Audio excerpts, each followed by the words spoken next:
Part 1. He who controls the weather will control the world. He who controls gravity will control the universe. He who controls time will never be around. Thomas Frey, Futurist Prologue. Close Lucé Ambus, France, April 30, 1519. The light was dying, and so was Da Vinci. Francesco Melzi stood in the window staring out at the gray spires of the Chateau Ambus. Saying goodbye to his friend, his mentor, his beloved, was impossible, but there was no escaping the reality they were facing. Da Vinci had days left to live, and his copious papers were not yet completely sorted. Melzi's beloved lay on the blood-red velvet coverlet, pillows stacked behind him. He was asleep now. There was a peace about him, a gauzy aura that made Melzi realize Da Vinci truly was not long for the world. Melzi lit more candles against the falling light and stepped to the table. They were down to the last 3 crates, so old the wood was cracked and stained. He would sort some more before he took a light dinner in the kitchen. Da Vinci was too weak to make the trek himself anymore. A tray would be brought later and the old master wouldn't eat from it. Melzi studied the pages, admiring the ingenuity, the genius, not understanding everything he was reading and seeing. A man ahead of his time was Leonardo. A voice, weak but warm, came from behind him. Oh, to be young in the face of death! Melzi jumped to his feet and went to the bed. You're awake. Da Vinci smiled weakly. Not for long, I am afraid. Are we nearly finished? I'm down to the last few crates. How are you feeling? A small twisted smile. Like I am dying. I am sorry to leave you, my friend. Stop, please, I do not wish to hear it. In my mind you will live forever. These are good words for an old man to hear. Now, where were we? Melzi went to the table and picked up the folio he just opened. The image drawn on the front was easily understood. A monstrous lightning bolt took up the entire page. Da Vinci whispered, "Ah, my thunderbolt, bring it to me." Da Vinci's hands were too weak to hold the folio, so Melzi placed it in his lap and opened it. Inside were numerals and drawings and more depictions of lightning. Melzi asked, "What is this?" There was new urgency in Da Vinci's tone and a sudden fire in his eyes. "Listen to me carefully. This must be destroyed." Destroyed? We can't destroy any of your work. Surely you must be joking. I am not. These plans, these ideas, they are not of this world. If the wrong person were to see them and try to build this machine, it could be the end of all our days. Whatever is it meant to be? Da Vinci began to cough, clutching the folio to his chest. The parchment became flecked with small droplets of blood. Melzi rushed to the pitcher, poured doctored wine into a goblet, and brought it to his mentor's side. "Drink this. It will help." "I do not want drugs," Da Vinci heaved. "You must swear to me, Francesco, that these pages will be burned. Do it now while I watch. Drink some wine, and I promise I will do as you say." Melzi helped Da Vinci drink, then set the glass back on the table. "Now, before I consign it to the ashes, what is this?" Da Vinci's eyes were still bright. "La macchina di fulmine. A lightning machine." Sigh. The lightning bolt on the cover made more sense now. Melzi looked at the pages in awe. "You are telling me you have designed a machine that can control the weather?" "No, no. It was only an idea born of an ancient myth. A painting I was commissioned for, of Zeus and his thunderbolt. I turned down the commission, but the idea of the power he supposedly held fascinated me. All things are brought forth by nature. Why could one not control nature in return? So you found a way to bring it to life, a way to harness the power of a storm."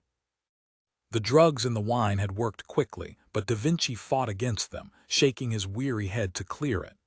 "It is too dangerous to discuss the details of how it could work, even with you, my friend. If someone were ever able to control the weather, they could control the whole world. Fire the pages now. I insist." Melzi had no choice. He went to the grate and began feeding the folio into the flames, one page at a time. He glanced over his shoulder and saw Da Vinci had fallen asleep. Sadness overcame him again. He reached for another page, caught himself staring at the sketch. It was beautiful, like so many of Da Vinci's works. Da Vinci began coughing again, the blood coming to his lips. Melzi set the folio down on the table, went to his friend, his master, wiped his face and held him. There would be time to burn the papers later. For now, he needed to hold the man he loved. Chapter 1. Venice, Italy. Mid-June. 1 week ago, Kitsune stood on the Rialto Bridge and watched the sun flash against the waves of the lagoon. She enjoyed the early mornings in Venice before the summer crowds flooded into the city. She watched pigeons peck the ground for yesterday's crumbs, watched a row of tethered gondolas bob in the heavy sea swell. There would be a storm soon. She tasted it in the air. She looked at her watch. It was time to go. Her client had instructed her to take a water taxi to the San Zaccaria dock, then walk to the house. She should have been on her way before now, but she'd waited there on the bridge to see who was following her. Even though she hadn't seen anyone yet, she'd felt eyes on her, felt them since her plane had landed an hour earlier. At the airport's dock, she'd caught a glimpse of one of them. A man, dark sunglasses, a slouchy work jacket. There were probably others, but where were they? She hated being in the open like this, a target, and the large tube in her hand a target as well. She still didn't see anyone. She bent down to adjust the strap of her sandal. From the corner of her eye she saw him. She was sure it was the same man she'd seen at the Marco Polo airport, still wearing sunglasses and a jacket. He wasn't very good at his job since she'd spotted him, standing in the alley to the left of the Hotel Danily, chewing on a toothpick like he didn't have a care in the world. But where were the others? She knew she hadn't been followed to Venice, she was sure of that, so why now? For some reason, her client didn't trust her. She felt a lick of anger. It was an insult to her reputation. Or perhaps someone knew what was inside the large tube and wanted it. Ah, there he was, the second man, hovering near the dock, a cap pulled low on his head, wearing wrinkled jeans and scuffed boots. Both men were in their 30s, muscled, garbed in everyday working clothes. Thugs. One was tall, the other short. Mutt and Jeff. She saw no one else, only two of them, another insult. She took note of the small sign above Mr. Short's head, Cal de la Race. Kitsune had learned the complicated layout of the Venetian streets, an integral part of her preparation since she could run much faster than she could swim. She checked the men out again. Both cocky, sure of themselves, but she could take them. Easily. Not yet, though. The time wasn't right. Their presence bothered her. Why the sudden distrust from her client?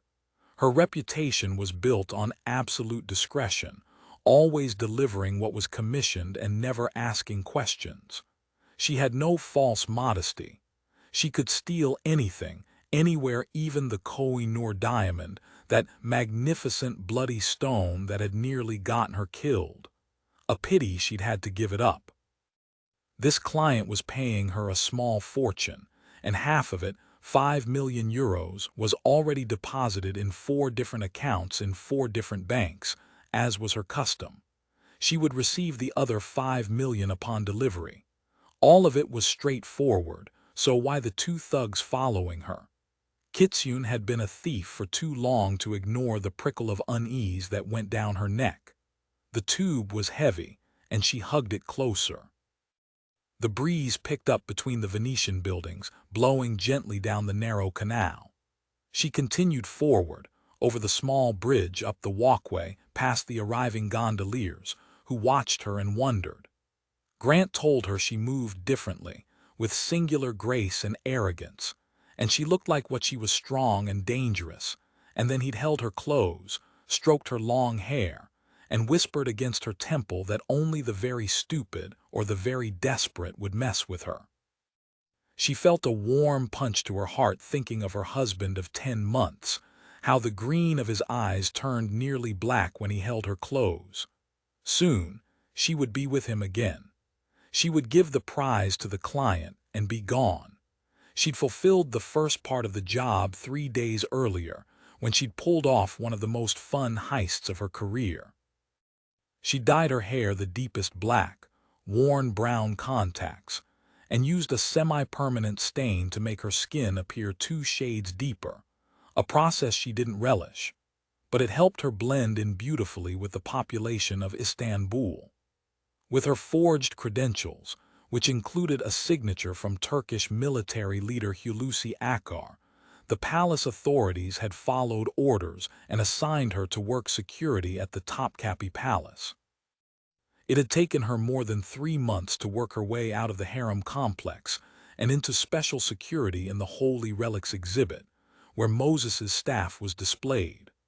Her arms had gotten tired carrying the H and K MP5 machine gun all day. Even with the strap around her neck and shoulder, the carbine got heavy, and being on alert for 12 hours at a time was exhausting. Despite the heat and grit and the hordes of tourists trooping in and out of the treasure-filled rooms in the palace, her assigned areas gave her a lovely view of the Bosphorus. The sun shined on the water, sprinkling diamonds, the sea breezes cooled her, and the tourists gathered nearby to take photos. She was careful, very careful, never to get in the shots. It wouldn't do to have someone post a photo of her on Facebook accidentally, have some government drone monitoring the internet run the photos through facial recognition, and blow her cover. She wondered again, did her unknown client really believe that what she carried in her hands was the very embodiment of power? That what she carried wasn't simply an ancient knob of wood but the actual staff of Moses? Or, as some called it, Aaron's rod. No matter what it was called, this staff was one of the most sought-after and priceless artifacts in the world, and she'd managed to break into the Holy Relics exhibit after hours and take the staff out of its lighted case after cutting the wires to the security alarm and disappeared. And that brought a smile of satisfaction. No more inky black hair, no more dark brown eyes, the stain washed away. She was back to her blue eyes, her white skin, and her own dark hair. Yes, it had been a clean, perfectly executed job. One of her best, and she, the fox, had a string of risky, daring jobs behind her. The international news channels were still leading with the theft. No way was she going to take a chance of being caught in the crosshairs. She'd make the delivery, get her other 5 million, go home to Capri, and talk Grant into visiting Australia or America, anywhere away from Europe. He was due for a vacation, having spent the last 3 months in Afghanistan guarding a high-ranking British officer. The house she was going to was only a drop site. She'd used this protocol many times. Empty house, the owners probably on vacation. Clients rarely wanted the fox to know where they lived. She wondered who would be there to receive the stolen staff. A winding alleyway took her deeper into the neighborhoods, along the canals. There it was, a simple, classic Venetian home, red brick, the second and third floors balconied, set between a narrow street and a small canal. She went up the steps, knocked on the dark green door, waited a moment before the thick old wood swung open. An older man in a dark suit and silver tie told her to come in. Inside, all was silent. She followed him through a small courtyard, a marble fountain at its center. He showed her into a parlor to the right of the fountain. The door closed behind her. The room was empty, the silence heavy. She heard voices, a man and a woman somewhere nearby above her, probably speaking rapid Italian. The clients. Although she understood exactly what they were saying, it still made no sense to her. The woman said clearly, excitement in her voice, "I wish I could see it. The Gobi sends a tsunami sweeping over Beijing." "We will see it on video," came a man's matter-of-fact voice. "All the sand, do you think? Could grandfather be that good? You know he is. And we will see the aftermath for ourselves. We will leave in 3 days after things have calmed down." The man said, marveling, "Can you imagine? We are the ones to drain the Gobi." Kitsune stood silently, listening. She shook her head. Drain the Gobi Desert dry, all that sand covering Beijing. By their grandfather, what she'd heard, it was nuts, made no sense. An image of Moses raising his staff, parting the Red Sea so the Israelites could escape the Egyptian army flashed through her mind. It was a famous image, given all the paintings and movies, and there were many who believed that was exactly what happened. But not her. Kitsune held by her side a gnarly old piece of wood the Turks had stolen when they'd plundered Egypt in 1517, audacious enough or credulous enough to proclaim it to be Moses's staff. She didn't care if it was real or not. It didn't matter. 10 million euros would keep her in bikinis for a long time.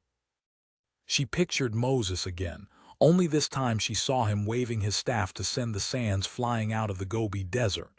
Such a strange image. The voices faded away. Moments later, the door to the parlor opened and a man came in.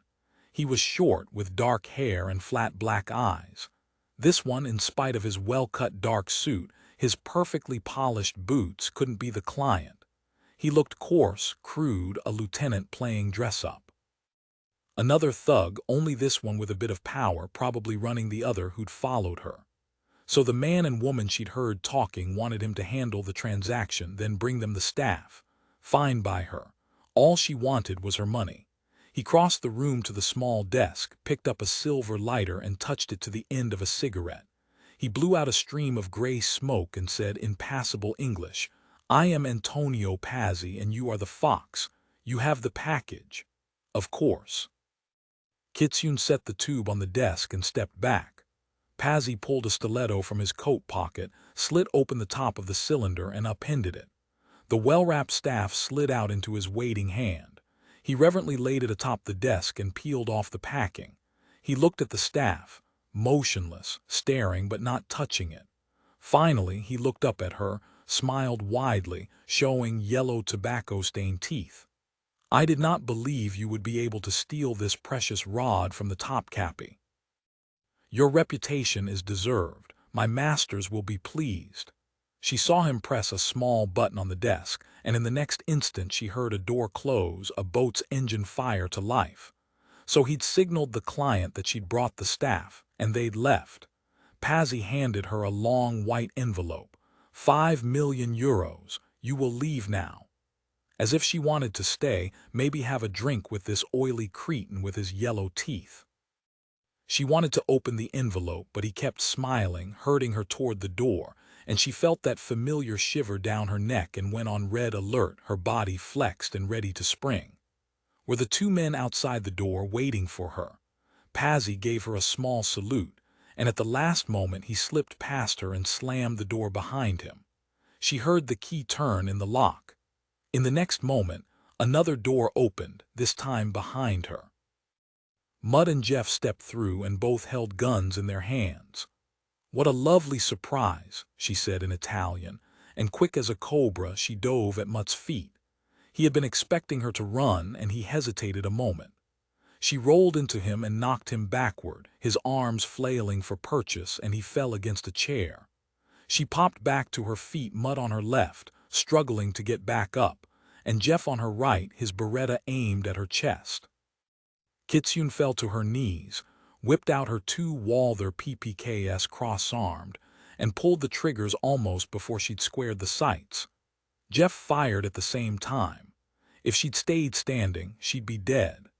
Now he was the one who was dead, sprawled on his back on the floor, blood blooming from his chest. She'd missed Mutt, but his gun had clattered to the floor and slid under a red velvet sofa. He sprang to his feet and came at her, fast and hard, fists up and flying, trying to knock the gun away and kill her with his bare hands. He was fast, she'd give him that, but she was faster. A heartbeat later, he was on the floor with a hole in his forehead.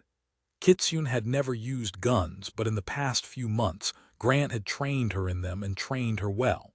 And when he was satisfied, he'd given her the 2 Walthers, almost as if Grant had known she would need them. She sent him a silent thank you as she pointed the gun in her right hand over her shoulder toward the locked door just in case and walked to the opposite side of the room. She listened but didn't hear anything. The house had gone silent, too silent, as if someone was listening. She had to get out of there now. She heard voices shouting. She yanked open the door and ran down a long hallway ending in a staircase. The house itself was narrow and old, the walls cool gray stone. She had no choice but to run up the stairs. She heard feet pounding after her, shouts growing closer. Kitsune burst through onto a rooftop terrace. Up this high, she saw that terraces littered the rooftops, and the Venetian houses were crammed cheek by jowl, separated by the small canals that crisscross Venice. She didn't look down at the murky canal below, paid no attention to the shouts from the staircase, as men ran up to the terrace. She leaped across to the neighboring terrace. She felt a bullet whiz by her ear and she dropped and rolled, was on her feet in a second, running to the next terrace. She heard the man leap after her, moving fast, gaining on her. She raced to the end of the rooftop and leaped again, barely missed a window box overflowing with pink and red geraniums and skidded along the pebbled roof. He followed her, shouting, shooting. People screamed through open windows. Gondoliers looked at the sight and shouted. Tourists stared up in awe as light-footed Kitsune soared over them like a bird in flight. Laundry lines tumbled into the water below. She was careful to avoid the electric lines. She'd be dead and gone before she hit the water if she grabbed one of those by accident. She looked back, saw that it was Pazzi chasing her. She hadn't expected him to be so fast, but he was reaching his limits and dropping back. With a yell of frustration, he took another shot. The bullet skimmed her arm, cutting the fabric of her shirt, stinging like mad. Blood began running down, turning her hand red. Not good. She made a last desperate leap, grabbed a laundry line, swung down and smashed against the wall of a red brick house, knocking the air out of her lungs, and dropped hard onto the deck of a water taxi. The captain, gap-mouthed, stumbled back, and she pushed him overboard, roared the engine to life, and took off. She heard shouts, curses behind her, but didn't look back. She pressed her right hand against the wound in her upper arm. The boat shot out by the San Zaccaria Vaporetto station. She was free now in the lagoon, and she gunned it. She was breathing hard and bleeding, but for the moment she was upright and safe, cool water splashing her, the wind tearing through her hair. She heard sirens. The police would be after her any minute now. She had to ditch the boat. It was a 30-minute run to the airport, but that would be suicide. She could never fly out. Think Kitsune. South, she'd go south to Rimini, dock there, and start her way home. She checked the gas, excellent, the tank was nearly full. She left the channel and headed into the open seas, leaving behind the wails of the sirens. She remembered she'd stuffed the white envelope Pazzi had given her inside her shirt. At least she'd been paid for the job, or had she? She ripped the envelope open, and inside she saw a folded sheet of paper. She opened it and saw a rough drawing of a dead fox. She felt the tearing pain in her arm as she wadded up the paper and tossed it overboard. 5 million euros was that critical to them. But why had they wanted her dead? It didn't matter, she didn't care. There would be hell to pay. Chapter 2 Venice, Italy. Cassandra Kohath lay back on a chaise, watching her twin brother Ajax stare out the window toward the lagoon. Was he thinking about the now-dead thief, carted out to the channel by Pazzi, weighted and tossed into the water? They heard the wail of sirens, rising and falling in time with the lapping of the water against the lower walls of their villa, and both snapped to. What was that all about? Ajax's phone buzzed. He listened, then punched off and turned to her. That was Lilith. 2 of Pazzi's men are dead, and he couldn't catch the fox. Don't worry, he has the staff and will be here soon, doubtless full of excuses why he and his men failed to kill the wretched woman. Cassandra said, I hate loose ends, Ajax, and she's a big one. He thought a moment. We don't want the Polizia to catch her. That could prove fatal if our friends aren't the ones who control the situation. Lilith knows everything about the thief, her habits, her disguises, where she lives with her husband. We'll get her, don't worry. A knock sounded on the door. Cassandra called, come in. And Pazzi entered, sweating, his beautiful suit ripped and dirty, his hair wild around his face. He said nothing at all, simply came forward and placed the wrapped staff on the chaise near her feet. He straightened, continued standing silently, waiting for punishment he knew would come. He feared Ajax more than Cassandra because Ajax was the devil he knew. He'd seen Ajax slip a stiletto into a man's chest after one small inadvertent insult. He'd watched Ajax pull the stiletto out of the man's chest, swipe off the blood across the man's face and slip it back in its sheath. And then he'd continued his conversation with Pazzi over the man's twitching body. As for his sister, he didn't know if she was as deadly as she was beautiful, but he didn't doubt it. The two of them, side by side, were striking, mirror images of each other, blonde, blue-eyed, strong, born of wealth, raised on power. Both deadly. Was the sister smarter than her twin? He didn't know that either. At first he'd wanted her, as he imagined most men did when they saw her, but that had passed when she'd looked at him as if he were nothing more than a piece of dirt beneath her feet, and he'd known, deep down, this was exactly how she viewed him, a clod of dirt, not to be shaken off so long as he was useful. Would Ajax slip his stiletto in Pazzi's own heart, wipe his own blood on his face? He wanted to tell them that the woman, the fox, was beyond anything he'd ever seen, and even now he couldn't believe she'd taken out his men in less than a minute and she'd actually not killed herself flying high over Venice. He'd hit her, he knew he had, but he also knew it would do him no good at all to tell them. He calmed himself. After all, he'd brought them the staff. His eyes strayed to the frame on the wall above Cassandra's head. Heavy and ornate, it nearly overpowered the small parchment inside, a careful, intricate drawing of a lightning bolt, faded with age, spots of black along the top edge. Such a curious piece. It was rumored to have come from Da Vinci himself, though Pazzi couldn't believe such a thing, but if it was true, his bosses had certainly stolen it. Arranged for it to be stolen, that is. Had they killed the thief who'd managed it? Maybe his failure was more important at the moment than their precious staff. With this thought, his heart was pounding hard now, bile rising in his throat, and he had to swallow. His wife had never asked him why he chose to live with such fear, because she already knew. They paid him very well and he was a venal man. A lifetime of waiting to Pazzi was only a couple of seconds. Ajax said only, "Well." Cassandra wasn't looking at him. All her attention was on that tube that held the staff. He tried to stand tall and straight. "I did all I could. That woman, the fox, she killed my men and escaped over the rooftops. I went after her. I know I hit her, but she didn't slow." He could barely get the words out. "She has escaped." He bowed his head, braced himself. Ajax said quietly, "We pay you a great deal, Pazzi, yet you have bungled things." "I am sorry, sir. I did everything I could."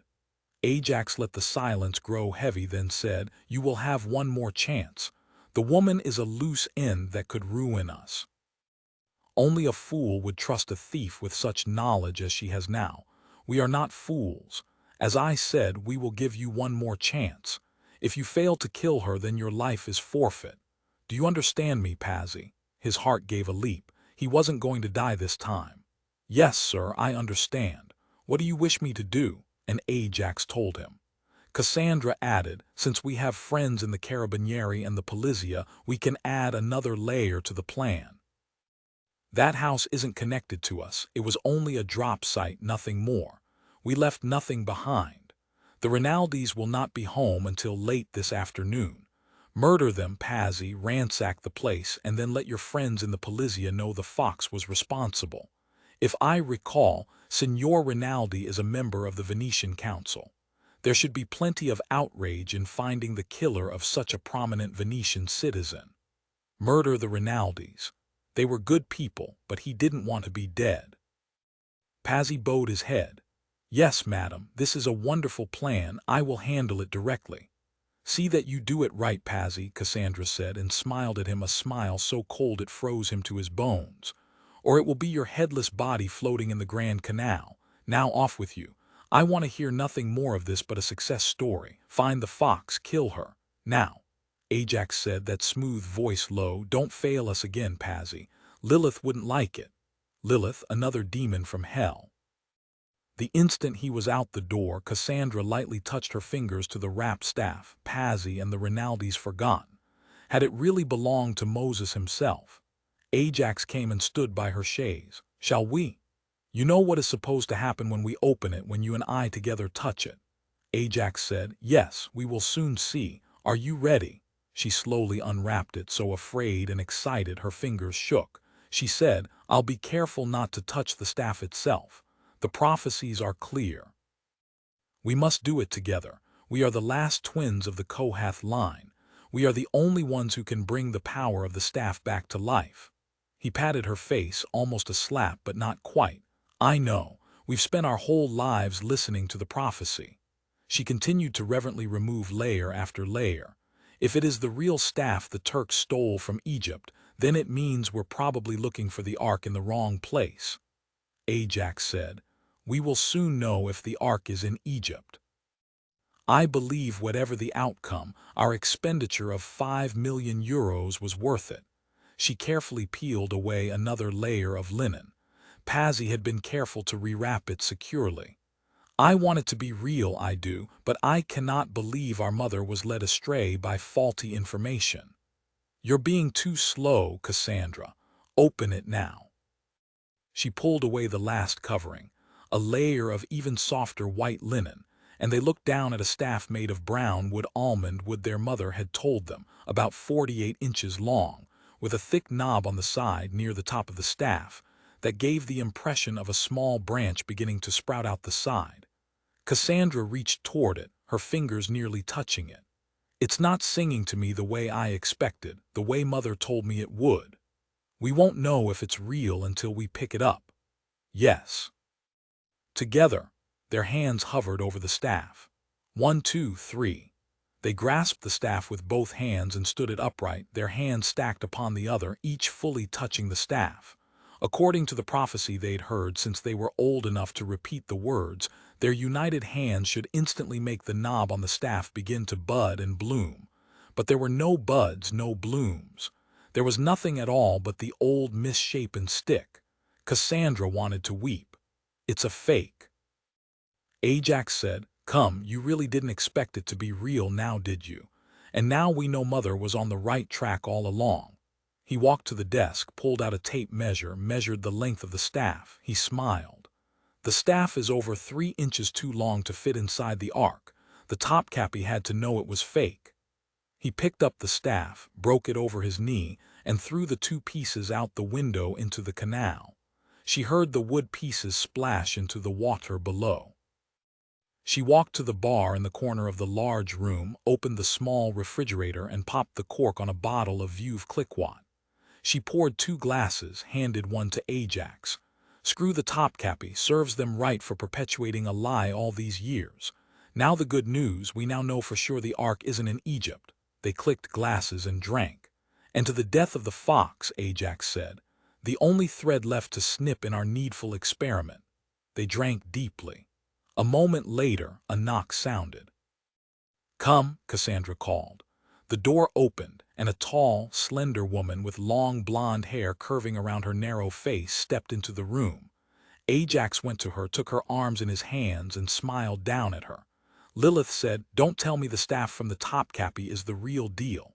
A fake, as we suspected, he said, his hands moving to her face, holding her gaze. You're grinning like a loon, Lilith. What is it?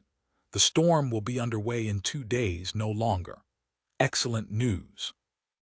It was indeed good news, and it was news that Cassandra should have known before Lilith. She planned to call grandfather that very evening to get the status. She eyed her brother, his arm still around their own private assassin. Lilith Forrester Clark was from Roslin, Scotland, the small town made famous by the novel The Da Vinci Code. Cassandra found herself wondering yet again how the very bedrock of Christianity could have spawned this devil's seed. Lilith and Ajax had been together for nearly 4 years now, partners, confidants, but Cassandra knew he was the one who had the control. She'd never doubted that. He was Lilith's handler, fondly called her his ultimate weapon. Together they formulated plans and she executed them. As far as Cassandra knew, Lilith had never failed. So why hadn't Ajax assigned Lilith to deal with the fox instead of that buffoon Pazzi? Cassandra watched Lilith pour herself a glass of champagne, turn and smile at both of them. Lilith raised her glass. Ajax said, "To fulfilling our destiny, bringing the ark back to the Kohaths, to our mother, and may we prove she was right all along." And they all drank. He said, "Lilith, turn on the television, let's see the latest reports on the theft from the Topkapi Palace."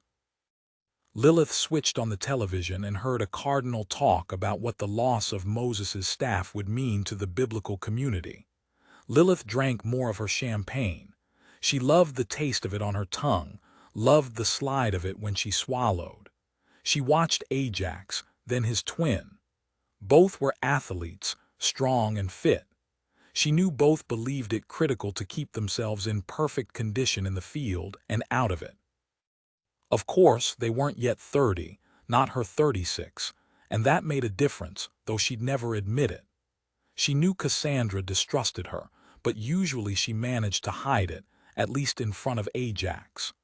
Cassandra probably wouldn't believe it if she knew Lilith admired her more than Ajax, more than any other person on this earth except for Benji, her young brother, who died so very young and so needlessly.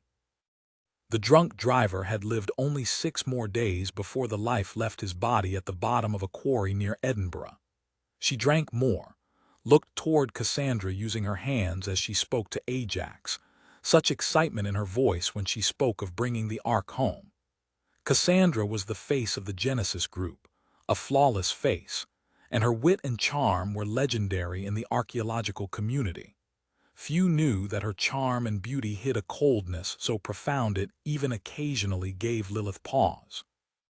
The Genesis Group, a perfect name Lilith had always thought, and what a history. The vast, very wealthy international archaeological firm had been started by the twins, great-great-grandfather Appleton Kohath, back in the 1920s. From the beginning they had sponsored digs across the globe, providing funds when budgets ran short. In the past 40 or so years, their financial assistance to the archaeological community had grown exponentially. They were respected, honored in every country. Cassandra's was a huge responsibility for one so young. As Ajax would remind Lilith in the dark of night, deep inside her, it was her responsibility to ensure his twin remained safe when she stepped in front of the cameras. She listened to brother and sister crow and laugh as they listened to all the moaning and groaning about the theft of the famous staff. The authorities still had no leads and no clues. Chapter 3 Capri, Italy. Present-day Kitsune only wanted to get home to Grant. When she'd called him on her burner phone, an ironclad rule when they were separated, she knew he was as angry as she was that the client had tried to kill her. They would discover the identity of the client together and see them punished. She took the hydrofoil from Sorrento across the bay to the island of Capri, blending in with the tourists. She was in disguise, of course, a blonde wig, shorts, flowy top and flip-flops, a white sweater knotted around her shoulders and round white sunglasses. Kitsune never arrived on or left the island looking the same, and she never came and went as herself. At last she reached the villa on the island's eastern hillside, her own glistening white slice of heaven she'd inherited from her mentor, the ghost. She missed him sometimes, but her only thought of him now was that he would tear her limb from limb at how badly she'd managed to let this job go south. She paused only a moment to look out over the glittering water of the Bay of Naples, then back at her home. The house itself had open verandas, all 4 tiled in black and white. Ancient stone columns rose up, seemingly from the mountain itself, supporting 2 stories. Inside it was light and open, windows everywhere. Kitsune remembered how intimidated she'd been when she'd first lunched here with Mulvaney as a teenager. Now the magnificent house was her home. It represented not only safety but also security and love. It meant Grant. But her sanctuary was empty. The house was trashed, a major battle fought here and she was too late. Grant was gone. There was a sheet of paper on the kitchen counter printed in bold black letters, "Come back to Venice or your husband dies." She wadded up the paper, blind with rage and fear. How had they found this house? How? Both she and Grant were always so careful. She heard something and looked up to see the television was on, and why was that? Then she couldn't believe what she saw. Nicholas Drummond's face was on the screen. She quickly turned up the volume. While she'd been trying to get home, the Iranians had attempted to assassinate both the President and Vice President of the United States, and Drummond and Caine, of course it was Drummond and Caine, had brought the Iranians down. Those two, they always seemed to be in the eye of the storm, and from personal experience, they usually won. The thwarted assassination story was abruptly suspended to a horrific sight. A mile-high wall of swirling sand was sweeping up from the Gobi Desert, headed directly for Beijing. It was an unreal sight, terrifying, far beyond any previous sandstorms that had plagued Beijing since time began. This was the mother of all storms, the broadcaster said, the desert sand being whipped up by a giant cyclone that no one could explain, and it kept growing and growing, moving faster and faster, miles of thick killing sand bearing down on Beijing. Kitsune suddenly remembered the strange conversation she'd overheard in Venice. She'd been too busy saving her own skin to think about it, had actually forgotten it, until now that she was witnessing what shouldn't be possible. The woman, I wish I could see it, the Gobi Sands, a tsunami sweeping over Beijing. The man, we will see it on video. All the sand, do you think? Could grandfather be that good? You know he is. And we will see the aftermath for ourselves. We will leave in 3 days after things have calmed down. Can you imagine? We are the ones to drain the Gobi. Kitsune didn't believe in coincidences. She'd bet her last euro there was a connection between the Gobi storm and the staff of Moses she'd stolen from the Topkapi, but what? What would tie the two together? Kitsune suddenly knew she was in over her head. They tried to kill her, these clients who predicted the emptying of the Gobi Desert, these same clients who wanted the staff of Moses. A fake, Kitsune was sure of that, because biblical lore stated the staff was inside the Ark of the Covenant, and if the staff was real, the Ark would be in a museum too. She had to go back to Venice immediately. She had to save Grant. But what to do? And then she knew. She pulled out her burner cell and dialed a number she'd long ago committed to memory. Moments later, she heard a deep male voice with a posh British accent say, "Drummond here." "Hello, Nicholas. I trust Michaela is nearby." "Yes. This is Kitsune. I need your help." Chapter 4, FBI Headquarters, 26 Federal Plaza, 22nd floor, home of Covert Eyes, New York. New York. Nicholas grabbed Mike's arm, mouthed Kitsune, and the two of them stopped, leaving Ben, Louisa, Gray, and Leah to their merriment as they set up their stations, argued over space, plugged in their computers, and settled in. He pressed speaker. "Kitsune, we didn't expect to hear from you again. What sort of help could you possibly need from us?" There was no teasing soft Scottish burr, no smart mouth, only a whoosh of breath, then her frantic voice. "I'm in real trouble, and my husband, they kidnapped Grant to get me back to Venice to kill me." Mike met Nicholas's eyes. "Kitsune, it's Mike. Tell us why your husband was kidnapped. Who wants to kill you?" Nicholas said. "You stole something, didn't you, and pissed off your client, right? And here I thought marriage to a straight-up beefeater would turn you legit. Tell me right now, Kitsune, what did you steal?" "The line isn't secure. No, don't hang up on me, Nicholas. Grant's not a beefeater anymore." A pause, then her voice came back again, more under control. "No, I did everything just as I usually do. There's something more, something really big and scary. Quickly, turn on the television." Mike said, "We're setting up our new offices. It will take a moment. This better be good, Kitsune, or I'll kick your butt if I ever see you again." Kitsune said, "You could indeed try, Michaela. Hurry, turn on the television." They went into the conference room just as Louisa plugged in the huge wall television and turned to CNN. What they saw made their jaws drop. It was beyond scary, it was surreal, like a special effect in a movie. They watched as miles of whipped-up sand hurtled madly into Beijing. Everyone was too shocked to speak.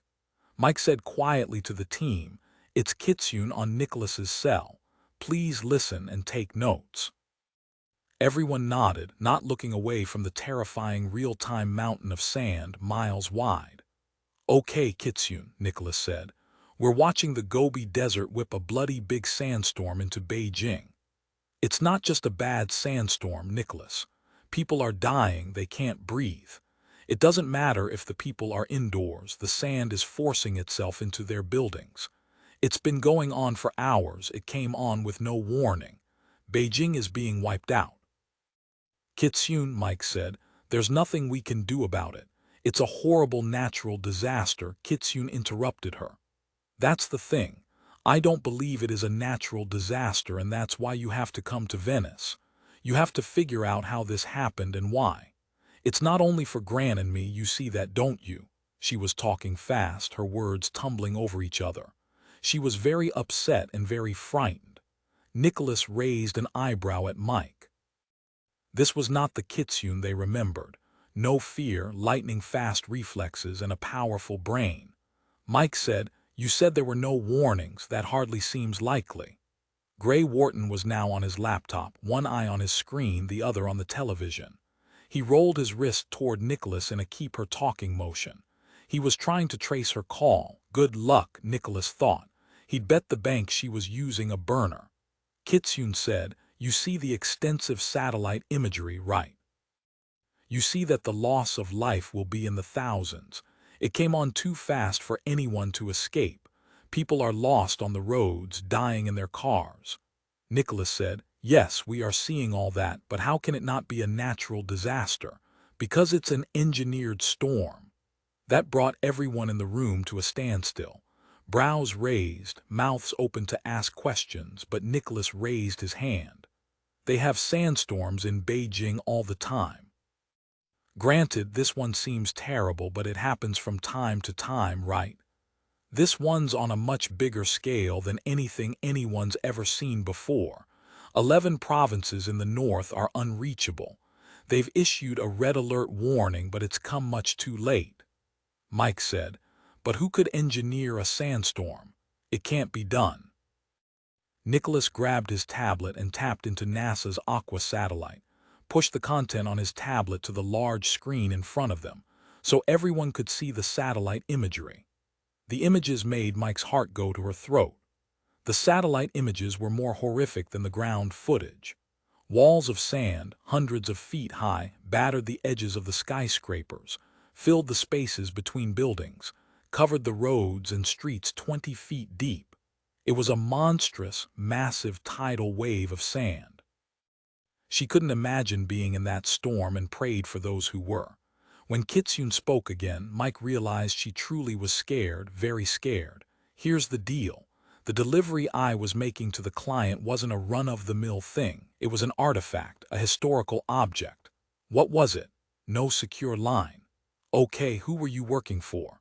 "I can't tell you because I don't know, but I do know that the clients have something to do with the sandstorm.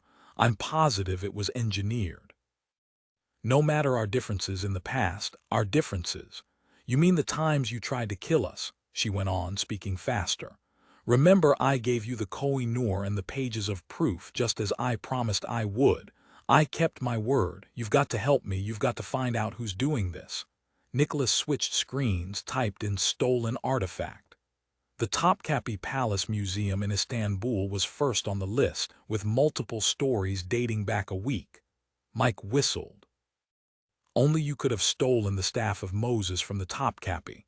That place is guarded by Turkish military. How in the world did you pull it off?" Silence from Kitsune, which said it all.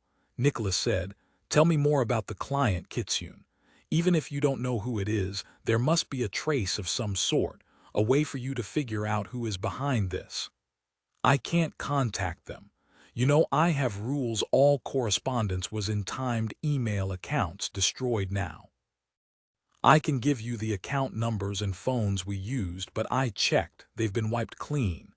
The note they left in our house, I'm to come back to Venice or they'll kill Grant, so I know they're in Venice. Listen, it's not so much about what I stole, it's about what it might mean." "Explain," Nicholas said. "What do you two know about the Ark of the Covenant?" Chapter 5. Nicholas watched Mike pace. She was talking to herself, waving her hands when she made a point. Their first disagreement about an assignment of Covert Eyes was underway. "Come now, Mike, why not? I believe this is all about Kitsune's rescue and her husband's rescue. So you want to fly to Venice, Italy, where I've never been, spend thousands of dollars to rescue a thief. And her husband, the former big-gun beefeater. I've never met a beefeater I didn't like." She was shaking her head.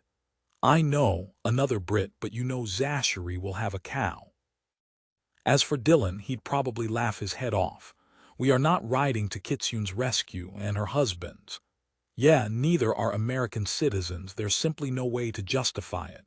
And how can you seriously believe this sandstorm in the Gobi was engineered and probably by her clients? Get real, Nicholas." "There's the Ark of the Covenant," he said, voice mild. "Do you believe it exists, Mike?" Mike stopped in her tracks. "No, well, who knows? It's a myth, a legend, and a screenwriter's dream for Indiana Jones." "That's certainly true, but personally I've always believed it does exist, that it's been lost over the eons. Nicholas, it's an allegory from the Bible. There are dozens of legends of magical artifacts, but that's what they are, legends, myths, like I said. Simple tales to tell and retell since they didn't have television for millennia." Nicholas smiled at her. He loved watching her get worked up. Truth be told, watching her, listening to her, turned him on, but still, he knew her well enough to go carefully. He wouldn't tell her just yet that he was already mentally packed for their flight to Venice in their brand new airplane. He knew she'd love Venice. Don't most legends have some basis in fact, even ones from so long ago? Think of it, Mike. For the first time, we have permission from on high to go off book, to take chances, to fight for truth, justice, and the American and British way without the bureaucracy weighing us down. Imagine the Ark of the Covenant, the staff of Moses, an engineered sandstorm. What more could you possibly ask for? This could be a groundbreaking case for our new team. Are you forgetting that Kitsune is dangerous? She almost got us killed. She lied and cheated and, well, maybe a little bit, but Mike, she did keep her promises. Yeah, you've always had a soft spot for her.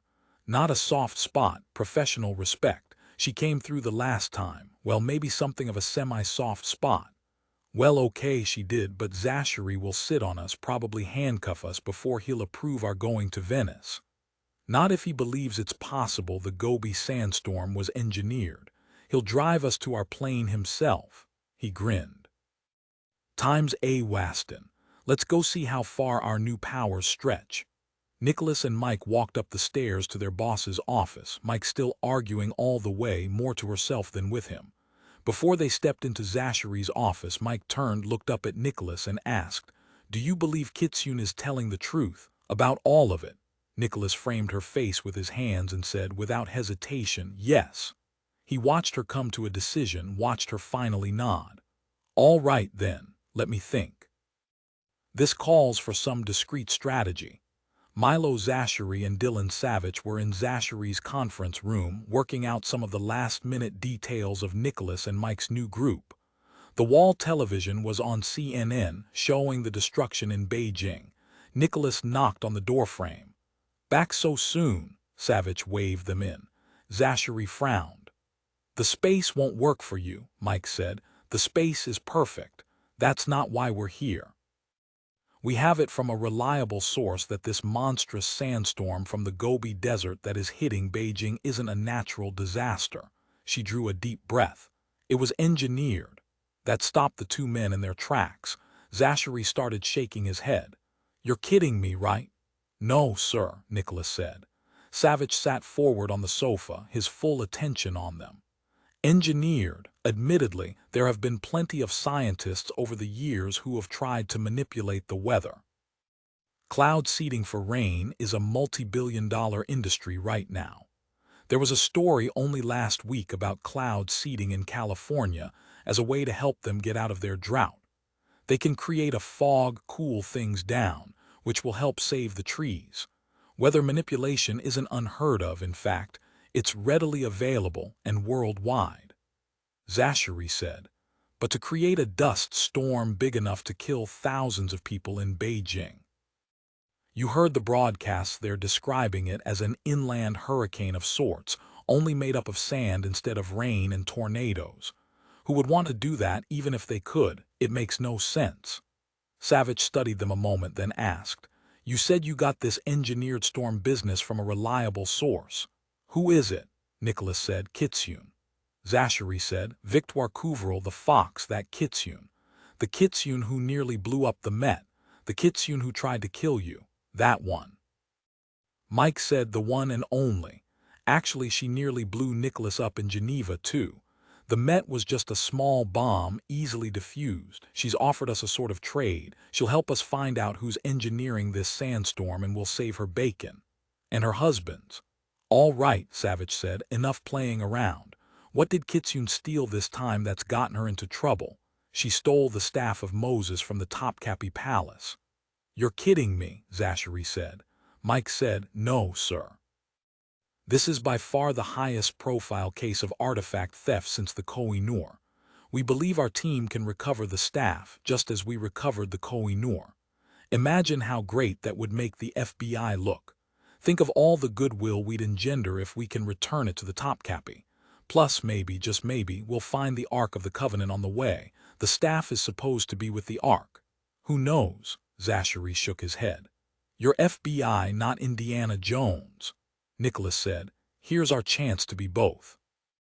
Savage called up the theft on his laptop Max. "It's a pity Kitsune's a criminal. She is remarkably talented. What happened? The deal went south." "Why?" Nicholas said. "She told us she didn't know who her clients were, but that didn't matter. She said everything went shipshape until they tried their best to kill her. She has no idea why. Then they kidnapped her husband. For leverage." Zachary rubbed his chin, thinking. Finally, he said, "All right, find out who paid the fox to steal the staff, and why, and what it all has to do with the Ark of the Covenant, and how all of it ties up with engineering a freaking sandstorm in the Gobi Desert. This is your first assignment. Make it count. You don't need the entire team to go with you to Venice. It would be too unwieldy. I need both Gray and Ben here in New York. If you need their expertise, you can tap into the secure video con." "Now I know you'll want to rescue her," Mike said, only a quiver in her voice. "And her husband, who happens to be a Brit." Savage laughed. "Right. To make this legit, let's plan on you bringing her back here for a nice long stretch in jail if you can manage to keep your hands on her, which could be a bigger challenge than engineering the weather." He nodded at Nicholas and Mike. "Good luck with that." Nicholas said, "I'd like to take Adam Pierce, our young Uber hacker. He's staying with his sister here in New York, so it won't be a problem getting him to the plane. Leah and Louisa should come too." Actually, he'd already texted Adam. He'd meet them at Teterboro. Zachary said, "Fine. I see this as a quick in and out. Keep it simple." When the door closed, Zachary said to Savage, "Those two are like puppies. If they don't have something death-defying to do, they'll chew up all the shoes and tear the stuffing out of the couches." Savage laughed. "I'd say this assignment could qualify. As for the fox, this Kitsune, I think they'll do what's right in the end. I'd better call Callan Sloan to get her approval. The vice president's agreement will mean we're all covered." Savage looked at his Mickey Mouse watch. "It's time I headed out." The two men shook hands. Zachary said, "Have a good flight back to Disneyland East." "Savage, do you think they told us everything?" "Of course not." Savage paused. "But I'd trust Nicholas Drummond and Mike Caine with my life. If anyone can get to the bottom of this, it's them. Also, I have a feeling that if we want to know what they're up to, all we'll have to do is turn on the TV for the news bulletins." Chapter 6. At Teterboro, there were 3 Gulf Streams on the tarmac, 2 painted white with blue stomachs, the American flag on the tail, and United States government printed along the side above the windows. Mike knew one of the blue and whites was meant for Savage to travel back to D.C. They walked past the fancy ones to the Covert Eyes plane. Mike said, "I like ours, it's more down and dirty. Look at the white with the red racing stripes, gets me all revved up. At least it doesn't look like a cargo plane." Their FBI pilot was standing by the stairs. Adam grinning at them over his shoulder. The pilot was several years older than Nicholas and looked like a fireplug with a big smile. Nicholas didn't think he'd like to go 3 rounds with him. "Greetings, Agent Drummond, Agent Caine.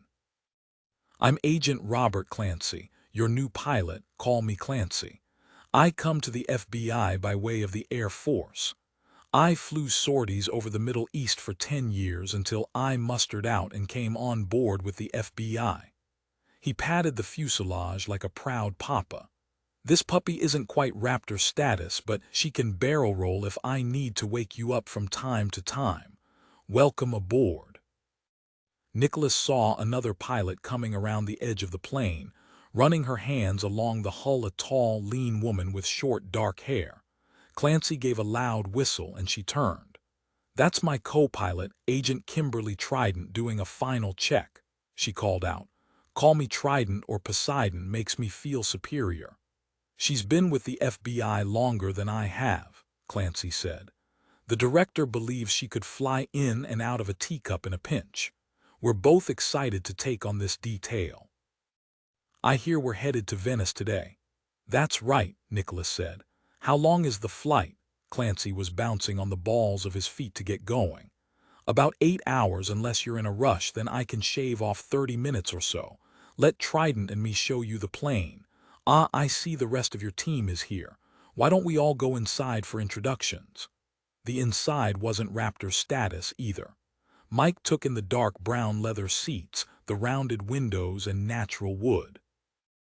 It looked pretty swank to her. She gave Nicholas a grin. "Slumming it, are we?" Trident, along with Leah and Louisa, go bags in hand, joined Mike and Nicholas and Adam in the cabin. They all shook hands. Nicholas said, "Good to meet you, Agent Trident. Welcome to Covert Eyes." She had a touch of a southern accent, not nearly as heavy as Clancy's. "That was a hell of a save with the president, Agent Drummond, Agent Caine." When Mr. Zachary put out the call, Clancy and I were first in line to request the duty. Clancy said, "You'll see this baby has all the bells and whistles. The onboard equipment is nearly as good as what's in the director's plane, but don't tell him I said that. The comm system is completely encrypted, so don't worry about taking or making calls, and the Wi-Fi is bouncing off a couple of NSA satellites configured for our own use, so that's totally secure as well. Food and drink are in the galley. No attendant for you, hope you can fend for yourselves." "We'll be fine," Nicholas said. "Let me introduce you to the team going to Venice.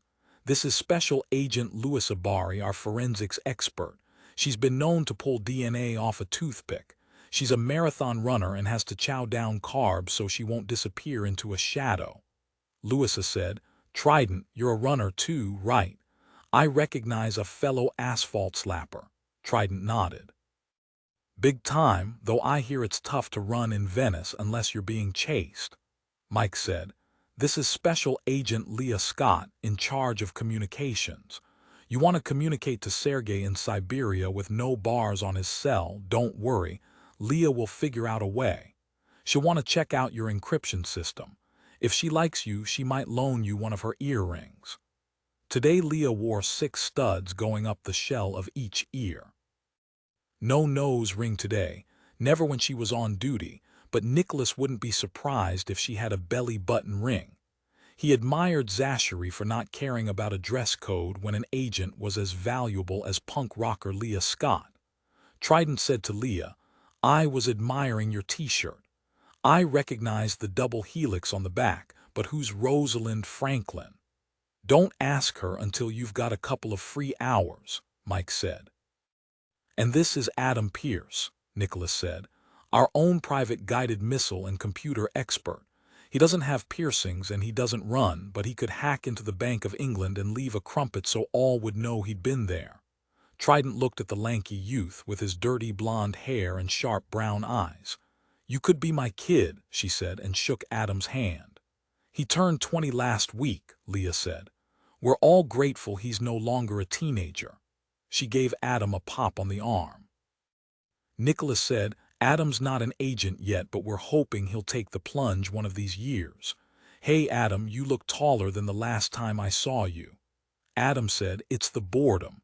I've had nothing to do but grow. Are we really going after the fox?"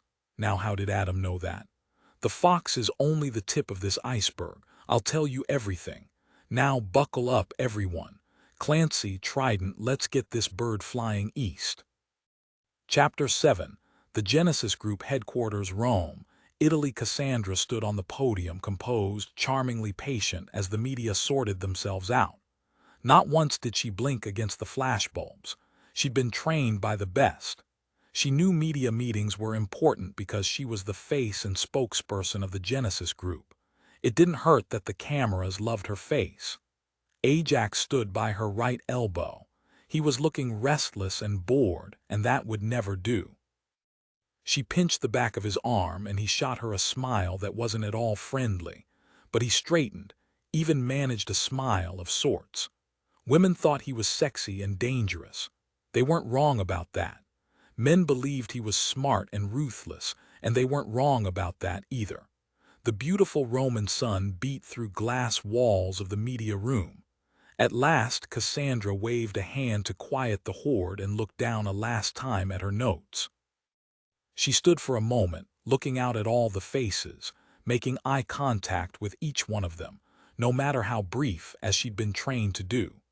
She cleared her throat and said in her cultured, elegant voice into the microphone, "Ladies and gentlemen, thank you for coming today. We're here to honor the memory of the founder of Genesis, a man with a great vision, our great-great-grandfather Appleton Kohath. On this day nearly 100 years ago, he established the Genesis Group. I'm very proud to say that we continue to carry on his mission all over the world. I'd also like to announce today that we continue in his vision. We're granting 10 million euros to Nezabilis in the Czech Republic, the site of the Marcomanni tombs, to further the excavations of ancient Germanic artifacts that will provide us an invaluable look into these long-ago civilizations. The Genesis Group is first and foremost focused on unearthing the past."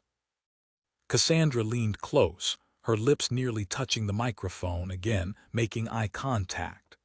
"We are all one earth, all one people. We will not allow those cultures that came before us to remain buried and forgotten. We want to understand how we've come to be here, and understanding our forebears, no matter who they fought with, or for, is the only way to do so. The science of archaeology must continue to be married to the other sciences if we want to make these discoveries. I am thrilled today to announce this joint venture with our Polish counterparts and give the microphone over to Agnieszka Pulpinovaris-Gzinska, who will give you a brief history of the project. But first, a young man dressed in all black handed her a bottle of champagne and 2 glasses.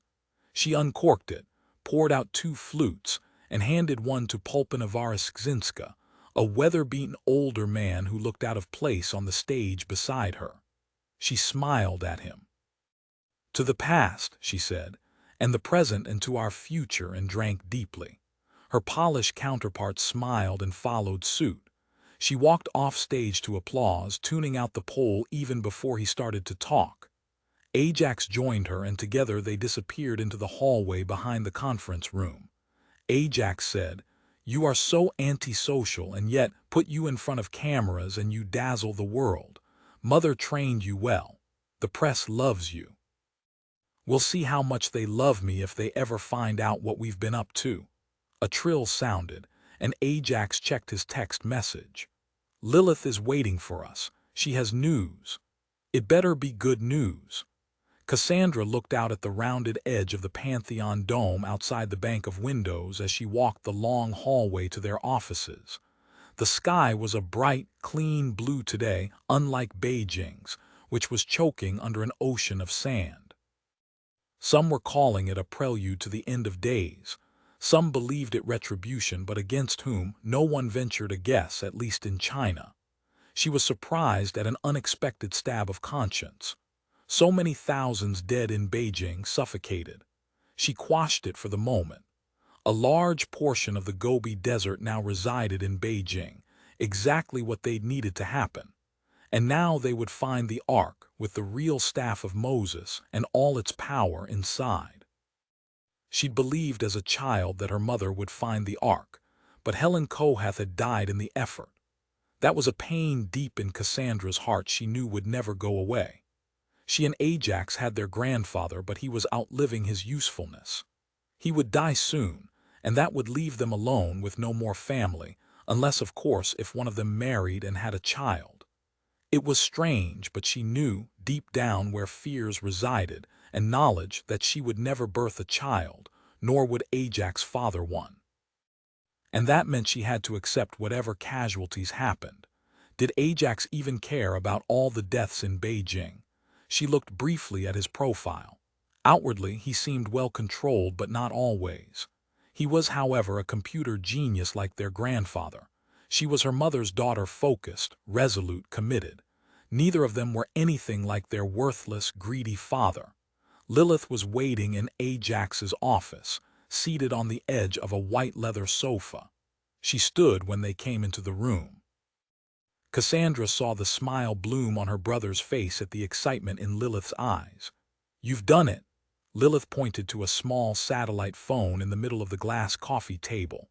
"Dr. Gregory and his team are on site. There's news." The twins sat down side by side. "We're ready." Lilith keyed in the microphone on the sat phone, and the screen popped up. A man's face swam into focus, a face that looked older than his 34 years, seamed and lined from years spent outdoors in all weather. His thinning dark hair looked gray from the swirling sand. "Vincent Gregory here, my base. Ajax, Cassandra, we are at the site, and we've uncovered a treasure trove of material, 2 tents, a couple of bags of tools, all with the old G we used to have in the logo on the outside. We thought it was sterile soil and we'd missed the right location, but something told me to do a shovel test pit, and boom, I found the mother lode." He paused, drew in a deep breath. "I know we've found your mother's lost dig site." Cassandra didn't think she could speak. They'd finally found the last known whereabouts of her mother, the last place on Earth Helen had been. She saw the pulse pounding in Ajax's neck, heard the excitement in his voice. "Send me photos, Gregory. Photos should be in your secure email now." Lilith handed Ajax a laptop. He opened it so quickly he nearly broke the hinge.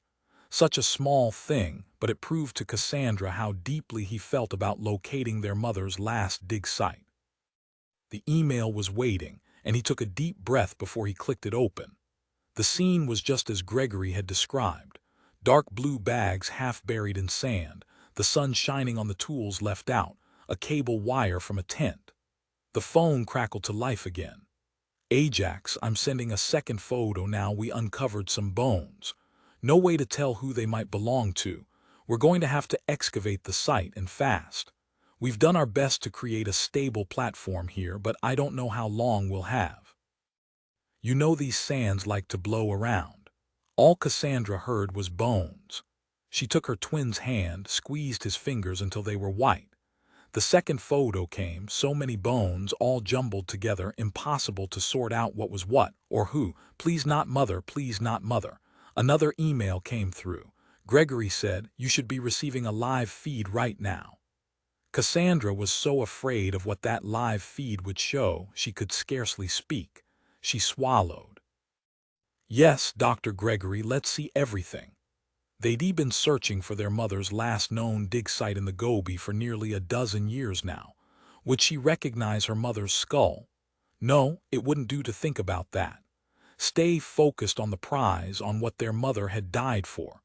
The Ark, was it still buried in the sand, waiting to be found, the staff of Moses inside? The site was awash in sunlight, the bare rock exposed, the last remnants of sand that remained from their mega storm swirling in the air behind them. The camera slowly moved over the flags they'd hammered into the ground to mark where each artifact had been found. There wasn't much to see except the camera panned right, and suddenly there it all was, a pit opening into the earth. It looked organized, a grid meticulously set up. Their mother had done that, Cassandra was sure of it. Was their mother buried in that pit? Her mother's bones? Cassandra didn't know if she could bear the reality of finding proof of her mother's death. The camera focused on a large skull, clearly a man's. Her mother had been delicate, beautiful, and fine-boned. Cassandra closed her eyes and gave a thank you to a god she wasn't sure she believed existed. "Show me the bags, Dr. Gregory," she said. Pleased, she sounded strong, in control. Gregory shifted the view to a stained burlap sack. "See, here's the old G, and here are the orange tents we moved to yellow 5 years ago. This is the site, I'm sure of it." Ajax met his twin's eyes as he said, "Excavate it, Gregory. Don't leave a grain of sand unturned. Our plane is standing by. We'll be there tomorrow morning. I'll report back later tonight with more footage of our progress. Congratulations." The camera feed ended abruptly, and with it, Dr. Vincent Gregory's face. Lilith was amazed at how calm the twins appeared. She knew what a great force their mother had been in their lives, yet they'd just seen the place where she'd probably died. Ajax finally spoke, and Lilith heard wonder, not sadness, in his voice. "This is our mother's lost site, and the Ark could be there. Imagine what this will mean to the Foundation. Think of it, Cassandra, when we find the Ark, everything will change. Think of the power it holds, and it can only be ignited by our family. A century of work, a century of effort." Ajax sat back on the couch. "I admit I doubted we'd find it. This is a banner day." His mood changed on a dime. He rose and walked to Lilith. He took her hands in his. "Tell me you also have word of the fox." "Sadly, no. The Venetian police are looking for her. Interpol has a red notice out for her, their highest level. She can't go far or stay hidden. Add to that, we have her precious husband."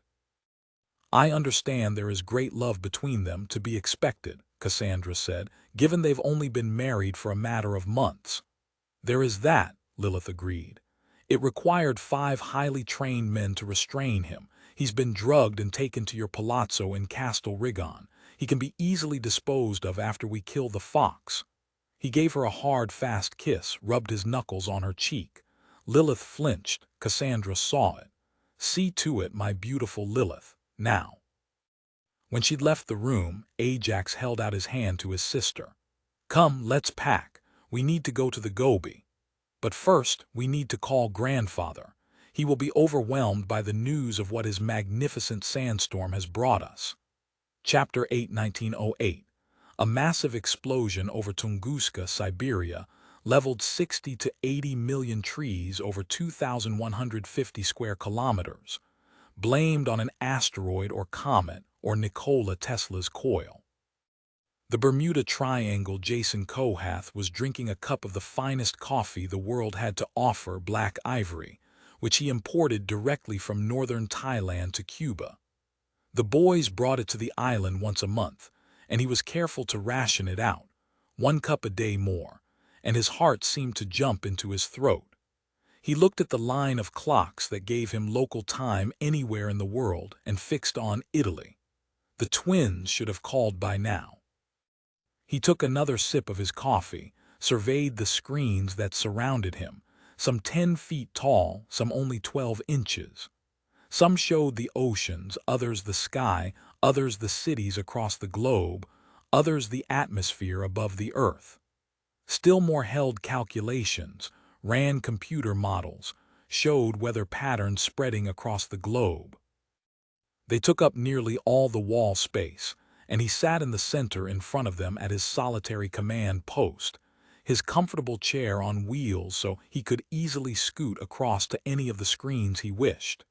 He was proud of his control center, a huge cavern set directly in the center of the island, over a now-defunct volcano. From there, he ran the family business. From here he decided where the next storm would occur. The Gobi sandstorm was his masterpiece, its purpose not to make more millions for the Kohath coffers, but to find his precious Helen's last dig, and he'd bowed to the fact that it had to be done. Now he had to wait to hear if his calculations had been on target. Why hadn't the twins called him? He could call them, of course, after all. He owned the satellites, could move them into any place he wished across the planet. No, he wouldn't call them. That wasn't the protocol he'd established when they'd turned 16. Jason Kohath sat back in his comfortable chair, sipped the rest of his coffee. From his uncharted island, deep in what was called the Bermuda Triangle, he controlled the skies, the clouds, the oceans. And he controlled the weather. He'd once dreamed about controlling the gravitational forces of the moon, but he knew he'd be dead before that could be possible. In the twins' lifetime, maybe. Ah, the twins. Both were gifted, no doubt about that, but he knew he would have to accept what his beloved daughter, Helen, had finally realized so long ago. The twins had no understanding of humanity and what it meant, and what was worse, they had no desire to gain the understanding. He'd never forget when they'd been 17 and sent by their mother for 2 weeks to a dig in Ankara, Turkey. Their job to assist the team leader, Dr. Demir, a good friend of Helen's, an estimable man of excellent character, to learn the ropes and do whatever they were told. They hadn't wanted to go. One morning, Dr. Demir had been found dead in his tent, bitten by a black viper. Helen had known they'd put the snake in his tent. She'd known even before she'd spoken to other team members and verified the twins' uncooperative attitude. The twins had returned to England on the next flight, overflowing with respectful sadness about Demir, and back to Oxford and, Helen suspected, their supply of cocaine. Now, 10 years after their mother had disappeared, he had to accept that they never would become what either their mother nor he had hoped. He thought they saw the world through crazy eyes, something even their respective genius icks couldn't fix. They saw the world as theirs to control, to kill without remorse for something they wanted. They would decide on something they wanted, use their clever brains to rationalize it, and then be willing to move the earth to get it, no matter that it wasn't important, or it was a bad idea, or that people could get hurt or die. They were very rich and they had a great deal of power, too much of both. For them that combination was poison, and yet he still desperately hoped they would somehow change, that they would see themselves as a power for good. But then he'd remember the young Oxford student, dead in an alley, stabbed in her heart with a stiletto. The local police knew Ajax had slept with her for more than 6 months, but had he killed her? Nothing could be proven. Cassandra had provided his alibi, along with a young man Cassandra had been sleeping with. Odd, but he too had died in an accident 3 months later. Helen knew what Ajax had done, knew Cassandra was complicit, and she'd wept as she told her father of the blackness in their souls, such darkness, no remorse, no guilt for what they'd done, only pleasure they'd escaped. She had no more hope, but she knew he did. If only he could change the past, he would try harder to convince Helen not to marry that crazy David Maines. But she hadn't listened. He knew before she'd left for her last dig in the Gobi Desert, she'd finally accepted that her faithless husband had injected madness into the family through his children. A proximity sensor lit up, flashing red. A boat was nearby. He immediately made sure the electromagnetic net he'd designed was tight around the island. It wouldn't do for someone to happen upon him. His cloaking device was magnificent, yes, but over the years, a few planes and boats had ventured too close, and he'd been forced to take them down. He'd refined the cloak every time and now had an excellent pop-up storm system programmed into the computers. He launched the storm protocol, saw the lightning strike the water, watched as the seas around the island began to churn and the sky began to darken. The small pleasure craft that had drifted too close was faced with sudden waves too large for it to handle, and so it turned tail and shot away. He allowed the storm to play itself out. It would look suspicious to have it come up suddenly, then disappear with no warning. Besides, he rather enjoyed watching a good storm right outside his front door. Whenever he looked upon a storm he'd created, he thought of England and how he missed the cold, drizzling weather and the thick gray fog that swirled around the ankles. He eyed the small maelstrom surrounding his island, wild and beautiful, his own creation. His grandfather, Appleton Kohath, had been undoubtedly brilliant, as was his friend and partner, Nikola Tesla. Jason's own father, Alexander, and his mother, Babette, had been quite clever, too. But Jason was the genetic masterpiece, and a good thing, too, given what he'd had to do. But the genetic masterpiece, namely himself, was getting old and couldn't be restored. He had to accept the sore joints, the pains in his heart, arthritis in his hands, unlike the twins, not yet 30, brimming with good health. The twins always the twins, and what was he to do? Their selfishness amazed him. They'd focused on finding the Ark for the simple reason that they wanted the power to rule the world. It made him shudder. Had any of his predecessors been as ruthless as these two? Earlier, on his closed-circuit TV, he'd seen Cassandra present 10 million euros to some Polish archaeologists. Knowing her as well as he did, he still found himself admiring her show of sincerity, admiring her charm, her obvious popularity with the press. He knew that many believed the twins to be brilliant archaeologists. They had the pedigree and the schooling and the experience, but he knew differently. He'd seen firsthand what was in their hearts, in their souls. In objective moments, Jason had to admit his own motives weren't all that pure. He'd lusted after the Ark since he'd been a young man, known if he could only touch it, forever would be his. No sore joints, no pills for his failing heart. Holding God's hand, he'd have accomplished anything he wished. The technology assembled before him would be considered child's play, antiquated. Every storm he'd ever created, all the money he'd put to good use from the storm's disasters, all was in pursuit of the Ark of the Covenant.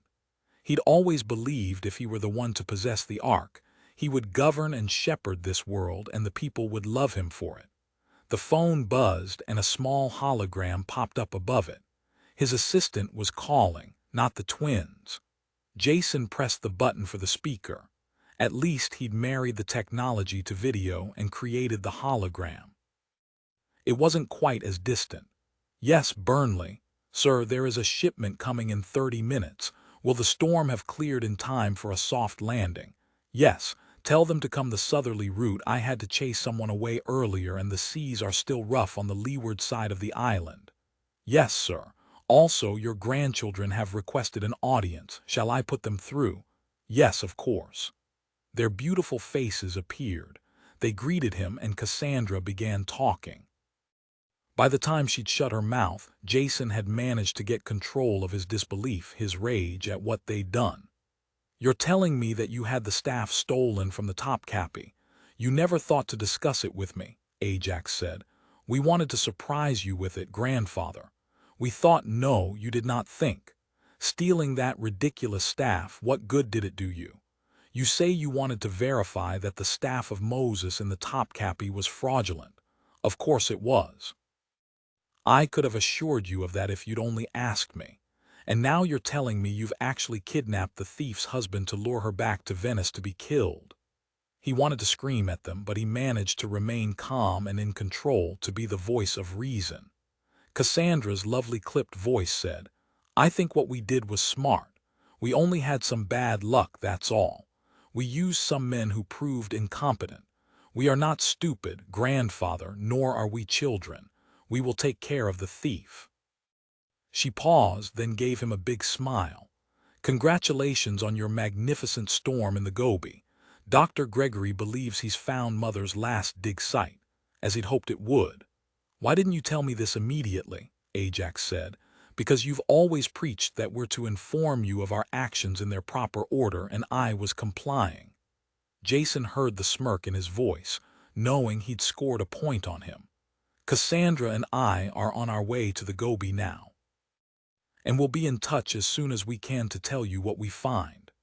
Go then, Jason said, picturing it all in his mind. I will be watching. The hologram ended and he turned away from the screens. Only now did he allow tears to gather and run down his face at the succession of memories flooding his mind. He felt his heart fluttering like a bird in a cage. Not now, he whispered, swallowing a pill to stop the palpitations. He closed his eyes and breathed deeply, willing the medicine to work. Chapter 9. Over the Atlantic. Once they'd cleared New York airspace, Nicholas rose and clapped his hands. Our flight is about 8 hours, so we have plenty of time to develop a plan for how we're going to save Kitsune, her husband, and find out if the Gobi storm was engineered. Leah fingered one of the studs in her left ear. Is that all you want us to do? Laughter. Then Mike said, beware people. I predict that within 30 minutes of landing, we're going to break rules. Breaking rules is Nicholas's middle name right after Desmond. You're kidding, Adam said. Desmond is one of your names. There were looks all around, then grins. Moving right along, Nicholas said. Adam said, I thought that's why they created Covert Eyes in the first place. No worries about breaking rules. Mike took her glasses off to clean them. Within reason. Adam, we need you to find out everything Kitsune's been up to in the past 4 months, including her marriage to Grant Thornton and where the clients might have taken him. Nicholas said, I don't think they'd stash him in Venice. Adam, I did a quick search on Thornton earlier, after he left the Beefeaters, doubtless because he'd married a criminal. He became a freelancer. He works for a company called Blue Mountain. They specialize in close protection and security, employ mostly special forces. Adam said, are we supposed to arrest Kitsune? We'll see, Mike said. Dude, I want to work with her. Can you begin to imagine how smart they'd be? They'd rule the fricking world. That could work until there was something you had that she wanted, Leah said. Then you'd be toast. Adam, don't romanticize Kitsune. Actually, she'd hate that. Okay, people, let's set up the secure videocon with Ben so he can give us a rundown of the history behind the Ark of the Covenant and the staff of Moses. We all need to be on the same page. Adam tapped on his computer for a moment, then Ben's face filled the video screen. Louisa said, Hey Ben, bet you were sitting there all down in the mouth, just waiting around for us to call, right? Hey, do you know your hair isn't as red from 35,000 feet? Leah laughed. You said the last time you raced Ben, Louisa, you lost only because you had a sprained ankle and his hair blinded you. More laughter. Then Nicholas said, Ben, tell us about the Ark and the staff. Start at the beginning. I'm going to give you the CliffsNotes version. After God gave the 10 Commandments to Moses, he instructed Moses and his brother Aaron to craft the Ark of the Covenant to hold the tablets. God also gave Moses a jar of manna to keep in the ark, then instructed him to leave his staff in the ark as well. Wait, what's manna? Adam asked. It's a special kind of bread. I guess you'd have to say it's magic because it never runs out, always perpetuates itself, which means no matter how much you take, it replenishes instantly. Now there's a bread with colossal mojo, Mike said. Good one, Mike. Okay, the count on the Israelites escaping from Egypt is more than 600,000 people. A jar of manna would feed this many people in what time frame? Never mind, let's stick with the myth and the magic and drop the logic. So while they wandered around in the desert, it's written the manna is what kept them alive. And they carried the ark, which was basically an acacia wood box that had all this incredible ornate gold work on it, cherubs and sundials and the like. It was more than a talisman to them. It literally held the power of God. The Israelites went into battle with it and always won. Interesting factoid. In 1070 BC, the Philistines stole the ark and took it to their territories. Soon after, they suffered an attack of what they called the Golden Rats. Louisa said, the plague most likely. Ben nodded. They wrote that anyone who got near the ark got sick and died. They lost battles, lost lands, lost crops. They finally decided the ark wasn't worth all the misery, so they tied it to a cart and sent it back. Now here's the best part. There's an ark prophecy that clearly states that only members of Moses's family, the Kohaths, also called the Levites, can handle the ark without dying. The Kohaths are the direct descendants of Moses. So where is the ark supposed to be? Mike asked. Good question. There are long stretches of history when there is no mention of the ark. Its last known address was Solomon's temple. King David of David and Goliath fame is said to have brought it to Jerusalem, and it resided in the temple for many years. Jerusalem was sacked in 892 BC, and the Ark vanished. Many historians believe the Egyptians got their hands on it, but no one really knows. Leah said, but wouldn't the Egyptians have had the golden rats show up and kill them? Good point. I don't know, Ben said. Adam said, why is it called an ark? Wasn't that Noah's boat? Ben said, just a second, let me check that out. He typed for a minute, then says here an ark is technically anything that holds something. A box or a ship, an ark is essentially a container. This ark contained something holy. Nicholas said, calling it the box of the covenant just didn't have the same ring to it. A few groans. Mike threw a pencil at him. Nicholas caught it, tucked it behind his ear. Okay, Ben, tell us about the staff. Moses received the staff directly from God. Moses and his brother Aaron used it to perform the miracles that ended in the Jews' exodus. They used it to turn rocks into water, although how that would work I can't imagine, and one legend has the staff devouring snakes. But the staff, too, was lost as well as the ark. Now we get to move to the modern era. As I said, the ark was in Solomon's temple, the last place it was ever seen. In 1519, when the Sultan Selim conquered Egypt, he supposedly got his hands only on the staff of Moses and took it back to Istanbul, where it stayed in the Topkapi Palace until they put it on display with the holy relics 30 years ago. It didn't start a plague there either, Adam asked. Evidently not, Mike said. Does any reputable historian believe it's real, Ben? Of course the Turks claim it is. They don't have an explanation why it would be separated from the ark, though. Is it the real deal? Ben shrugged. Louisa said, tell us about the museum where the staff has been all this time. Looking. Okay, the Topkapi was the palace for the sultans of Turkey until the Ottoman Empire abandoned it in the mid-19th century. It was turned into a museum in 1924 and opened to the public. It's reputed to have layers upon layers of security, all guarded by the Turkish military. The staff has been in the holy relics area of the museum since the 70s, which is even more highly guarded. So if Kitsune really did steal it, she is really good. If there's one thing we've learned about Kitsune, Nicholas said, it's to never underestimate her. I have a feeling I know how she did it, given her tactics at the Met. She got hired as a guard, Leah said. Yes. Ben said, well, whatever she did, it was amazing, given the legendary Topkapi security. Adam said, no doubt in my mind now I want to work with her. Ben laughed. You haven't had the joy of meeting her before, Adam. We have. She's a master of disguise, and she's perfectly willing and able to stick to a role for a long time. She's focused, single-minded when she's on a job. I agree with Leah, she infiltrated the museum staff, probably as a guard. Mike said, she's not a shock-and-awe kind of thief.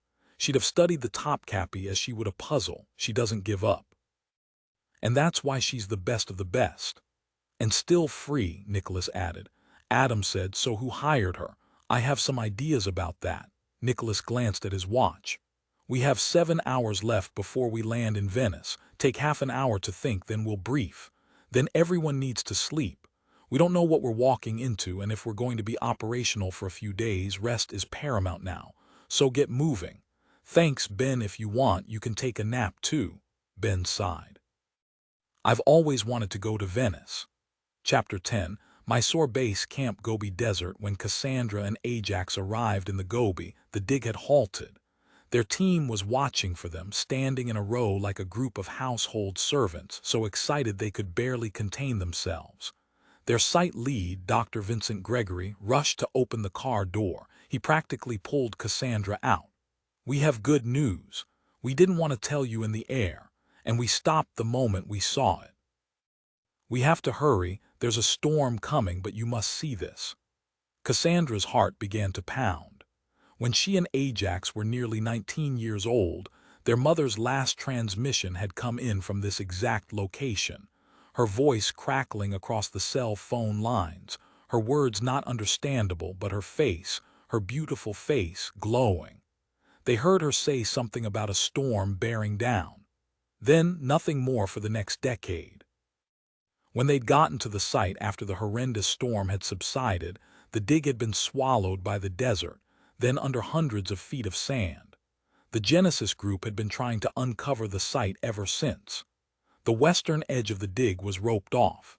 The skies in the distance were red with the oncoming storm, but there was sun for now, and when they grew closer, Cassandra could see something flashing. "Is that?" Vincent Gregory was grinning from ear to ear. "The moment we saw gold, we stopped and marked it off. There's something big down there. The scanners show a rectangular structure. It's the right size." So long could it be real?" she whispered. "The Ark." Gregory handed her a brush. She dropped to her knees and heard it, bees, hundreds of bees buzzing there from beneath the dirt. She brushed gently and uncovered a curved edge of gold. The bees buzzed louder. She continued to brush, even more gently. Ajax dropped to his knees beside her. "It's a wing," he whispered. "It's a cherubim's wing." She looked up. "Don't you hear that? The bees," Gregory said. "Hear what?" Ajax lightly touched the wing. "It feels warm and it's sending the warmth into me." She continued to brush off the remaining sand. "Ajax, it's buzzing loudly now. The warmth is stronger, but I hear no buzzing." Of course he couldn't hear the buzzing. It was meant only for her. "I can't believe it." She slipped her fingers under the wing and slowly lifted it, gathering it to her chest. "Oh no, what is it? What's wrong?" But he could already see. The gold wing wasn't attached to anything. "Then the Ark is still down there. Hurry, shift the earth away. Cassandra, move away." The team got to work immediately. They stood, Cassandra still holding the wing. "I heard it calling to me and you felt its warmth. I'm sorry, Ajax, but whatever is below us isn't the Ark." Gregory looked up, as did two other archaeologists digging with their small plastic scoops. "How do you know? How could a chunk of gold break off?" "I don't know," she said, and held the golden wing close. "Feel, Ajax, touch it and feel the warmth coming off of the gold, for you, and it sings for me. It's definitely a part of the Ark. It was here, I'm sure of it. It's not here anymore, though. We'd feel it." Ajax said, "The wing broke off from the Ark. We know it was here. Keep searching." The archaeologists finally uncovered a large crate. When they eased it from the ground, they saw the stylized G for Genesis on the rotting wood. Gregory sat back on his heels. "I thought, I'd hoped. I must tell you, we uncovered the bodies of all the members of your mother's team, but the count is off. We are missing one female. Based on the evidence we've gathered from the bodies, remnants of clothing and jewelry, your mother is not here." Cassandra felt a bolt of excitement, but it quickly faded. "But how is that possible?" "You must be wrong, Dr. Gregory. Where are Mother's bones?" "I don't know. I do know they aren't here with the others. Another thing, the skeletons are mostly intact. We didn't see anything that speaks to a cause of death. No bullet holes, no broken bones, yet all the team members were somehow killed.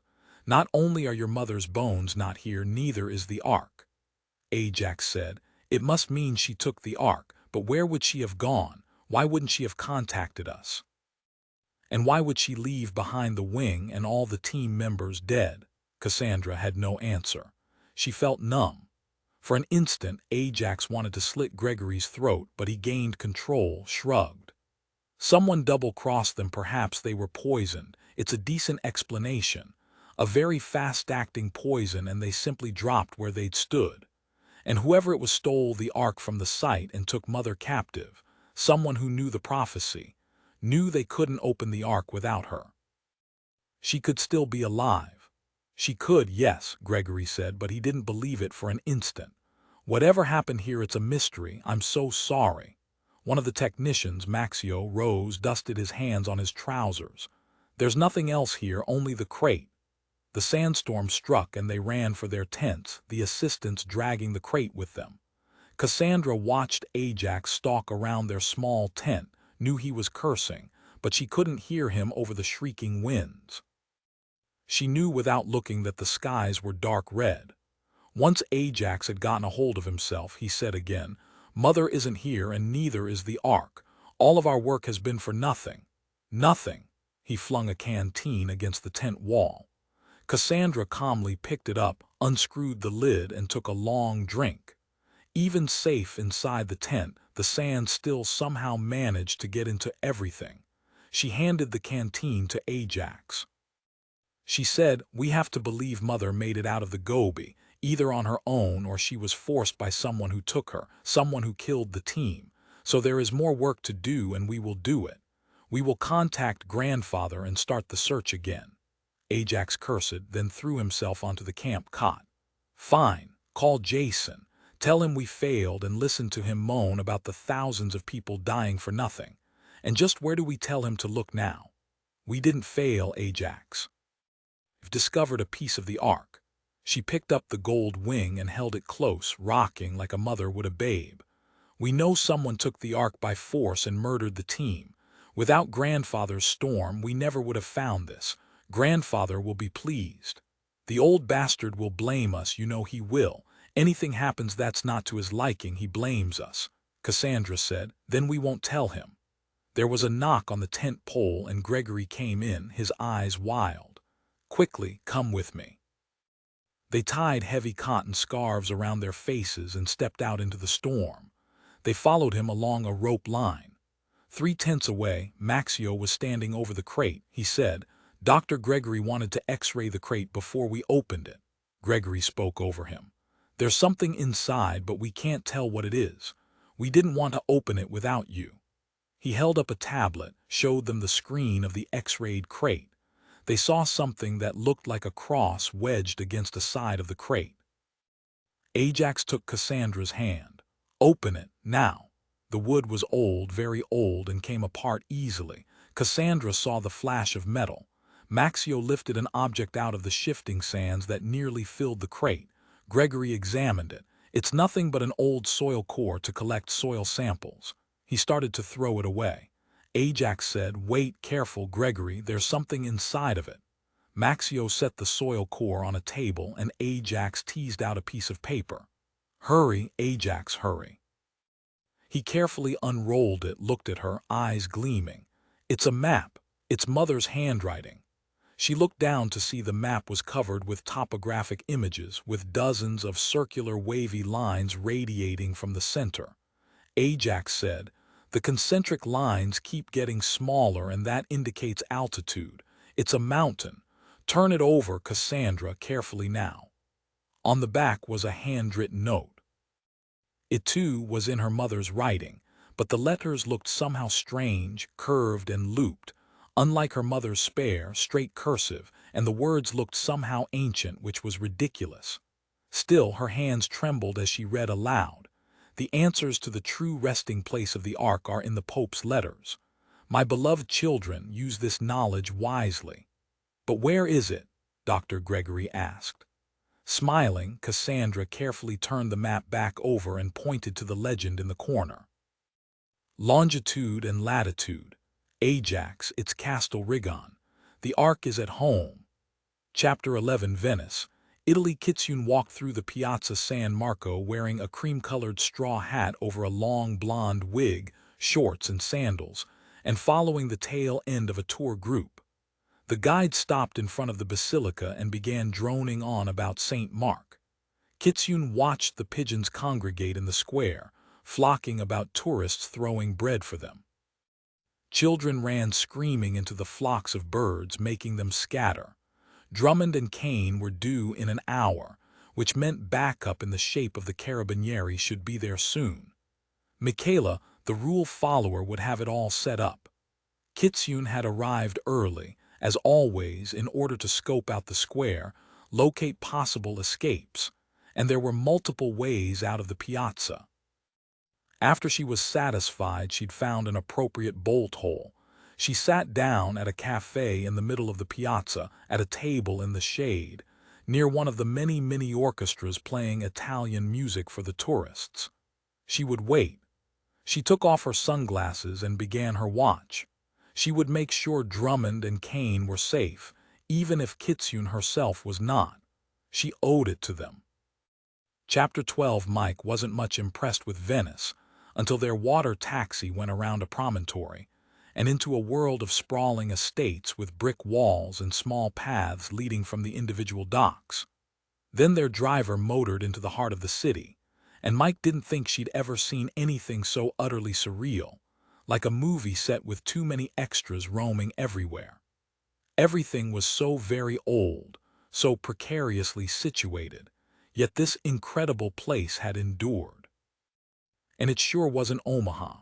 Mike laughed at that thought and raised her face to the hazy sky and breathed in the lovely smell, the smell of magic.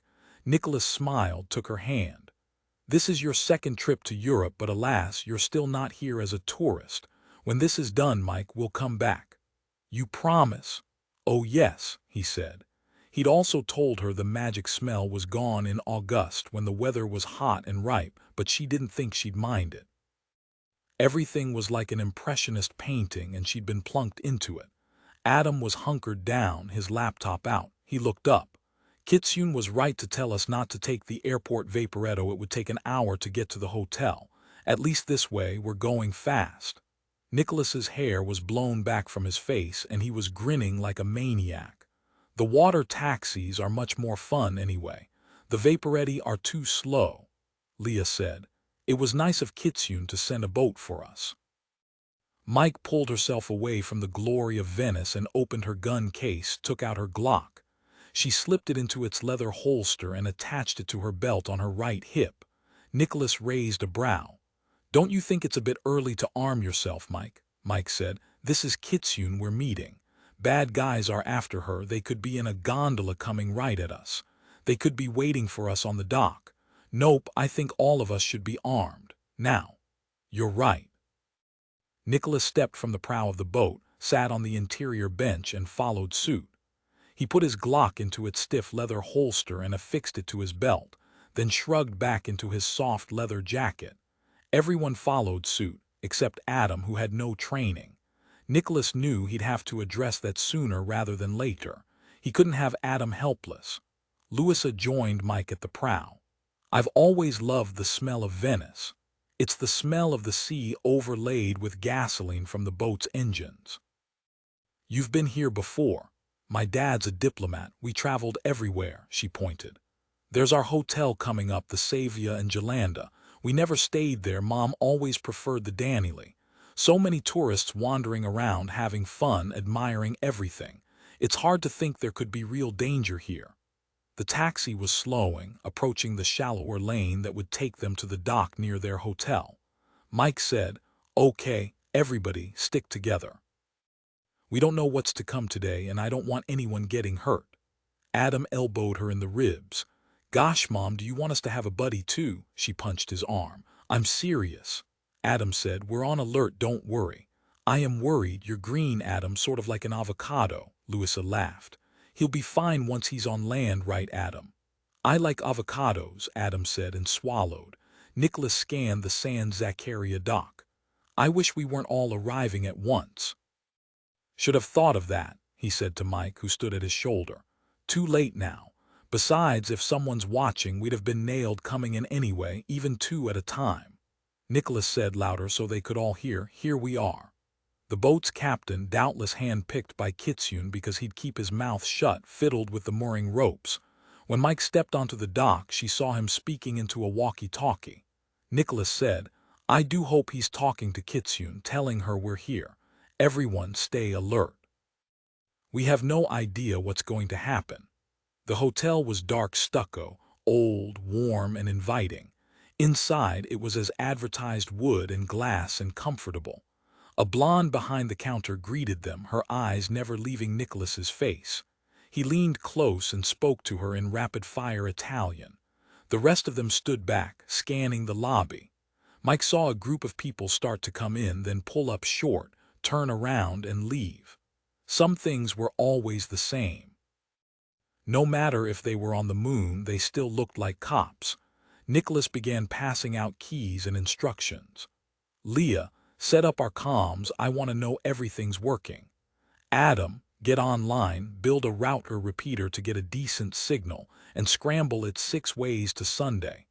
There are far too many open Wi-Fis in the area." Louisa, until there's forensics, you'll keep your eyes on Kitsune when we find her and on us." He paused, frowned. "Our receptionist put Mike on the 3rd floor, everyone else is on the 2nd. Drop your things and come to my room in 15. The receptionist is having coffee sent up. We'll down some caffeine and get this over with." Everyone straggled toward the bank of elevators. Mike and Nicholas rode up together. "I hope you don't mind separate rooms." "No, this isn't fun time, it's work," she said. "The jet lag, it's really getting to me. I want to wash my face and fall on the bed." "You said 15 minutes, plenty of time." He cupped her chin, gave her a quick kiss. "It is indeed. I could help you unpack your go bag, it looks pretty heavy to me." She kissed him back, patted his face. "It's obvious you weren't thinking ahead. You're into details, Nicholas, and 15 minutes isn't enough time for you." He cursed under his breath. She was right. He particularly loved all her details. Mike read him perfectly, laughed. "I'll drop my bag and come down to your room before we meet up with the others and head out to meet Kitsune." She waggled her fingers at him as the doors slid closed. She went up another floor and opened the door to her room. Dark brown walls, a minuscule balcony that faced the hotel next door, and a tiny bathroom she prayed had some hot water. "Well, thank you, Ms. Blonde Receptionist, for my fine accommodation and the lovely view of Venice." She dropped her bag, washed her face, and put her hair back in a ponytail. She sat on the bed, hard as a rock. So much for a nap. Mike cleaned off her glasses, grabbed her briefcase, and took the stairs down to Nicholas's room. He opened the door with a grin. She stepped in and nearly fainted. It was a huge suite, with 2 balconies opening onto the lagoon, gorgeous gray marble walls with white trim, sheer white curtains moving lazily in the breeze. The 2 bedrooms with their own ensuite bath were almost bigger than her apartment in New York. She went to the balcony, stepped out to admire the view. "You know we're on government per diem, right? We're not going to be able to put this room on the expense reports." He mumbled something and she turned, her elbows resting on the balcony railing. "What was that?" "Free upgrade." "Ah, Ms. Blonde at the front desk. Did she slip you her phone number with your key card?" She had, but Nicholas only shook his head. He joined her on the balcony, pointed to the right. "Look, Mike, the Piazza San Marco, St. Mark's Square, is right down there. There will be tourists and pigeons thick on the ground. Not good." "I agree, but what else can we do?" He didn't say anything, merely studied the entrance to the square. Mike said, "My room may be a dump, but at least it's secure. You're too exposed here out front for the world to see." He moved closer, pulled her in. She smelled like salt water and lilacs. Mike rested her head on his shoulder. "This whole thing, Nicholas, we have no idea what we're stepping into. So many people.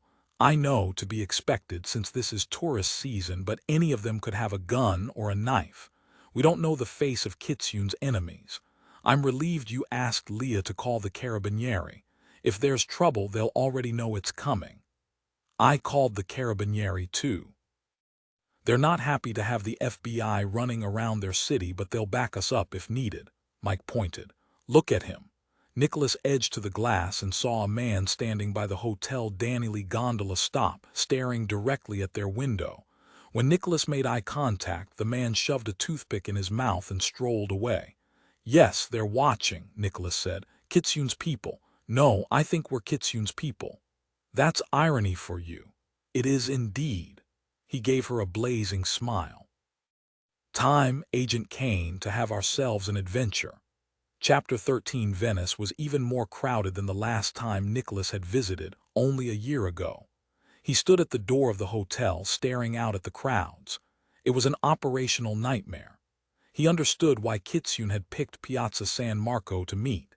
The crowds were also protection from enemies neither of them knew, but any of them could be used as a hostage or taken out as a target. He checked his watch, turned to the team behind him. "Adam will stay here, but the rest of us should get going. We're supposed to meet Kitsune in 45 minutes, enough time to do a full sweep of the piazza and get each of us into position." Mike said, "We're going to stand out since we're not in tank tops and shorts." Even with our jeans and shirts, we have to wear jackets to hide our weapons. And believe me, in the middle of the day in this heat, that's odd. There's nothing we can do about it, so try to look like this is normal to you. Everyone ready? Leah said, here are your comms. They inserted tiny earwigs and tested tiny mics hooked under their shirt collars. Mike said, testing 1, 2. Leah nodded, tested Nicholas's and Lewis's. Good, all of you are clear as a bell. I'll be monitoring your frequency. Nicholas said, I spoke to Major Salvador Russo at the Carabinieri. He said his men would be here, so our backup's in place. I sent him our photos, so they're watching for us. I hope he was smart enough to keep his men in uniform. That would discourage anyone after Kitsune. Leah said, I'll be up on the balcony of the Doge's palace and have a great view of the piazza and all of you. I'll hang back a bit, Louisa said. Follow you into the piazza, cover you.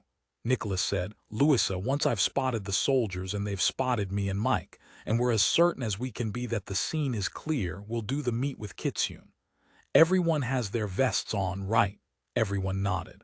Leah said, don't fret, no one is taking any chances. She looked at her watch. You need to go find Kitsune. She gave them a salute and stepped out the door, quickly blending into the crowds of tourists. A minute later, the three of them left the hotel too, turned right and walked over the bridge. The Hotel Danily was on their right. Up and over one more bridge, dodging immigrants selling selfie sticks and people abruptly stopping to take pictures of the bridge of size, and then they were at the entrance of the Doge's palace. A few more steps and they were at the eastern edge of the Piazza San Marco. The piazza was huge, magnificent, the buildings a testament to Venetian wealth from her heyday. The Doge's palace on their right was like something out of a fairy tale. There was color and noise and too many people. Even though we don't look like tourists, Nicholas said against Mike's ear, no one's paying any attention to us. She snapped to attention. He is. Nicholas looked to his right. The man he'd seen from his hotel room balcony was standing at the corner of the palace in the shade, still chewing on a toothpick. And to your left, Mike said. Nicholas looked left, saw another man sitting at a small round table alone wearing dark-tinted sunglasses. Even with his eyes hidden, it was clear he was staring at them. They kept walking. Any more? There are men at every corner, she said. Are they Kitsune's people or the guys after her? Nicholas stopped abruptly, knelt down, and retied the laces on his right boot. He took in the men following them, the two ahead of them. They were all armed. He stood back up. I don't know. Go carefully, Mike. We should have met her in the hotel. You know she had to have a crowd to hide in. In her shoes, I'd have picked the piazza as well. They kept walking, past the stalls selling tourist t-shirts and oven mitts and harlequin masks. The bells of St. Mark's Basilica began to ring. In her ear, Mike heard Leah say, that's so loud. I'll never be able to hear you over it. Stay away from the bells. Roger that, Mike said. They turned left into the main piazza, crowded with more people than she could count, and children and pigeons. Scores of people sat at the outdoor cafe tables, 6 cafes by Nicholas's count, drinking espresso and prosecco and nibbling potato chips. The lines from the Basilica tour extended out into the piazza. So many people, Mike thought. We can't control the scene. Over there, Nicholas, the blonde with long hair and big straw hat sitting. It's Kitsune and she just signaled me. The woman at the table didn't look anything like the Kitsune he remembered. She looked like the rest of the hordes in the piazza, all casual and relaxed, sipping a glass of wine. Then she straightened and started shaking her head. Crap. Nicholas spoke rapidly into his mic. We're compromised. Abort. No way to control this scene. Abort, I repeat, Leah, abort. Kitsune looked straight at Nicholas and he saw the fear an instant before the piazza erupted in gunfire. Chapter 14. Nicholas dove to the right, knocking Mike off her feet. Screams filled the air as bullets started to fly through the piazza. Leah was shouting in their ears. I see some of the shooters. Louisa, move to your left, 2 columns, the man in jeans and black t-shirt. Nicholas yelled into his mic. Leah, we're blind. Where are the shots coming from? I can't tell, too many people are running, I've lost them. Louisa got one of the shooters. Mike shouted, Kitsune's gone. I see her, Louisa yelled. About 100 feet to my right, leaving the piazza. I'm right on her tail and she hasn't seen me yet. Leah continued in her calm voice, 2 more shooters on the balconies, one right above you guys and the other directly across the square. Both have dark hair, 30s, jeans and black t-shirts, no body armor. A shot hit the plaster column that protected Mike and Nicholas, showering sharp chips down on their arms, thankfully covered. More shots, more screams. Tourists ran in all directions, fleeing into the shops and cafes that lined the square. Mike heard the European sirens, but she didn't see any carabinieri or police. Major Russo had assured Nicholas that they'd be here to back them up. Where were they? Nicholas's voice sounded in Mike's ear. Mike, we need to get free from the columns, get those 2 shooters. You break left on my mark, I'll cover you. Ready? Yes. Good. Get across the western edge of the piazza to the alley, it's 40 feet from your spot. 3, 2, 1, go left. Mike exploded out of the small space, gun pointed, Nicholas laying down cover fire. A shot grazed her shoulder and she returned fire. She missed but reached the alley. She had a much better view of the piazza from this vantage point. Leah said, Mike, balcony, shooter at your 10 o'clock. Mike turned and fired, all in one motion. A man fell from the balcony, landed 10 feet from where she stood. Leah, Nicholas is still stuck behind a column down by the white grand piano. Can you free him up? I can. Nicholas, a shooter's directly above you and I see another one across the piazza. I'll hit the one above you if you get the guy across the way. This one's blonde, dark sunglasses. Nicholas shouted, where the bloody hell are the carabinieri? I don't see a single one, Leah said. They're coming though, hear the sirens. That's the polizia, not the carabinieri. Okay, Leah, take him out. Nicholas heard Leah's shot, saw a man sprawl onto the ground. Nicholas rolled from behind the column, shooting up at the balcony as he went. A man screamed, his gun flying, and fell at his feet. 5 down, there are probably more. Nicholas, we need another aerial view. I need someone else up here to spot them. Can you get on the balcony? Yes. Nicholas yelled at Mike. Cover me, I'm going up. He burst out into the piazza, running hard. He stepped on a table and used it to catapult himself up to the balcony where the shooters had originally been grouped.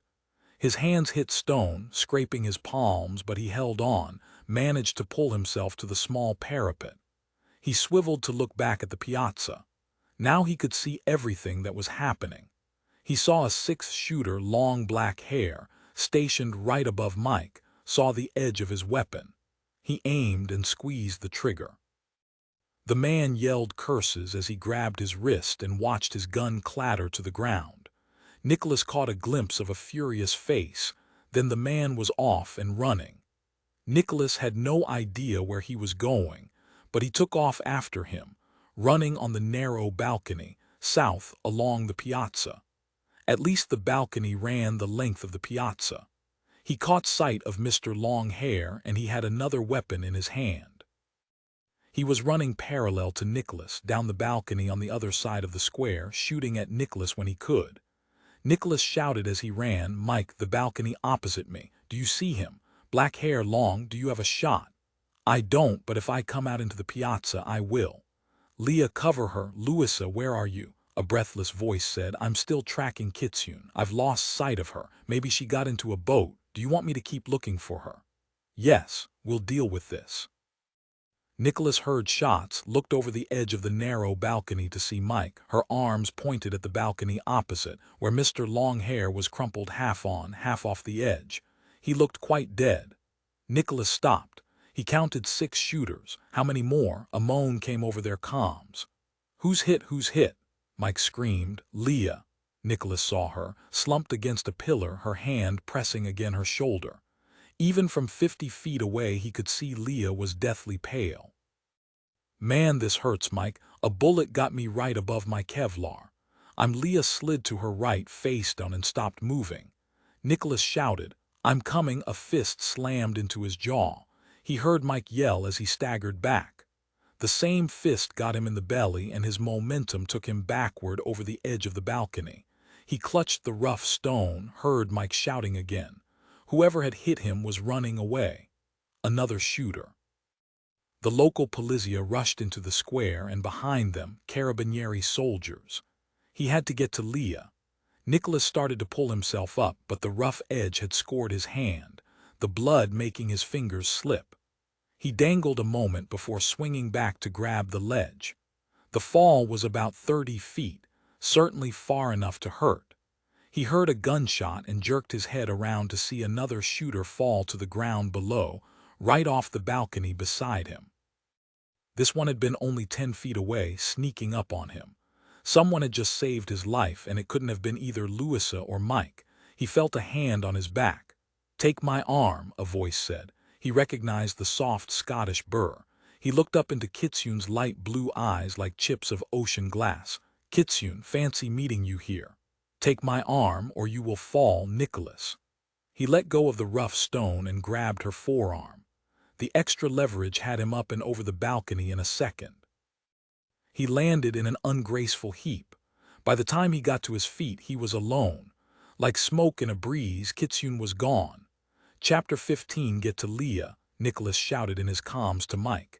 He clattered down the stairs into the piazza, ignoring the people gathering around him, and ran with her to the Doge's palace. "I lost her, I lost Kitsune," Louisa shouted over the comms. "Yes, I know.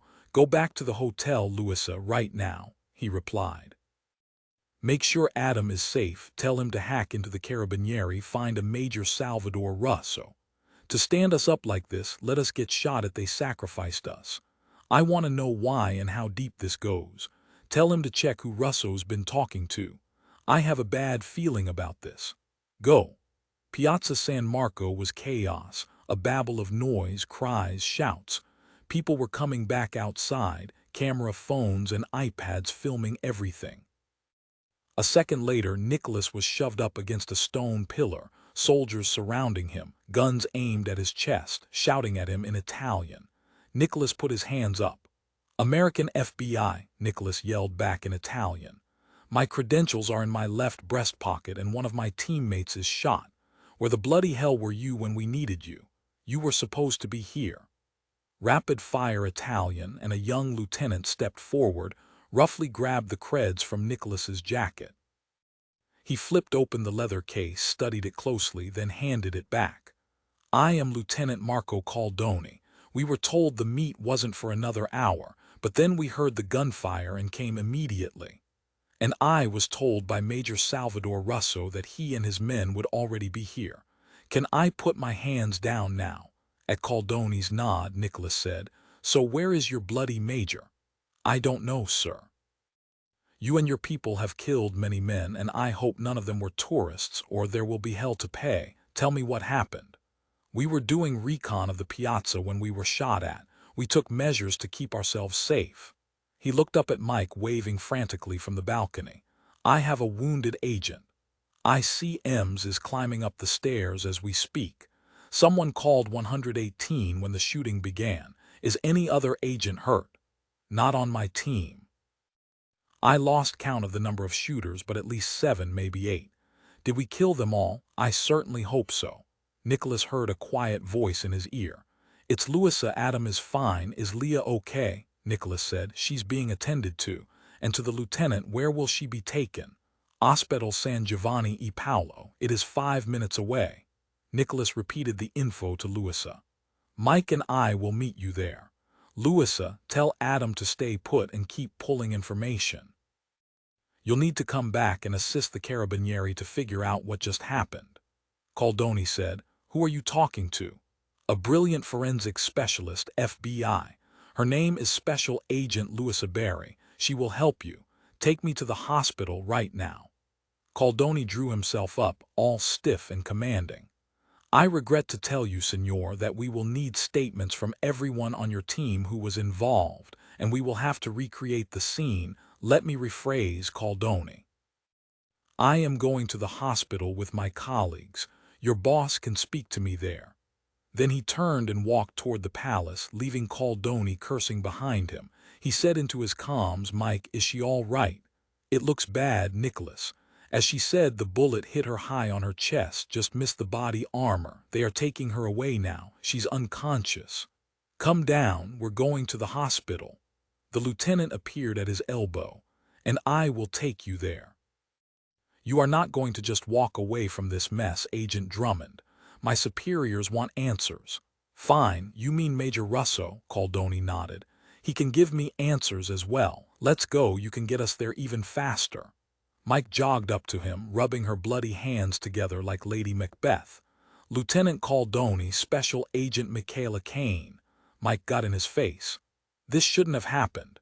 Where were you, Lieutenant? Coldoni said incredible English. Signorina, we came when we were supposed to come. That's Special Agent Signorina. She waved her hand around. This should not have happened. No, Coldoni said. It shouldn't have happened. It will harm tourism. It was close, but Mike didn't punch him. Let's go, Nicholas said. Coldoni led them around the corner, across a bridge and into a speedboat. It is faster than walking, he said, and they roared off. Chapter 16, Ospedale San Giovanni e Paolo, Venice, Italy. When they raced into the emergency center, Leah was already being taken to surgery. Lieutenant Coldoni guided them to a small waiting room and asked them to stay there while he called Major Russo. There was a small Nespresso machine on a side table. While Mike watched numbly, Nicholas made shots of espresso for both of them. Usually Mike drank her coffee black, but after one look at her, Nicholas poured 3 sugar packets in hers. They drank silently. Nicholas set down his paper cup and put his head in his hands. Mike knew he was mentally replaying what had happened at the piazza and beating himself up, par for the course. She said very precisely, "Listen to me, Nicholas, what happened was not your fault. It was the freaking Carabinieri's no-show, this Major Russo's doing, no doubt. I'm thinking, too, that Kitsune should have known the shooters were there and warned us. If we spotted some of them, why didn't she? You know what? I say let's blame her. Yes, that makes me feel better." He raised his head, gave her a twisted grin. "Yes, all right, we'll blame Kitsune. I can't believe we aren't all dead. If Leah doesn't make it," she kept her voice matter-of-fact. "She will make it. She's young, she's strong, she's in excellent shape, and they got her here and into surgery quickly. Leah will be fine. Do you think they'll take all the earrings out of her ears?" She laughed, couldn't help it. "I hope they leave in her belly button ring." She hiccuped and her breath hitched. "She lost a lot of blood, Nicholas. It was all over the marble floor on the balcony. And on your hands, too, from trying to staunch the flow of blood." He looked at her hands, now scrubbed clean of Leah's blood. "All right, she'll make it. We were lucky." They sat quietly for a moment, the shock of one of their own being shot, the possibility of Leah's dying. It was too scary to talk about anymore. She said, "It's no big mystery. The Carabinieri knew we'd be there and they let the shooters go for us. They wanted all of us, particularly Kitsune. This time she's made herself some powerful enemies. Do you think it will make her reconsider her career choice?" "No," she said. "It isn't supposed to be like this, Nicholas. As Covert Eyes, we're supposed to be covert. That's the whole idea. Whoever set this up knew we were coming. They were waiting for us to come. They didn't care if tourists got hurt or killed. Too many shooters, too many. Kitsune killed one who was about to take off my head. Then she helped me up onto the balcony and disappeared." Mike whistled. "So that's why Louisa lost her." She doubled back. She studied his impossibly handsome face. "Know what I think? She saved you because she likes that dent in your chin." Nicholas rolled his eyes. "She saved me because we're all she's got. Do you think Adam will find anything useful, like the identity of Kitsune's client? If Adam can't, then no one on this earth can." "Oh yes, there is. You. Your faith in me is grossly overrated." She shushed him, pulled out her phone. "It's time to break the news to New York." But before she could dial, the phone rang in her palm with the familiar 212 area code. Mike picked up, said, "Sir, I was just going to call you." Zachary said only, "Tell me it wasn't you, sir. Have you not seen a television or Twitter? Breaking news, the Piazza San Marco overrun with a gun battle. 7 believed dead, 1 transported to a local hospital. No tourists hurt." "Yes, sir, I'm afraid it was us. We were ambushed." All right, I know you've all sorts of justification, but more important, is any one of ours hurt? Leah was shot. The bullet hit her just above her body armor. She's in surgery right now. Nicholas and I are here at the hospital waiting for Louisa. A long pause from Zachary then. Gray was monitoring you, then everything went dead.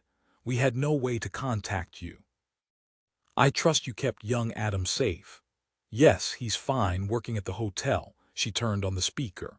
A moment, sir, Nicholas said.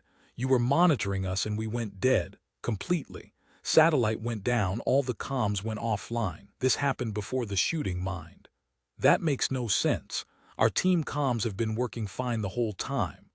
Gray doesn't have an explanation.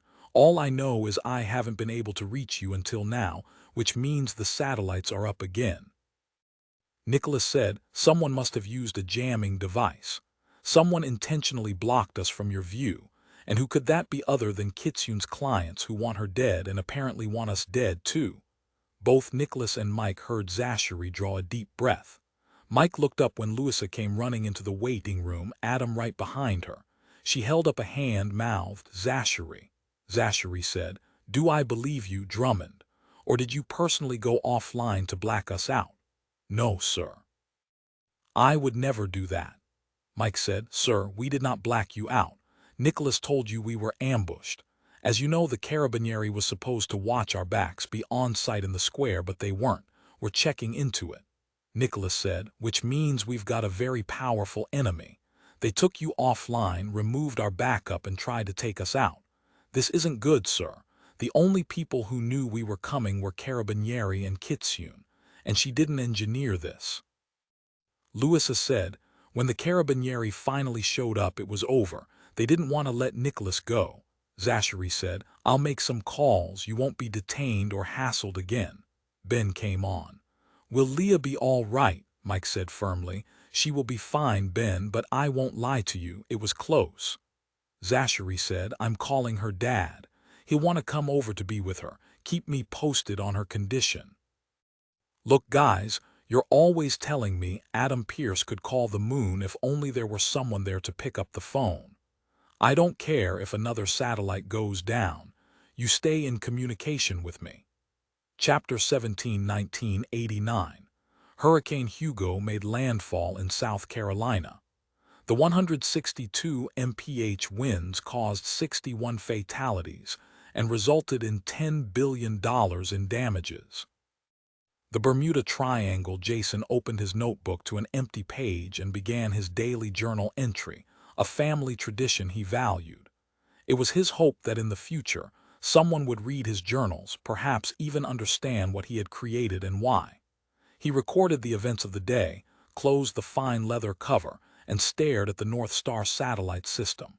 He was tired, he admitted it. A subtle beep. Jason opened his eyes. He'd just been resting them for a minute, not really been napping.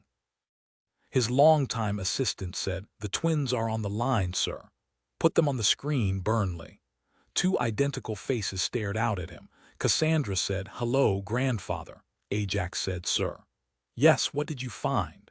We found the site, the material, even a gold cherubim wing looked like it was broken off the ark. Cassandra paused, then wonder in her voice, grandfather, I hear it buzzing at me and Ajax feels its warmth. It is real, it is amazing. Jason asked carefully, your mother and the rest of her team? Cassandra's eyes filmed with tears. Mother's bones aren't here, but all the rest of the teams are. We couldn't tell what killed them. It was as if they'd simply fallen down dead. We're thinking someone poisoned them, but we don't know who. Sir, even though the ark isn't here, we have the cherubim's wing. Any clues to what happened to your mother and the ark? Cassandra swiped her hand over her eyes. Yes, Dr. Gregory dug up an old crate and inside we found a map, in Mother's handwriting. She held up a sheet of paper. We hope it's the location of the ark, but she doesn't say. I've scanned it and you should have it now. Jason pressed a button and the page appeared before him. Ajax said, as you can see, it's a map of a mountain, not just any mountain, sir. It's our mountain. Castle Rigon. Yes. But it's been excavated, Jason said. And searched, Ajax said. Then we haven't searched hard enough.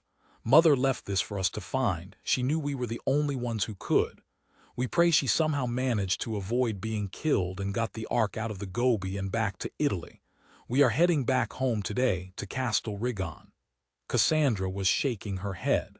"I'm not convinced. How could Mother have gotten the Ark back and buried without anyone's knowledge? All we know is that the Ark was stolen from the palazzo and lost in a sandstorm in the Gobi. I have the proof, the cherubim's wing, broken off the Ark, grandfather. As I told you, I can feel its energy. It's welcoming me." "Do you think the letters from Pope Gregory X are accurate?" Jason said. "Our family has operated all these years under the assumption that yes, they are, that the Polo brothers stole the Ark from the Pope, his plan to present it to Genghis Khan. It would seem you found the evidence to prove that. Despite the idiotic move of stealing the staff from the Topkapi, you did manage to find the cherubim's wing." Ajax lurched back, fury on his face. He felt Cassandra's hand on his arm and regained control of himself. "I wouldn't say it's proof. For all we know, this piece was simply broken off the Ark and buried here. Why? I don't know. None of this makes much sense. Do you understand any of this, grandfather?"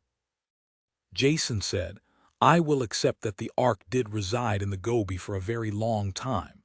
Didn't you find anything useful, some evidence of why the entire team died?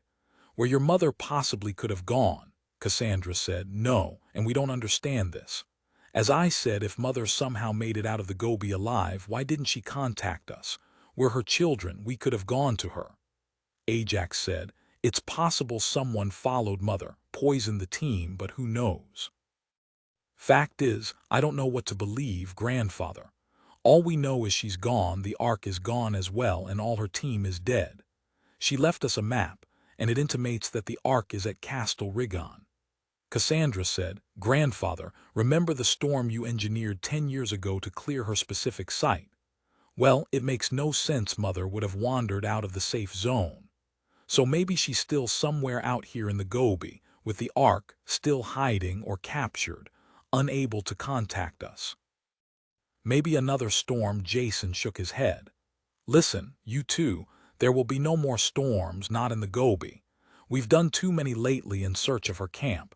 We can't run the risk of someone taking too close a look, especially considering the magnitude of the most recent event." Ajax said, "I know you didn't think it necessary to go so large, but if you hadn't, I doubt we would have discovered Mother's site. Surely it was worth it. If we have one more, we can search farther away. The magnitude of this storm left over 3,000 dead in Beijing, and that's only the latest count. You never weigh the chances of success or the likely destruction and loss of life before you want to take action. I see no upside to creating another storm, and our next incursion is already in play, and it will wreak enough havoc.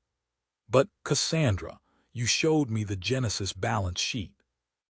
To survive, we need more money, and quickly, particularly after your lavish grant to that Polish archaeologist." Ajax said, "This is the hurricane heading for the Gulf. Oil futures are down, I take it." Jason said, "Everything is in motion. There will be plenty of warning so people can evacuate. You will both go to Castel Rigon as you planned." Ajax said, "What worries me, grandfather, is that the Ark might not have ever made it to Italy. Go back to the palazzo. Search again. And I want you to bring me the cherubim's wing. I must see it for myself." Jason tapped off the hologram and sat back in his chair. Tangled visions of his beloved Helen flashed through his mind, then one final vision. He leaned back in his chair and closed his eyes. So many more steps to take. He thought of all his and Helen's efforts to keep the Genesis group's true purpose a secret, and they'd succeeded beyond their wildest hopes. But the twins could ruin it all. He couldn't believe they'd actually had the wretched fake staff of Moses stolen from the Topkapi. How could he have foreseen their doing that? Even if he had foreseen it, what could he have done to stop them? Even now, people as powerful as they were could be asking questions, getting close. And the thief who'd actually stolen the staff, what had happened to the thief? He'd forgotten to ask them. He looked at the latest weather service assessment of the storm he was building. No one was concerned. Everyone predicted it would move from the coast into the Atlantic and out to sea, never touching the United States. They were wrong.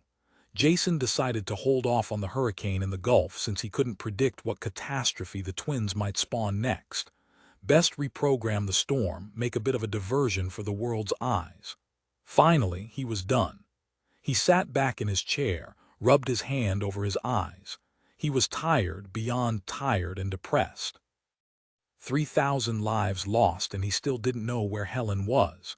He wondered if he'd ever know. Chapter 18 Ospedale San Giovanni e Paolo, Venice, Italy. Lieutenant Caldoni came into the waiting room, accompanied by another soldier, clearly his superior.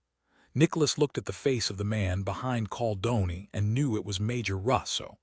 Russo stood at attention and said in excellent English, "I am Magyar Salvador Russo. I know you are upset that we were not in the piazza at the scheduled moment. We were unavoidably detained by a civil emergency and we were called away by our superiors." Nicholas said, "I trust the civil emergency was satisfactorily resolved. Of course, we are looking into the situation at San Marco. I apologize for the inconvenience. We are all greatly relieved that no civilians were hurt." Mike stood, ripped off her jacket and showed them where a bullet had ripped through her jacket and shirt beneath, barely missing her. "One of our agents is in surgery, and see this." This was too close. Russo gave her an impatient look and his voice was cold. "Did you not understand me, Signorina? I explained to you what happened." Then he had the gall to shrug. "It is regrettable." Mike shrugged back into her jacket. "We're finished here. I'm going to go check on Leah." She paused at the doorway. "Major Russo, our superior, President Bradley, will not be pleased about your supposed civil emergency." Then she stalked out. It was an excellent shot. Major Russo drew back and finally he nodded. So Major Russo could be intimidated. Nicholas took a step closer. "Agent Caine is right. You failed us, Major Russo, and I ask myself why this happened. Do I really need to repeat myself, Agent Drummond? This incident is very disturbing. This fox, this thief, it is obvious to me that she set you up. She is obviously very dangerous indeed to you and to everyone in the piazza. The fox wasn't behind this." Russo said, a sneer in full bloom, "Surely you do not believe what you say. This woman is a dangerous criminal. She is wanted here in Venice for the vicious murder of a member of our city council and his wife. It would be a coup for me for our country to apprehend her. There is no one else who could be behind this attack." Nicholas remembered Kitsune's elegant Italian curses when she told him they'd even framed her for the murder of the owners of the drop house. He didn't say anything. Russo continued, and now his hands were fists. "Attend me, agent. We have counted 7 dead Italians, no dead Americans. It is we who have suffered violent death, not you. If there are questions about culpability, you must address them." Nicholas said, "The way I see it, we've helped you eliminate 7 of your lowest criminals with great risk to our own lives. You're welcome." Russo drew himself up to his full height, all those medals on his chest glinting in the light, the pompous little toff. "I am detaining you, Agent Drummond, until the particulars are sorted out. You will give me your weapons for ballistics analysis." He nodded to Caldoni, who looked from Russo's face to Nicholas's. He didn't look happy. He took a small step forward. Nicholas laughed. "No, you won't be detaining us, Major Russo, and we will not hand over our weapons. There is an active threat against us, and we will not go unarmed, especially when we can't count on your people to provide assistance.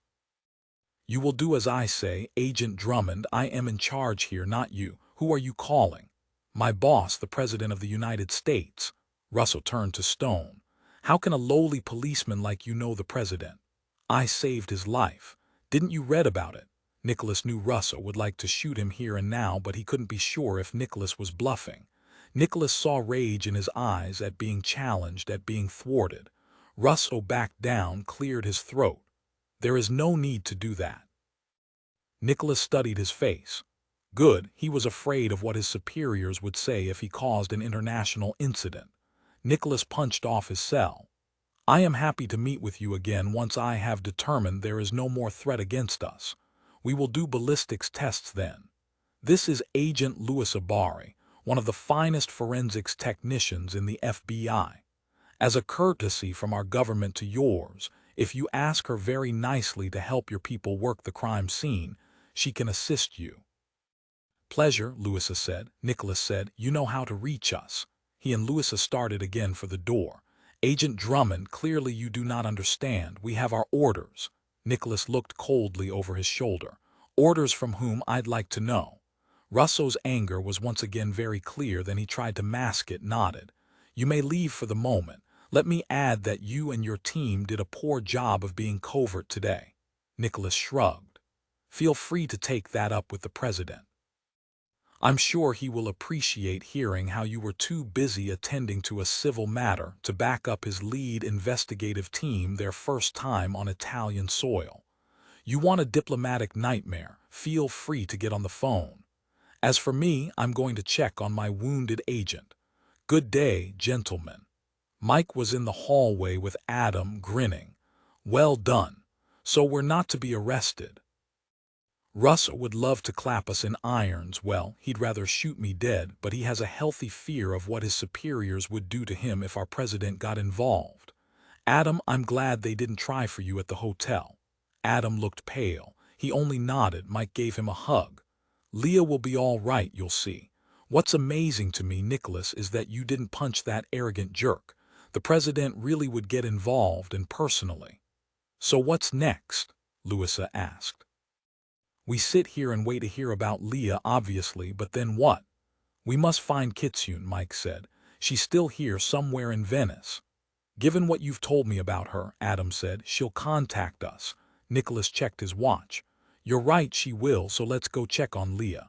Mike said, Zachary called to tell me Leah's dad is on his way to Venice. Good, Louisa said. Once we see how Leah's doing, let's get some coffee before jet lag knocks us on our butts. They were met by a nurse, smiling. She gave them a thumbs up, spoke in rapid Italian. Nicholas thanked her, said, Leah is going to make it. Chapter 19. Leah was very pale. She had a large pressure dressing across her chest and shoulder, her left arm in a sling. Her short blonde hair was spiked up, and a dark bruise was creeping up her neck. She brightened when she saw Nicholas and Mike walk through her door, Adam and Louisa behind them. Nicholas smiled, seeing her earrings still marched up her ears. "Eh?" she whispered, throat scratchy from the anesthesia. "Hey yourself," Mike said, sitting in the chair next to the bed. She took Leah's right hand in hers. "What were you thinking, jumping in front of a bullet? Maybe that I wanted to spend the next 6 weeks in a sling having all of you wait on me. Broke my collarbone and they said the bullet nicked the lung. Hit me right on top of my vest, went down instead of through. Funny angle. Doc said a shot like that couldn't happen again in a million years." Nicholas leaned over and kissed her forehead. "Mike and I would probably be dead if you hadn't spotted the shooters for us. Good job." Mike said, "You're going to have to stay here for a couple more days, but I have a surprise for you. Your dad's coming. He'll be with you early tomorrow morning." Leah whispered, "You really did that for me?" "Zachary did," Nicholas said. He leaned down, took her hand, studied her face. "Louisa tells me you and your father are great chess competitors. Cutthroat games should keep you occupied." Nicholas lightly touched a finger to one of the sterling silver studs on her left ear. "What does your daddy think of these fashion statements?" Louisa said from behind Mike. Her dad, who, let me add, is a Lutheran minister, says he wouldn't have minded if she'd rebelled when she was a teenager, gotten it over with, piercings included, but not his Leah. She had to wait to adulthood. Leah whispered, "I figured I'd have more money, buy better accessories." A nurse came in. "Miss Scusi, you need to leave now. She needs rest." Nicholas paused a moment. "Adam, you and Louisa go back to the hotel. Mike and I need to speak to Zachary again about the local carabinieri and this Major Russo. No reason for you to stay and hear the fireworks." Louisa leaned down, kissed Leah on the cheek. "You sleep, I'll see you in the morning." Adam said, "I'll find you some good websites for accessories." Leah's voice was fading out. "Maybe I can put it on my expense account." Louisa and Adam left, Louisa saying, "I'm so tired I could fall asleep right here." Nicholas knew he had to give Zachary a heads up about Russo and called him on his private cell. He got Zachary's voicemail. "Piper is a princess in her school play this year and not a tree. She makes progress in her acting career." He grinned. A bit of whimsy from Zachary, who would have thought? She punched his shoulder. "I met his wife. She told me he is a real jokester, drives her and the kids crazy with his stunts." They stepped out of the hospital into a dark Venice night, the air soft against their faces. It was quiet, stores closed down, restaurants finally empty, tourists tucked into their beds. "It feels good to be outside. I want to clear my head." She stopped a moment, looked around the deserted square. "It's so quiet, Nicholas." She could see multiple alleys extending like arms from the piazza, and the water flowed heavily beside them in the canal and back into the lagoon. From the corner of her eyes she saw a shadow. It didn't move. Her hand went to her Glock. He was close in an instant, whispering, "What is it? What did you see?" "Not sure, a shadow, but the thing is it's not moving. I think someone's standing there watching us. I don't like it, Nicholas." And the sky lit up in front of them. They were in the open. He grabbed her hand and they ran toward the passageway next to the canal and ducked under an overhang. Bullets whizzed by them. "I can't tell the angle," Mike said, but she returned fire, then ducked back under the overhang. "I only have one extra magazine, how about you?" "Same here," Nicholas said. "Shoot in short bursts, pray for accuracy." They were on their own, no comms, no backup, facing an unknown number of thugs shooting at them. She took 2 fast shots, didn't hear any yells, only more gunfire. You'd think someone in the hospital would be yelling their heads off. "Where are the Polizia?" "Nicholas, I gotta say it, I'd sort of hoped we'd mowed down all the bad guys in the piazza today. Have you ever heard of a shortage of criminals and guns?" More shots, bullets striking the wall and the overhang too close. They went down on their haunches, backs pressed against the wall. "I hate this bloody town, everyone wants to kill us." Nicholas pointed. "There's one." She sighted and pulled the trigger once. The man who'd been crouched atop a building 20 feet from them fell silently, splashing into the canal. He squeezed her shoulder. "Good shot, how many more, I wonder?" The piazza was deadly silent, as if Venice were holding her breath. So were Mike and Nicholas. Nicholas let his breath out slowly, centering, eyes roaming. "There can't be only one shooter. I mean, confidence is one thing, but there are 2 of us and we are FBI. She had to laugh. He sounded so insulted. "I know, and we're the toughest dudes in the universe. There are more, don't worry. Cover me, I've got to be able to see more of the area." Nicholas inched forward, crouched low, toward a small bridge arching over the canal. He saw another shooter, this one sneaking up behind Mike, taking sight. He raised his gun, smoothly pulled the trigger.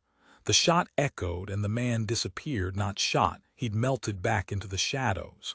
Well, bloody hell. Where were the Polizia? Movement, he saw it, off to the north side of the piazza. He saw 2 men running past, taking up new positions, flanking him and Mike. So 4 shooters at least. He needed to move some 20 feet to his left for a better position. He was about to make the dash when 5 shots came from his right, smooth, fast, from 2 guns. Small caliber, sounded like a Walther PPK, a British gun. But why would Italian thugs have British weapons? He saw one of the shooters rise up to fire and the British gun fired and he went down. He looked across at Mike. Her Glock was up, she was sweeping the area like he was. "Go," a female voice shouted. He knew it was Kitsune. She slipped out of the darkness and was rapidly firing across the piazza. He took off back to Mike, grabbed her hand, and the 2 of them ran along the edge of the canal. Bullets sounded behind them, some striking the walkway, some splashing into the canal. They heard a man scream. A body fell in front of them and they leaped over it, not missing a stride, and went around a corner. Adrenaline was flowing hot and heavy and Mike was blazing with fight. Nicholas, who shot that man, who was shooting back in the piazza? Kitsune. "You're kidding, what is she? Our guardian angel, you'd think. This is the 2nd time today she saved my hide." "What are we going to do? We can't leave her to face the rest of the shooters, and I'm nearly out of bullets. I've only a few shots left myself." Another 6 shots from the British gun, then it was utterly silent, only the sound of the water lapping against the walkway. They heard footsteps, light as a feather, coming closer. It had to be Kitsune. A quiet voice said, "Take the water taxi. I left it for you. I'll come to you at the hotel, and Nicholas, Mike, try not to get yourselves killed on the way." And she was gone. They heard the wail of a siren. At last, the polizia. He was glad the cops had finally showed up, but he didn't want to talk to them. It would be too much. He grabbed Mike's hand and they ran for the water taxi bobbing in the canal. They were on board. The driver, without a word, took off into the night, spray churning up like wings. Nicholas glanced back once to see Kitsune standing on the pylon where the boat had been tied, covering their escape. He said again, "That's twice in one day." The boat made a sharp, fast turn and spray hit her in the face. Mike swiped the water out of her eyes, laughed. "What is one to do with a criminal who rescues you? Let's start with finding out what she's gotten herself into." Chapter 20. Louisa met them in the lobby, candy from a vending machine in her hand. She did a double take. "What on earth happened to you?" "More bad guys tried to kill us," Mike said. "It was exciting there for a while, then Kitsune showed up, saved us yet again. No polizia, no carabinieri, and that really pisses me off." "After the no-show in the piazza," Louisa said, "I've got to think Kitsune's clients paid them to stay away." Nicholas thought of Major Russo. "It's reasonable to assume there are certainly a couple of high-ups who are doubtless on the client's payroll."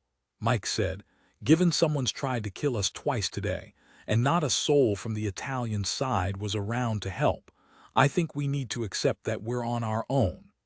Louisa punched the elevator button. Thank goodness Kitsune was there. "She's turning into Wonder Woman," Mike said. "I figure she has to save us since she got us into this mess, whatever this mess turns out to be." "Hey, Nicholas, you okay?" He'd gone white. He was looking at a new tear in Mike's jacket on her other shoulder. He felt a wave of panic, gently pushed her jacket and shirt down and examined her upper arm. "Not bad," he said and let out a breath. "I'll fix you up when we get to the suite." Mike looked down at her ripped jacket. "I didn't feel a thing." She looked up at him. "It hurts now. Isn't that something?" Louisa said. "It doesn't look bad, Mike, thank goodness." Nicholas pulled Mike's shirt back up, closed her jacket. "You are not sleeping in that room our lovely receptionist assigned you on the 3rd floor. My suite has 2 bedrooms. The living room is good-sized, so we can use it for business. Don't even think of arguing, Agent Caine. I can't protect you if you're half a hotel away. Louisa, would you please bring your first aid kit? I need to clean up Agent Caine's wound." 10 minutes later, the 4 of them were congregated in Nicholas's suite, room service ordered, everyone settled in. Mike filled in Adam and Louisa on the shootout near the hospital while Nicholas cleaned up her arm. She wasn't going to make a sound. She talked fast, through gritted teeth. "They're all done," he said what seemed like 2 years later, but she knew was only a couple of minutes. "The steri strips are fine. You'll be good to go in a couple of days. Here, take the aspirin. I'll have the nurse give you a lollipop on your way out. Har har." Adam handed her a glass of Coke Light and she got the aspirin down. "While we were waiting to hear about Leah's surgery, I called Gray to ask him about the coverage drop in New York. He said he was still working on it, but it appeared the satellite they were using got off course and lost its signal. It's totally down. It might have been tampered with, it might have been hit by space debris, don't know yet." The pain in Mike's arm was down to a dull throbbing, thank heavens. "But that doesn't explain the inability to call us. Cellular shouldn't have been affected." "That's right," Adam said. "Gray told me they went dark on all the screens for almost 40 minutes. He said he'd get back to me when he had more information. Now, I've been searching for the drop in the system myself, Nicholas, but so far nothing. It's gone. The data from that time has been erased. If our comms had gone down, I'd be inclined to say it was a small imp and electromagnetic pulse, and that still might be the case, if there's someone out there who's developed a directional imp. But at this rate, we might never know what happened. There aren't any bugs in the system, none that I can see at least. It's like someone unplugged the coffee pot for a while, then remembered it hadn't brewed totally and plugged it back in. Keep on it, Adam, and your contacting Gray was a good idea. Keep in touch with him. If it was done on purpose to cut communication to us, I'm betting there'll be a trace. I have a hard time believing it was an accident, though. Sounds coordinated to me, Louisa said. Adam, tell Mike and Nicholas about keeping track of Kitsune. Adam said, since she's keeping an eye on us, we'll see her again. Sorry, Mike said, I forgot to tell you. Kitsune said she'd be coming here later. Good. When she gets here, I can tag her with a GPS tracker. Leah brought a couple of our new ingestibles. It's in her best interest for us to know where she is. Then we give her some tasty pasta and pow, she's covered for 72 hours, give or take, and we always know where she is. I think she will come, Mike said. But then I think about all the cock-ups today. She might be reconsidering our value to her as we speak. There was a knock at the door. A female voice called out in strongly accented English, "Room service." All eyes went to the door. The knock sounded again, the voice more urgent, this time in Italian, "Apri la porta per favor." Not again. Wait, Nicholas, something isn't right here. Mike pulled out her Glock. Nicholas took one side of the door, Mike the other. Louisa had her weapon out as well, standing in front of Adam. Nicholas opened the door, his Glock pointed at the server. It was Kitsune, dressed in the hotel's service outfit. She smiled, said, "Grazy," and walked into the room. "So where's our dinner?" Nicholas said, slipping his Glock back into its holster. "When I checked, I was told there was a 20-minute wait. I hope you don't mind, but I added an order of my own to yours." Mike said, "Well, no more long blonde hair, but you still aren't you?" "No, to visit the hotel, I decided to go Italian native, no more tourist." Kitsune patted her dark wig. "I am very sorry about your agent. Will she be all right?" "Yes," Mike said. "Thank you, Kitsune, for keeping a watch on us, for keeping us safe." She paused. "You're not a bad shot either. I thought you hated guns." I do, but Grant, my husband, said I would occasionally find them useful, and that meant I had to learn how to shoot. When he was satisfied, he gave me 2 Walther PPKs. I like them," Nicholas said. "I want to meet Grant and shake his hand. He taught you well. Sit down, Kitsune, and tell us what's going on here." She sat forward. "Listen, time is of the essence. They have Grant, they kidnapped my husband." Her voice cracked just a bit, then she shook her head at herself, got it together. "I was told to set up a contact email account. My only message from his kidnappers was to be in the Piazza San Marco on the time and date today. Nothing else." Nicholas looked at her closely, saw the fear in her eyes, not for herself, no, for her husband. And he knew without question that she would trade herself for him. "Somehow they found out I'd called you, how, I don't know, but they knew. They knew everything. And that's why they were there in the piazza, waiting and watching for us to hook up and take care of all of us. I don't think they have Grant here. I don't even know if he's still alive." Kitsune hated saying those words aloud, hated how they sounded so stark, so final. She wanted to fold in on herself, but knew she had to keep it together. She had to move forward. It's what Grant would expect of her. It's what she expected of herself. Mike said, "You realize, of course, that your clients have buddies in the Carabinieri, probably on their payroll." I didn't, not until the shooting started and they were nowhere to be seen. Another knock on the door, and Nicholas covered Mike as she went to open it. This time it was their dinner. Mike gave the server a big tip and wheeled the cart inside, wincing only slightly at the pulling pain in her arm. She'd been lucky this was nothing. She set the tray on the table. "Everyone dig in." Nicholas took a bite of carbonara, then another. It tasted nearly as good as Pietro's on East 43rd in Midtown.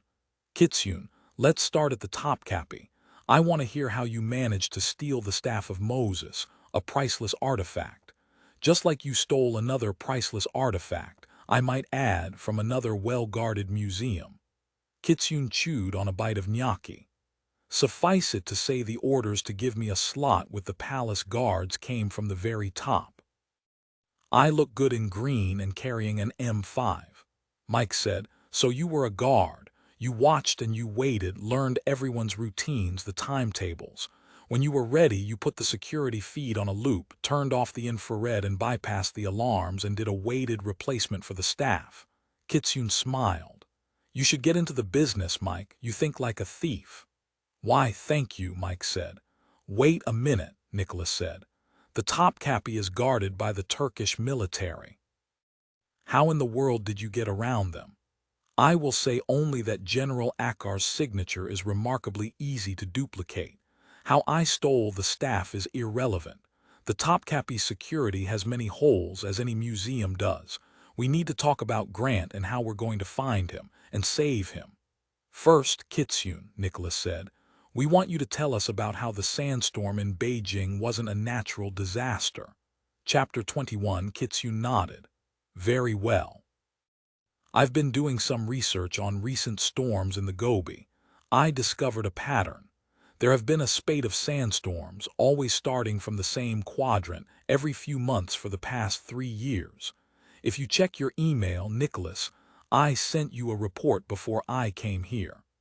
Nicholas pulled his mobile from his pocket, opened it to his private, secure FBI mail app. I won't even ask how you got my secure email address. Truly, Nicholas, if the Americans have any hope of remaining at the top of the world food chain, they need to realize that giving every agent the same patterned email address isn't a safe road to security, no matter the level of encryption. He tossed the phone to Adam. Adam, please offload it, Louisa asked. But why would someone want to be causing sandstorms in the Gobi? Why would someone want to control the weather at all? And how is that even possible? You think someone's figured out how to damage their competition one storm at a time. It's all about money, Kitsune said. It usually is. But now I believe the systematic sandstorms are about something bigger than money. I believe whoever hired me to steal the staff of Moses in the Topkapi has something to do with these sandstorms. The Gobi is a big place, Mike said. I assume there are many lost treasures. Kitsune nodded. The Mongolian Empire was quite large. Whole cities were lost along with their treasures, their gold. As I told you on the phone, Nicholas, I think they're looking for the Ark of the Covenant in the Gobi Desert. The Gobi Desert? Adam looked confused. How can that be possible? I mean, Indiana Jones was nowhere near the Gobi. Mike said, Adam's right, tell us more so we'll understand. Why is your client looking for the Ark of the Covenant? And why in the Gobi Desert? Kitsune said simply, I believe they want the power the Ark holds. God's power. You see, the staff of Moses belongs inside the Ark.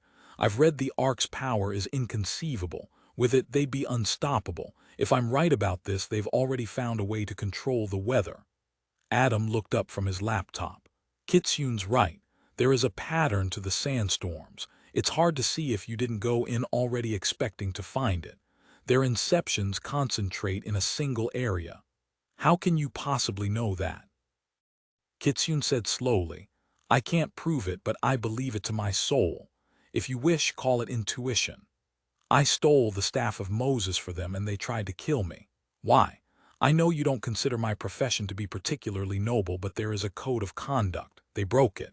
I could see no reason why, certainly not to save themselves 5 million euros. I did my job and did it cleanly, no chance of any blowback on them. So why do they want me dead? Mike said. Because you're a loose thread. Kitsune nodded. Yes, that is true, but surely. Adam raised his head. Why do you believe these sandstorms tied directly into finding the Ark? Do you have any proof? The only thing I have is this.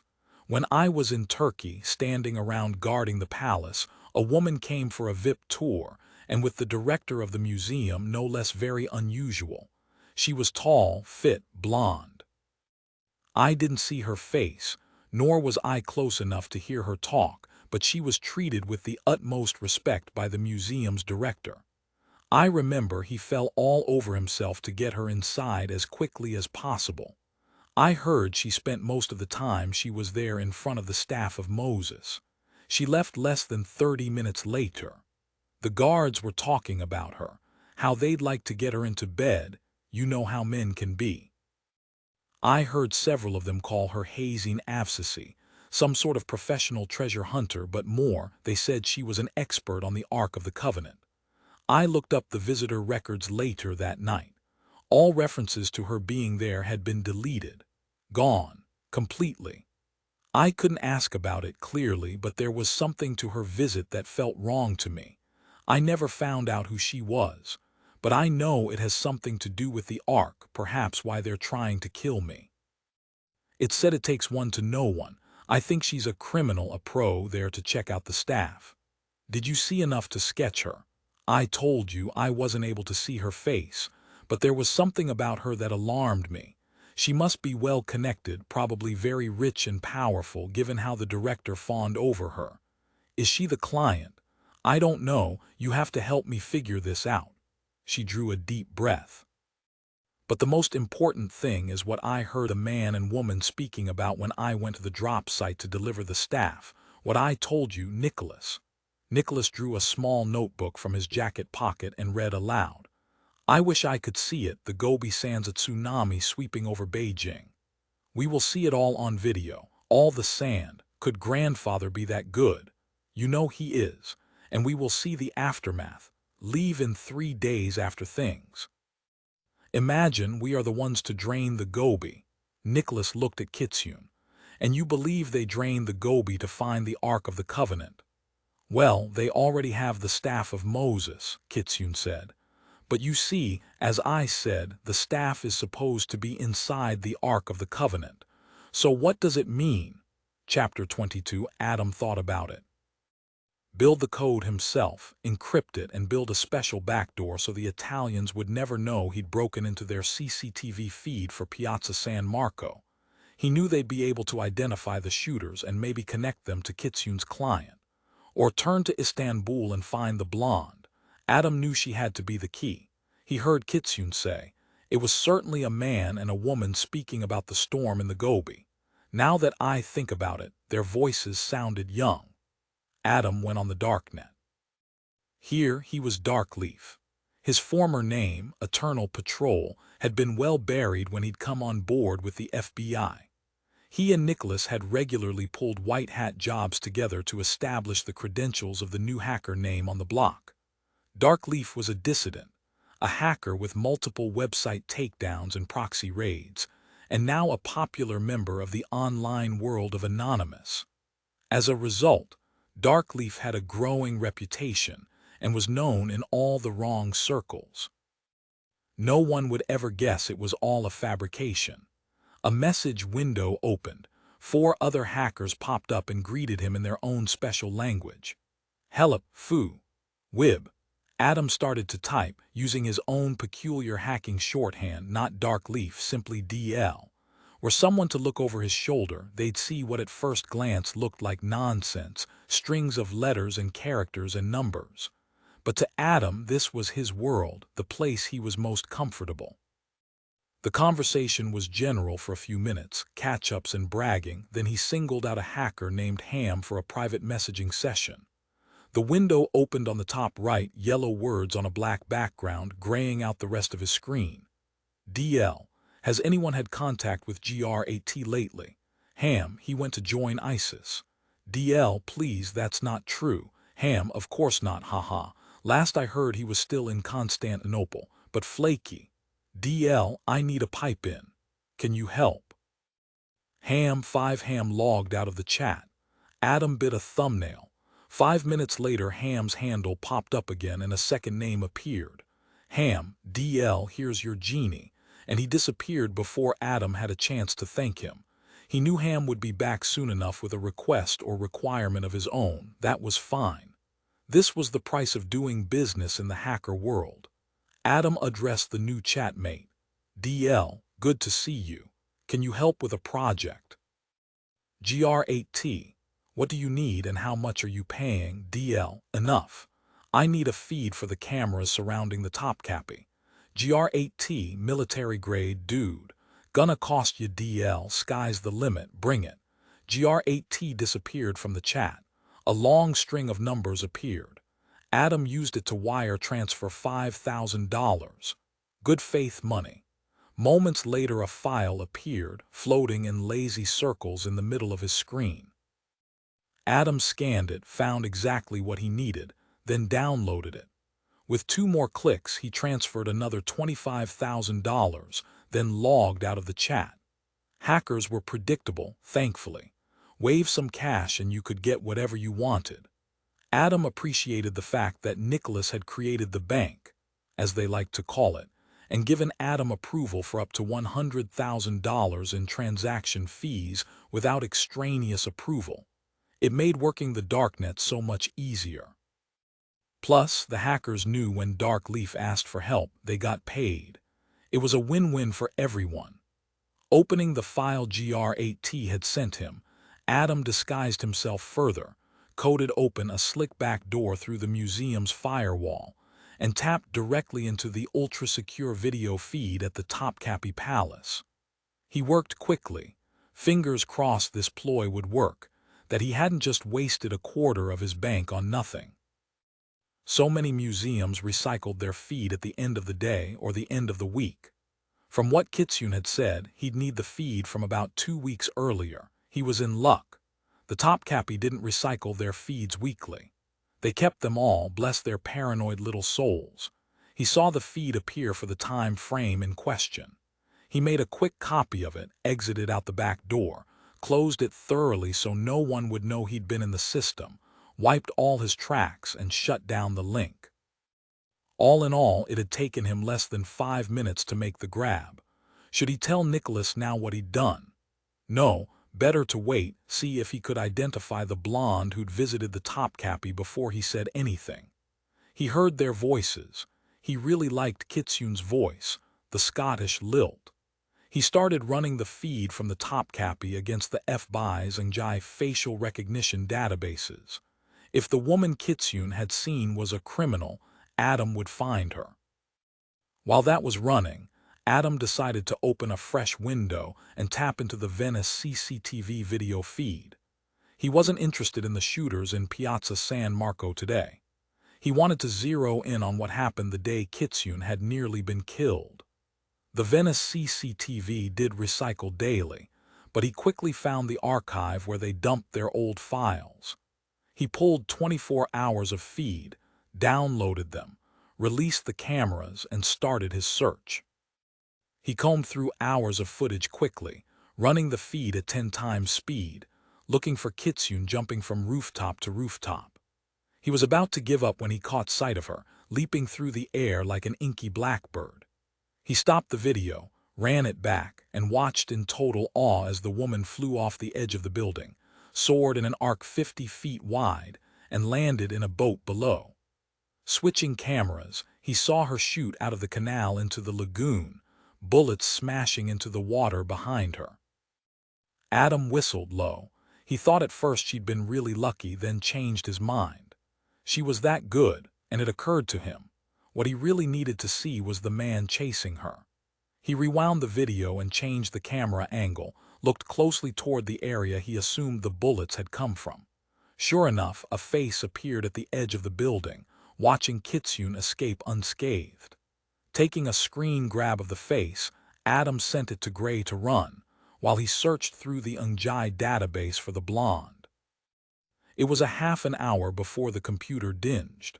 A match, but it wasn't what he expected. He'd struck gold. Chapter 23. Adam walked into the living room, a huge grin on his face. "Hey, kids, gather around. Daddy's got a nice surprise." Some laughter, then Mike said, "What do you have for us kids, Daddy?"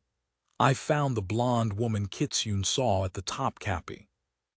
"Nicholas, I'm sure glad you got your buddies in Me5 to sync with us, because that's where I found her, the Me5's facial recognition database. Her name's Lilith Forrester Clark." He handed Kitsune a printed screen grab. "Is this the woman?" Kitsune frowned as she touched her fingertips to the woman's face. Nicholas said, "Do you recognize her?" "Yes, from somewhere, maybe a long time ago. It's going to take some thought for me to remember. But that name, Lilith, unusual name, and it's familiar." Mike hugged Adam, kissed him full on the mouth. "I'm so glad I talked Nicholas into bringing you on board." "Wow, wait, there was another ding from his computer. Hey, look at this, guys, I've got another hit.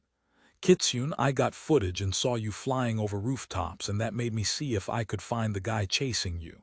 Yep, here he is, name's Antonio Pazzi.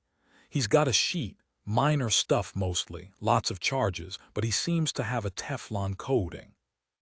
He's Venetian, and we should be able to find him here. The local cops will have him on their radar for sure, unless he's one of the dead shooters in the piazza, in which case he'll be even easier to find. The two grainy shots were passed around. Kitsune stared down at Pazzi, looked over at Adam.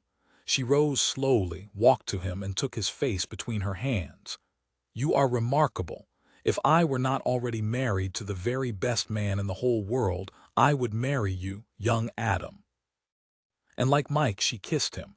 You're a genius, thank you. I'm not going to kiss you, Nicholas said.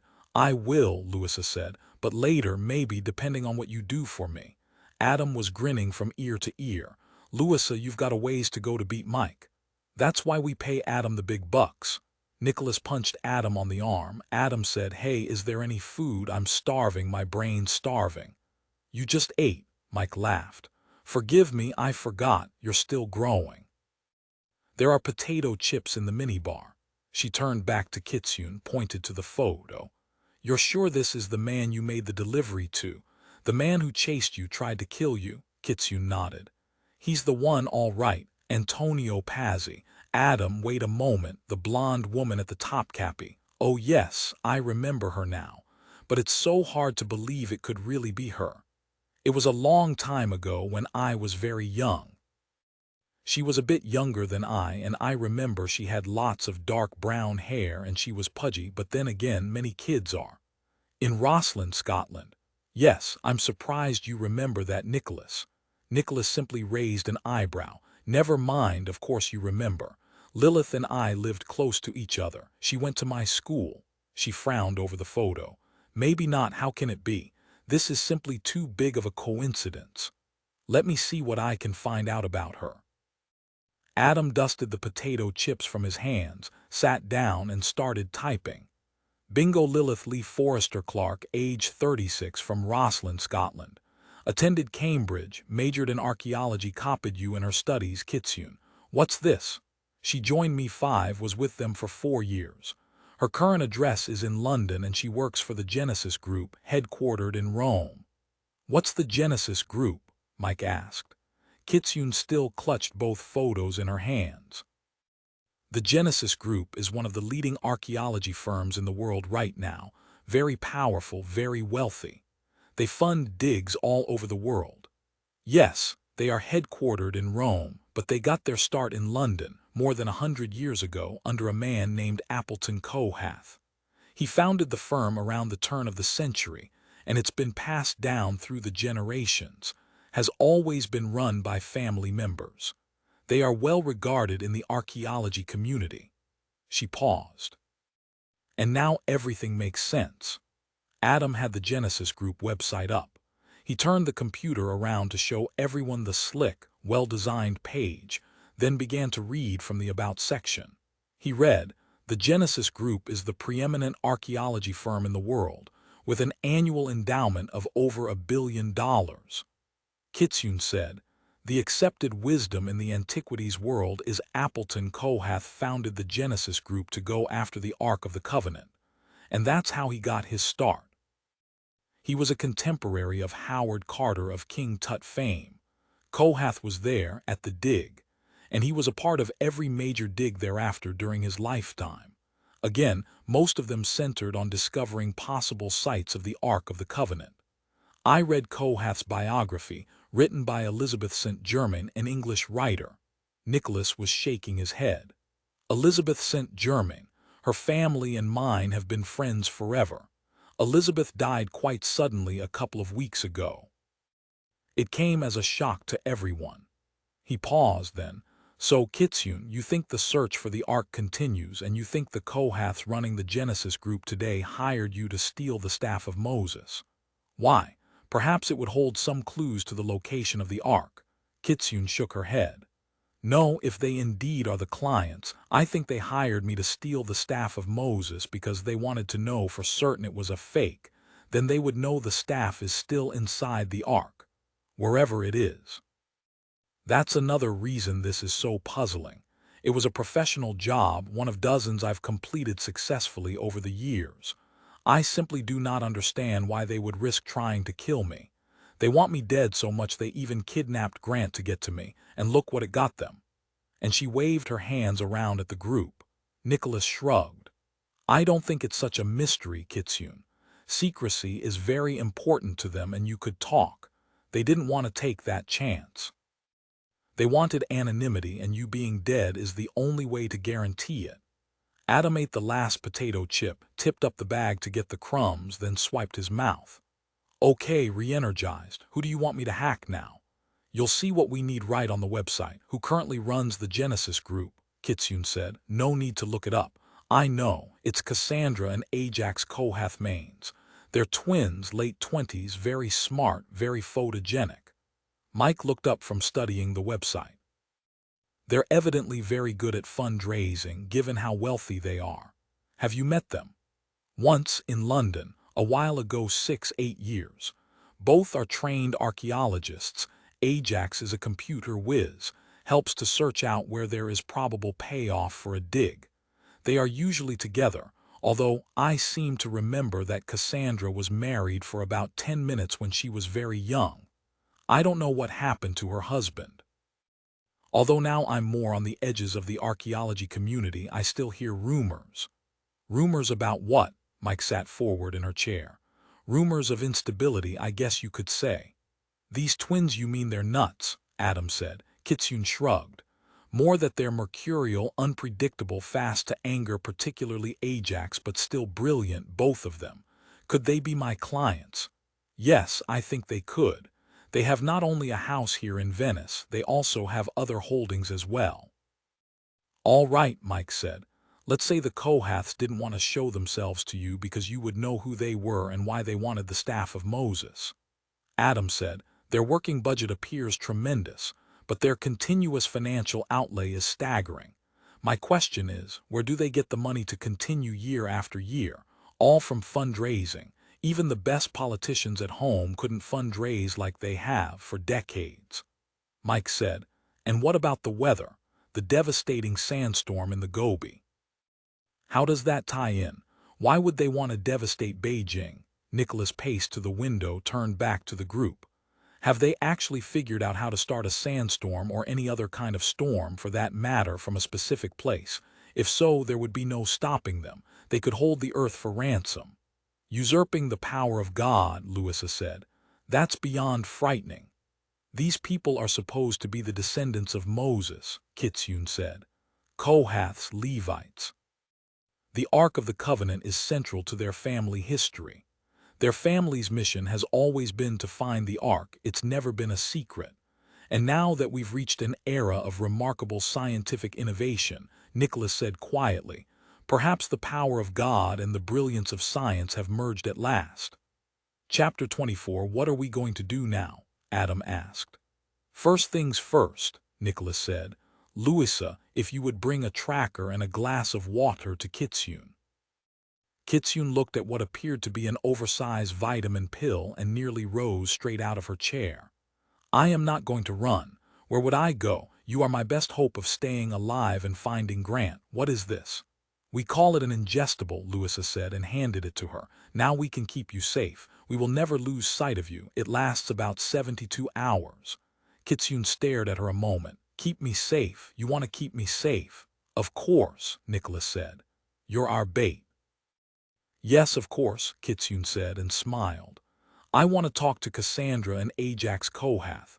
Louisa said, bottoms up, and be sure to wash it down. It can give you heartburn if you don't. Adam looked up. The twins live on the Grand Canal, and he gave them the exact address and preened. Kitsune said if they're not here, they're in Rome at the headquarters of the Genesis group. 6 hours if we drive. It would be faster to fly. Your own plane, Nicholas. I am impressed.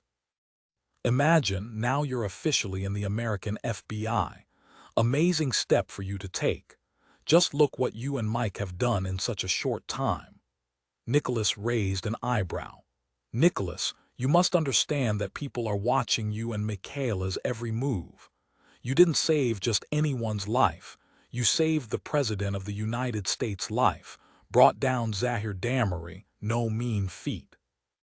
You've become an active threat to a number of people, especially now that you've been given more power, and that's exactly what we're going to need if we're going up against the Genesis Group.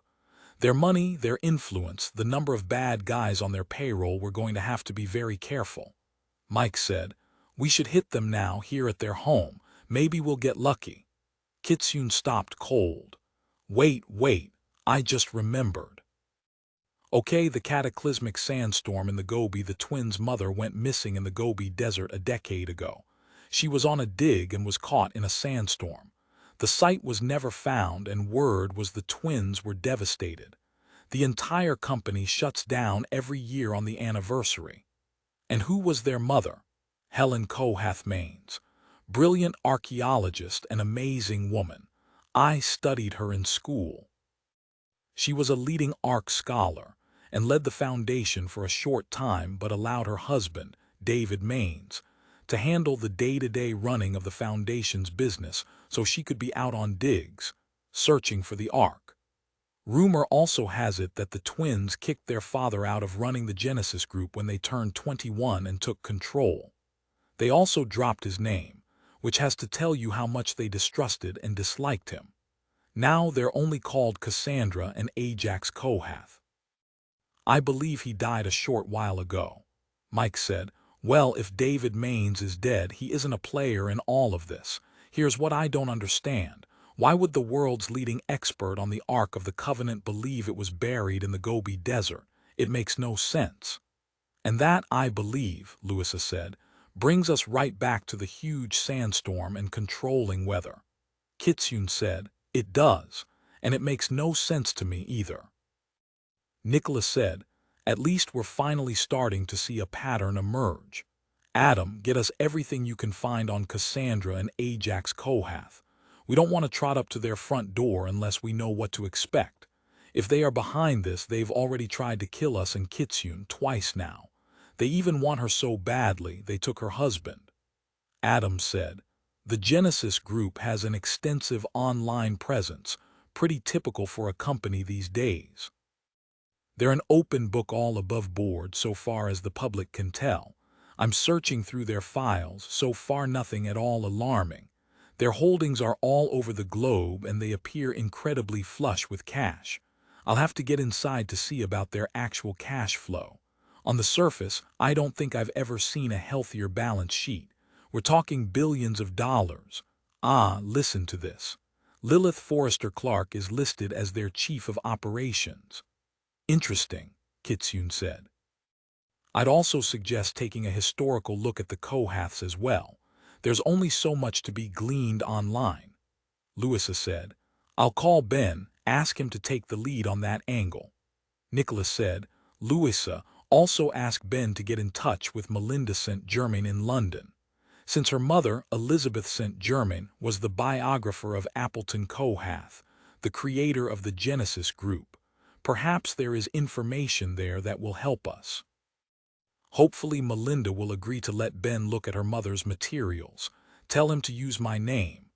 "Got it," Louisa said, and turned away to dial Ben in New York. Nicholas stretched. "Now this Lilith character, tell me about her, Kitsune."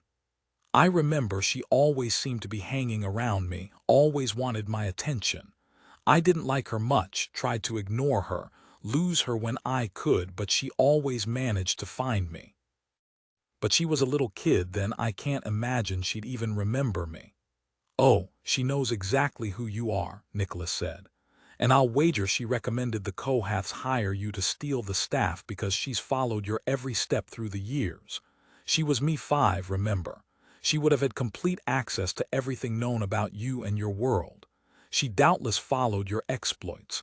Did she envy you? Probably so. I'll also wager she managed to find the location of your home. Did she know about your marriage to Grant Thornton and his leaving the Beefeaters? Sure she did, and I'll bet she was at the Topkapi to check on you, to see if I was there. If her bosses were your client, it makes sense. When we see her, we'll be sure to ask about her visit and about her fascination with you." Mike shrugged, drank some water.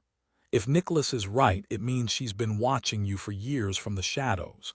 Maybe that's why she also studied archaeology, because you did. As Adam said, she copied you."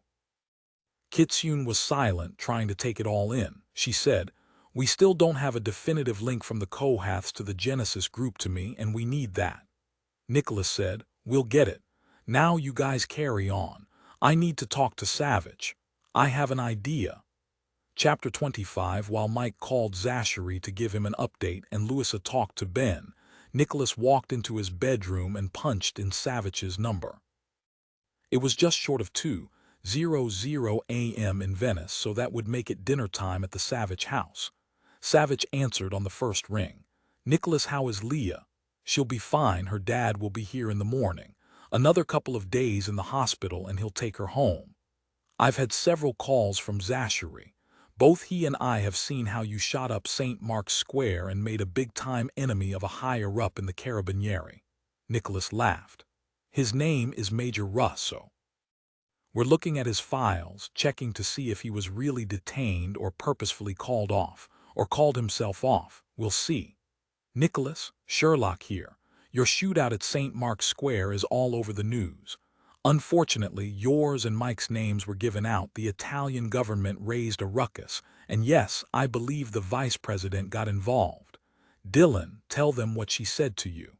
Savage said, "The vice president was still fired up when she called me.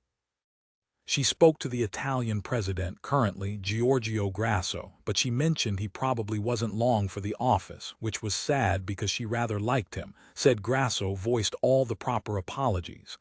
"She also said she trusted you and Mike implicitly and hoped you would save the world from destruction one more time. Do you have Kitsune?" "Yes, she's here working with us." Said Sherlock. "We see she's now wanted for murder in Venice." "She was set up," Nicholas said. "If what's going on is as serious as we believe, then Kitsune's a heroine for alerting us," Savage said. "I hope you're only 50% serious about possible world destruction." "It's all very complicated, Savage, and to be honest, I'm still not sure, but we have an excellent lead now. I need a favor. Tell me, can you program Max to explore possible past ventures into controlling weather?" "Yes, Max will enjoy that." Adam came into the room, and Nicholas put the phone on speaker. "Hi, Agent Savage. Don't have Max go much earlier than the turn of the 20th century. Adam, glad to hear your voice. You're still operating under the assumption the massive sandstorm in the Gobi was somehow engineered and not a natural disaster," Adam said. "Yes, sir. We've already verified several storms hit nearly the same spot in the Gobi over the past decade." Nicholas picked it up. "None of us think nature could be so precise, and this feels very precise." So I got to thinking, has there been any work done along this line in the past that might have been used as a building block, that might give us some clues, some understanding into how controlling the weather could actually be accomplished? And one other thing, Savage. If Max could also have a hard look at those who made great profits from Hurricane Katrina. The oil companies, for example, the price of oil went through the roof. If someone knew about the severity of Katrina beforehand, shorted the stock, bought oil futures, they made millions. Savage whistled. For argument's sake, let's say an outside force can control the weather, that this outside force has built upon earlier work, and has managed to create disasters and reap the profits. Do you know who are the most likely candidates? The Genesis Group is at the top of our list, privately owned by the Kohath family. Both Adam and Gray are deep into their files as we speak. There's a lot more to this, isn't there, Nicholas? Yes, if you have 2 minutes, I'll boil it down for you as best I can. Let's hear it. It all goes back to the Ark of the Covenant and why Kitsune called me. And Nicholas filled him in quickly on what had happened since they arrived in Venice. When he finally came up for air, Savage said, "This is the stuff of nightmares."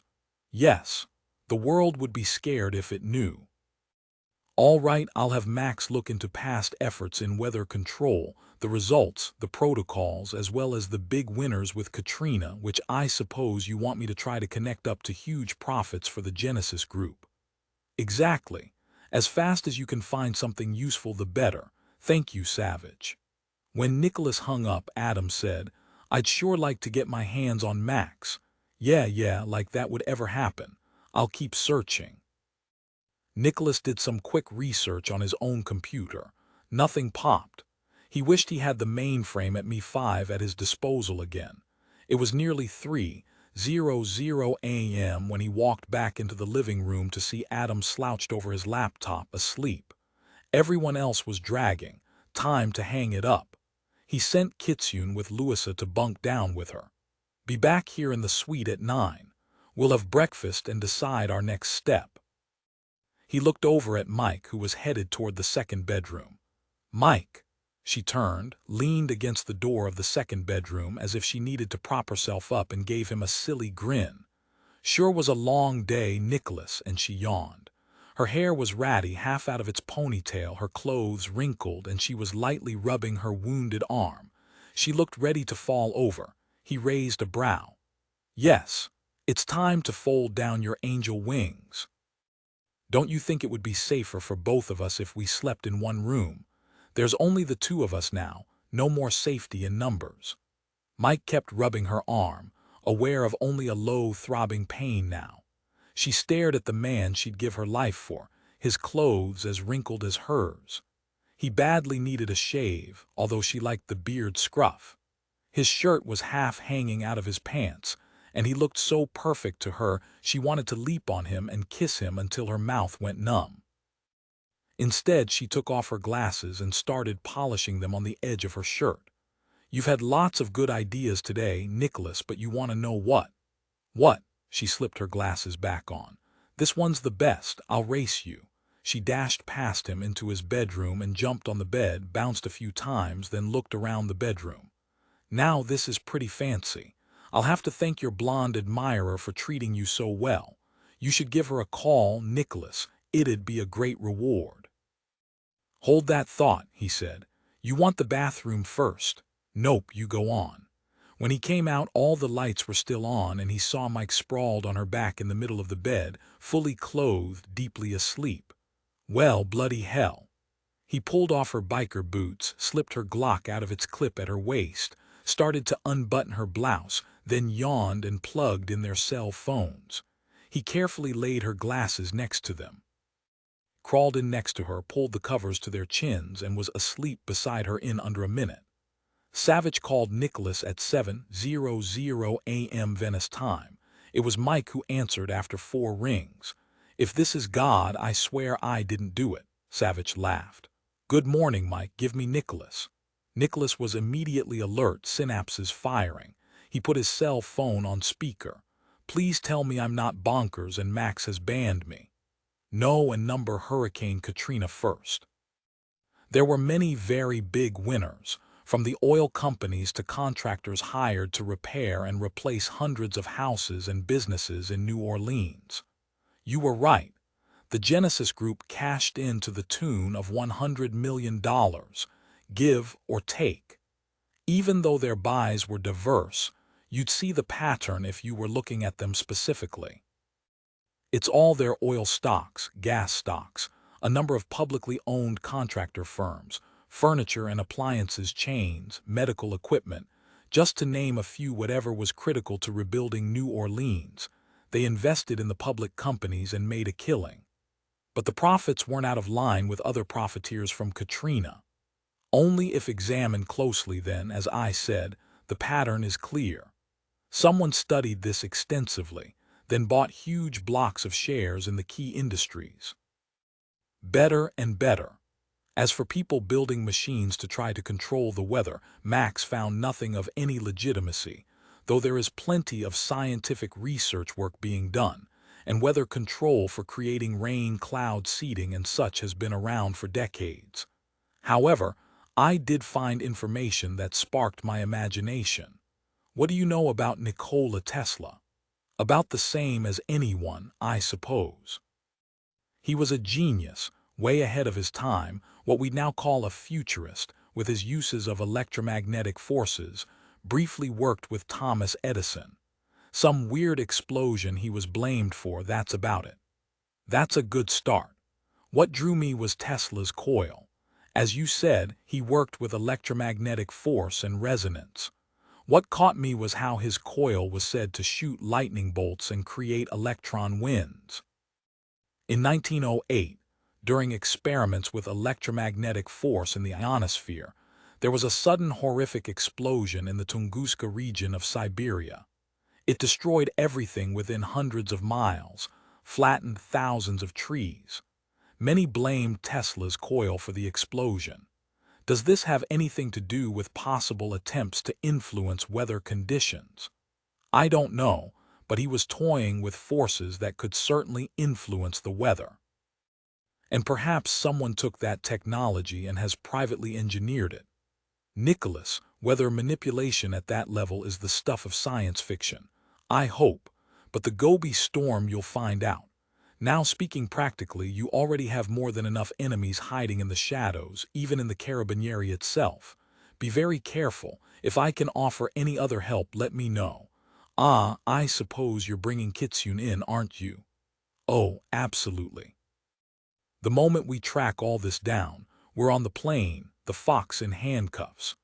Mike rolled her eyes at him and imagined Dylan doing the same thing. Chapter 26. Cassandra woke after a solid 8 hours of wonderful dreams, her mother standing in front of the tunnel in Castel Rigon, a hand on the arc, and she looked luminous. She felt the quiet, steady sound of the airplane engine. Cassandra stretched, yawned, and smiled over at Ajax as he made coffee. At her first sip, she felt caffeine send a lovely zing to her brain, and she felt the movement of the plane. Where are we? We'll be home in an hour. Has there been any news on the thief? Lilith called me to tell me our people missed again, but I'd already seen what happened for myself. I told her I would have to punish her. Ajax smiled. Then he pulled out his iPad. You can always count on tourists and their cell phones to record everything. Take a look. Cassandra watched the scene unfold. When it was over, she said, I never saw the thief. Lilith said she never spotted her either, but she already told me she was a genius at disguise. The FBI team killed all Pazzi's men. And Major Russo, what does he have to say about this? Lilith says Russo is very angry. Apparently this FBI agent, Nicholas Drummond, got in his face, humiliated him, blamed him. Then she laughed, said Russo was primed and ready for payback, that she believed he could be the answer to all our problems. Nicholas Drummond, Cassandra said slowly. Isn't he the British FBI agent who saved the American president's life? The very one. But however did this Drummond get hooked up with the thief? I mean, he brings a team to Venice to save her, save a criminal.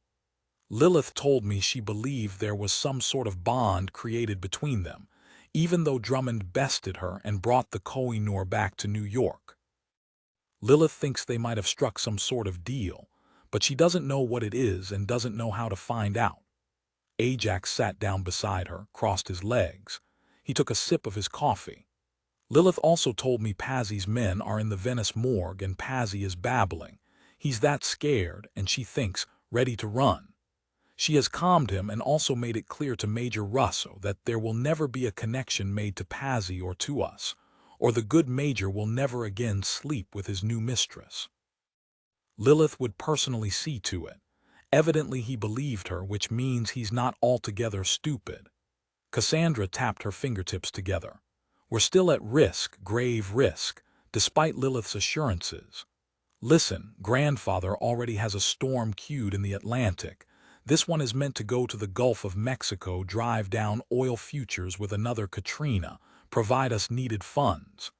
Ajax said slowly, I don't think we can count on grandfather to do anything we want. I don't think he trusts us any longer, Cassandra, nor does he approve of our methods. You know he expects all his minions to do his bidding, bow before him. He expects no less of us. She clutched his arm. The old fool's crazy. He's been isolated for too long. I doubt he'd even know what do in the real world. He lives in his own fantasy, A world of his own creation where he's an omnipotent god. I don't think the real world, our world, even exists for him any longer. So sanctimonious about all the deaths in Beijing makes me sick. I mean, do you think he cared about the loss of life before the Gobi? No, all those deaths over the decades were outside and apart from him, like deaths on the movie screen. The misery never touched him. Ajax said, well, it's never touched us much either. That's why I'm worried he no longer trusts us. He's grown a conscience. His sister shrugged. Who cares? Listen, Ajax, we can't allow it to touch us because we're gods of a different sort. He liked that. He leaned over and kissed her cheek. It is unfortunate we have to pander to him, he shrugged. But we have no choice. We want to achieve a particular result, then we have to go to the island, hat in hand, love and admiration for the old coot oozing out of our mouths. Cassandra sat back, wrapped her arms around her bent knees. I remember he wasn't always like this, not until Mother went missing in the Gobi. She smashed her fist against her thigh. I miss her, Ajax, every single day. He looked out the window. They were encased in clouds. He felt anger at his grandfather boiling up again. The old man admired our mother, even worshipped her. She was his lodestone, his guiding star. We've never been anything to him. Even with the cherubim's wing and Mother's map hinting the ark might be under the mountain at Castle Rigon, still it's not enough for him. I wonder what direction he will turn. What will he do? Cassandra said, her voice vicious. If we could only talk him into giving us his formula locked away in his precious vault, then we could simply kill him and take over. She stopped talking, and Ajax knew she was deep in thought. Yes, she said at last. There has to be a way. She rose and began to pace up and down the aisle. She paused, looked out the window. Not long now. Where is the thief's husband? Lilith had him taken to the dungeons beneath Castle Rigon. He's strong, tough, trained special forces, so I told her to keep him drugged so we wouldn't have to worry about him escaping. I also told Lilith she has to get a message to the thief since the debacle in San Marco. Tell her Grant Thornton is a dead man if she doesn't present herself to Pazzi in Venice. I have a better idea, Cassandra said, and she was smiling. I no longer trust Pazzi to get the job done. We need to find a way to get the thief to Castle Rigon. Let her know if she doesn't come, then her husband's minutes on this earth are numbered. He frowned, then slowly nodded. All right. I'll have Lilith put up a message board that will connect to this agent Nicholas Drummond. I have no doubt the FBI will escort the thief and they'll all be together. Kill two birds with one stone. Chapter 27. Venice, Italy. After breakfast and a gallon of coffee, Kitsune said, Adam, I have an idea came to me in the shower this morning. I have video surveillance of Grant's kidnapping at our house. I already accessed it, but naturally I didn't recognize any of the men who took Grant, and I didn't have access to a facial recognition database. You do. Also, if you can get Major Russo to give us photos of the shooters in the piazza yesterday, we can compare them to the men who took Grant. We get matches, we get IDs, then that will settle it, right? We'll have a definitive link. Mike said, Louisa, can we get photos? Louisa gave a huge grin and waved her cell phone. We don't even have to take the chance of Russo trying to arrest us, Nicholas. I've already got photos of all the dead bad guys. This time, Kitsune walked to Louisa and kissed her. Trust the forensics expert, thank you.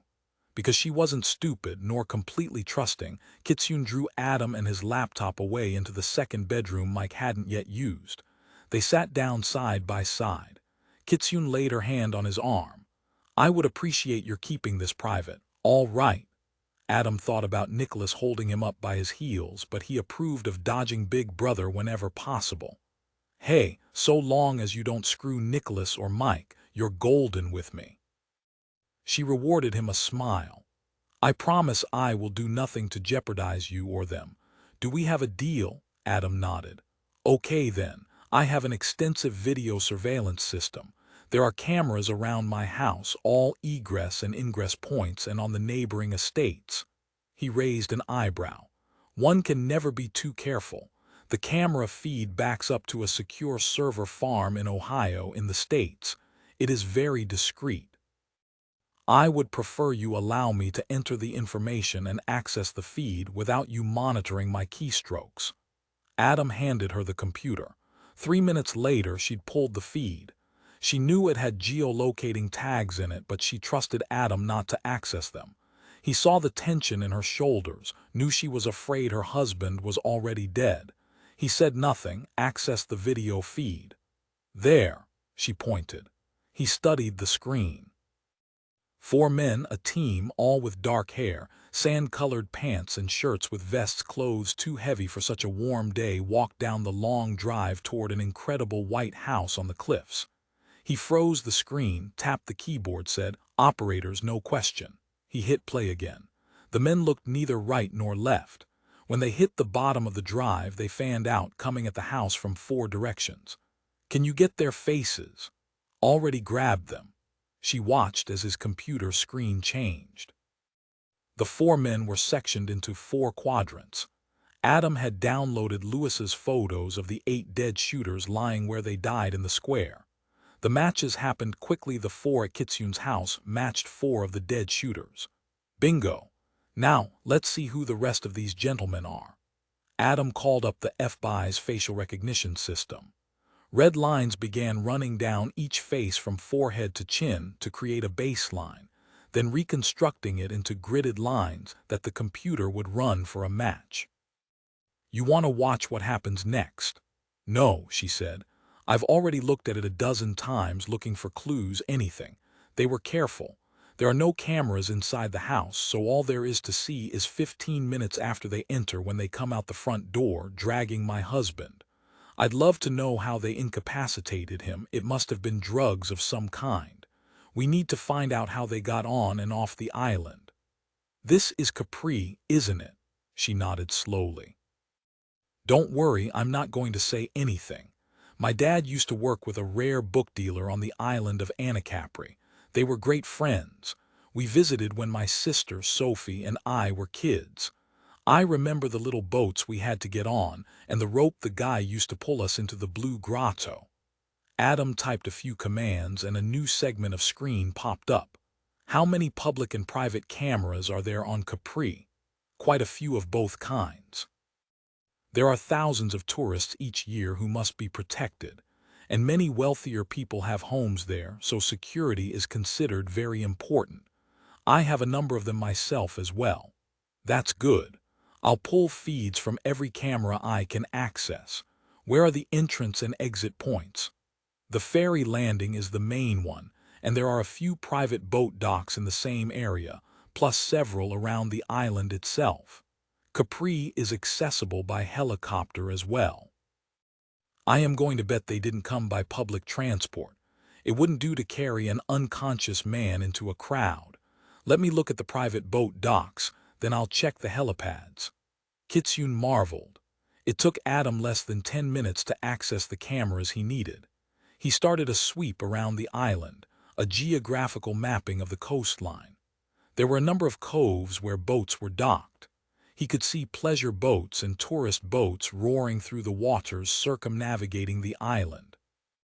Look, this must be the spot. It's right down from your place and there's a boat waiting. Duh, I should have looked there first thing.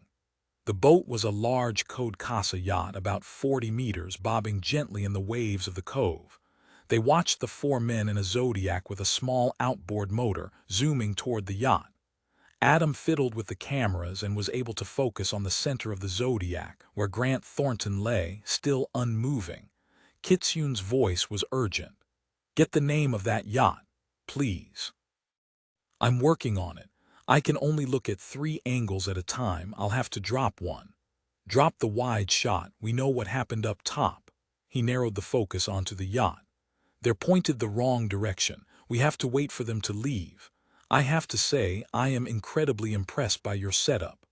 We're not getting facial matches yet on our other bad guys, and that's weird. They're thugs, probably career criminals, just like the other 4, but why aren't they popping right up?" Kitsune said, "Let's run their faces against transportation feeds, private airports especially." He thought for a minute. I can do that. I have access to those databases now. I think I can reconstruct the analytics to see if we can match them that way. Might be faster. It's going to take a while though. Hey, look, boat's leaving. Okay, they're 180 now. He zoomed in. Elysian Fields, that's the boat's name. Should be easy enough to track them down. He flipped open another database, fingers flying. Got it. Look, Kitsune, here's our absolute 100% proof. He pointed to the screen. Gray found this information earlier, it's all right here. Black Diamond is a financial entity created by the Genesis Group through a New York holding company. Looks like this arm holds all their Western assets for both North and South America, plus the Caribbean. Here, Kitsune, read this. Adam pushed the laptop toward her, let her read the financial report he just pulled. Kitsune said, they bought the boat 6 years ago from a company in Saudi Arabia and it's docked in Bermuda. They really are global, aren't they? She gave him a blazing smile, grabbed his face and kissed him again. You have my gratitude forever, Adam, forever. What's this, more kisses? What you do now, Adam? Nicholas stepped into the room. Adam gave Nicholas a cocky grin. The people who kidnapped Grant Thornton hauled him away in a boat belonging to the Genesis Group, Elysian Fields. Chapter 28. Mike was rubbing her hands together. A splinter arm called Black Diamond. She wanted to hoot and holler until she saw Kitsune's still face. She said with total conviction, your husband is alive, Kitsune. They're not stupid enough to kill him until they have you. We will find him and then we'll nail these power-mongering. Hey, Nicholas, why are you grinning like an idiot? Kitsune, I've confirmed Lilith Forrester Clark has been your shadow for years now. And not surprising, her interest and focus have intensified the last few months. How do you know this? I called Gray, asked him to look through Lilith's financials. He accessed photos of you and Grant in the Genesis Group computer assigned to Lilith. The photos date back to when you were playing the role of the young artist in London, prior to your Koh-i-Noor engagement. She's responsible for bringing you into this, without a doubt. Was it her personally, or do you think she was under instruction to vet me for the Topkapi job? Nicholas handed her the sheaf of papers. See for yourself. Gray sent us everything he could find. It looks like she wanted to know even more, and so she paid a private investigator, an expensive one, out of her own pocket. Because she knew you, admired you and your skills, she recommended you to the Kohaths. She knew you were one of the very few thieves in the world who could steal the staff of Moses from the Topkapi. He paused a moment. As you know, the other one died in a fire. Kitsune swallowed. Yes, Mulvaney, your old mentor. Nicholas scraped a hand against his face. He needed a shave badly. She upped her surveillance on you for the last 6 months, then hired you to pull off a nearly impossible heist, which you did, and instead of handing you the second half of your payment, she tried to have you killed. Mike said slowly, maybe it wasn't Lilith's decision to kill you. Maybe the Kohaths saw you as a loose thread and wanted you dead. Louisa wandered into the small bedroom, eating a banana. We need to find out where they took Kitsune's husband. Adam didn't look up from his computer. I'm looking now. I have a lot of irons in the fire. I've been trying to hack Russell's email and haven't had any luck either. Can you guys leave me alone for a while and let me sort through everything? As soon as facial recognition comes through on the dead shooters we don't already know, I'll holler. He did look up then. Kitsune, I'll find Grant, just give me a little time. I've got an idea. Nicholas said to everyone, let's go back into the living room. I'll tell you about some interesting abnormalities Gray has found in the Genesis Group's financials. Like what? Kitsune asked. He didn't answer, pointed at Adam, whose brow was furrowed as he stared at the screen. They followed Nicholas into the sweet living room, set themselves at their stations. Kitsune stood by the window, looking out every few moments. A well-ingrained habit, Mike imagined. Nicholas said, now, we need to run some other data as well, try to match it to the financials. Mike stopped, put her hands on her hips. Stop, right there. Listen, Nicholas, as soon as Adam finds where the Kohaths are holding Grant, we need to move. We have everything we need. I'll even wager the Kohaths will be wherever Grant is being kept. We can't just sit around gathering more data. Louisa said, I agree with Mike, Nicholas. I think we should go at them hard and do it now before they have a chance to cover anything up, or before Major Russo comes here with a platoon of soldiers and tosses all of us in his Italian hoosegow. They heard a whoop, then Adam came running into the living room, waving his laptop. I found Grant. You're smart, Kitsune. The private airports were the key. I found where the yacht docked, traced them to a plane at a small airport outside of Naples. Yesterday, a plane with the same tail number landed in Perugia. That's about 4 hours southwest of here, toward Rome. There are several security cameras placed around the hangars and they still hadn't recycled the feeds. He had the video queued up, hit play. There was Grant, handcuffed, his arms held by 2 men. It was obvious he was deeply drugged. They dragged him to a small hangar and the screenshot changed. Kitsune couldn't help it, she blew out a shaky breath. Those bastards, but he's alive, he's alive. I pulled satellite footage from the area. Got lucky, there's a U.S. Army base north of here, Aviano, and they do regular flyovers. Otherwise, I would have had to ask the Italian government for help, and I assume after we banged up their piazza, they wouldn't be so hot to lend a hand. So, look here. They're getting into a Peugeot driving west. Sorry I lost them after that. Nicholas clapped Adam on his shoulder. Fine work, Adam, and no, I'm still not going to kiss you. Do the Kohaths have holdings near Perugia? Let me see. He typed for a second. Yes, here it is. The Kohaths have a house in a town called Castel Rigon near a big lake called Lake Trasimeno. It's only 30 minutes from the airport in Perugia. Huge place, too, practically a castle. Kitsune was already heading toward the door. That's where they are. Mike's right, since Grant is there, the Kohaths must be too. We have to go now.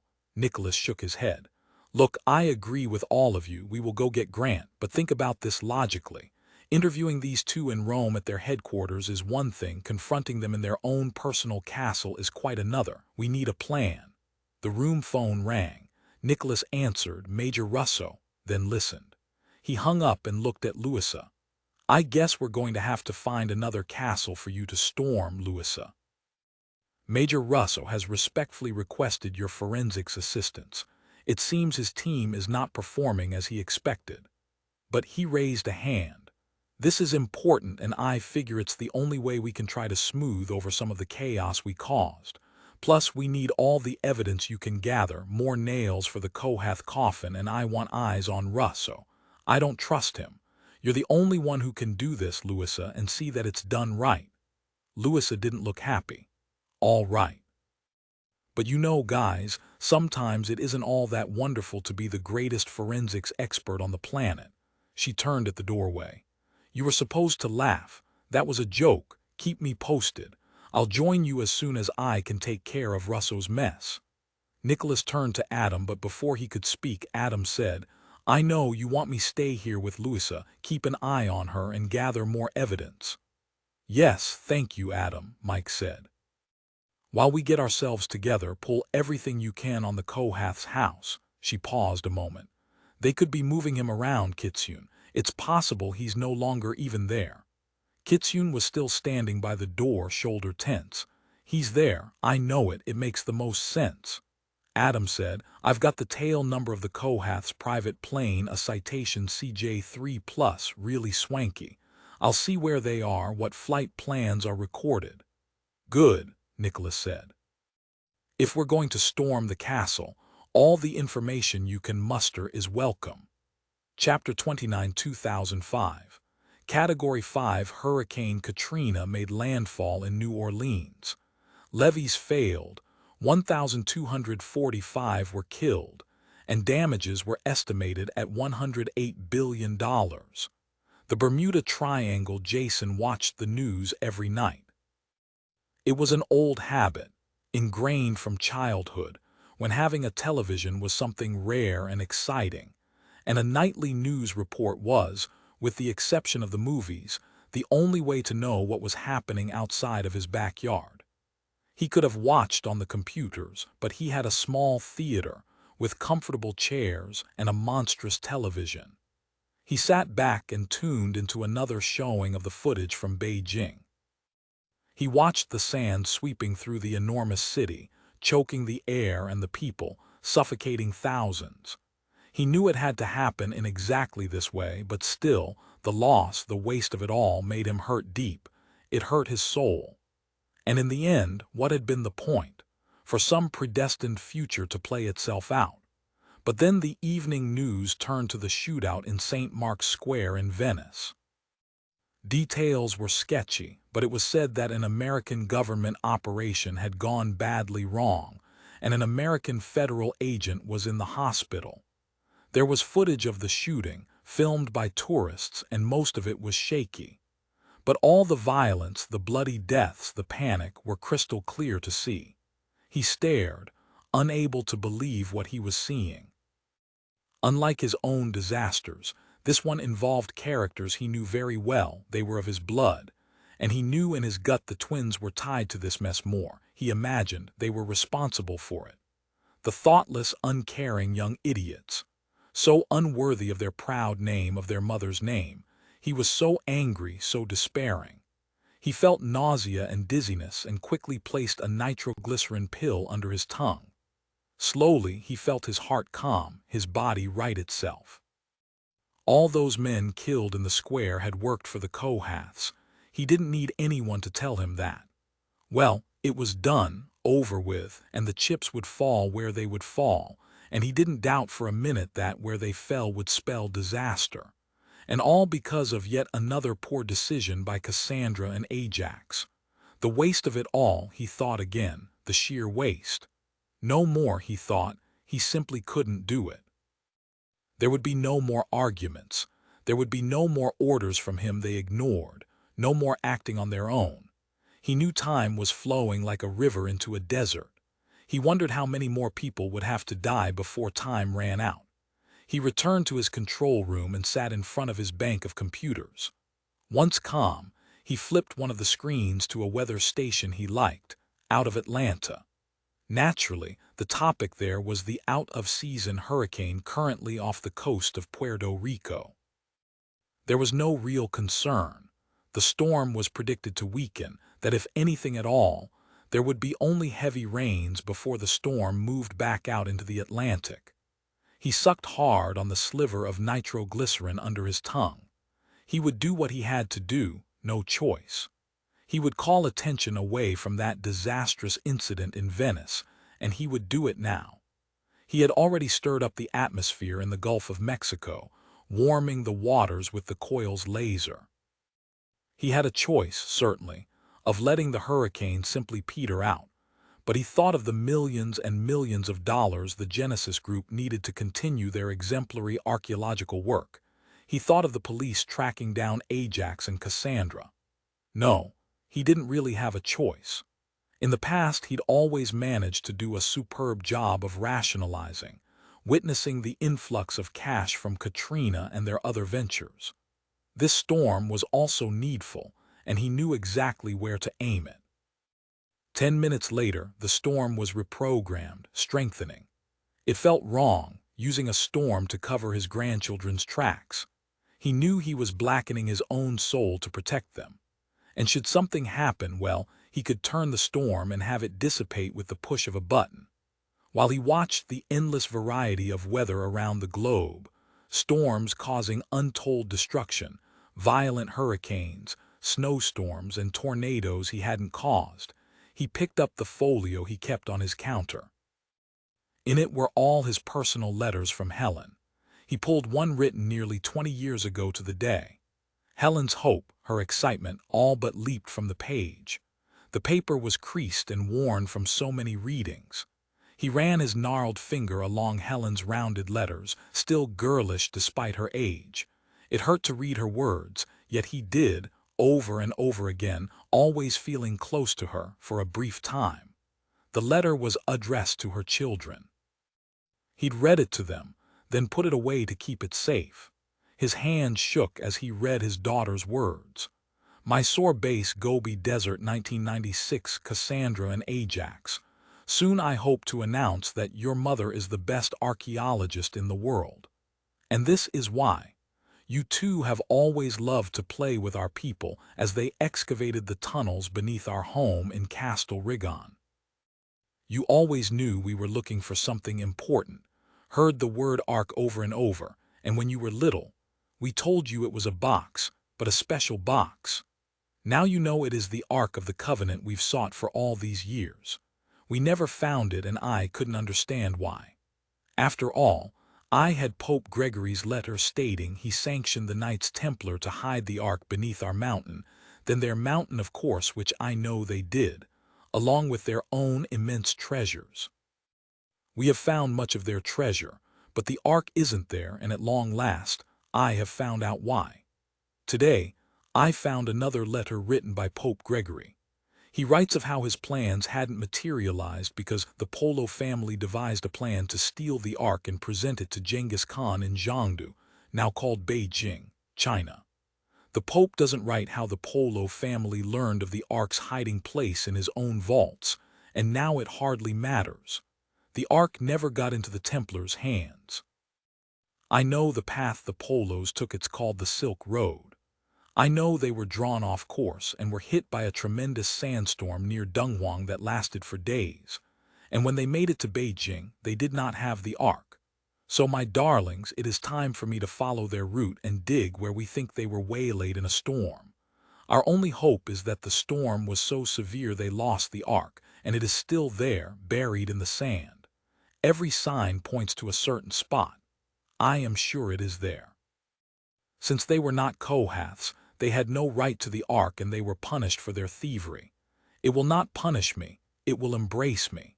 So I write to you as I wait in Dunhuang for yet another sandstorm to end, and the skies to turn crystal blue and make the air clear and crisp. I hope to set out for the site at noon. Your grandfather will guide you. As you know, he is a magician when it comes to storms, and you will come to understand this when you are older. Ajax and Cassandra, it is my dearest wish that you study with your grandfather, so you may understand how to continue our family's honorable profession. Do not ever forget your magnificent calling, a calling that demands honor, obedience, and goodness. I devoutly pray both of you will follow in my footsteps and become archaeologists. Also, you must study hard to understand the business of the Genesis group. The Ark will be mine, ours, and the company will need a steady hand to lead once I'm gone. Your hands, pray for my success. Your grandfather knows exactly where and when to strike to maximize our profits. I must sleep now. I love you both with all my heart. Wish me luck. Always, your mother. Jason folded the letter, gently placed it back in its folder. He started going through the stacks of old letters. He pulled one out from his father, a letter Alexander had written to his wife, Jason's mother, Babette. Like Helen's letter, he never tired of reading the words that had given him this life. Cuba 1961, darling Babette, forgive me for the shortness of my letter, but Jason and I have made a grand discovery. Not Atlantis, like I believed, but there is an island here, about 100 miles north and west of our Cuban base, that is perfect. For our experiments with Father's coil, and I suppose I must add Tesla's name as well. There is a volcano and a beach. The island is small enough to walk across in an hour. We were sailing toward the base when our instruments went haywire. We got off course, and that's when we found it. There is an electromagnetic signature here, coming from the center of the island itself. Jason, our brilliant young man, thinks he can harness it and use it to make the coil stronger. We laid claim to this small piece of land, and found the most curious things: a decrepit dock and tunnels dug through the mountain. Perhaps the Russians set up a base here, trying to get weapons aimed at America, since it does have the feel of an abandoned military base. We think the electromagnetic interruptions must have been too much for their tools, and they gave up and left. We may never know who founded this place, but it is perfect for our plans. We will develop the island, bring in the necessary equipment. Jason will return to England for more schooling, but I will stay here to oversee the implementation. Just think, a single place from which we can work. No more hiding.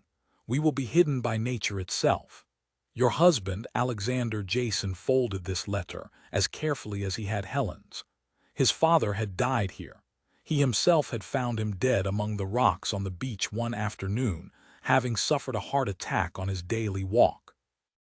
By then, they'd built one of the most sophisticated weather tracking stations in the world, with the beginnings of an electromagnetic field that would hide them from prying eyes. They were controlling the weather by balloon launches, but they soon bought their first satellite, and Jason took the Kohaths to the next level, developing the laser that was their bread and butter, the coil's most sophisticated iteration yet. And then he had decided to stay. No choice, really. The moment his father died, it was up to Jason. The future of the Kohaths was his burden to carry. By the time he developed the coil to its current incredibly powerful incarnation, he'd lost his own wife in childbirth. Diana, who'd loved Jason despite his idiosyncrasies, left him alone with a small girl babe he'd named Helen. Helen hadn't turned out to be a scientist, no, she was much more. She was an adventurer, more fire in her gut than even their creator, their founder, Appleton Kohath. Helen was the one who truly understood the importance of finding the Ark, of what it could bring the family and the world. Most of all, Helen was filled with goodness. And he remembered, smiling, she'd always loved discovering long-ago secrets buried for millennia. The day she'd left on her first dig, Jason had moved permanently to the island and isolated himself from the world in order to protect their family's technology, and created himself a home in the island bunker. To keep her safe, to keep the family and money, to keep the Genesis Group at the top, he sacrificed his freedom. Chapter 30, FBI Headquarters, 26 Federal Plaza, 22nd floor, home of Covert Eyes, New York. New York. Ben looked over his notes again, then pulled out his cell, punched in the number Louisa had given him for Melinda St. Germain in London. Of all things, she was a member of Parliament. Did Nicholas know all the muckety-mucks in England? It was a pity her mother, the biographer herself, had died, and so recently, too. Melinda St. Germain answered on the first ring, lovely, no-nonsense voice with Nicholas's crisp enunciation. Ben smiled as he said, "Miss St. Germain, my colleague Agent Nicholas Drummond gave me your number. He wanted me to ask you if I could come to London to consult your mother's papers." Nicholas. He sent me a note, and his family sent lovely flowers to Mother's funeral. And you say you want to come here to look at my mother's papers? Yes, if I could. She was silent a moment, then. I'm the middle of something myself. But what papers do you wish to examine? Your mother wrote a biography of a man named Appleton Kohath. Goodness, yes, she did. The book came out 3 years ago, I believe. Unlike my brilliant mother, I couldn't be bothered with anything historical but Churchill. Sorry, I can see her now, looking over the top of her glasses disapprovingly while I played with model tanks. He heard her breath hitch. Her death, it came as such a shock. Ben said, "She sounds like a very fine woman. I'm sorry, Miss St. Germain. Forgive me, I suppose I'm still reeling. Now what is all this about the Appleton Kohath biography?" Ben said, "We know Appleton Kohath was an Ark of the Covenant enthusiast and the creator of the Genesis Group, but now we've run into a bit of a wall on a case. Nicholas hoped your mother kept her papers, her research notes, anything that might quickly help us gain more insight into this man and his family. We need a shortcut into his world." "Oh, yes, I see. The entire shed in back of the house is crammed to the ceiling with her notes. You're welcome to them." "I need to sort them. Her publisher has been after me." "Oh, I guess you don't know. Mother was finishing an updated edition of the biography, far more in-depth, this one about Kohath and his family," she sighed. "Her publisher wants the draft to see if it's workable. I simply haven't had the time to dig in. If you have the manpower, they're yours." "Thank you, ma'am. I'm leaving from New York. I'll be there as soon as I can." "Don't call me ma'am." "Yes, ma, okay. Call me Melinda." He smiled as he said her name and disconnected. Ben then called Nicholas, told him he was on his way to London. Nicholas said, "You'll like Melinda. She's very savvy, well on her way to leading our country. Thank you, Ben. We'll keep you posted and please return the favor." 45 minutes later, Nicholas, Mike, and Kitsune said goodbye to Adam and Louisa, who complained that her Spanish wasn't Italian and the going was tough working the scene's forensics. Clancy and Trident had the plane in the air in 10 minutes flat. It was obvious they were bursting with questions but knew they'd have to wait for answers when everything was resolved over beers. A rental car waited for them, a gray Skoda Octavia, practically new manual transmission, midsize, so the three of them fit comfortably. Nicholas liked the car. It was game and had enough power to keep driving interesting. He had the map to Castle Rigon open on his phone. Mike looked thoughtful as he pulled out onto the highway. "We've got to figure out how to rescue Grant without getting all of us dead. I don't think knocking on their front door and asking to see him will work." Kitsune said, "It's me they want," and she looked at Nicholas. "I have my 2 PPKs. Nicholas said, "Given what happened in St. Mark's Square yesterday, they want to kill all of us." "I know you're an excellent shot, Kitsune, but even with your Walthers, there's no way we're going to let you sacrifice yourself. Mike's right, we need a plan, a way to sneak in." As they drove into the countryside, there was less and less traffic. Nicholas looked in his rear view and noticed a black sedan with dark tinted windows staying several cars behind them. Mike said, "Nicholas, I don't like the looks of that black car, can you see it? About 50 feet behind us." He smiled. "Yes, I see him and I don't like it either. Let's see if they're up to no good." He pressed the Skoda's accelerator. The sedan sped up too, drawing closer. Kitsune said, "Take a right here now, I know this road." Nicholas pulled the wheel to the right and the car skidded onto a small dirt road, deeply rutted from tractor wheels, and he soon saw why. There were olive groves to the left and right. The sedan behind them nearly missed the turn. The driver was good, managed to straighten the car, accelerating as he did so, coming fast.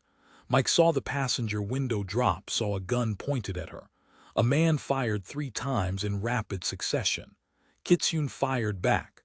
Her second shot tore the side view mirror off. "Get away from them, Nicholas." "I'm trying." Nicholas was weaving the car to the left then right, in and out of the ruts, making aiming hard. He called, "Get the Glock off my hip, Mike. There's a second magazine in my pocket." "Hurry, they're coming back for more." She took his Glock and another magazine, dove into the back, started shooting out the side window. "Nicholas, the driver looks like one of the thugs in the piazza outside the hospital last night. Whoa, watch out." Nicholas almost didn't make the sharp right curve, barely managed to get the Skoda back into the rutted path. The sedan behind wasn't so lucky. It hit one of the olive trees but slipped around the edge of the grove and caught up to them. A bullet struck the back window, splintering the glass. Kitsune, a Walther in each hand, shouted, "That's it, that's enough." She sent a barrage of bullets into the sedan. The windshield splintered, both headlights exploded, and the car swerved sharply left before straightening. She shouted, "Nicholas, the road will intersect with a 2-lane paved road. It winds back down the hill. Be careful, it's a popular tourist drive and there are some hairy turns."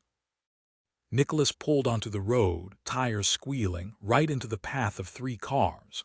All 3 managed to swerve around him, horns honking, shouts, curses flying. He saw the sedan sideswipe a red Alfa, then start gaining again. He gunned it, nearly hit a motorcycle as he rounded a curve, then slammed the brakes before crashing into a small knot of oncoming traffic. Mike and Kitsune slammed against the seat. Mike grabbed Kitsune's arm to hold her steady. "Hey, Nicholas, don't get us killed." He shot her a grin in the rear view. They screamed down the mountain road, bullets flying as the Skoda juked and jived. Kitsune was firing both Walthers smoothly, rhythmically, the way Grant had taught her. She hit the windshield 3 times in succession. The third shot shattered the glass completely, and the sedan swerved drunkenly as its windshield collapsed inside the car and onto the driver. "That will slow them down." "Good shot, but they're still coming," Mike said. "Take out the front tires. We've got to stop them dead in their tracks." Nicholas heard Kitsune slam in a new magazine into each PPK. He saw Mike's face in the rear view, focused, getting ready to fire again. He yelled, "Are you running low on ammo?" "Yes, so keep the car straight so I can hit them." "Nicholas, they're gaining on us." "Kitsune, aim for the tires, the engine block, whatever will stop them." His heart nearly stopped to see another black sedan coming down a narrow, rutted mountain road to their left. They were going to crash. "Hang on." The second sedan came straight at them, not hesitating as it hurtled down the mountain. At the last second, Nicholas rammed the accelerator to the floor and they shot past the sedan by a nose. It hit the Skoda's back quarter panel and they spun out, wheels screaming. Nicholas went into the zone, as his driving instructor had taught him so many years before in Special Forces. He gently rotated the wheel slowly, pressing the brake for a fraction of time, easing off, bringing the fishtailing car back under control. The two cars ran side by side for a moment. Nicholas shouted, "Hold on," and wrenched the wheel to the left, plowing the Skoda into the sedan. There was the horrendous sound of shearing metal and they watched the sedan slide off the edge of the road, straighten once again and jerk back behind them. It was a good try. But there were now two sedans chasing them, at least 4 men. Both Kitsune and Mike took turns, shooting hard and fast out the windows, ducking shots that came toward the car. Mike shouted, "I got one of them, didn't kill him, but he's not going to be that good a shot now. Come on, Kitsune, show me what you can do." "The driver," Kitsune said. "I want the driver."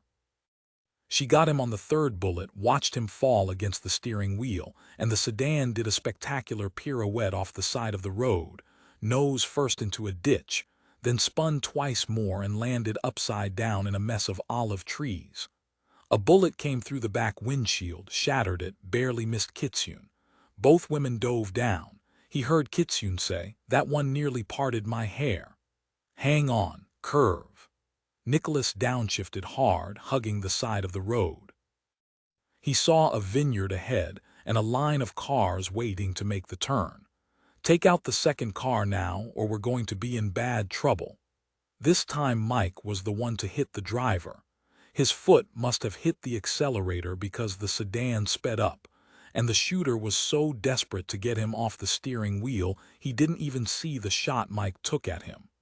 The bullet got him in the neck.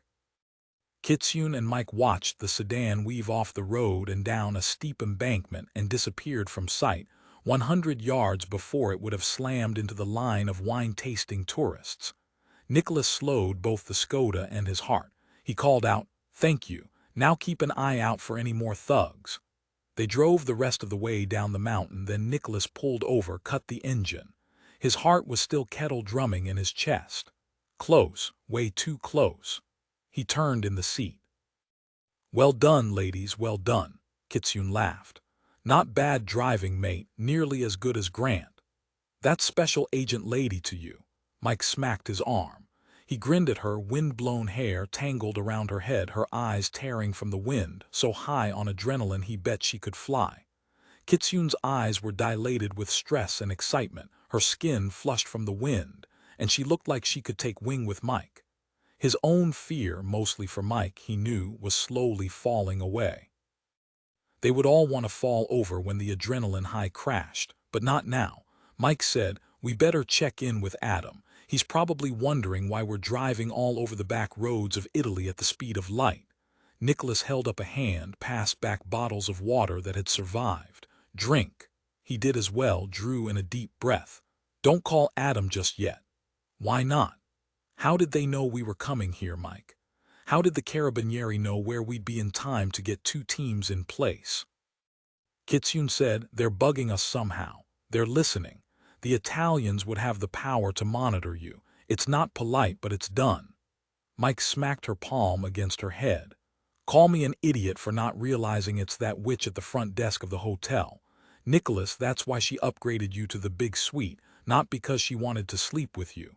No, they wanted to listen to what we had to say, and they prepped that suite for us. Well, maybe she wanted to sleep with you too, the slut. Nicholas said, but the Carabinieri already knew we were coming. We'd asked for them to meet us and back us up, which they didn't do. Mike said, it wasn't that. They wanted to know what we knew about Kitsune, where we'd be, what we'd planned to do. They jammed the signal earlier. Someone high up to manage all this, someone like Major Rosso. No doubt now he's on the Kohath's payroll. She fiddled with her cell. I've encrypted my phone. I'm sending a message to Adam that we're compromised. I wish we had Leah with us. She could jam their signal in a heartbeat. Tell Adam we'll need tighter oversight when we get to Castle Rigon. I want him watching and listening to every move we make from now on. Okay, Mike said, for all the good it will do us. Kitsune said, listen, I think I might have a plan. Castle Rigon is very old. I remember there are tunnels all over the place, Etruscan excavations. There are very likely tunnels under the palazzo. We need to see if Adam can hack the plans and send them as quickly as possible. Chapter 31 Kohath Palazzo Castle Rigon.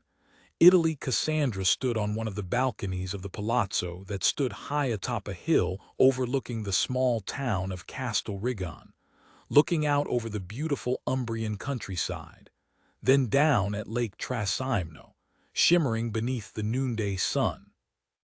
She and Ajax had grown up here, knew every corner of each of the 70 rooms in the ancient fortress that had strided this magnificent hill since the 14th century. The palazzo even housed the town bells in one of the towers. As children, she and Ajax had nearly made themselves deaf ringing them. And how she loved the tales of the Knights Templar, basked in the fact that they'd once called this home, this town, their sanctuary during their persecution. When asked her favorite flower, she'd always said without hesitation it was the Templar rose, and here in Castle Rigon, it was everywhere carved into door lintels, around fireplaces, on stone fences, throughout the town, and at the palazzo. As a child, she'd pictured the Knights Templar gathered around one of the great fireplaces, knowing the end was coming, and yet they'd remained loyal and strong in their faith, until their deaths. Their grandfather had deeded the palazzo to her mother and father on their wedding day, but they hadn't loved the house as she and Ajax did, only what lay beneath the mountain. Restoration had been up to the twins. Ajax joined her, breathed in the sweet Umbrian air. I've always wondered if the Knights Templar ever took lovers. I like to think many of them did, some warmth, some comfort. Like you and Lilith. He shook his head at her. Let's focus on where the Ark could be. He pulled out his mother's map. I wish she could have been more specific, only identifying the mountain. It's not much use to us. We have to believe that somehow she got it back here.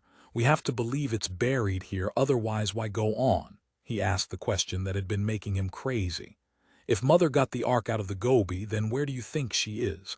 Why would she leave the Ark behind? I think she's afraid to contact us for fear of discovery. I think she left the Ark for us to find.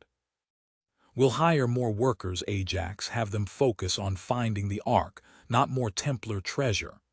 So many digs over the past 30 years, even under the town itself, and we don't know how many more secret tunnels the Templars excavated. I think about our private museum, it's full to overflowing with their treasures, he sighed. But where is our crown jewel? Where is the Ark? 10 minutes later, Cassandra sat at her cypress desk, shining with the rubbed-in oil the housekeepers used that smelled of sweet oranges. It was her private office, her own sanctuary, restored by her with warm woods and very old medieval tapestries she loved. She'd placed the cherubim's wing in the center of her desk. She would prove its provenance, but for her and Ajax, not the archaeological community. No one would ever know of this amazing find in the Gobi. She studied it as she was certain her mother had, and touched it lovingly, awestruck.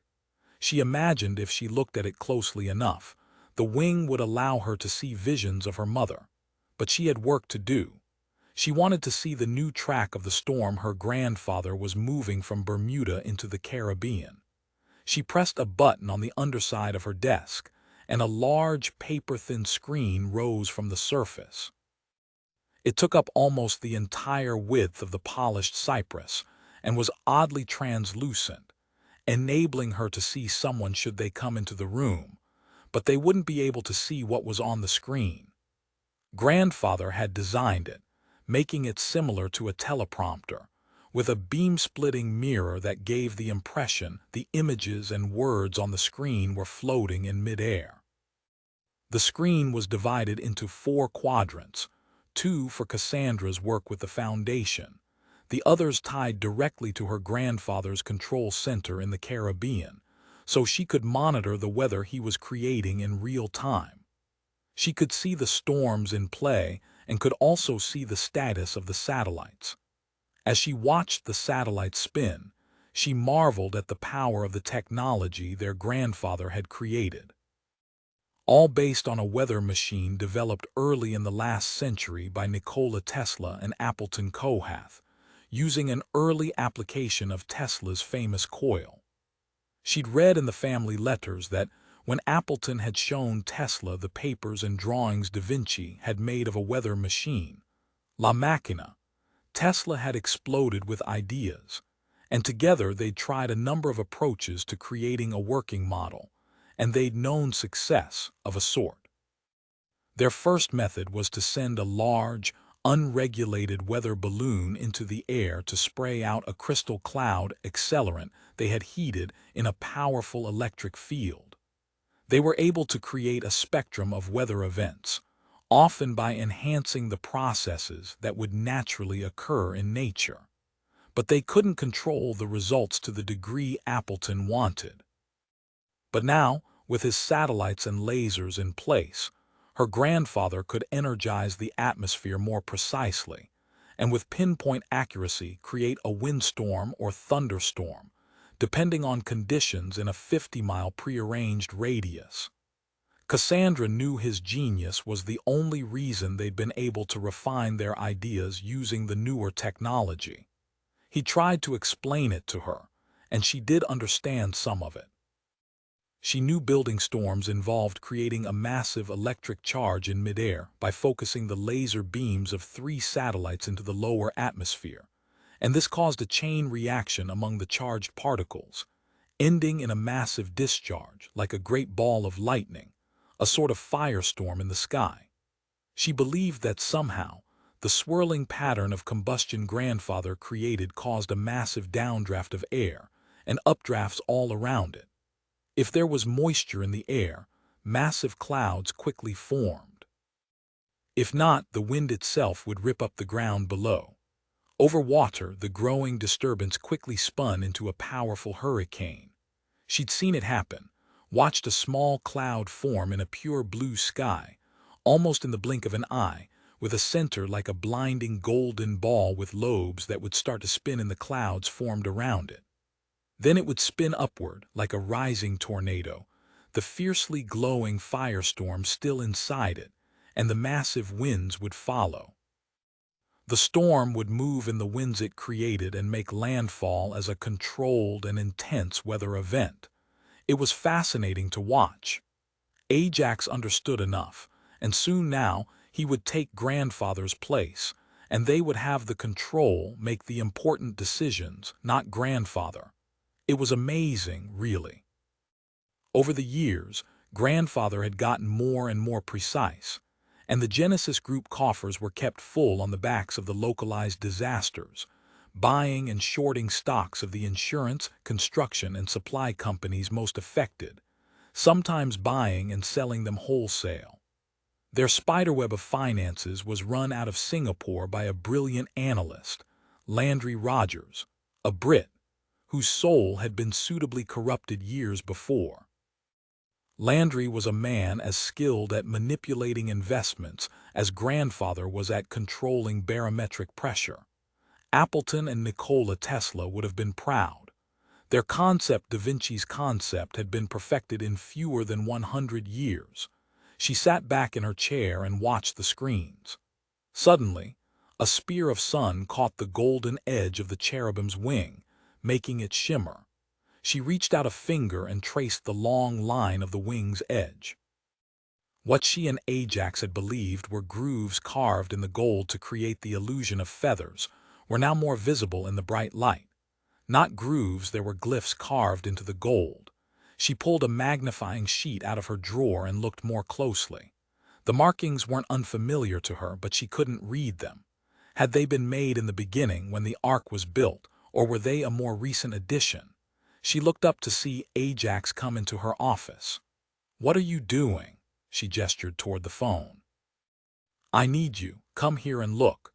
There are some markings on the edge of the wing, runes or glyphs, I can't tell which, nor can I tell when they were made." She handed him the magnifying sheet and he bent low over the wing fragment. He looked up, his eyes shining as bright as the cherubim's wing. "They look like cuneiform, and that predates Moses by a few thousand years. Shouldn't markings from his era be in Hebrew? That would be the most logical language, yes. Give me a sheet of paper and a pencil. Let me see if I can decipher this." She did, and he bent his head over the gold, scribbling on the paper. "It will take me some time to translate, but a few I can pick out. Oh, I'm wrong. It's Phoenician, makes more sense and makes things easier. See, here's the glyph for door, and here's—" He stopped. What is it?" "Weapon." Cassandra stared. He scribbled for a few more minutes, then met his twin's eyes. "It's a warning. It reads, 'Through this door lies a weapon of great power. Open it and it will indeed kill.'" What does that mean? Something to do with the power of the Ark. Surely a warning to those who aren't Levites or Kohaths, so it doesn't apply to us. Still, it doesn't get us any closer to finding the Ark itself.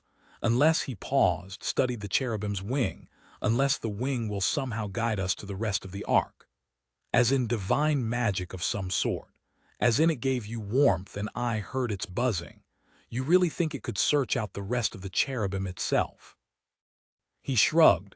"Who knows? I came to tell you I've instructed the crew to start a fresh dig in the southeast quadrant. It's one of the few spots we haven't searched extensively." "Good idea, but first things first, we must alert grandfather." She picked up the encrypted satellite phone and started the detailed process of calling the Genesis Group's true headquarters in the Caribbean. Before she could finish dialing, there was a knock at her office door. "Come." Lilith entered. At the look on her face, Ajax jumped to his feet. "What is it?" "We have a problem, a very big problem. Major Russo failed. They're on their way here, the FBI agents and the Fox."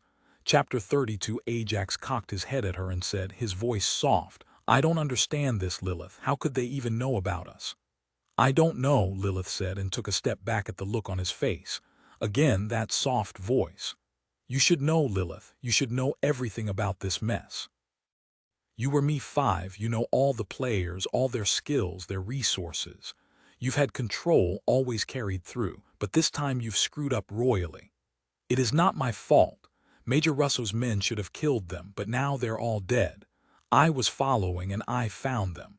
One of Russo's men wasn't dead yet. He told me Drummond was still alive, and the fool died without telling me anything else. I came here to alert you." Cassandra slowly rose, splayed her hands on her desk. Unlike her brothers, her voice was hard as chipped ice. "Lilith, it is you who has failed.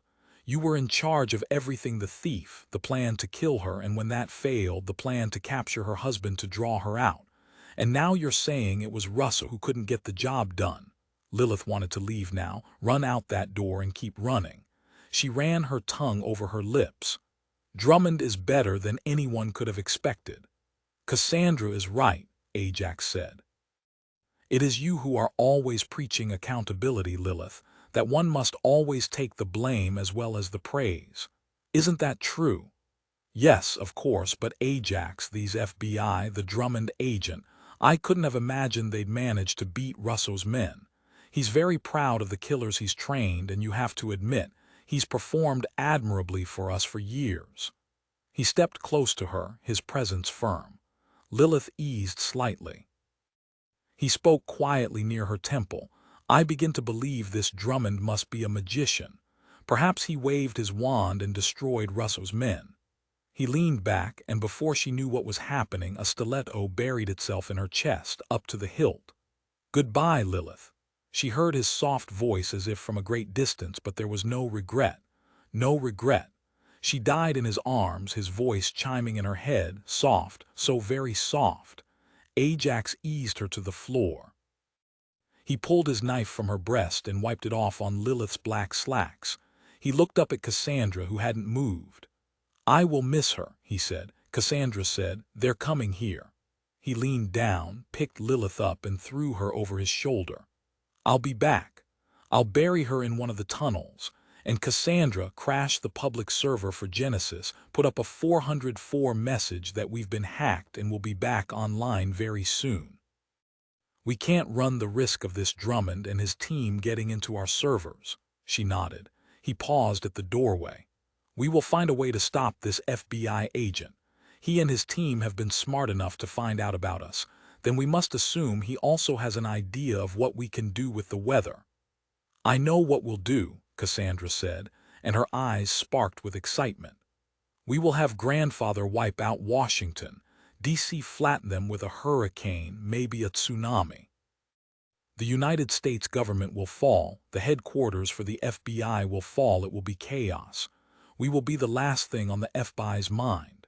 Ajax stared at her. "That's brilliant, but they're coming here right now. We must find out exactly what they know. Then we will have Grandfather act if it's necessary." He frowned, shifted Lilith's weight to his other shoulder. "I wish I could be certain we will be able to convince Grandfather to flatten the U.S. Capitol, even if it is necessary to save us. If Grandfather refuses, you know how to reprogram a storm that's already in the making, like the current one." "Yes, I can do that, but I can't program directionality myself without his formula." "Yes, the precious formula in his bloody vault," she smiled. "Don't worry, we'll figure it out. Can you imagine, you and I will bring an entire country to its knees, and then we'll be safe." Chapter 33, Castel Rigon, Italy. Both Nicholas's and Mike's phones buzzed as the Skoda sped along the highway toward Castel Rigon. Mike said, "You're going to want to pull off." Adam was fast. "Here are the plans for the Kohath Palazzo. This place is huge." Nicholas pulled the car off the edge of the road, into the driveway of a small abandoned farmhouse, and he, Mike, and Kitsune studied the 4 pages of architectural plans on Nicholas's tablet. Mike whistled. Congratulations to Adam for getting his hands on the plans. "Look at this place, it's 3,000 square meters. That's a lot of real estate for us to cover, and what's all this?" There was another page attached to the documents. "It's from Ben," Mike said, scrolling down.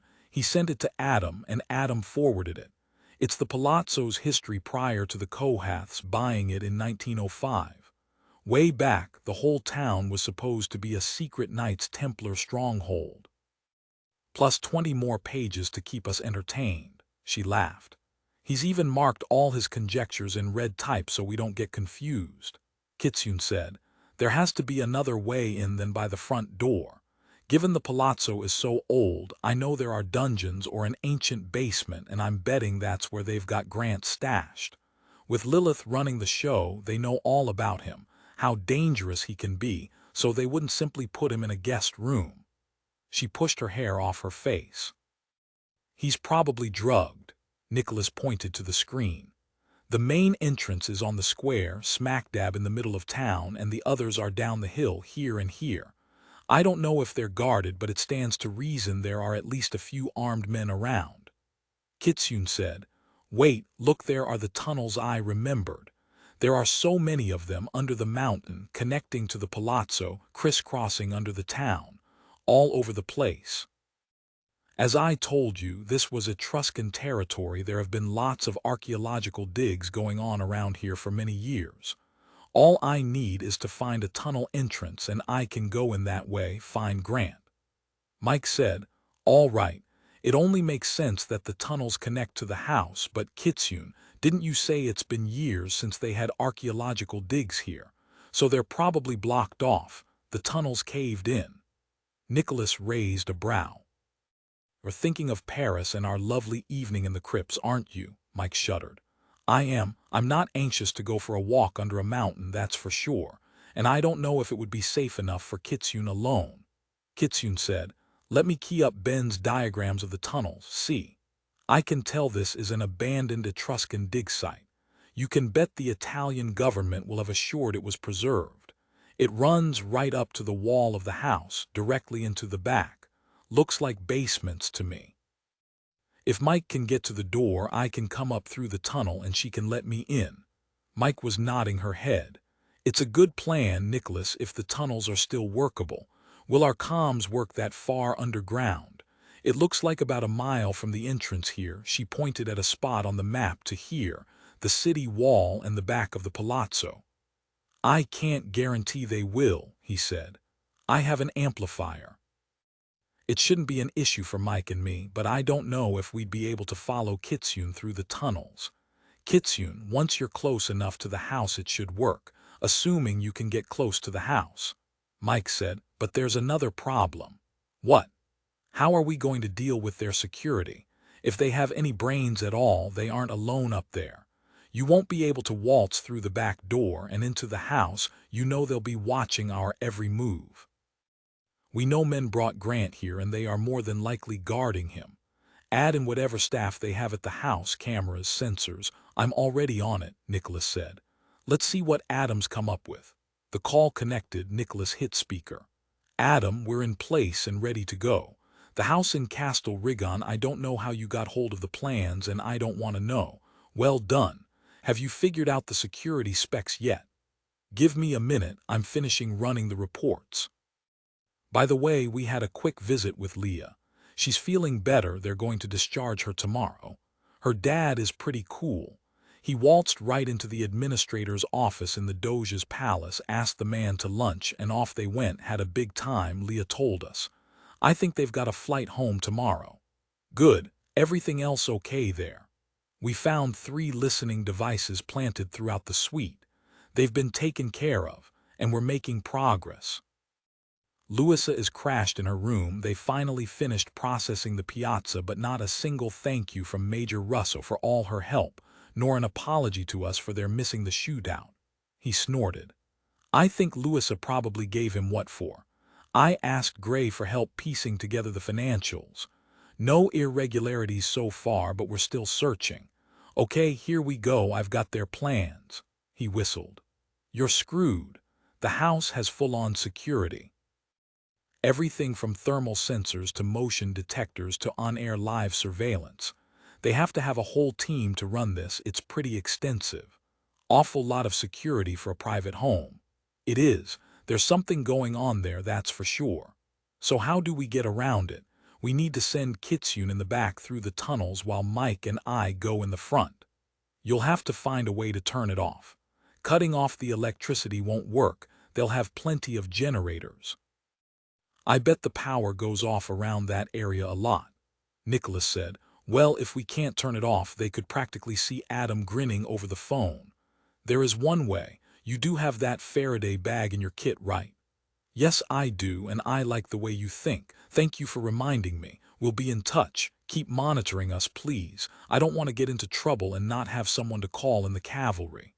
Do you want me to contact the local carabinieri? No, Nicholas said. Let's hold that in reserve. Who knows how many people are on the Kohath's payroll?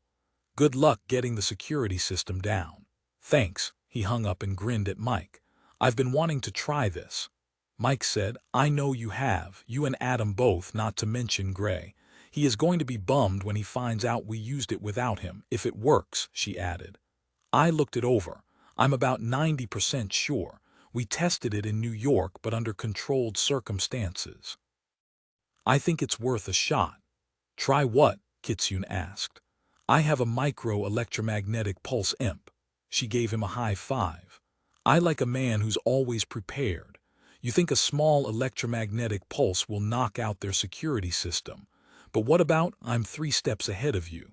I have a Faraday bag to go with my micro-imp. We'll have to put all our comms, mobiles, earwigs, everything electronic we'll need from here on out in here. He dug in his leather briefcase and pulled out what looked like a large Ziploc bag, but it was opaque silver.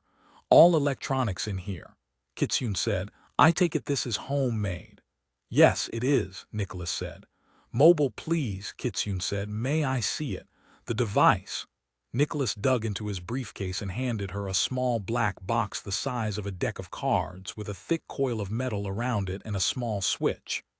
The imp is simple, really.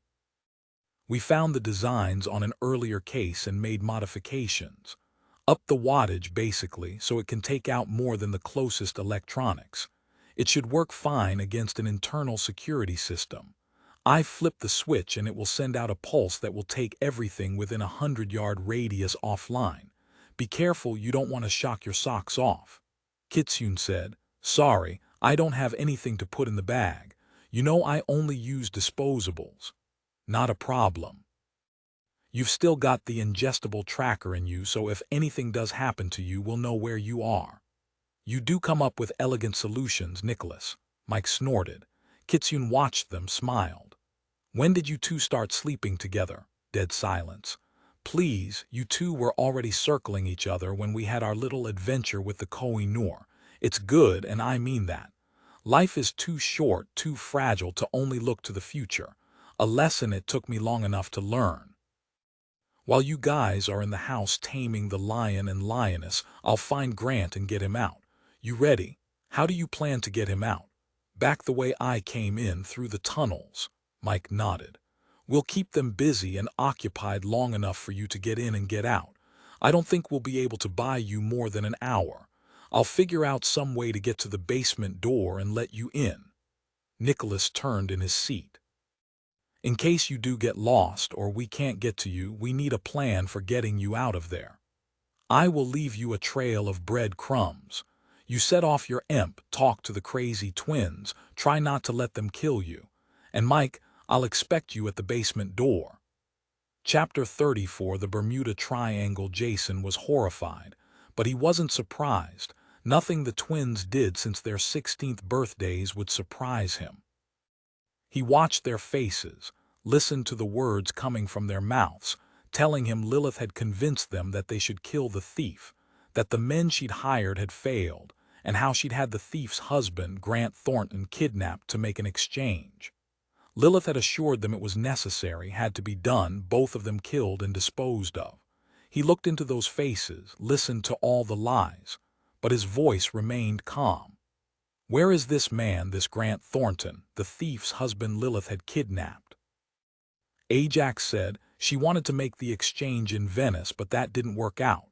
Jason said, I saw how that didn't go well for your men. The world saw it was a disaster. Lilith's men, grandfather, Cassandra said. Ajax said, So she brought him here to the dungeons beneath the palazzo. She convinced us the thief would come here and we'd have both of them. And what makes Lilith believe the thief will come to Castle Rigon? Cassandra said, Lilith told us the thief was desperately in love with her husband and would do anything to save him. Once we have both of them, there will be no more problems. And the FBI agents I saw in the Piazza San Marco. They won't be a problem either, Cassandra said. If they come to us making accusations, we will tell them about Lilith. We will convince them she was the one who engineered the theft of the staff from the Topkapi. All will be well, grandfather. But you are the ones who wanted the staff of Moses stolen. We are Kohaths, Cassandra said. It was our responsibility to ensure the staff was a fake. I see, and what did you do with the fake staff? We destroyed it, Ajax said and shrugged. I still don't understand why you simply didn't pay the thief and be done with it. Only a slight pause, then Ajax said, Again, it was Lilith who made that decision. She said loose ends always came back to cause trouble, and now we have no choice. Lilith has left us, returned to Scotland, she told us, so now we have to act even though we don't wish to. We will remove the thief and her husband. Then the FBI will have nothing. You could tell the FBI that Lilith went to Scotland. Another telling pause, then Ajax said, I think that Lilith lied to us, grandfather. She's committed heinous crimes and she is probably in hiding. We couldn't very well order her to stay. It is a pity she is not available to be arrested for her crimes." "Yes, it is," Ajax said, "but she is gone, probably forever." Cassandra said, "Grandfather, Lilith isn't important. What is important, urgent really, is that you prepare to move the Atlantic storm just in case things don't work out. Here it comes." Jason said, his voice emotionless. "And where would you like this storm to hit?" Ajax said, "Washington, D.C. You always told us you didn't like the place. Too full of men and women who thought too much of themselves, braying asses you called the politicians. Think of it as an opportunity. Should the FBI not be convinced of our innocence, we'll wipe them off the map, their White House, their government, all their FBI agents. Then no one will have time to give us a single thought." Cassandra said, "Ajax is right, grandfather. You already have plans to have the storm hit the Gulf. You can simply change its trajectory and let it slam into the eastern seaboard instead." Jason wanted to weep, looking at what his precious Helen had birthed: two beautiful young people, identical faces, smart as whips, both of them, yet they weren't even competent liars, at least to him. Nor did they have a shred of conscience between them. What he did was always for a greater purpose, always to gain money to further the search for the Ark, to keep the Genesis group at the forefront of archaeological discoveries. At least that was always his justification. But these two, they didn't want to get caught for the senseless and stupid mistakes they made, the misery they'd caused. And now, they wanted to bring down a nation, needlessly murder thousands of innocent people. And for nothing, not a single noble goal. It was all to try to save themselves, no one else. What am I to do with your progeny, Helen? But it wasn't your fault. You were always noble, pure. No, it was that insane husband of yours, David Maines, a man who is finally dead, only weeks ago, and I did rejoice. I drank an entire bottle of champagne. But he passed his madness to his children, you know he did. For Helen's sake, he would try reason. Cassandra, Ajax, think about destruction of this magnitude. It is not New Orleans we're talking about here, although Katrina wouldn't have wreaked such havoc if the levees had held as they were supposed to. But Washington, D.C., it is a nation's capital. It goes against everything we believe. It does nothing to further the family's goals, Genesis's goals. The coil is not meant to cover your mistakes. It was Lilith's mistakes, grandfather, Cassandra said. Hers, not ours. It was no use. What could he do? "I will think about it," he said, and punched a key to turn off their faces from his computer screen. Chapter 35. Castle Rigon. Nicholas and Mike dropped Kitsune halfway up the hill with a flashlight, water, and her 2 guns, then drove the rest of the way up to the town square. Nicholas saw a jumble of stone buildings, winding paths with trees and flowers. As he parked, he saw the town was beautiful, small, all the ancient buildings like glittering diamonds around a magnificent stone at its center, the Kohath Palazzo. The palazzo had been beautifully restored. Nicholas could see where small chunks of newer stone had been inserted to mend the original. The flagstones gleamed. Above the palazzo's entrance, the flags of Italy, the UK, and the province of Umbria snapped in the breeze. There was a war statue dedicated to the local soldiers lost in the world wars, a common sight throughout Italy. A cafe with 3 empty outdoor metal tables, 4 attached stone houses, and a medieval Gothic church rounded out the large square. Across the piazza, 2 older Italian women came to their doors to watch the strangers, faces suspicious and wary. Mike breathed in the soft Italian air. "It's beautiful here, Nicholas. Can you imagine relaxing over in that small cafe, sitting and drinking a glass of wine, watching the world go by? Maybe not today. It's easy to see we're not welcome. Do you think the Kohaths already know we're here? Of course they do. When this is all over, perhaps you and I can come back here and have that wine and watch this small world go about its business. You ready?"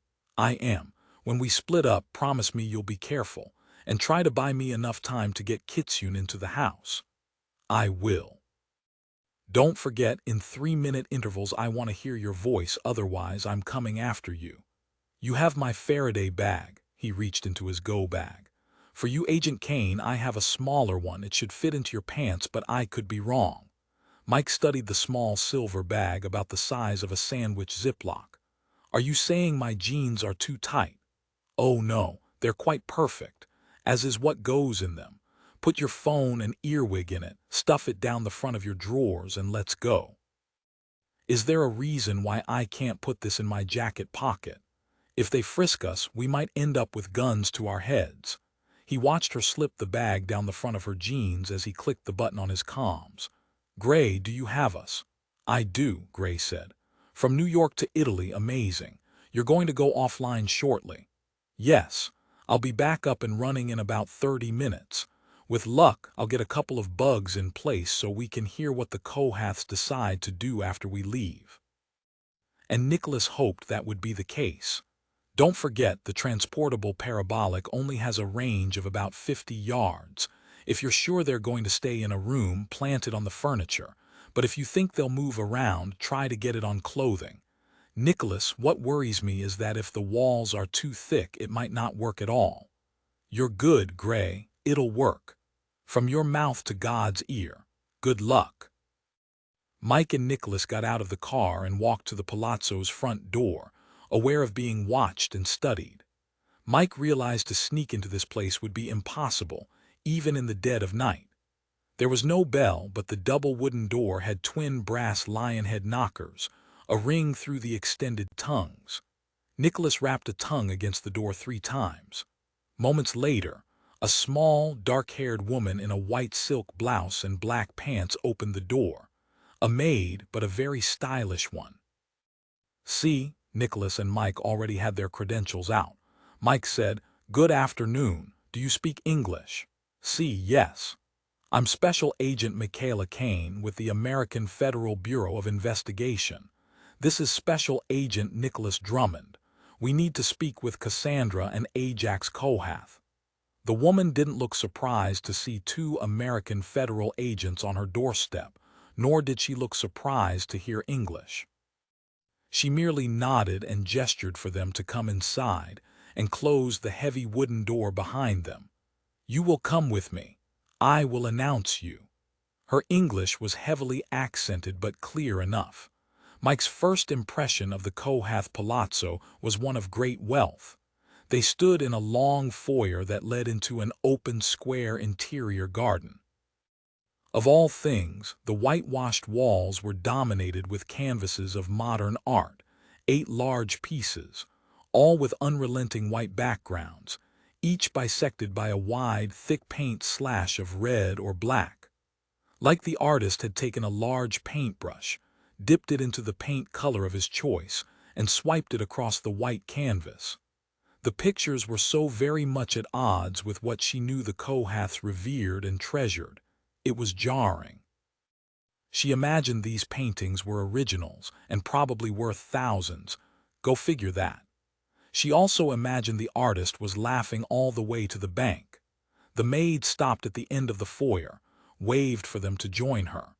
As they entered the interior courtyard, Mike saw the Kohaths had turned the open space into a garden filled with marble sculptures, each representative of a different culture, probably from their digs. Some were very old, missing feet or hands or heads. She saw beautiful Ionic columns connecting great marble arches that held up the higher stories of the palazzo. She remembered the Jocelyn Art Museum in Omaha had a garden similar to this. It was a feast for the eyes.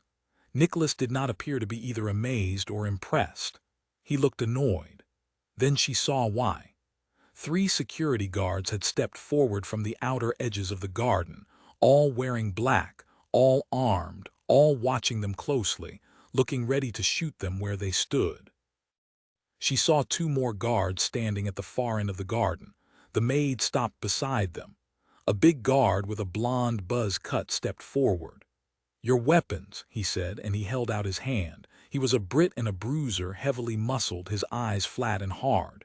Could she take him down? She flexed her hands, felt a shot of adrenaline. She was ready. "I don't think so," Nicholas said. "Where you from, Bristol?"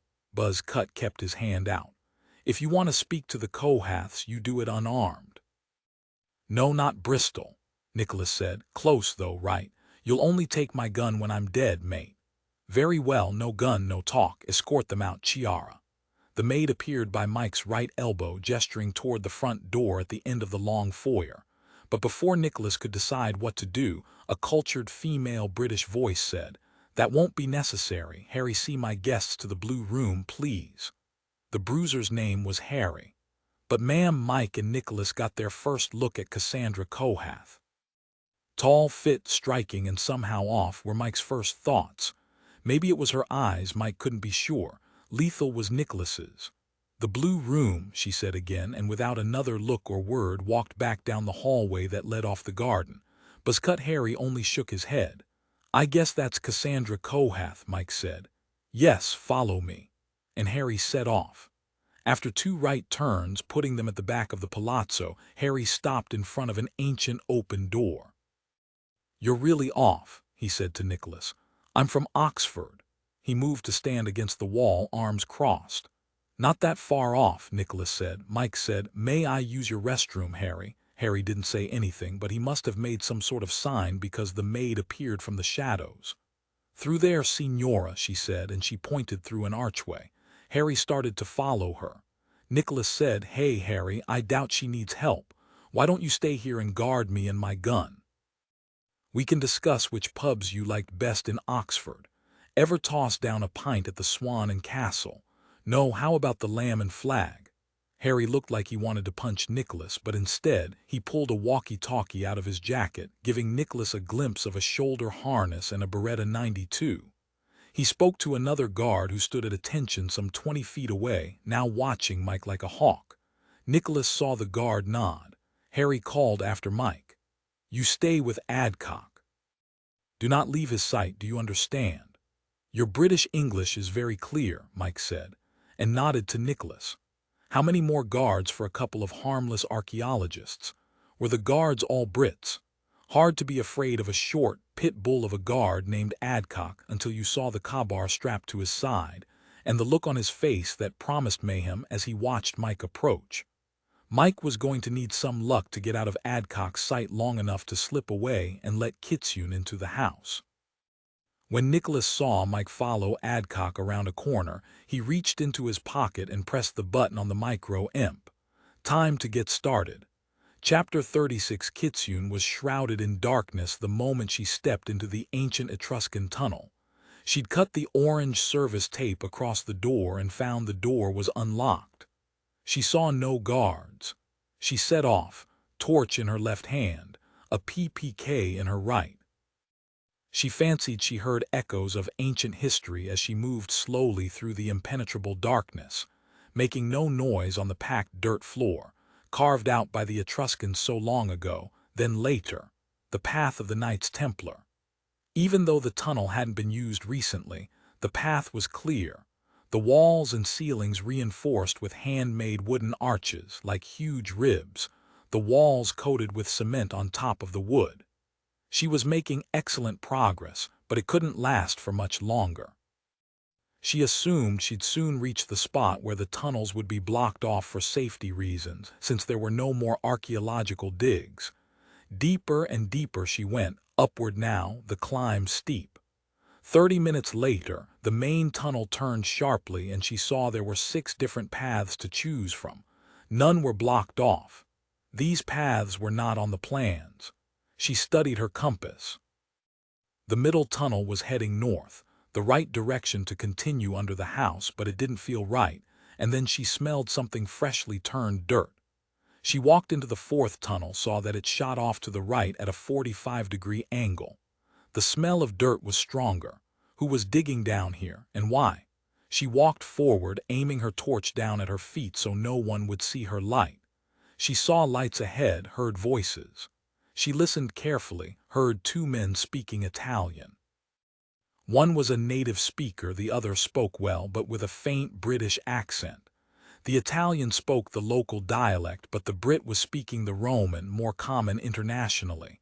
What was a Brit doing down here? Were they guards? She edged closer, listening to the conversation. "Why did you kill her?" the Italian asked. "I thought you were sleeping with her." The Brit paused only a moment at the impertinence before saying indifferently, "There was no choice. I will miss her, but her failures, they were too great. Giovanni, make sure you bury her deep so no one will ever find her, then get back to digging. My sister is anxious to unearth this section of the mountain as quickly as possible." Giovanni's voice grew excited. "It is true, then. You truly found a piece of the Ark in the Gobi Desert." The Brit paused. "Where did you hear that?" Kitsune imagined Giovanni shrugging. "You know gossip, it spreads like wildfire. The whole crew has been buzzing about it. You and the Signorina found a piece of a cherubim's wing at the Mysore base, and you have brought it home." The Brit spoke, his voice cold. "These walls seem to ooze gossip. Now finish the job." Kitsune heard footsteps coming toward her. She ran back toward the center point where the 6 tunnels branched off and eased into the smallest of the tunnels. The Brit was soon in the center point. It had been close, too close. She fell to her knees, looked out, and saw him turn into the main tunnel, the one that went north. She didn't see his face, but his hair was blonde and curly. Was it Ajax Kohath? He'd killed his lover. A moment later, she heard an engine turn over. It sounded like a motorcycle. Smart, she thought. Small, portable, easy to maneuver underground. The tunnels were extensive. She'd seen that much on the map, but now she was wondering just how extensive they actually were, if the diggers moved around on motorbikes. If the Kohaths were resorting to murder in their own house, something was going badly wrong in their world. Kitsune couldn't help but wonder about Giovanni's other comment, the cherubim's golden wing, a piece of the Ark, found in the Gobi Desert. Incredible to imagine. A piece of a cherubim's wing for a brief moment. She wondered if she could steal it after she'd rescued Grant. The thought of how much money such an archaeological prize would bring Kitsune laughed at herself. When she was sure the motorbike was far enough away, she again started up the center tunnel north toward the house. A pity she couldn't grab a motorcycle too, but she was moving pretty fast now, and soon she stepped into a large, hollowed-out cavern at least 50 feet wide, the ceiling too high for her to see. The huge space was lit with soda vapor lights, focused on the ground. And there were people working, all men, 5 by her count, moving boxes and crates. She saw 4 motorbikes parked on their kickstands near the wall. Then she saw it behind the motorbikes, what had to be the basement door, but how to get past the workers. Suddenly, 2 of them turned and started coming toward her. Nowhere to hide. She looked up, saw reinforced beams above her head. She stashed her PPK and torch, leaped up and grabbed onto a burnished 2x4. She dragged her legs up and over, flattened herself against the beam. It was a tight fit. She held her breath as the 2 workers walked under her, unaware she was above them. She waited. The lights went off in the tunnel. At last Nicholas had activated his imp. She had to hurry. She didn't want Mike to have to wait. It would be too dangerous. She heard the workers groan, curse, saw the beams from torches being turned on. The men who'd walked below her were coming back. Neither had had a torch on them. They were using the walls to guide them. "What happened?" one of them shouted in Italian. "Everything's gone offline," another yelled back. "Might as well take a break until we get it fixed, unless you want to light the lamps." "No, let's not bother. By the time we get them all lit, the power will be back on. I could use a break. Last one to the break room makes the espresso." The men walked beneath her again, talking, joking about their unexpected break back into the cavern. She watched as one by one they disappeared into the open door, torches bobbing. Nicholas's imp had worked perfectly. The lighting in the tunnels must be run off a computerized system rather than straight electrical circuits. More to their advantage than she could have hoped. When she saw the last of the crew disappear through the door, she dropped down and started toward the entrance. If she was right, this passage would lead to the basement. It was strange, this ongoing dig under the mountain. What could they be looking for? Surely not more Etruscan artifacts. The activity was so clearly regulated, something else was going on. It was a huge undertaking, shoring up tunnels, digging new ones. The cost alone must be staggering. Then it hit her. The cherubim's wing, could they possibly think the ark was buried here? How could that be possible? Kitsune walked through the door and saw a long hallway stretch out in front of her. It was eerie down there in the darkness with no lights, too cool for comfort and damp. She shivered. She didn't risk turning on her torch.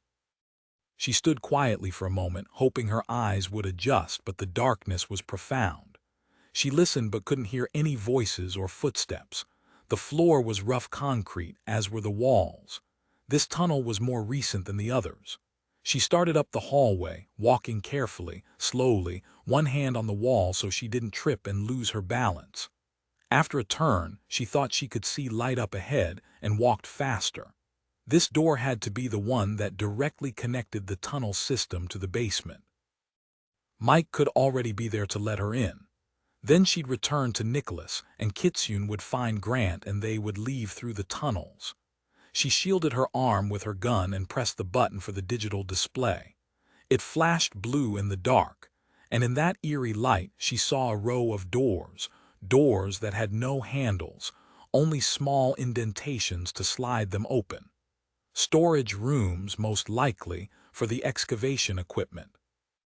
Considering the age of the palazzo and the many wars that had been fought in the area, maybe they were there to hold prisoners, like Grant. She went to the closest door and fit her fingers into the indentations and pulled. It didn't move.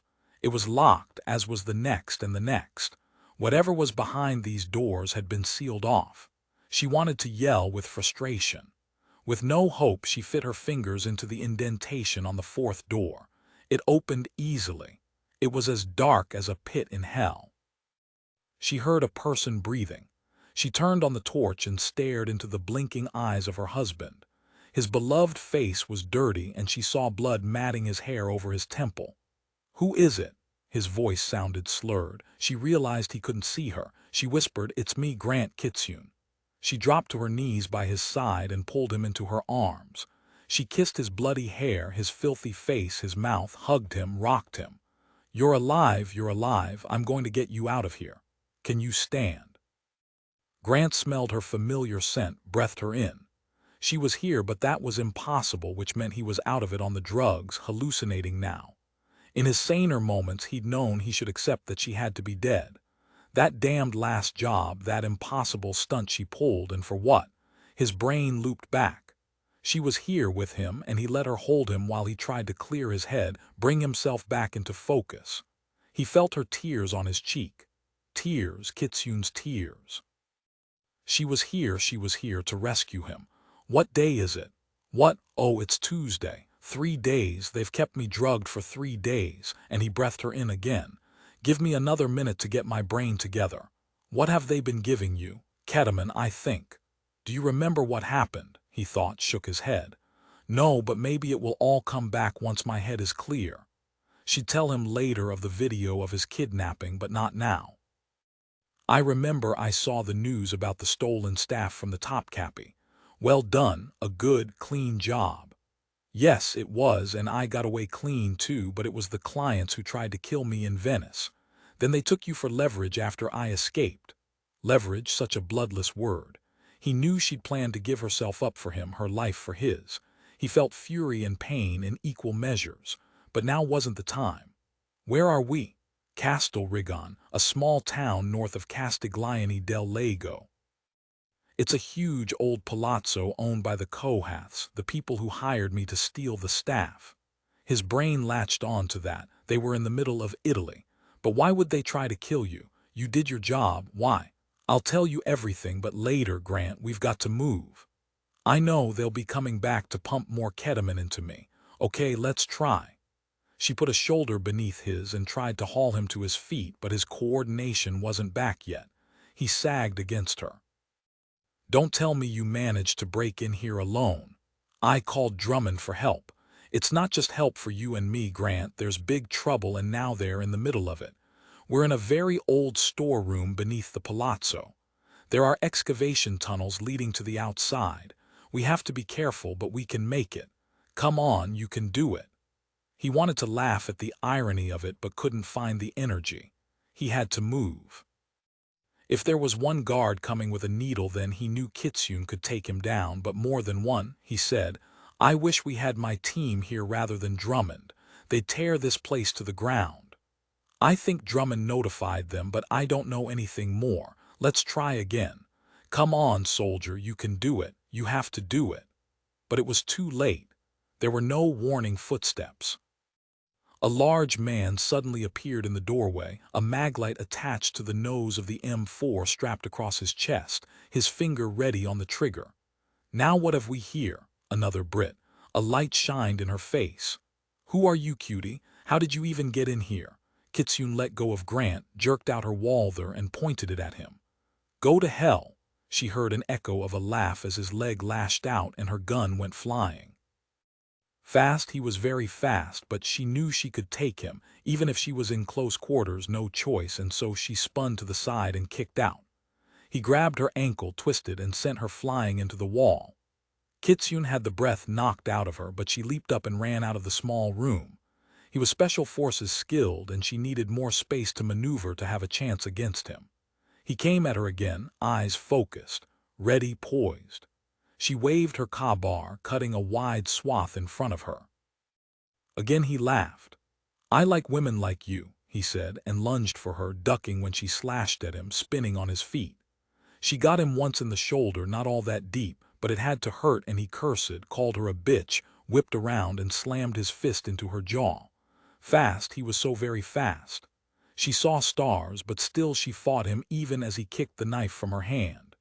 She fought until he threw her again against the wall, head first, and everything went black. Grant leaped on his back and slammed his fists against his ears once and again, but he didn't have the strength to pulverize his brain. The guard threw him onto his back and kicked him until his head was swimming, his body screaming with pain, and he knew he was going to pass out. He saw Kitsune, his brave girl, lying motionless on the ground. He saw a syringe in the guard's hand, and knew it was all over, for both of them. Chapter 37. Nicholas stepped into the blue room. It was quite empty. Harry had stayed outside. Nicholas quickly moved out of sight of the door, placed his earwig. He heard Mike's voice. Perfect timing, Nicholas. The imp is working. I'm in the stairwell. It's very dark. He answered her with one tap as a portion of the wall across the room opened with a soft click and Cassandra Kohath stepped into the room. What? The Queen staging her magic. Agent Drummond, I'm Cassandra Kohath. Do join me. He gave her a nod. Ms. Kohath. Her beautiful face was politely composed, her eyes faintly inquiring, a perfect eyebrow arched. And what may I do for you this beautiful day? Only answer a few questions. Why do you have so many guards? Aren't you and your brother archaeologists? You're hardly in need of protection, are you? We run a large international company, Agent Drummond, with extremely valuable artifacts at our disposal. We are always careful. As for my guards here at the palazzo, I will admit they tend to be overprotective. She stuck out her hand. He shook it.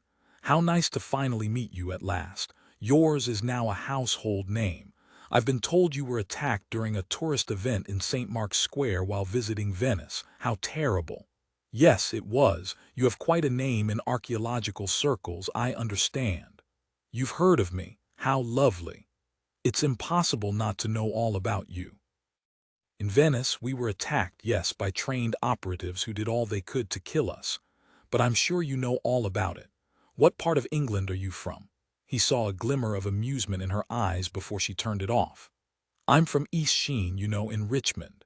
It's an old hunting lodge originally built for the Earl of Northumberland.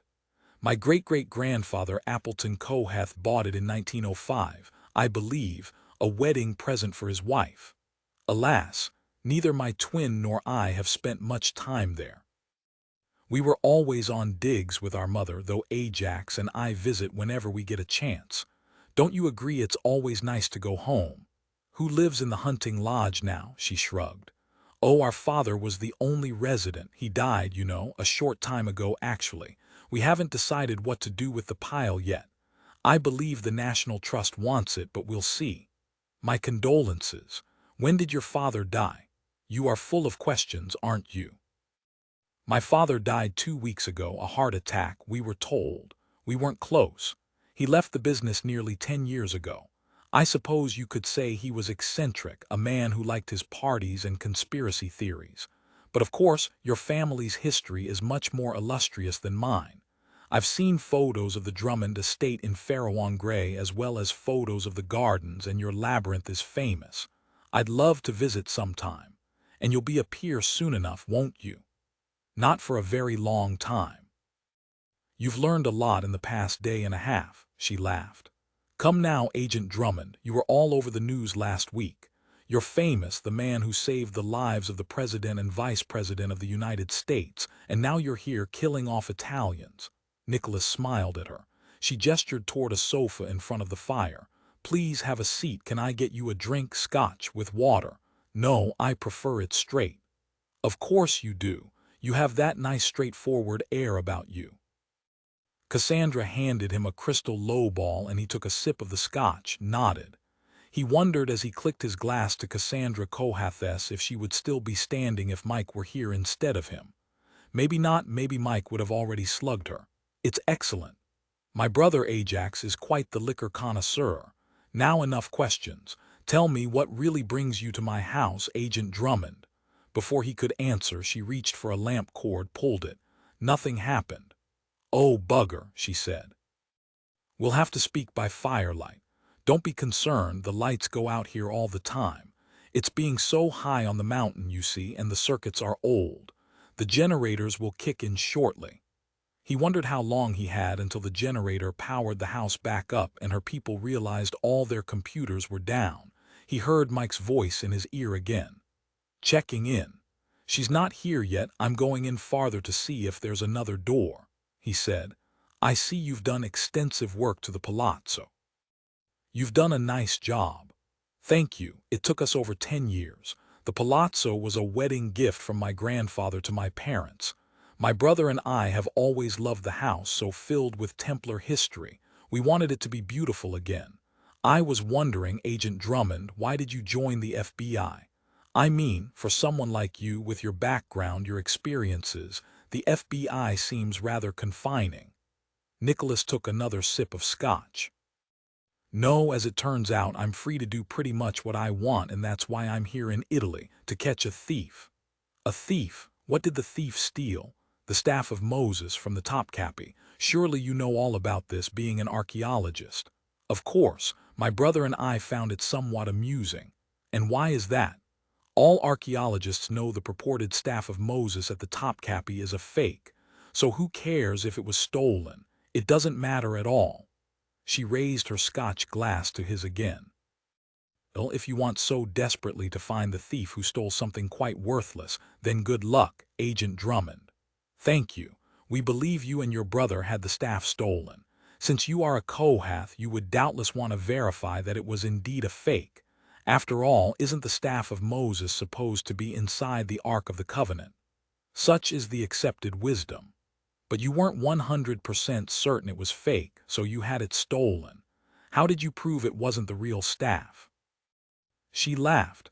I'll say it again, Agent Drummond, neither Ajax nor I would have any reason to want that absurd fake staff.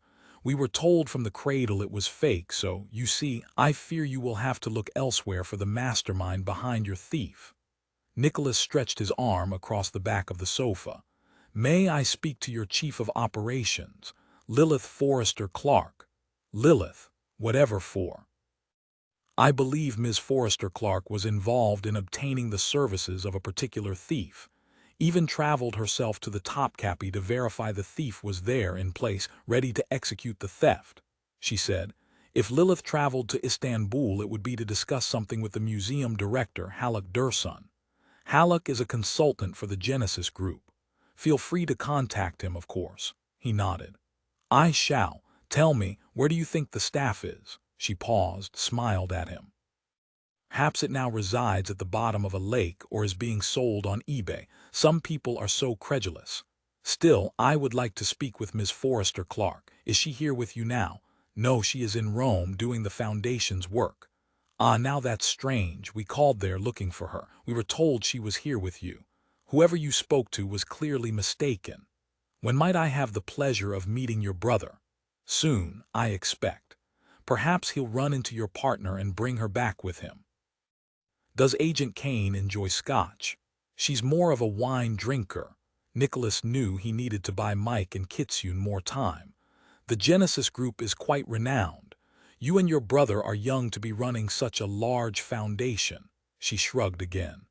I was raised to run the Genesis Group. It's the family business. I'm surprised you aren't running yours. Perhaps I will one day, but for now, I'd rather track down criminals.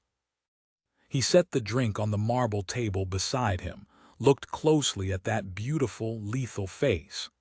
Tell me, Ms. Kohath, what have you done to further your search for the Ark of the Covenant? Chapter 38. She smoothed a hand over her sleeve, and he saw a slight tremor, but when she spoke it was in a teacher's voice. I cannot tell you about the scope of our searches for the Ark that we keep close, but I will say that our search has continued throughout many years, since the Ark ties to our family all the way back to Moses, a Levite. Also, the Ark's discovery would be, indisputably, the most important archaeological find in history. The Genesis Group wants to be the one to discover it. No, I want to be the one to discover it. As I said, it is my family's duty to find it, to be reunited with it. I'm very determined, Agent Drummond. So determined that you will allow nothing to stand in your way, stealing the staff from the Topkapi to prove it's a fake, manipulating the weather to empty the Gobi Desert of sand to uncover your mother's lost site, killing thousands of people in Beijing in the process. Don't you believe that is a bit over the top, Ms. Kohath? A bit extreme, a bit crazy. Calling her crazy, it had simply come out of his mouth, but it had triggered her. He saw the sudden wildness in her eyes, like rolling fog gathering speed, momentum. Would she try to kill him now, right in this room? Then the madness died and she was once again in perfect control of herself, and that he'd learned over the years was what happened when madness melded with brilliance. She even laughed. Controlling the weather, surely that belongs in the realm of science fiction. And blow all the sand out of the Gobi Desert, a romantic and terrifying notion. Terrifying, yes, but romantic. I strongly doubt it if you were one of the thousands who choked to death on the sand. That does not include the missing. He tapped on his ear 3 times. It is tragic, of course, but when there are huge storms such as the one that buried parts of Beijing, I suppose it natural to weave all sorts of conspiracy theories as to its genesis. This is a very odd idea you've got, Agent Drummond. May I inquire where and how you dreamed this up? He'd met only one other criminal in his life like her, very smart, utterly focused, perfectly presented, and greatly talented at manipulation. A true psychopath. If he didn't know what Cassandra Kohath had done and he'd simply met her, would he still believe her crazy? Nicholas smiled, took another sip of scotch, let the peat scent rise up his throat. He said mildly, "You're a very good liar." "Me? A liar? I'm not lying, Agent Drummond. I have no need to. I have no earthly idea what you're talking about." She looked at her watch, a lovely thin rose gold band that circled her wrist 3 times like a small golden snake. "This house is vast. I hope your partner isn't lost, or perhaps looking in places that are not safe. I'm sure she's fine, probably being escorted back by a dozen or so of your guards. Bulgari, is it?" Cassandra moved her wrist this way and that. "Why, yes, it is. You have a good eye." She rose with a smile and took his glass from the side table. "Let me freshen your drink." "Thank you." Nicholas rose at the same time and brushed against her. She looked up at him and gave him a slow smile. As she turned to the drinks cart, Nicholas took the opportunity to signal Mike again. He tapped his ear 3 times. She needed to get back, and quickly. "Kitsune's here, but there's a problem." He tapped again 3 times. What had happened to Kitsune? Chapter 39. Mike couldn't believe her luck. When the palazzo had been renovated, the bathroom was given 2 doors, one to the main hallway and the second that opened onto a passageway to the interior of the house. She wouldn't have to get rid of Adcock. He couldn't cover both doors. She went out quietly through the interior door and hurried down the deserted hallway, this one similar to the front foyer, with white plaster walls covered in discreetly lit art, all of it starkly modern. She went to the end of the hall to a door she knew from the plans led to stairs to the lower levels. As she went through the door, the lights went out around her. Mike stepped into complete darkness. She pulled the bag out of the front of her jeans, put in the earwig, clicked it on. She pressed the flashlight button on her cell phone. It glowed, giving off enough light to get down the stairs. Perfect timing, Nicholas. The imp is working. I'm in the stairwell. It's very dark. He acknowledged her with one tap. He would only signal back if there was a problem. When the door closed behind her, she walked carefully down the pitted, worn stone stairs, thankful for the grip on her boot soles. She made it to the basement quickly and found herself stepping into a large room with 4 identical doors, not the single one she was expecting. Which door was the right one? She pictured the blueprint of the basements. Yes, only the one door, and it was on her far left, facing the interior of the mountain. She walked quickly to the door and quietly turned the knob. It was alarmed, she knew. There were cameras in the corridor, but without the power there were no lights, no klaxon wailing. Nicholas's microamp had worked perfectly. She'd give him a big hug for that one. She said quietly into her collar, checking in. "She's not here yet. I'm going in farther to see if there's another door." The smell of dirt and must were ancient, but there was a newer smell as well, human sweat. Someone had come through here minutes before her for the scent to linger like this. Thank heavens she'd missed whoever it was. She moved carefully, pausing every few steps, wondering where Kitsune was. Had she chosen the wrong door? She stepped into a large storage space that was between the basement proper and the actual tunnel, for art storage perhaps. No, that wasn't right. It was far too damp and musty down here to store anything valuable. There had to be another door, another way out of this space. She followed her cell phone light another few steps, saw a corner up ahead. She pressed the phone hard against her leg, blacking out the light, and turned into the new corridor. 3 steps in, she froze. There was a fight going on. She could hear the noises clearly, amplified in the dark enclosed space. It had to be Kitsune, and she was in trouble. Mike's first instinct was to rush forward, but she stopped herself when she heard 3 taps in her ear, a warning from Nicholas to get out and get back to him. Now. Then silence. Mike risked a quick look. She made out the figure of a man coming toward her with what looked like a small sack over his shoulder. She backed up, ran back into the corridor where she'd found the 4 doors, and ducked into the stairwell just as the man walked by. He was carrying Kitsune, and she was clearly unconscious, or dead. As they passed, Mike heard a moan and breathed again. But now both Kitsune and Grant were prisoners. Mike wanted to follow, but there came 3 more taps in her ear. She whispered, "Kitsune's here, but there's a problem." 3 taps again. Crap. At the top of the stairs, she listened carefully and heard nothing, so she opened the door. The hallway was still empty. She started back toward the bathroom, paused. Which was the bathroom door? She was so brilliant she'd forgotten to count, and now she was faced with a long series of closed doors. She'd walked halfway up the hall, pulling open doors, when a man came around a corner. He wasn't a guard in black. He wore khakis and a polo shirt, black boots. He was tall, fit, young, quite handsome. Her hand hovered over her gun. Then she recognized him from his photos. A British voice said, "What are you doing? Are you lost?" Mike relaxed her hand and turned on a high-wattage smile. "I am lost. How did you know? I went to the bathroom and I think I must have come out the wrong side. I'm supposed to be meeting my partner in the blue room, but I can't figure out which door leads back. Can you help, partner?" The man asked. "I'm Special Agent Michaela Caine, FBI. We're here to speak to Cassandra and Ajax Kohath." He inclined his head. "Then you're in luck. I'm Ajax Kohath, Agent Caine." Up close, he was even more handsome, curling blonde hair, chiseled features like his twin sister's, her perfect counterpoint. Mike nodded. "I'm very glad you came and not one of your guards." Her voice was friendly, his was not. "Let me get you to the blue room. It's through here." Adcock and another guard came around the corner. Found her, Adcock, Ajax called. She'd gotten lost in the dark. When will you have the lights back on? Sir, we're working on it. The generators are on, but there's something wrong with the computers, they won't reboot. Get it figured out. They started up the hallway. Mike said, I hope Ms. Lilith Forrester Clark is in the blue room with Agent Drummond and Ms. Cohath.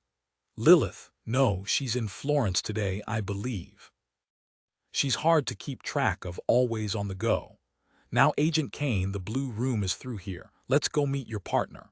He turned a knob and the door opened directly into the room. Nicholas rose when he saw her. Got lost, did you? I did. Thankfully, I ran into Mr. Cohath and he kindly showed me the way. Ajax shook Nicholas's hand, nodded to his sister, studied her face for a moment before saying, Forgive my tardiness. I was in the basement attending to some of our newest stock. Cassandra said, How lovely to meet you, Agent Caine. May I offer you a drink, wine perhaps, or scotch like your partner? Thank you, no, nothing for me. I apologize for taking so long. I got very turned around on my way back. Ajax walked to the cart and poured himself a vodka rocks. He turned, gave them both a salute, and drank it down. Mike said, Nicholas, have you explained to Ms. Cohath why we're here? Cassandra said, Not entirely. I will say that he has many curious ideas about the staff of Moses and the Gobi Desert. He even wanted to speak to Lilith, to accuse her, I believe, of hiring the thief who stole the staff from the Topkapi, but he cannot since Lilith is in Rome. Mike said, But Mr. Cohath said she was in Florence. Wherever, Cassandra said. I'm sure if you look long enough you will track her down. Nicholas leaned forward. You could phone her. I don't happen to have her number. Ajax shrugged, said very quietly to his sister, Tell them. Cassandra stared at Ajax. Tell them what exactly? Ajax took his sister's arm as if to steady her. There is no use trying to pretend. We might as well tell them the truth and be done with it. I don't know, Ajax, I'm not certain, Ajax said to Nicholas and Mike. Lilith is no longer in our employ. Ajax, really, he shook his head at Cassandra, faced the FBI agents again. Look, I apologize for the deception. It's been a bit embarrassing, really. We don't want it to reflect poorly on the foundation or the family. We've been considering coming forward, but it's been a busy time, and to be honest, we've been torn. The truth is, we had to dismiss Lilith earlier in the week, and it's not something we take lightly. She's been with us for a very long time, is almost as familiar to the industry as a part of our company as Cassandra and myself. You mentioned the stolen staff of Moses, taken from the Topkapi last week. Cassandra said, Agent Drummond believes we hired the thief to steal the staff. Ajax said, Well, now they'll know the truth. As I'm sure you know, our family's legacy is deeply rooted in the search for the Ark of the Covenant. Lilith, acting on her own initiative, decided to help us along by hiring someone to steal the staff of Moses, or the rod of Aaron, whichever you wish to call it. Once we realized what she'd done, what a horrible position she put us all in, we asked Lilith to turn herself in. Instead, she ran. So honestly, we don't know if she's in Rome or Florence or Timbuktu. But if there's anything we can do to help you find her, the Foundation and my sister and I are at your service. Nicholas took an easy sip of his scotch, then clapped slowly once, twice, 3 times. Well done, and all on the spur of the moment. Or was it? Did you practice it? An excellent tale. I don't even know where to start. I do, Mike said. Where's the staff of Moses? Chapter 40. Ajax shook his head. We don't know, we never saw it. Lilith came to us and admitted what she'd done. She said the thief she'd hired refused to give it to her, and so she refused further payment. Mike said, I see, this all came as a great surprise, and neither you nor Ms. Cohath had anything to do with the theft. Of course not. The staff at the Topkapi is a fake, everyone knows this. There was no reason to steal it. When Lilith admitted what she'd done, we told her how badly she'd compromised our company's values and severed her from service. He shrugged. Stealing isn't how the Genesis Group works. Lovely sculptures you have in your garden, Mike said. All acquired through digs you've sponsored, yes. Cassandra looked ready to slap her. "Oh yes, sister, come on, try it." Instead, Cassandra stood. "I'm afraid I am terribly behind schedule, and as you can tell, there's a problem with our electricity, so I must attend to it before my next appointment. I hope your concerns have been answered. Ajax, could you see our guests out?" "Of course." Nicholas said. "I fear we will need affidavits from you," Mike said quickly. "However, we cannot do it now. We will need to hire a stenographer. Would tomorrow morning suit you?" "Let me check my schedule." Cassandra pulled out her cell phone. It had to be dead, no way it had survived Nicholas's micro-imp. Mike caught Nicholas's eye, made a small gesture toward the door. He finally stood. Cassandra frowned. "Ajax, may I have your phone, please? My battery seems to have died." Ajax pulled his from his pocket. "Strange, my battery is dead too." Cassandra looked at Nicholas. "I don't suppose your cell phone is working, Agent Drummond." He pulled it out of his pocket. "Yes, not sure what your problem is." "Perhaps the Italian mobile service has gone down." "Perhaps." "Well then," she said, "seeing as I have twice as much work to do, I would ask that you call before you arrive in the morning." As they walked to their car, Mike said, "Nicholas, sorry to rush you out of there, but Kitsune was captured. I saw a man carrying her over his shoulder down in the tunnels. I don't know if her husband is down there, but it looked like a bunch of storage rooms, perfect for hiding people, or bodies. Now we have to rescue her and Grant. And we need to plan it better. I'm very glad we got out of there alive. It was close there for a moment. I saw blood on Ajax's shirt cuff, and I'm willing to bet he didn't cut himself shaving. You don't think that Lilith is the sacrificial goat, that she's dead, wouldn't surprise me. I just hope they don't hurt Kitsune before we can get to her." Why was nothing ever easy? Nicholas wondered. But as Mike said, at least they were still alive. Chapter 41. Eyes followed them all the way to their car.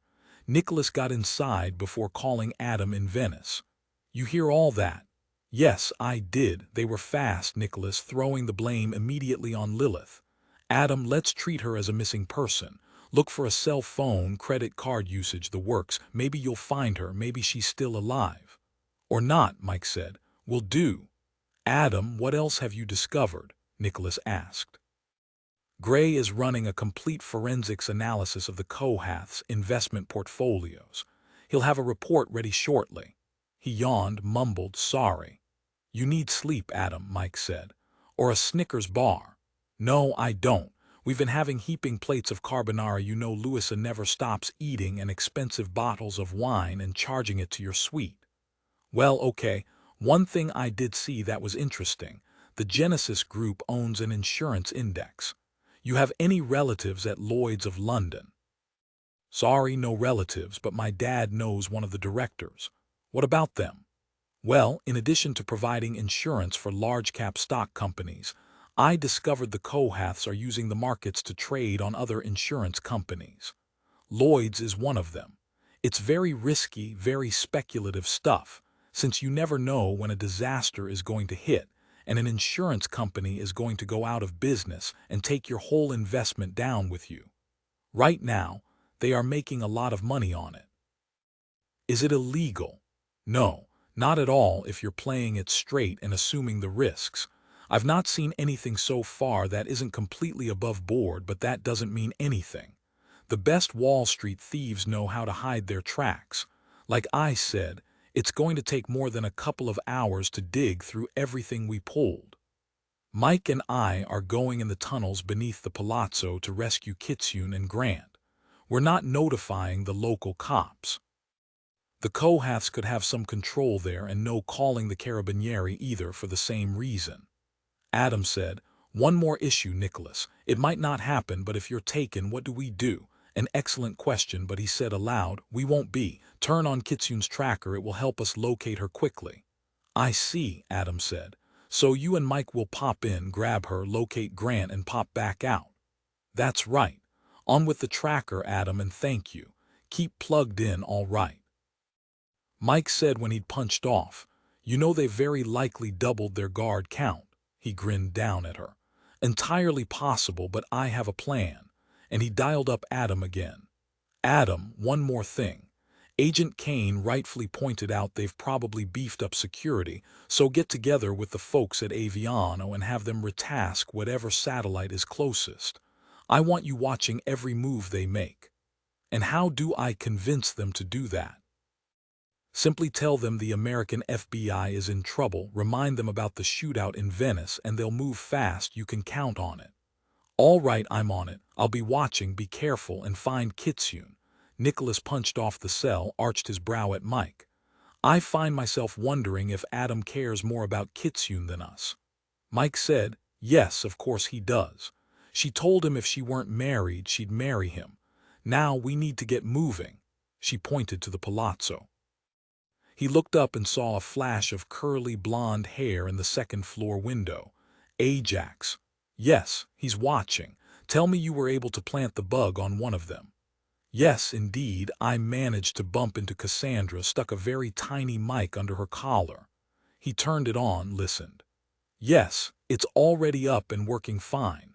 My, in addition to being barking mad, it appears Ms. Kohath is mightily pissed off. Chapter 42, Nicholas said, let's take a walk, go over to that cafe, let the locals see how harmless we are, and we'll listen to our two psychopaths. They sat down at a small table outside the cafe, ordered espresso from a suspicious waiter. Nicholas handed Mike an earwig, watched her discreetly place it, and they listened. Cassandra, it's time to move the storm. It's time to get the FBI agents out of here, and this will do it. You know Drummond didn't buy for an instant Lilith was behind all of this. It was a good idea, but he looked like he wanted to laugh, didn't buy it for a minute. Ajax, you're right, it's time to move. I'll kill the thief and her husband. Cassandra, no, I'll do it. You handle the storm and our transport. You told me there was only so much you could do from here, and that means we have to go to the island and face grandfather down. She paused, and Nicholas heard the vicious excitement in her voice. Cassandra, we'll make the old fool move the storm to hit Washington. If he doesn't, we'll kill him and do it ourselves. They heard a manic laugh. Cassandra, it'll be fun. Imagine the destruction we will bring to D.C., their precious FBI headquarters, and the White House. They thought Beijing was hard hit. That was nothing compared to what we will do. We need to move fast. You know they'll be back, and probably before tomorrow morning. Ajax, if they come, Harry and his men will kill them. They're not like those idiots in Venice. Cassandra, I wish I could believe that, but I doubt it because, Nicholas said, sorry Mike, no more, they're out of range. He threw some euros on the table and they headed back toward the car. They drove away past the square and the palazzo back down the mountain road. Mike said, Nicholas, she's going to kill Kitsune. We need to go in and get her. We will. I hope your plan is good. You heard them, they're going to position a storm to wipe out Washington, too. Mike felt equal parts fear and anger. But first they're going to have to go to this island where their grandfather is. Is he the mastermind? He's the one who controls the storms, evidently so. He's turned against them. Possibly, whatever. Now they hate him and they're going to kill him. Nicholas, where are you going? Oh, I see, we're going into the palazzo the same way Kitsune did. We have her tracker. We'll find her. Now it took less than half an hour for her to get into place before you heard the fight and saw her captured. Right. So all we have to do is get in there, grab her and Grant, and get out before they realize we're even there. We can do it. He cupped her face in his hand, kissed her fast and hard. You're my grand girl, you know that. Now we need to hide the car, it's too open here, and we don't want anyone coming down the mountain to see it. While Nicholas drove, Mike pulled her vest and tactical gear from her go bag, started getting into them. You and Adam deserve a medal for the way the Faraday bag worked. We're going to have to remember that little trick. It's very convenient. She watched him as he turned a hairpin corner. The last of the sun shined briefly on his face. He needed a shave. She laid her palm on his thigh, felt the muscles tighten. You're pretty grand yourself. Wait, Nicholas, you just passed a small dirt road, looks like it leads into an olive grove. It might work for the car. He backed up and turned onto a dirt path rather than a road. Yes, perfect, good eye. The The car rumbled over the small track until he was sure they were in far enough not to be seen from the road. Unless, of course, someone was looking for them. He looked over his shoulder and nodded, satisfied. The sun was setting as they climbed out. Nicholas put on his tactical gear and hit his comms. "Adam, are you ready? You have eyes on us." "It takes more than 5 minutes to redirect a satellite," Adam said. "Hang on, we almost have it. Kitsune's in imminent danger. We have to go in now. Do it as fast as you can." Adam's excited voice came across the comms. "We've got Kitsune's tracker, Liv. I'm sending the coordinates to your phone. She hasn't moved since we turned it on. She's definitely still in there. You should be able to use the phone to locate her." There was a moment's silence, then Adam said, "We'll be online in 1 minute, watching from the sky." "Good. Shout when you're ready for us to move in." They set off at a jog, through the brush of the olive grove, angling up the hill, back toward the tunnel. Chapter 43. Cassandra left Ajax at the computer screen, talking to himself as he tried to figure out how to move the storm's trajectory. She went to Lilith's rooms and grabbed her laptop. She already had her cell phone. She'd get rid of them, then she and Ajax had a long flight ahead of them. They'd depose the old king. Her mother would approve, she would. Cassandra knew it to her soul. She knew grandfather wouldn't be willing to do what was necessary. He was old, he was fearful. She and Ajax would right the ship. After the storm had flattened Washington, D.C., she and Ajax would come back to Italy. They'd find the Ark. And then what? Then they would own the world. She was humming when she went to her room to pack. She buzzed Harry on her cell as she walked down the back stairs through the storage area to the basement. The lights were back on, thankfully. Harry met her at the basement door. "This way," he said. She kicked off her stilettos and stepped into a pair of wellies. They went into a small tunnel off the main cavern. Only the workers' foreman, Giovanni, was waiting for her. "She's in there." He pointed toward his office. "She's not going anywhere." "You want me to put her with the other one again?" "Not yet. I want to talk to her first."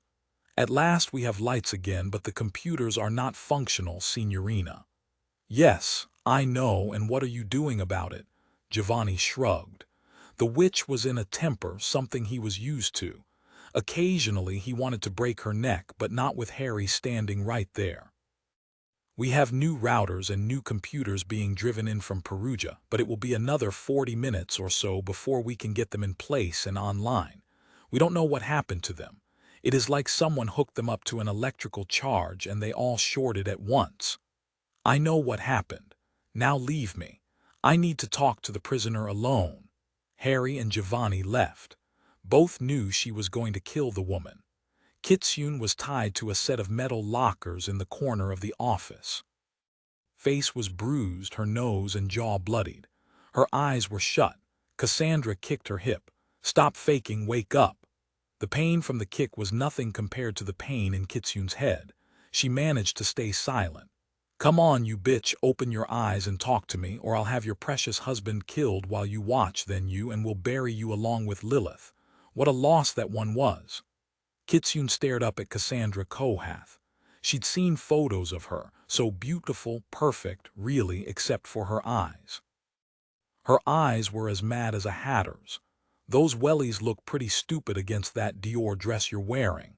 Cassandra kicked her again. Kitsune didn't make a sound. "Now you will tell me what the FBI plans to do next. I mean Drummond and Caine, of course." Kitsune studied her face. She said very precisely, "I'll be glad to tell you. They will come back very soon and blast your palazzo into small bits of stone and bury you beneath it." Kitsune watched Cassandra's face as she spoke. She didn't see any fear, but she did see rage, and it was building.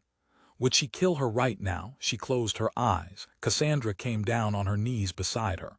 "Drummond doesn't have proof of anything. Besides, soon it won't matter what he believes or what he knows and can prove. Won't matter at all." And she snapped her fingers. "All gone." What did she mean, all gone? Kitsune opened her eyes again. Cassandra's face was close to hers.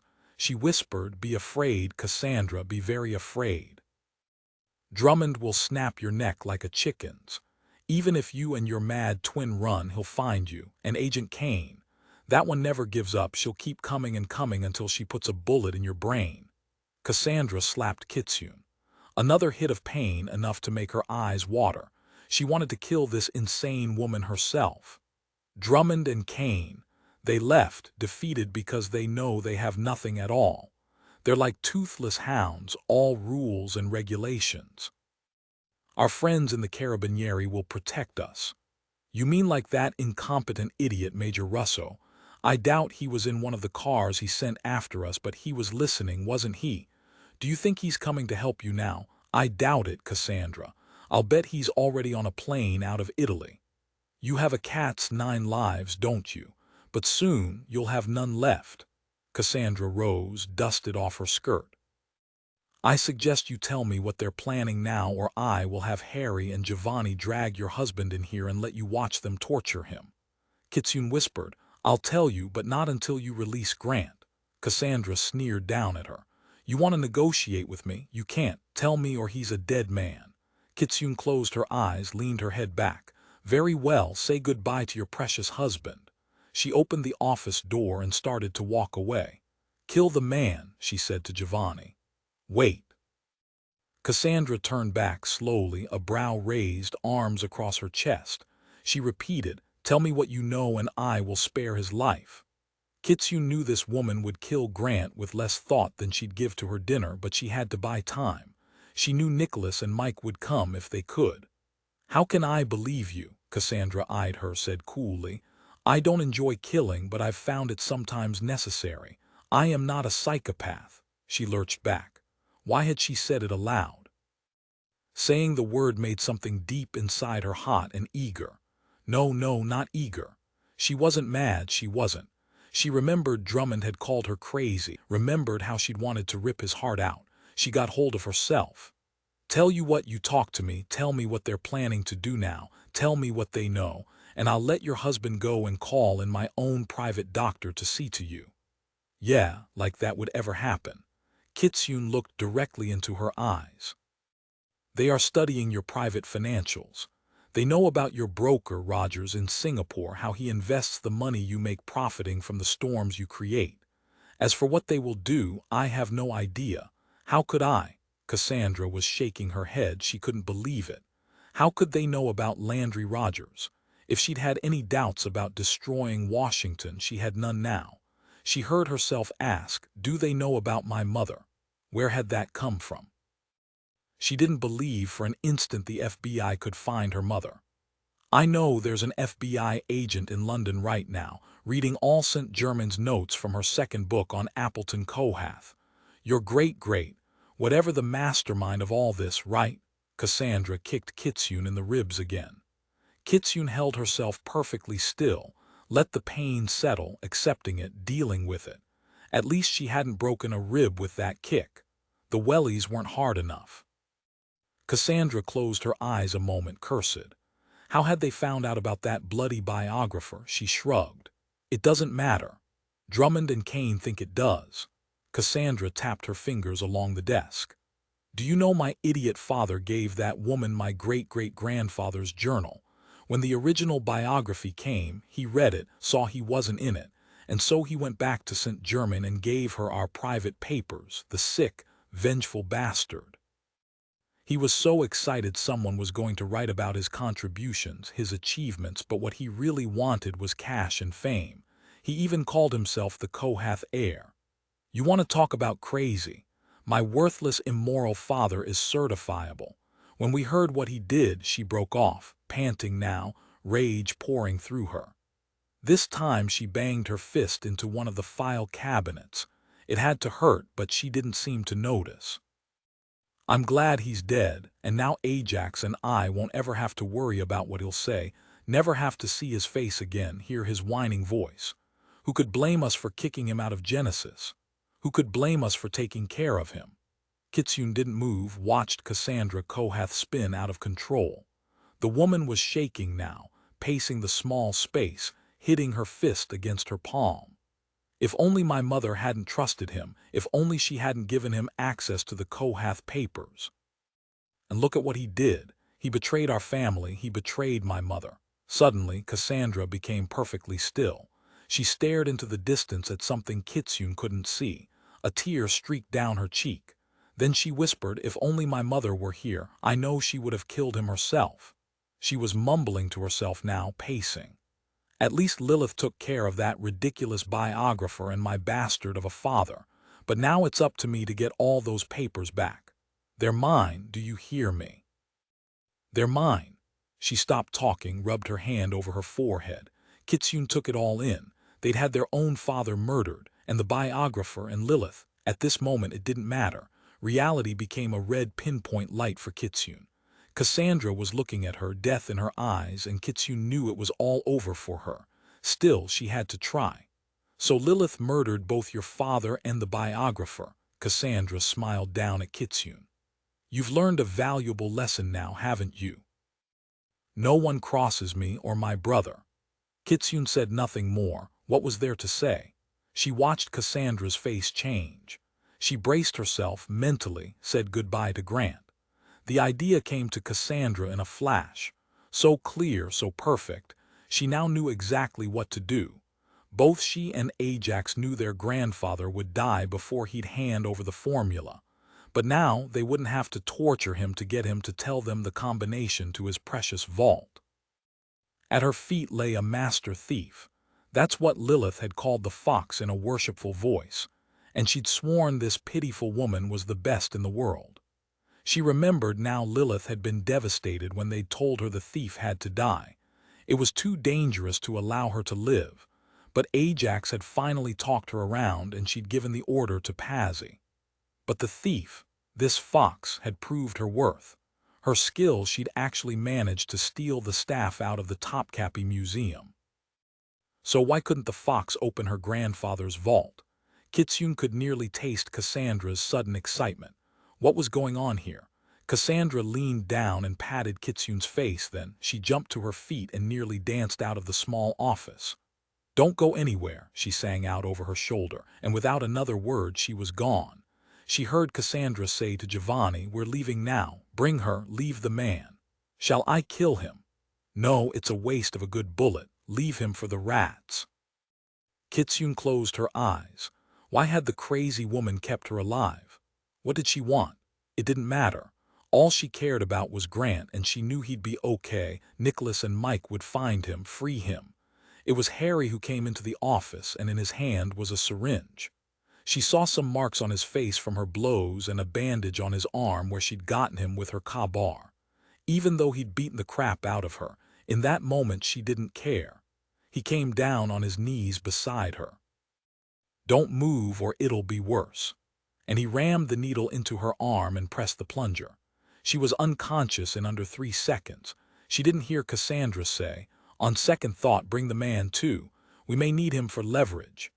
Chapter 44. Nicholas and Mike hiked in silence until the sun was down, the sky a faint pink. Mike turned and caught a glimpse of the lake below among the thick olive trees, the water now a deep purple. She heard crickets singing, saw a few bats swooping overhead. "There," Mike said quietly and touched Nicholas's shoulder lightly. "There's the entrance." A guard was standing in front of the orange tape. "Is that an L-85 he's carrying?" Nicholas pulled out a monocular. "Good eye, Mike. Yes, it is. New model, too. Cassandra and Ajax are quick, aren't they? And he's another Brit. I'd wager the L-85 is the favored assault model for our special forces. They aren't messing around, not that I ever thought they would. But still, it's only one guard." "Does he have night vision?" "Maybe, though he doesn't have his goggles out right now or we would have a serious problem." Sloppy of him. Mike readied her Glock. "You want me to take him or will you?" He stashed the monocular. "You don't have a suppressor and we don't want the noise. We don't want him to have a chance to get on his radio. Give me time to get around to the other side, then distract him, let him see you." He grabbed her arms. "Do not get shot, do you understand me? Just get in his line of vision, give him a glimpse, and I'll take him from behind. That goes for you, too." Their steps were silent, cushioned by the new growth of buttercups edging the grove. Branches of flowering borage and the deepening darkness gave them cover. They moved to within 20 feet of the entrance. Then Nicholas signaled for her to get ready and started tracking off to the east to circle around. Mike had counted to 20 when Nicholas hit his comms, gave her a tap in the ear. She shook an olive branch beside her, darted away, quick as a rabbit, 20 feet to another small grove. The guard immediately went on alert, walked 10 steps from the tunnel entrance toward her. He didn't call out or get on his radio because it was dark and he knew there was a good chance he'd heard an animal prowling around. But his finger was on the trigger guard. Mike moved again, drawing the guard's attention to the right. Nicholas came silently around the edge of the tunnel entrance and hit the guard on the head with a rock. He went down without a sound and lay unmoving on his side, the rock smeared with blood beside him. Is he dead? Nah. Nicholas pulled rope from his backpack, tied the guard's hands and feet, gagged him. Then he dragged him into the grove, covered him with branches of borage. Without another word, they entered the tunnel. The lights from their flashlights barely cut through the darkness. Mike shivered. Nicholas whispered, I see the light fixtures, but the lights aren't on, and why not? The power came back on over an hour ago. Maybe they don't use the lights unless needed. I'm going to vote for unused. Nicholas, look. You can see 2 sets of footprints in the dust, one small going in, one large heading out. Kitsune and the guard are the only people who have been in this tunnel recently. She touched his sleeve. This worries me. Why would the Kohaths allow such easy access to their house? They're so security conscious. It seems odd they'd leave a perfect tunnel in place for someone to waltz through the back door. And only one guard. Think back, Mike. Isn't this how the Knights Templar would have gotten out when there was trouble? Don't forget, not many people have access to the detailed plans Adam was able to find, plus it is private property. Watch your step there, we're heading uphill. He grabbed her by the waist and swung her over a stake in the ground. He stopped and aimed his light on it. It was a piece of branch, sharpened to a point. Kitsune's trail of bread crumbs. Mike knelt down, examined the branch. I'm thinking it's a weapon she made if she had to get out quickly and needed something fast. She stood, wiped her hands on her pants. Whatever, she didn't have a chance to use it. They got her farther up the tunnel. Kitsune is very skilled, very dangerous. Do you think she allowed herself to get taken? Mike shook her head. I honestly think she wanted to get in, rescue her husband, and get out as quietly as possible. From the noises I heard, someone bigger and faster surprised her and beat her. She was unconscious when I saw the guard walk by with her thrown over his shoulder, and I doubt she allowed that to happen. I only got a glimpse of him, but I think it was Harry. Oh, now what? This is all we need. The tunnel splits ahead. They pulled up short. Nicholas ran his maglite over 4 different tunnel branches. From the plans, we know to go north. That way. He pointed to the center tunnel. What are they doing down here? This looks modern, and we know the Etruscan excavations ended years ago. Ben sent me a theory from St. Germain's first book on Appleton Kohath. One of the Ark legends has the Templars guarding the Ark for the church. In the pages he sent, he pointed out the nearby church, San Bevignate, that temporarily housed the Templars on the orders of Pope Gregory. Maybe they stashed their treasure here instead of burying it under the church, thinking it's safer to have it farther away. And the Kohaths came across that information. Nicholas said, so Pope Gregory somehow got his hands on the Ark and gave it over to the Knights Templar to protect. Well, this is a seriously out-of-the-way place, but maybe that would be the Pope's reasoning.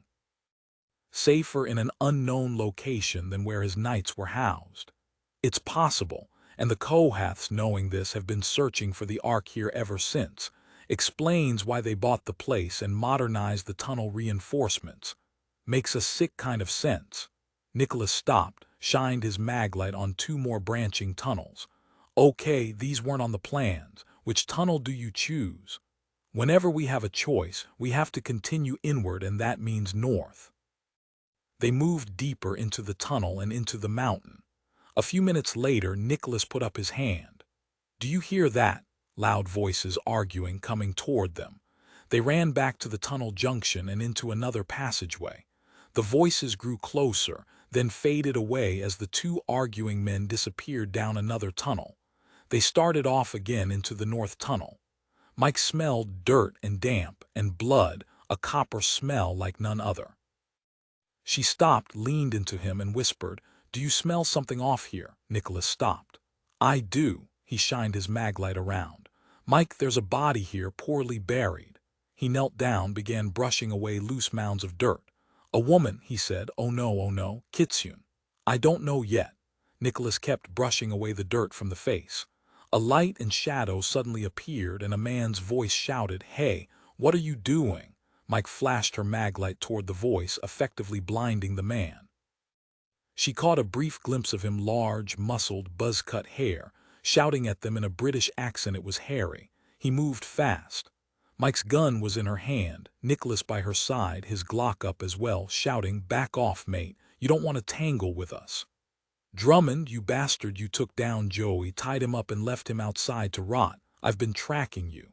Miss Kohath thought you two were long gone, but I didn't. I've worked with your sort, knew you'd come back. I've been tracking you, and now you're going to die down here. No one will ever know what happened to you two." He had guns in both hands, but Nicholas was faster. He brought up his arm and fired, all in one smooth motion, and shot Harry twice in the chest.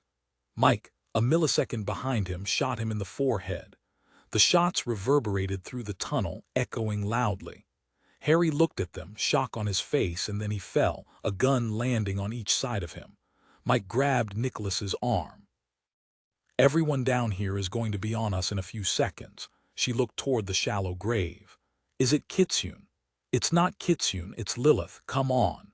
They started off in a slight crouch, their Glocks at the ready, Nicholas's maglite lighting the way. "I'm praying that Kitsune and Grant are together and they're still alive." Nicholas was praying the same thing. They hurried deeper and deeper until Mike grabbed Nicholas's wrist, whispered in his ear, "There are lights up ahead." They turned a corner onto a large, fully lighted cavern. It was a full-fledged underground operation. Nicholas saw a row of 10 or so motorbikes by the doors, steel storage units, an array of tools. Half a dozen men were working. No one seemed to have heard the gunshots. "I think they're pulling up stakes," Mike whispered. "Nicholas, look over there." They watched Kitsune being dragged from a small tunnel offshoot by a small man with gray hair, and ahead of them was Cassandra Kohath, calling out orders. "Be ready to leave within the hour, and don't forget the man." They were alive. Mike said, "They're going to run for it. Can we take them down from here, do you think, before they miss Harry and the guard at the tunnel entrance?" He nodded and pointed his Glock toward the cavern. "On my mark. 3-2, but Mike yanked him back against the tunnel wall, out of sight. "No, someone's coming." They heard shouts in Italian and English, accompanied by running steps. Too many." She leaned up. "Either they found Harry or they saw us. We can't get to Kitsune and Grant now. I hate this, but there are too many of them. We have to go back the way we came, and fast." They scrambled back down the tunnel, past Lilith's body, into the darkness. They heard shouts behind them. "Can you understand what they're shouting?" "They're on radios, calling for reinforcements." "Let's duck in here." They ran into a side tunnel, this one smaller, darker than a tomb. Nicholas grabbed her arm. "Wait, stop. Do you hear that?" "I thought I heard an engine, like a motorbike." They listened for a moment, but Mike could hear nothing but voices. "I saw motorbikes in the central cavern. Now I hear them. They're calling for someone to cut us off, to drive us back. Nicholas, this tunnel goes somewhere. It doesn't dead end. Come on." They ran into the offshoot tunnel. Without warning, a high-pitched motor revved close to them, and they were blinded by the single headlamp. A man started yelling, "They're here, I've found them." And the motorbike raced toward them. Chapter 45. Mike, this way. They turned and ran back toward the main junction, the motorbike right behind them, the engine whine echoing off the walls. "More engines, more bikes. Run or make a stand." He flashed her a grin. "Sorry, sweetheart, but we're definitely outnumbered. We'll circle back around and surprise them on the other side of the cavern." "Where do we go?" "Follow me." He sprinted away, and she was after him, running hard. Shouts, yells in Italian and English, loud, closer than they'd like. A bullet whizzed past Mike's head, slamming in the dirt wall.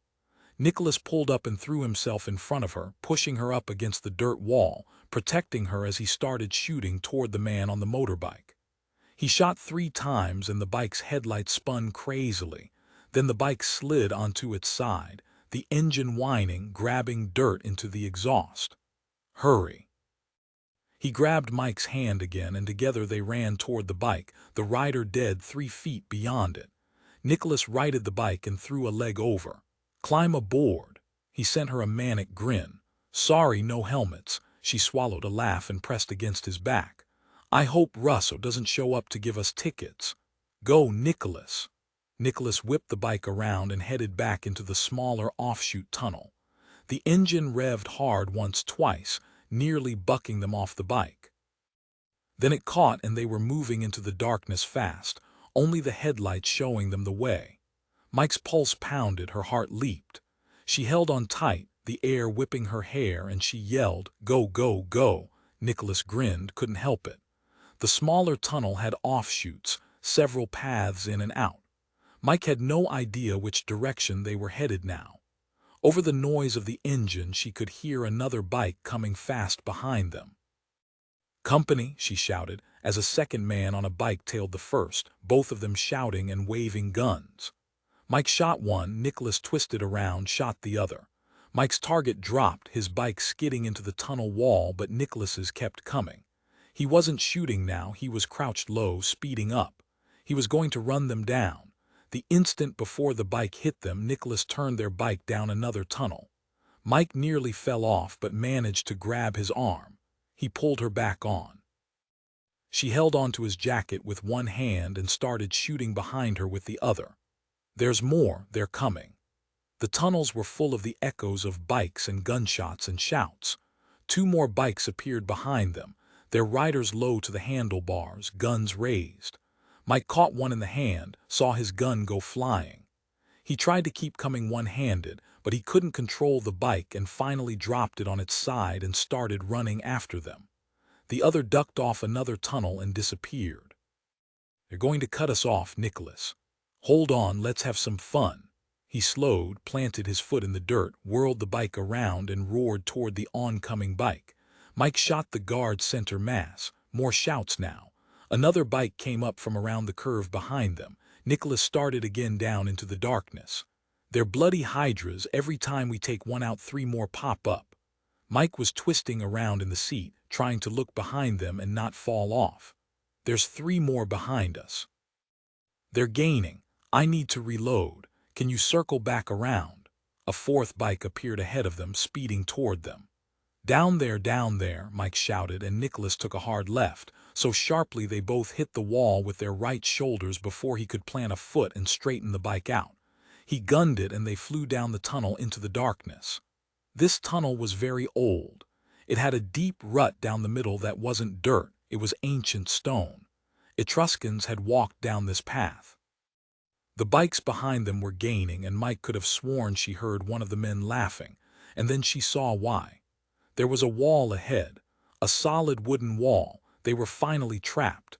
Nicholas shouted, "Hold on, Mike, hang on tight, keep your arms around my waist." Nicholas was shooting at the wall, emptying his entire magazine. She held on for dear life, felt the heat of the bullets from the men behind them pass close to her head. Her heart caught in her throat as Nicholas revved the engine and drove directly toward the wall. His bullets had splintered the ancient wood. Nicholas slammed the bike into the wall and threw it. She felt a cold rush of air. They were flying through the dark sky, but they were falling fast, and Nicholas was shouting, "Jump! Jump!" in her ear. She saw a shimmer of water in the moonlight, then she was twisting in the air. She had a moment of clarity, realized they'd burst out of the side of the mountain over the lake. Then something hard smacked her head. She saw stars, felt wetness, a sickening dizziness, and then she hit the water hard. She didn't feel anything more. Chapter 46. Nicholas took a huge breath in before he hit the water.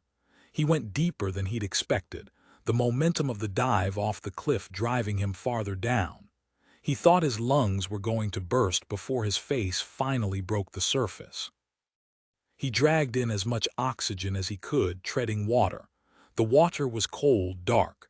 Where was Mike? She was an ace swimmer. Mike, no answer. He shouted her name again once, twice. Where are you? Answer me. Silence. Mike. He started to swim, looking for her, but there was nothing around him. The bike was gone, sunk to the bottom. He grabbed the maglite from his pocket. He couldn't believe it hadn't fallen out, and shined it over the water, looking for her. Nothing. No blonde ponytail, nothing. She was still under. He dove blindly, searching for her, coming up for breath only when he thought he might die if he didn't. 1 minute passed, 2, 3. He was getting frantic. She was nowhere to be found. 4 minutes now. Adrenaline pumped hard and fast, kept him together, kept him moving. Impossible to imagine Mike dead, drowned, and all because of him. He dove again and again, and he knew he was crying, but it didn't matter. All that mattered was finding her. Finally, his hand brushed up against something that felt like hair. He closed his fist tight and started to rise, heaving with relief when her weight nearly dragged him down. He got her to the surface and supported her so she floated on her back. She wasn't breathing. Her face was covered in blood from a nasty wound in her scalp. Her skin was pale gray in the moonlight, her lips blue.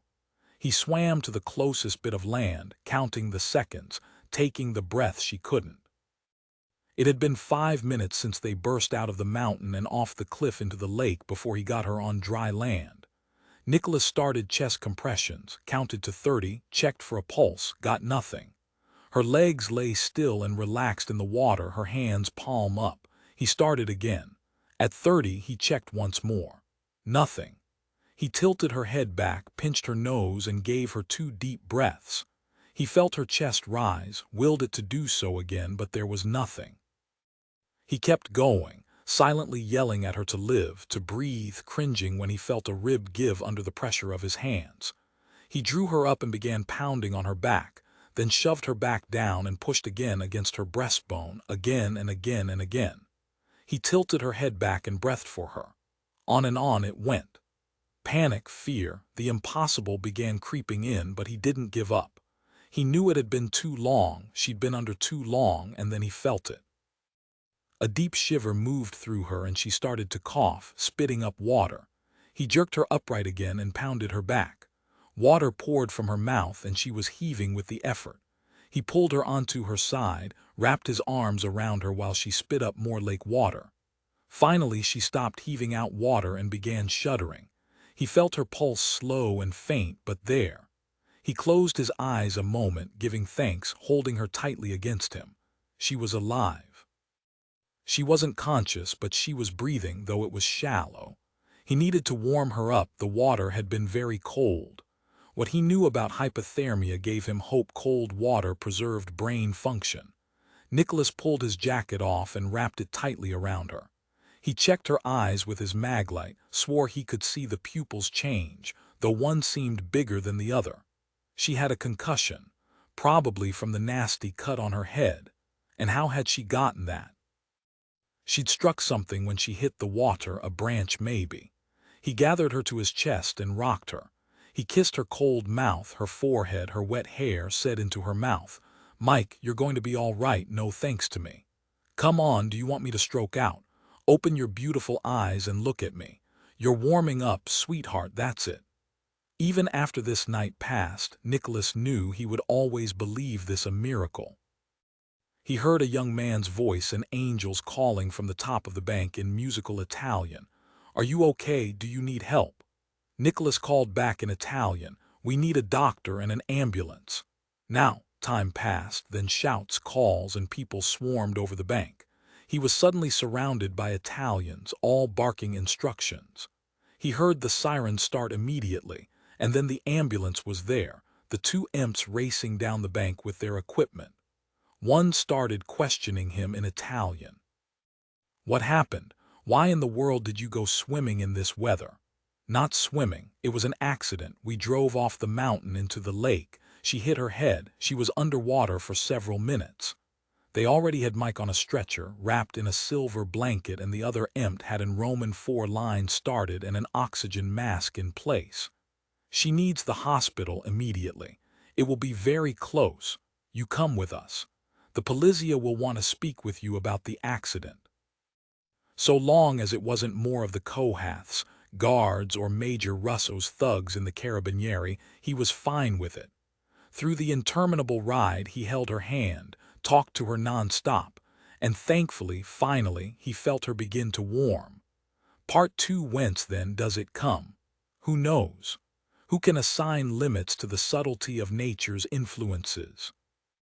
Nikola Tesla, Chapter 47, The Kohath Letters, Venice, Italy, September 18, 1901. Dear Nicola, I have made a discovery that might change the course of history. I was having dinner in a small cafe when I heard the cook telling his brother that there was a new shipment from the Orient for the Colazianus to the collector. You know me. I had to see what the man had, and so I went immediately to his shop, which, at first glance, was a jumbled mess. His name is Melzi. He's ancient, at least 98 years old, but thankfully with all his faculties intact. He had no idea what most of the pieces were in his rooms.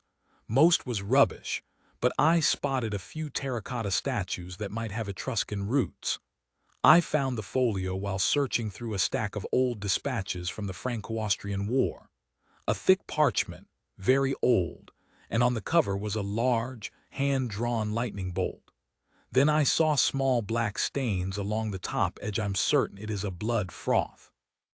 I undid the twine and very nearly passed out from excitement. You will never imagine what I was holding. Drawings from the great man himself, Leonardo da Vinci. I asked Melzi where he got them, and he said they were in a trunk of family papers. Then, of course, I remembered why the name Melzi was familiar to me. It seems he had an ancestor who was a painter and lived for a time with da Vinci. The Melzi from that period, as I knew, was Francesco Melzi, and not only was he a painter himself, he was da Vinci's lover and was with him when he was dying. I assume he was archiving da Vinci's work. Melzi took the folio probably because he could not stand having nothing left but memories of his master. I would have done the same had I been in his shoes. After da Vinci's death, Melzi returned home to Italy and evidently hid them with his most precious things. No one in the Melzi family are scientists, and the papers had been stored in the family trunks for centuries. So I knew this was no forgery, for Melzi was a direct descendant. There was a warning that came with the papers, and this teases the mind. The power that could be derived is incalculable. And what exactly does that mean? What I've seen so far is mind-boggling. Not only have I discovered a lost trove of da Vinci drawings, there is more, as you will see in the enclosed da Vinci papers. You will know what to do with this incredible invention. Do you feel my excitement? Does your amazing brain already envision possibilities? Appleton, Chapter 48, London, England, present day. After his mad scramble to JFK to make the British Airways flight from New York to London, Agent Ben Houston was happy to arrive the following morning at the beautiful home of the late Elizabethson, German. The house was on Westbury Road in Ealing, West London. It was a lovely old red brick, with a balcony over the front door and a turret to the left. It was as British as Ben could have imagined. He was led into the house by a soft-spoken woman named Annalise and shown into a bright, sunny conservatory and brought a cup of tea. Ben knew this was urgent, and he asked when Miss St. Germain was coming. Annalise said with a smile, "The earth is not falling off its axis, I hope. Agent Houston, I assure you Madam is coming. Drink your tea." Then she disappeared.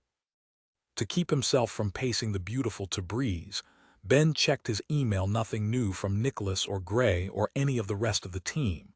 He was about to call Nicholas when Melinda St. Germain came in. Ben stood immediately without thinking and held out his credentials. She smiled at him, and he found himself smiling back. "That won't be necessary. I believe you're the only American law enforcement gentleman I'm expecting today. So sorry to keep you waiting. traffic was beastly. Why Mother wanted to live so far away from central London, I have no idea.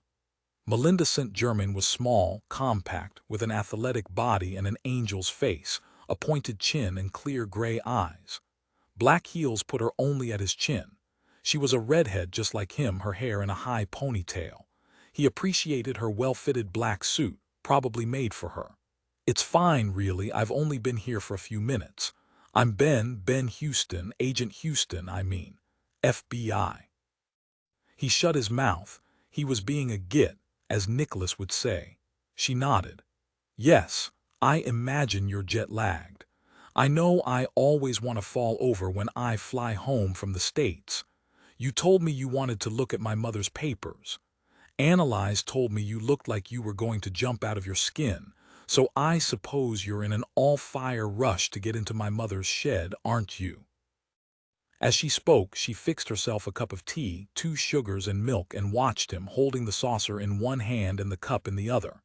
She took a sip and set the cup in the saucer with a gentle clink. "Annalise is right," Ben said. "We're on a case that's breaking quickly, and we think there may be some answers in your mother's files. I'm so sorry for your loss. I was told your mother died of a heart attack." Melinda buried her nose in her cup. "Yes, 2 weeks ago. I still can't believe it. We all thought, her doctor included, that she was in wonderful shape. She'd been steeplechasing the day before she died. But the post-mortem showed cardiac arrest. At her age, I suppose it's common enough." Her eyes filled with tears. "She died alone, out in the shed. I suppose it's how she'd want to go, surrounded by her books and papers. I'm truly sorry." She brushed away the tears. "Yes, well, since we all thought she was in good health and she was alone when she died, and I'm in bloody Parliament, the coroner opened an inquest, did an autopsy and ran a toxicology screen. They're still waiting on the toxicology results, but he's ruled the preliminary cause of her death was, as I said, cardiac arrest. The police took a number of her things for testing. It's all been very disturbing. But the biggest thing, I'm afraid I'm not all accustomed to the idea I'll never see her again." Ben said, "I lost my dad last year and I don't know that I'll ever get over it. So you understand, you keep waiting for them to come into the room or the phone to ring and realizing it won't happen. Well, it's heartbreaking, isn't it?" Ben nodded. "I still pick up the phone to call him. Maybe we aren't supposed to get over it. Maybe we're supposed to remember them always and appreciate what we had." She was quiet for a moment then. "Just so. If you're finished your tea, follow me. Mother's shed is a bit of a train wreck. I haven't had the heart to go in there. The lawyers have been squawking at me, so you will find everything as she left it. Her estate is still being worked out. Oh, you don't know." Melinda stopped in a long hallway and took a left, out double-glass French doors into the gardens. "I thought you called because of the lawsuit." "What lawsuit?" "The Cohaths are suing my mother now, my mother's estate, for defamation and theft. David Maines, the father of the deadly duo, as I call them, Cassandra and Ajax Cohath, approached my mother after the original biography released, with new information, as he called it. Mr. Maines happily cooperated with my mother to draft a second volume. She'd always been fascinated with Appleton Cohath. Not only was he a great archaeologist, he was also a scientist, spent time with all the brightest minds of the day. This was around the turn of the last century. He was the one who created the Genesis Group. David Maines showed up with notebooks and letters he claimed were from the family archive. Mother read them and was keen to write a new book, a sort of companion to the first biography of Cohath. One of the new things she discovered was Appleton Cohath and Nikola Tesla were great friends and worked together on several major projects before having a falling out. Mother was interested in what drove the two apart and what their major projects were. The publisher was thrilled with the idea. The original book did very well indeed, and they thought another volume, adding in the Tesla connection and their projects, would make for more in-depth treatment, a second bite at the apple. While she talked, Ben hanging on every word. They'd crossed a lovely English garden brimming with early spring flowers, white and purple and yellow, and were now hiking up a small rise toward a stone cottage. He paused a moment, looking around. Fabulous gardens. Yes, they are, aren't they? I used to hide under that stone bench over there, and Mother would pretend she couldn't see me, would wander the garden calling my name. Her voice was thick with tears, and Ben reached out and squeezed her shoulder. A few moments later she gathered herself. Ah, here we are. Ben supposed he'd been expecting what she'd said, a shed, but not this. The shed was a charming white cottage with black shutters and a stone fireplace. It's practically falling down around our ears. I think it was originally used to store grain or something. Mother took it over, added a fireplace, and made it her office. She couldn't work in the house, said it was too distracting. She liked having a completely private space of her own. Ben was amused, seeing as the St. Germain's house was nearly as big as his apartment building in New York, and the shed was large enough to comfortably shelter a family of 4. Nicholas's friends and their British money was something he was going to have to get used to. Melinda took a deep breath and pushed open the wooden door. The inside of the cottage was simple. A tiny efficiency kitchen with tea service in one corner, floor-to-ceiling bookshelves all around, holding both books and small treasures, a few pieces of art, a fireplace, and a beautiful white wood desk the size of a door in the middle of the room, perfectly situated to see both the fire and the gardens outside the windows. There was a table behind the desk made from the same wood, and on this, stacked 3 feet deep, were books and notebooks and papers of all shapes and colors and sizes. It was a huge amount of material, but it was in clearly delineated piles. A small staircase wound up to a second level. The loft, Melinda said, in case she needed a lie-down while she was working or was up late and didn't want to disturb my father coming back to the house. It's a nice space. Melinda said she loved it. And don't let the piles scare you. She was a horizontal filer. It might look a right mess, but she knew where every piece of paper was in those stacks. They are organized by subject, person, and date. You shouldn't have any trouble finding your way through to whatever you need. You're welcome to muck about through everything. What the Kohaths don't know won't hurt them. I hope you find what you're looking for. So the Kohath family sued over the book. No, they're up in arms because they're claiming their father was coerced into giving my mother the Kohath materials. They've demanded to read all Mother's notes, her draft, and insist all the source materials be returned. They are trying to discredit her, to prove her dishonesty, and they have good lawyers who have tried everything to shut the whole book down. They've cited family privacy, but they're off their rockers. David Maines was the one who approached my mother. He was the one who sat down and gave interviews and turned over the notebooks and letters. According to our lawyers, he was completely within his rights to do so. However, the deadly duo forced an injunction, delayed the release, badmouthed Mother in the press, said she was a hack who conned their father, who, they insisted, was not mentally well. I wanted to tell them to bugger off, as if my mother would do anything not completely above board. So what happens to the book now? The million-dollar question. Melinda toyed with the ends of her ponytail. Technically, it's still tied up in the courts. The publisher wants to go ahead with it, the family wants it pulled. We've only just buried her, and as I said, I haven't been ready to tackle the business. The publisher has been very kind, understands I need some time to sort things out. She waved her hand around her. I simply haven't had the heart to get started. I understand, Ben said. Absolutely. She gave him a smile. You are very kind. Now let me warn you.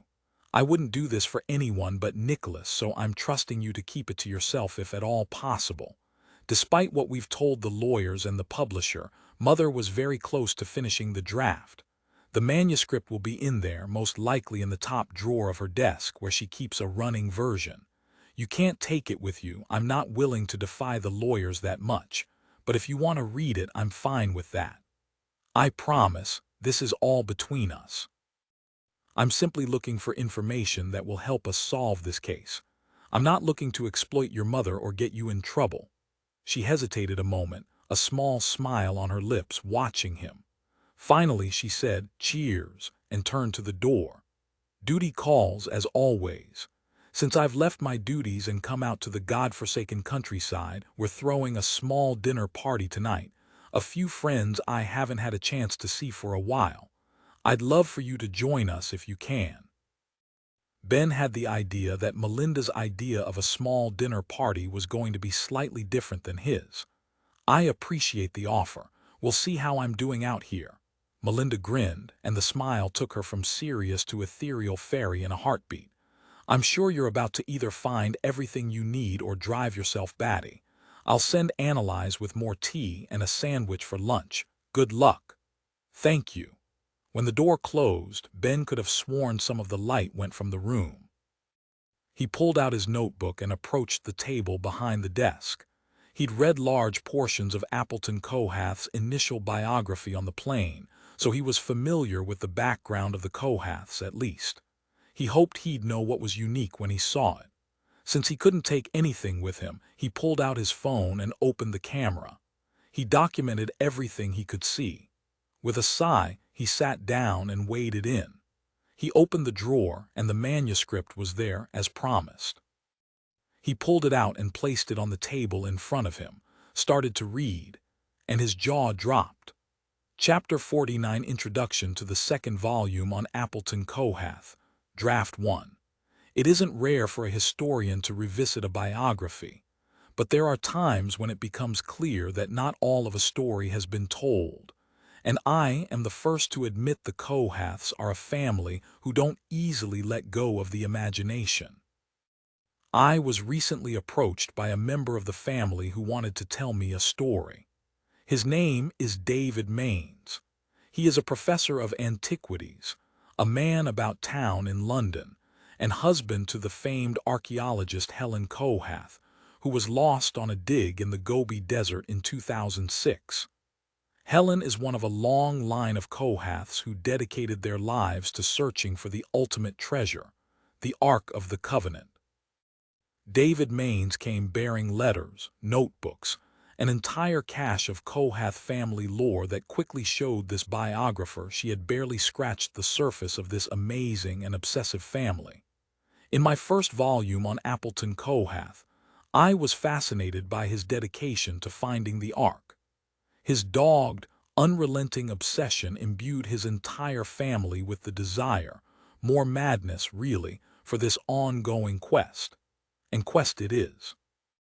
Legends and prophecies abound about when the Ark was last seen, but there is no actual documentation. That has only enhanced its historical fascination, primarily because of its promised power. What I have learned is that the Kohaths believe they alone are destined to find the Ark and control its power. It is a mad obsession, though one can hardly blame them. Imagine ultimate power over the world. And more. How far does the power of God reach? My first biography was solely about Appleton Kohath. With the advent of the letters, notebooks, journals, and other paraphernalia now in my possession, I am able to build a fuller picture of the entire Kohath family, from Appleton to the current day. 5 generations of Kohaths, all with a singular focus, finding the Ark of the Covenant. And I now know the secret behind the Kohath family's search. It began in Egypt and has spanned the globe. As a hint of what's to come, allow me to pique your interest here. For a decade, young Appleton Kohath was fully convinced the Ark resided in the Valley of the Kings. His contemporary, Howard Carter, so focused on the ancient Egyptians, dismissed Kohath's ideas that the Ark would be discovered inside King Tut's tomb, and the idea that the curse of the pharaoh was actually the curse of the Ark itself. Kohath hung on to the belief despite his friends' disbelief. I have written before about Kohath's sudden change of focus in the early 1900s. In the previous manuscript, I was not privy to the incident that altered his belief about the whereabouts of the Ark. I now know why Kohath suddenly broke from Carter and began seeking the company of another young genius, Nikola Tesla. By the time Kohath and Tesla became good friends, Tesla was out of favor with New York society and the scientific community. Why? Because Thomas Edison's people did everything they could to discredit the young genius. In the end, Tesla's funding dried up and he was left with almost nothing, no money, no recognition, and no way to continue his scientific discoveries. Then Appleton Kohath appeared. The two men became inseparable for several years before they suddenly went their own ways, never to communicate again, the reason still a mystery. The project they were working on during those years involved the drawings of a machine found in a dusty Italian junk shop which Appleton Kohath believed came from Leonardo da Vinci himself. The diagrams and formulas allowed Kohath and Tesla to develop a machine that could control the weather. Simply imagine, two excited, innovative geniuses, influenced by da Vinci, determined to create weather. Did they indeed strip God of this power? I hope you enjoy this fresh look into the mind of a genius and the ways his obsession shaped future generations. Elizabeth St. Germain, London, 2016, Chapter 50, Castiglione del Lago, Italy. Nicholas told them he was Mike's husband so he could keep close. It didn't matter. The emergency room doctors quickly wheeled her away, directing Nicholas to an empty waiting room where he sat alone, replaying the past hour. He dropped his head into his hands. He was tired, scared, his brain mush. But over and over he asked himself, how had it come to this? His fault, all of it, his fault. It was always the answer. He knew he wasn't helping her, wasn't helping himself or anybody else. He got some coffee from a vending machine and reached for his mobile, realized, of course, it was at the bottom of Lake Trasimeno. His laptop and his comms and another mobile were in his car, halfway up the mountain. He needed to call in, needed to get in touch with Adam and Louisa, but he wasn't about to move from the hospital until he saw Mike and knew she would be all right. He paced the small room, playing back every move he and Mike had made in the tunnels. And Lilith's body, killed by one of the Kohath twins. The sheer barbarity of it, the utter disregard, made his blood cold. At least Kitsune and Grant Thornton were still alive. But why hadn't Cassandra Kohath killed them? His mind circled back and none of it mattered. What if Mike died? What if she'd been in the water too long? What if a young doctor came into the room? She looked tired and grim. She held out a hand to shake, then gestured toward the chairs. Sit, he did, and she sat beside him. I am Dr. Teresa Cinza. I am a neurologist. Your wife is in serious but stable condition. How long was she underwater before you started CPR? 4 minutes, maybe closer to 5 minutes. I was trying to count off, but it was hard to keep track. Maybe she wasn't under quite that long, but she was definitely not breathing for several minutes. Dr. Cinza patted his arm. You'll be happy to know she was conscious when I spoke to her, so this is a very good sign. In these situations, we are always concerned about the impact on brain function. She has a cut on her head that is being sutured now. The cold water helped slow the progression of hypoxia, which was very lucky for us. His heart wouldn't slow. Tell me, swear to me she's okay. She's going to be herself again. Your wife has cardiac arrhythmia and she is confused, though as I mentioned, she is awake. I believe the confusion is from the concussion, but it could be from the near drowning. She will be here for a few days while she heals, but I think she will make a full recovery. A few days. He dragged in a breath, and she patted his arm again. It is hard, sometimes, with near drowning, for the diagnosis to be known right away. We must keep an eye on her to make sure there isn't a secondary event. Her lungs were full of water, so she could get pneumonia if they don't drain properly. She was lucky you were there and knew how to perform CPR. You saved her. Now, how did you get into Lake Trasimeno? We drove off the cliff. It was an accident. Yes, of course it had to be an accident. You do not strike me as the suicidal type. She smiled, then said, You need some dry clothes and some warm food. I will send someone when your wife is moved to a room. She stood, and Nicholas did too. Forgive me, Dr. Cinza, I will be honest with you. Mike is not my wife, she is my partner. We're American FBI. We're here on a case and she is in danger, especially now when she's not able to defend herself. I need to be with her." The young doctor stared up at him, her head cocked to the side. "You have proof of this?" It took him a second to get the waterlogged leather out of his jeans, but finally he was able to pull his credentials from his pocket and hand them over. "Special Agent Nicholas Drummond. You're treating Special Agent Michaela Caine, and I need to see her right away." Chapter 51. Nicholas stood in the door to the hospital room, heart pounding hard and fast. Why wouldn't his heart believe the news that Mike would be all right? Her hair was a mass of damp tangles all over her head. She was still slightly blue around the lips, but she had some color in her cheeks. She looked at him come into her room. She reached out a hand and smiled. "Nicholas." Relief poured through him. He sat on the side of her bed, leaned down, and lightly stroked his fingers over her pale cheeks. Her flesh was warm. He brushed the hair back from her forehead, pulling out tangles. He leaned down and kissed her cold mouth, then laid his forehead against hers. "To have you whole again here with me, smiling at me, I've promised more good works than I can do in a lifetime, but I'm going to try." He felt her hand stroking through his hair, felt her warm breath whisper against his face. "We're okay." Her voice was lower than usual, her speech slightly slurred. He leaned down, kissed her again, looked into her eyes. "You and I are a pair." She whispered, "I can still picture you firing your magazine into that old wall, wood splinters flying, and then we were the ones flying. Do you see the stitches in my head?" He looked at the small square bandage over her right temple, and it made his heart stumble again. "You hit something solid when you landed on the water." "I don't know what. The water was so dark, Nicholas." "How did you find me?" She sounded like she was barely hanging on. He said quietly, "It took me too long." "You lame brain, you saved me. They told me if you'd given up I would have died completely. Thank you for my life." She leaned against him, her face against his, and closed her eyes. She felt the wet of his tears on her face.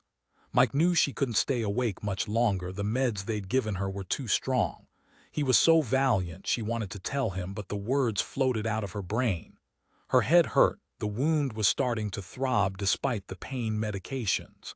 She reached up, rubbed her forehead. "I can't remember hitting the water. I can't remember anything. And then I woke up here." He was glad of it. He regained control, straightened over her now. "Your doctor Cinza says you should stay for a few days." "No, I can't stay here. Nicholas, help me get up and get dressed. We have too much to do." He gently pushed her back down. "You very nearly drowned. There's a danger you could get pneumonia. You have a concussion. At least until tomorrow, let the doctor have her way. Besides, you don't have any clothes. Rest, okay?" She tried to struggle up again. This time Nicholas took her shoulders in his hands and pressed her down. "Lie still, and that's an order from your partner. Kitsune and Grant are alive. We have the tracker inside her, so we'll know where she is. I'll call Adam, make sure he's watching for it. I'll call Zachary and Savage, warn them about the storm coming to DC. We both lost our mobiles and our comms in the lake. I'm going to have someone give me a ride back to the car. I'll get our go bags. Thankfully, I have another mobile stashed in there." He kissed her again, tucked the covers around her neck. "Nicholas." Her voice was only a whisper of a sound. He leaned over her. "Please, don't leave me behind." And she was asleep in the next moment, her breathing steady. He touched the pulse in her throat to reassure himself, he supposed. She was alive and she would recover, and he thought about all the good works he'd be performing over his lifetime. It wasn't even a partial payment for her life. He kissed her, straightened the covers, and stepped into the hall where the doctor was waiting. "Dr. Cinza, may I have a word?" "Yes, of course." "I've lost my mobile and I need to make a call." "Use mine." She handed over a small cell phone. He looked at it with a smile. "I know, it is a dinosaur. My son dropped my smartphone off the balcony last night and shattered the screen. At least this one still works." "It's fine, thank you. I will check on your wife. Sorry, your partner, while you make your call. She's sleeping." Ah, good, Dr. Seenza said and went back to reviewing a chart. He stepped away and dialed Adam's mobile. Adam answered on the first ring, a little out of breath. Nicholas said, "It's me." "Where have you been? What happened to you? You've been offline for over an hour. We've been trying to call." "Louisa and I were getting ready to find a plane to fly us to you." Nicholas managed to stem the tide. "Adam, I apologize. It's a very long story. There's been an accident and Mike was hurt. We're at the hospital in Castiglione del Lago. Have the Cohaths left yet?" "No, no one's been in or out since you disappeared off my radar." "Wait, Mike's hurt." "She'll be okay. Is Kitsune's tracker working?" "It still hasn't moved, and I'm wondering if the electromagnetic pulse affected it somehow." "This long with no movement, stop stalling. Tell me what happened." "We sort of flew out of a tunnel on a motorcycle high above Lake Trasimene, and she smacked her head on a log or something when she hit the water." Adam said, "Louisa, don't pull the phone out of my hand." Okay, I'm putting him on speaker." Nicholas filled in Adam and Louisa, but only the highlights. When he'd finished, Louisa said, "Lots of nice detail at the beginning, then we have Cliff's notes. You're obviously leaving out massive amounts of info, but we'll get it out of you later. You promise Mike's okay?" "I do." Adam said, "What do you want us to do now? We've been on hold here, running numbers and watching satellite footage. We need to talk more, but first I've got to go to the car. All my backups are in our go bags in the boot." "Oh yes, Mike and I found Lilith Forrester Clark buried in the tunnel. We need to get back into that palazzo." "You're not going in alone," Louisa said flatly, and it wasn't a question. "Absolutely not. It's time to get the cops involved. I'll rustle up a couple from the police station across from the hospital. You two pray the locals aren't on the Cohath's payroll. Give me a couple of hours, then I'll check in again. Still nothing from Ben in London or from Savage." "Not yet," Adam said. "I don't suppose you're going to call Zachary, tell him Mike's laid up?" "Maybe after I tell him the Cohath twins' next plan." "And that is?" Adam asked. Nicholas took a deep breath. "Here's the deal, Louisa Adam. The Cohaths are planning a massive weather attack on D.C. I heard them talking about a hurricane in the Atlantic, whipping it up, sending it to land, destroying Washington." "What?" Both Adam and Louisa yelled into the phone. "Destroy the capital? Impossible, isn't it?" Nicholas explained, leaving them in frozen silence. "No," Louisa finally said. "It's not possible. That's science fiction. The Cohaths are nutcases." Adam said, "I'm with Louisa. I still can't believe weather control at this level is possible." He paused. "But then again, look what they did in the Gobi Desert, and now they want to destroy Washington." "I can't imagine how people will take that news," Louisa said. "You and Mike will stop it, won't you?" "Ah, such faith." "We're going to try. You'll know more when I do. Keep doing what you're doing, Adam. Thanks, guys." When he'd punched off, Nicholas opted to call Savage and explain what he and Mike had heard, let him deal with the powers that be, and Zachary. After 10 minutes of grilling, Nicholas was aware of a headache pounding over his right eyebrow. He knew Savage would speak to the vice president, explain the inexplicable, and then Zachary. "Thank you, Savage." He found Dr. Seenza in Mike's room, checking her vitals. He handed back the phone. She said, "All signs are good for our patient. The Polizia are here, my brother with them. I have explained she could be in danger. He will stand guard over Agent Caine. I also need to report a murder on the mountain." "A murder? Why did you not tell me this?" "Doctor, I'm still wrapping my head around everything that's happened over the past 2 hours. I want you focused on Agent Caine. I should also tell you she will demand to be released tomorrow. If you refuse, she will simply walk out of here in a hospital gown if necessary, so patch her up as best you can. Well then, you can tell the Polizia all about this murder and they will get you back to your car. As for Agent Caine, I will get her well enough." Chapter 52 Venice, Italy. The computer dinged and Adam jolted awake. I'm up. What is it?" He turned in his chair and saw Louisa stretched on the couch asleep. In the next second she jerked up, wide awake. "Is it room service?" Adam laughed at her. "You and room service. You were out for almost a full hour." Louisa rubbed her eyes and yawned. Better than nothing. Did you hear any more from Nicholas while I was under? Not a word, but my computer just came through. Take a look. Adam handed her his laptop. To the average person, it would look like nothing more than strings of numbers and letters, total nonsense. Louisa, on the other hand, was computer savvy and she saw it was sophisticated code, even though she couldn't read it. Yeah, so what is it?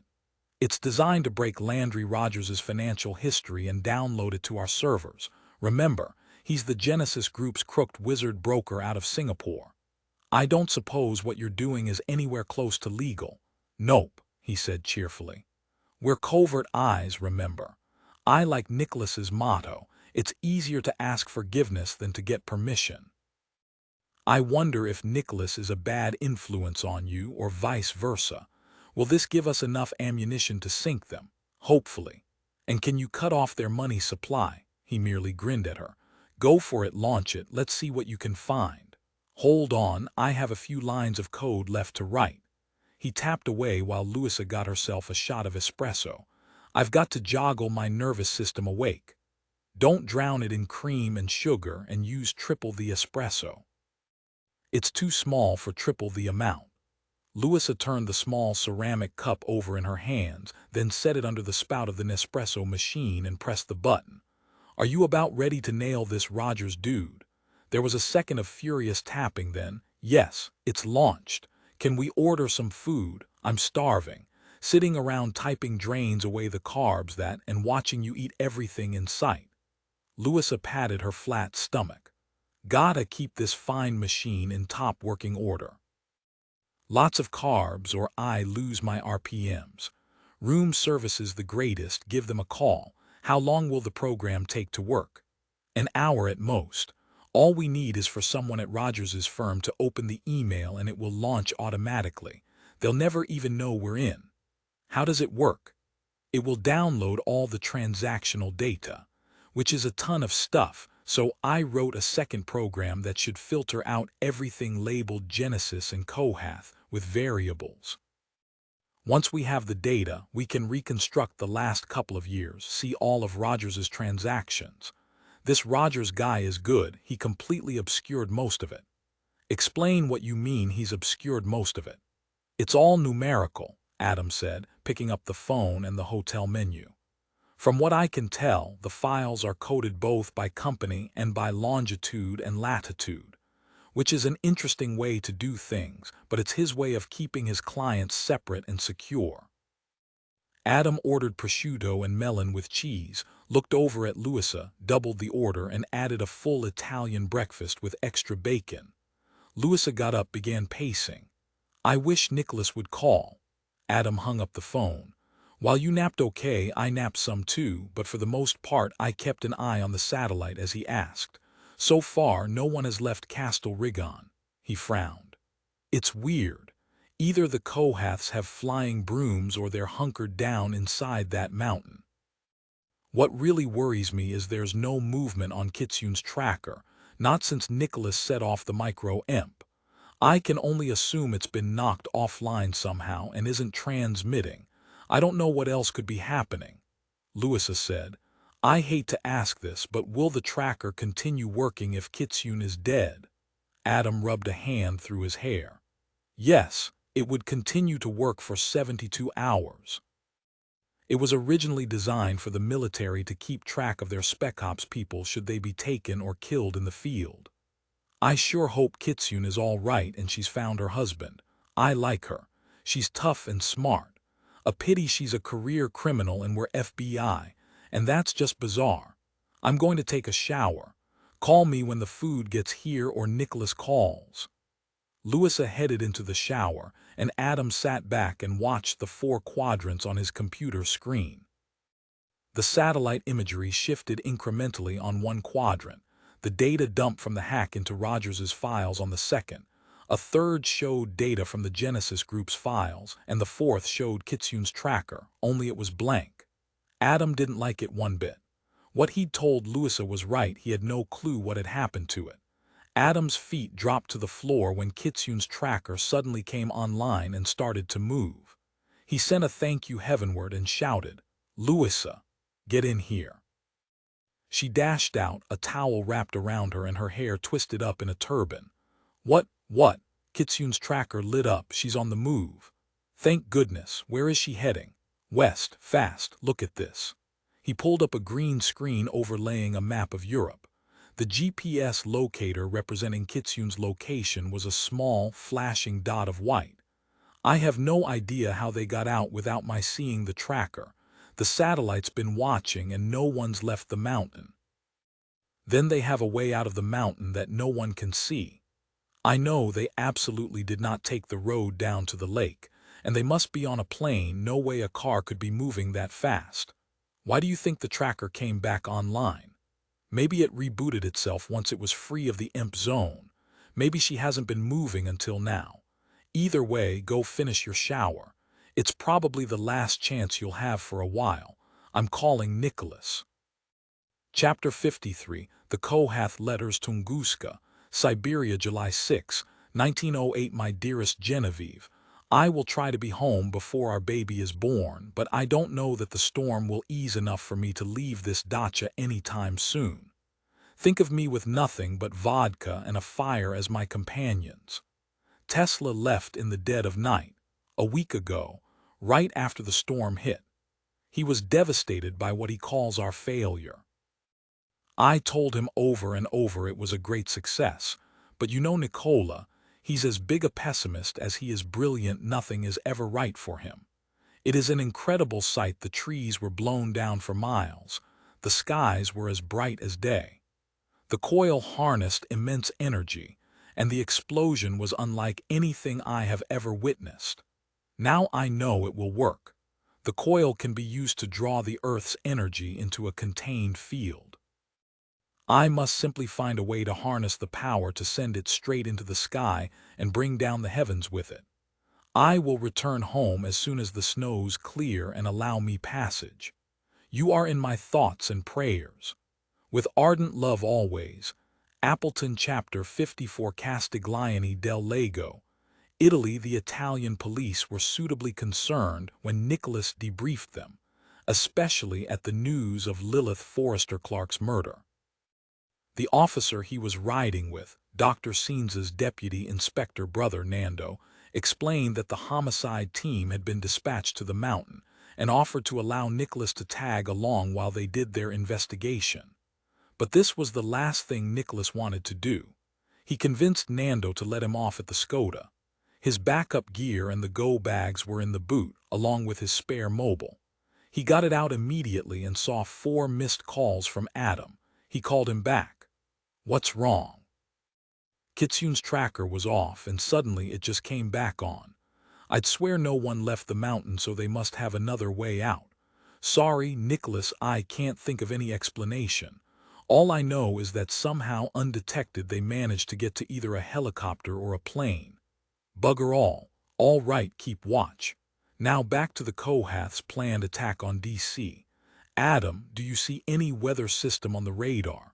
There is a storm in the Atlantic, yes. It's been on the news because it's such an early storm out of season. Hold on, I'm pulling up the latest track. Here we go. All the meteorologists are saying it's no threat to the eastern seaboard. It's supposed to move into the Gulf. But you believe the Kohaths can really change its course, strengthen it somehow into a hurricane? Yes, I do, and imagine a tsunami in front of it inundating Washington, wiping out the entire city, killing thousands. They have to be stopped. Nicholas, I'm not sure even you and Mike can stop a hurricane once it's on course to landfall. We're going to have to figure out a way. If these 2 psychopaths can start storms, then Mike and I can stop them. And to have a prayer of doing that, we have to find out where they're going. With Kitsune's tracker, I've got their coordinates. They're moving fast. They're already out of Italian airspace. What's their heading? West by southwest, towards Spain. Keep on them. Watch it closely. How much time do we have left on Kitsune's tracker? Just under 12 hours. There's no chance you can pick up the signal off that bug eye planted on Cassandra's clothing, is there? Sorry, it only broadcasts to 50 yards. All right. I'm going to need the plane.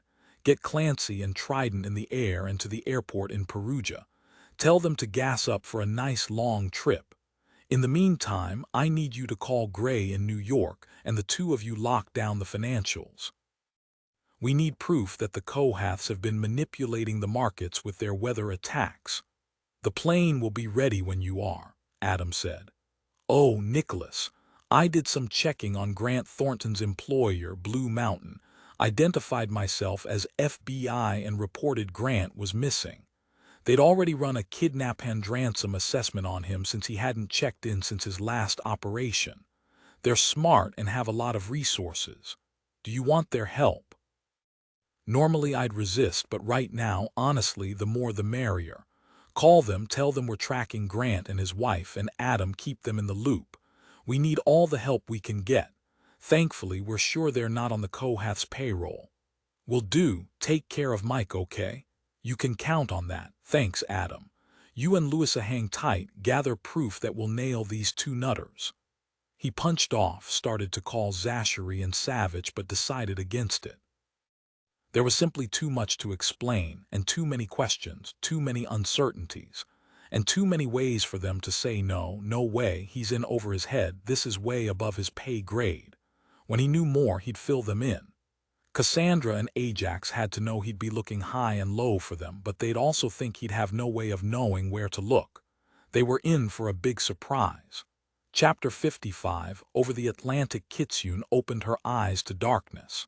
Her first thought was Grant's dead. And she couldn't bear it, couldn't accept it. Because of her, he was dead. Then she thought about killing Cassandra with her bare hands, and that made her realize she had to stay alive to do it. Oh yes, she'd get out of this, then she'd kill the crazy bitch. She was cold, she was dying of thirst, and she had a splitting headache. Her whole body hurt, and she realized she couldn't move. She was alive, though, and she would do anything to stay that way. Where was she? Focus, Kitsune, focus. She was tied tightly, arms and legs propped against something hard and soft, and wasn't that strange. It was a man's leg, Grant's leg. He was alive, he was right beside her. She listened to his every breath and nearly wept. Together they had a chance. She thought about strangling Cassandra and her palms itched. She leaned close, smelled his own unique scent. Alive, he was alive, and he was here with her. Grant, no answer. They'd drugged him again as they had her. She supposed they'd given her less. Why? Because she wasn't such a danger to them. Kitsune felt a moment of insult. She was surrounded by a loud, intense roar, rhythmic and steady. They were on a plane. It wasn't entirely dark. She saw a small red light blinking on the wall, and in that blinking light she saw the pulse beating in his neck. Why had they left them alive? Because they wanted something, but what? Then she remembered the tracker. How much longer would it last? Still, she felt a bit of relief. Nicholas and Mike would follow, she was sure of it. Grant moaned. She rested her chin against his thigh, more to comfort herself than to comfort him. At least they were finally together. She needed to think, to plan. And once they'd survived this, she'd consider retiring. Well, maybe. Chapter 56, The Kohath Letters. Lake Michigan, November 11, 1913. Dear Nicola, the machine works. If only you'd stayed, you would have seen our monstrous storm rip through the Great Lakes region of the United States. 12 ships sank, at least 30 were disabled. The damage is astronomical. The investments I made in anticipation of this will turn a pretty profit. The problem, Nicola, is that you are too much of an idealist to understand how useful the coil will be to us. You are too concerned with the collateral damage. I've promised you we will find ways to mitigate the risk, to stop the machine from damaging human life. It will simply take time. I know Edison's men did a thorough job discrediting you, but you cannot give up, you cannot fall into your depressions. You must understand that what Edison says about you is unimportant. You are the brilliant one, the one whose name will live forever. You must believe me. I know you have sworn to leave for good, to cut your ties to me and our machine. I know you've said society is not ready for this level of manipulation. But surely you understand that you can't invent without first understanding how society will be changed by your advancement. Do not be lost to me, Nicola. You needn't worry about money, thanks to my father-in-law's generous funding. Of course we will need more money in our next stage of development, and the only way to get enough money is to set the coil to work for us. Think of the power we will have, how we can bring about change, good change, to help humanity. Who knows what the future holds, what we can do with this in the years to come. Please reconsider, Nicola. Appleton Chapter 57 Castiglione del Lago, Italy. Nicholas found Mike asleep when he stepped into her hospital room, carrying a prosciutto panino and a Coke Light from the vending machine. Between bites, he called Ben in London. Tell me you have something. I do more than something. You aren't going to believe what I have. I've been combing through a treasure trove here. St. Germain has a letter from Appleton Cohath to Nikola Tesla, dating back to 1901, when he found a folio in a junk store he believed was a lost set of papers by Leonardo da Vinci. Da Vinci? What's that all about? Give me a minute. Okay, so Cohath found this Da Vinci folio in Venice and sent it immediately to his good buddy Nikola Tesla, and the two of them married Da Vinci's ideas to Tesla's coil and started cooking up a machine to control the weather. You're saying the Cohath's weather machine is originally a design from Da Vinci? Yep. Didn't you tell me Savage spoke to you about Tesla and his electricity experiments? Nicholas chewed on his final bit of panino. Yes. When I asked Savage to research anyone early in the century who could possibly have done groundwork on weather control, he gave me Tesla and reminded me about the Siberian devastation. I didn't see it being any use at the time, but maybe he was on the right track. What did you learn about Tesla, Ben? Since I'm not an expert on Tesla, I looked him up. Like Da Vinci, he was a man ahead of his time. He believed the Earth could be used to create power, believed he could create energy from the Earth's crust. And go figure this. Tesla believed he could signal other planets. In addition to all his electricity experimentation, he did a number of experiments with the ionosphere, traveled all over the world messing with it. That Siberian explosion in 1908 was so large it knocked down 60 million trees across 830 square miles. Pretty intense for a couple of 20th century scientists. But even knowing this, Nicholas said, how does it make sense that the Cohaths can control the weather? I found another letter to Tesla after the 1913 Great Lakes storm that killed many people and caused so much damage. Cohath was basically begging Tesla not to be such a wuss and a pessimist and leave him high and dry.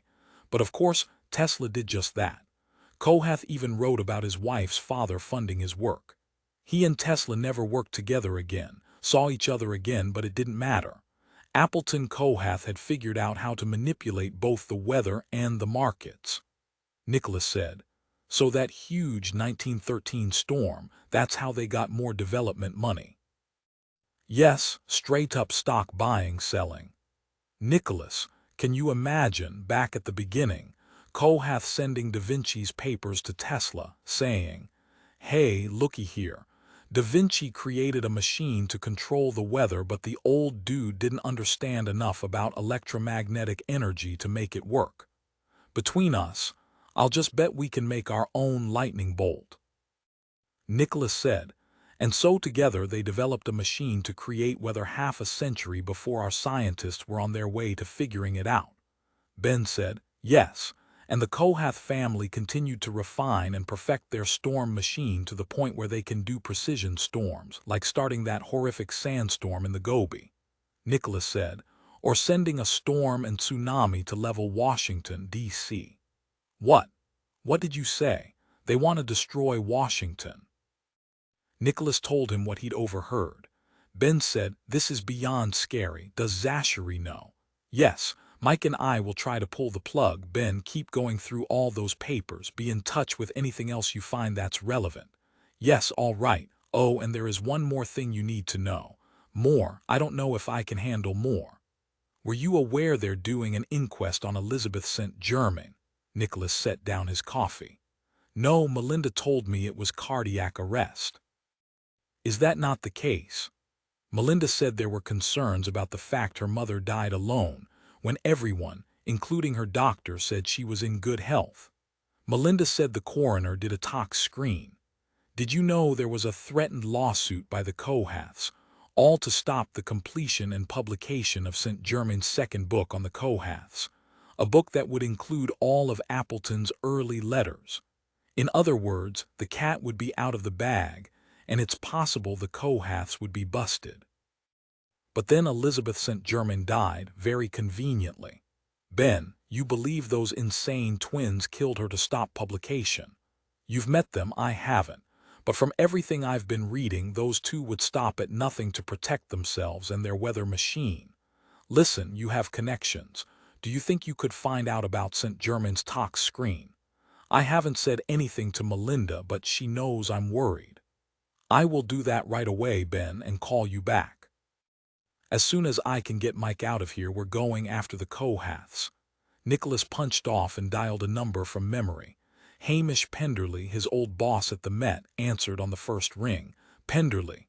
Hello, sir, it's Nicholas Drummond. We don't want any or need any, Drummond. Not buying anything you're selling today. Where the devil are you?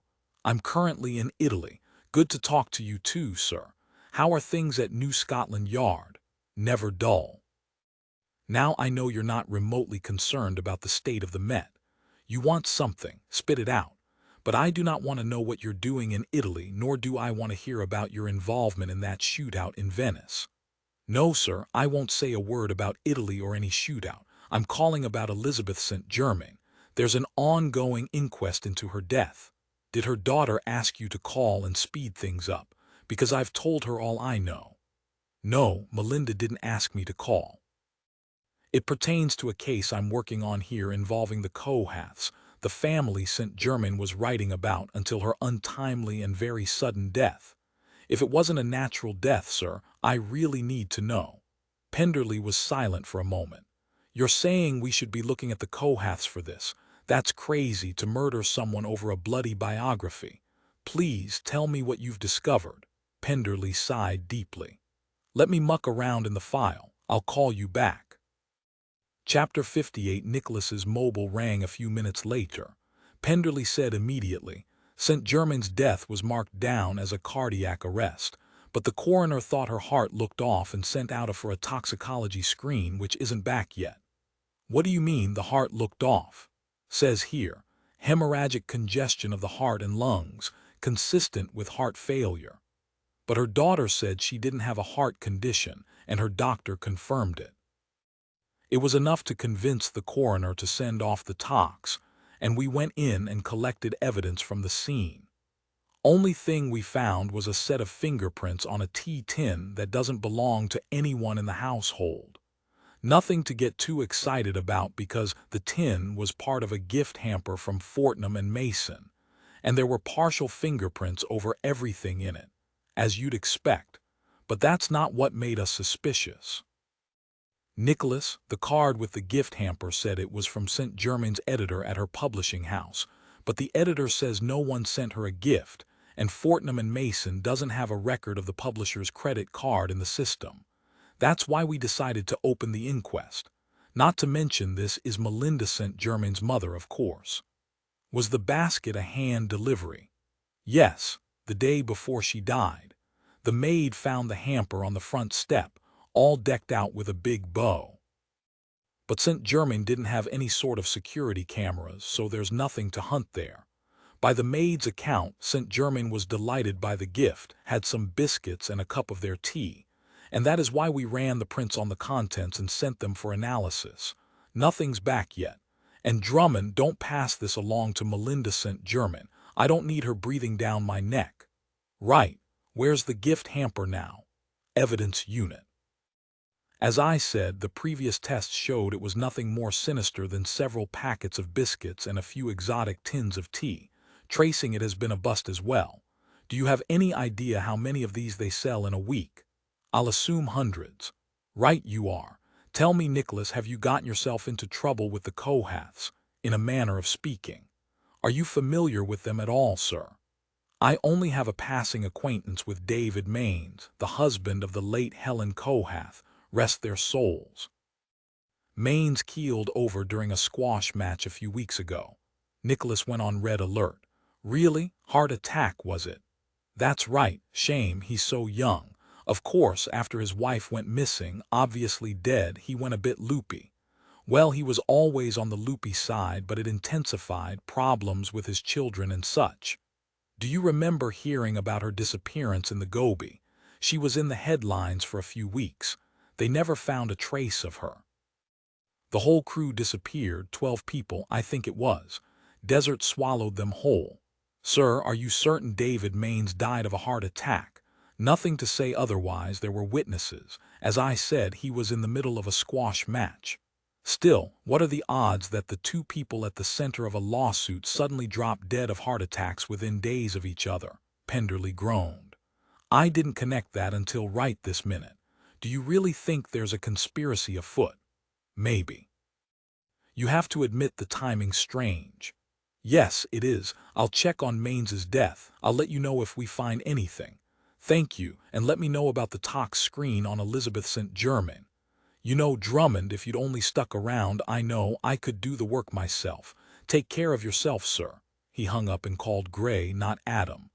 I know you've got a lot of irons in the fire, Gray, but could you run something for me? Sure.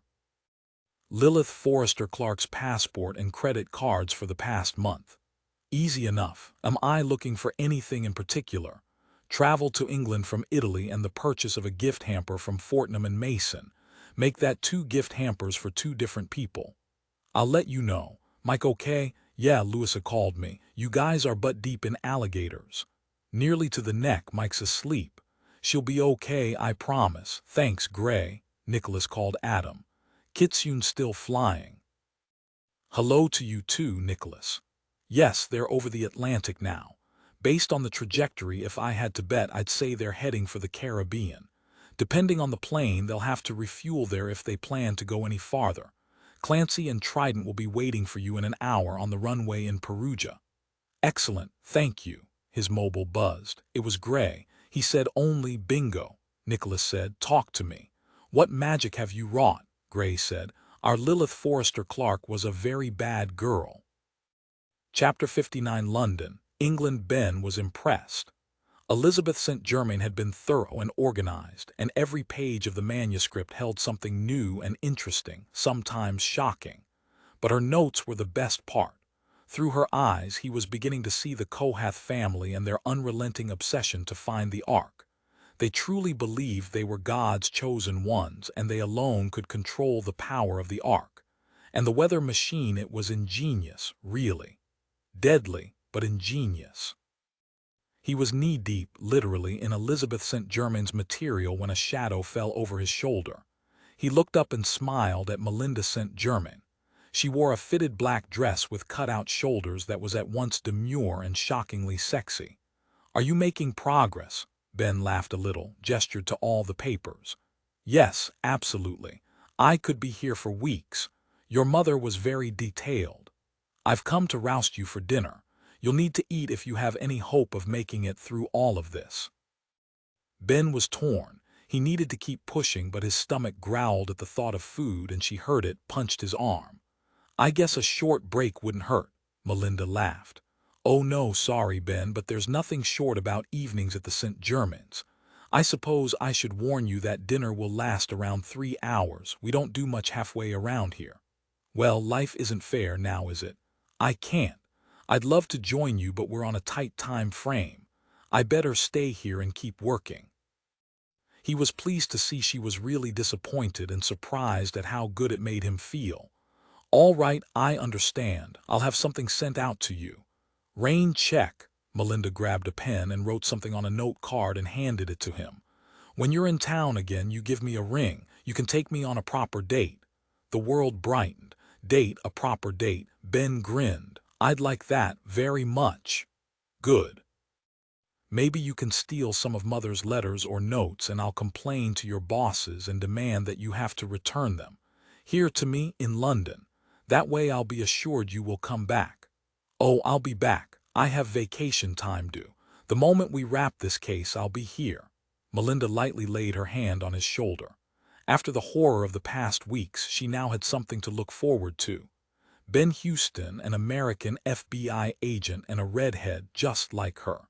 Who would have thought? He rose and took her hand, said her name. Melinda. She leaned up, kissed his cheek. Get back to work. Don't forget to eat. And then she was gone, trailing the scent of roses in her wake. He looked after her until she was gone, then sat back down and pulled the St. Germain's notes to him, read over them again.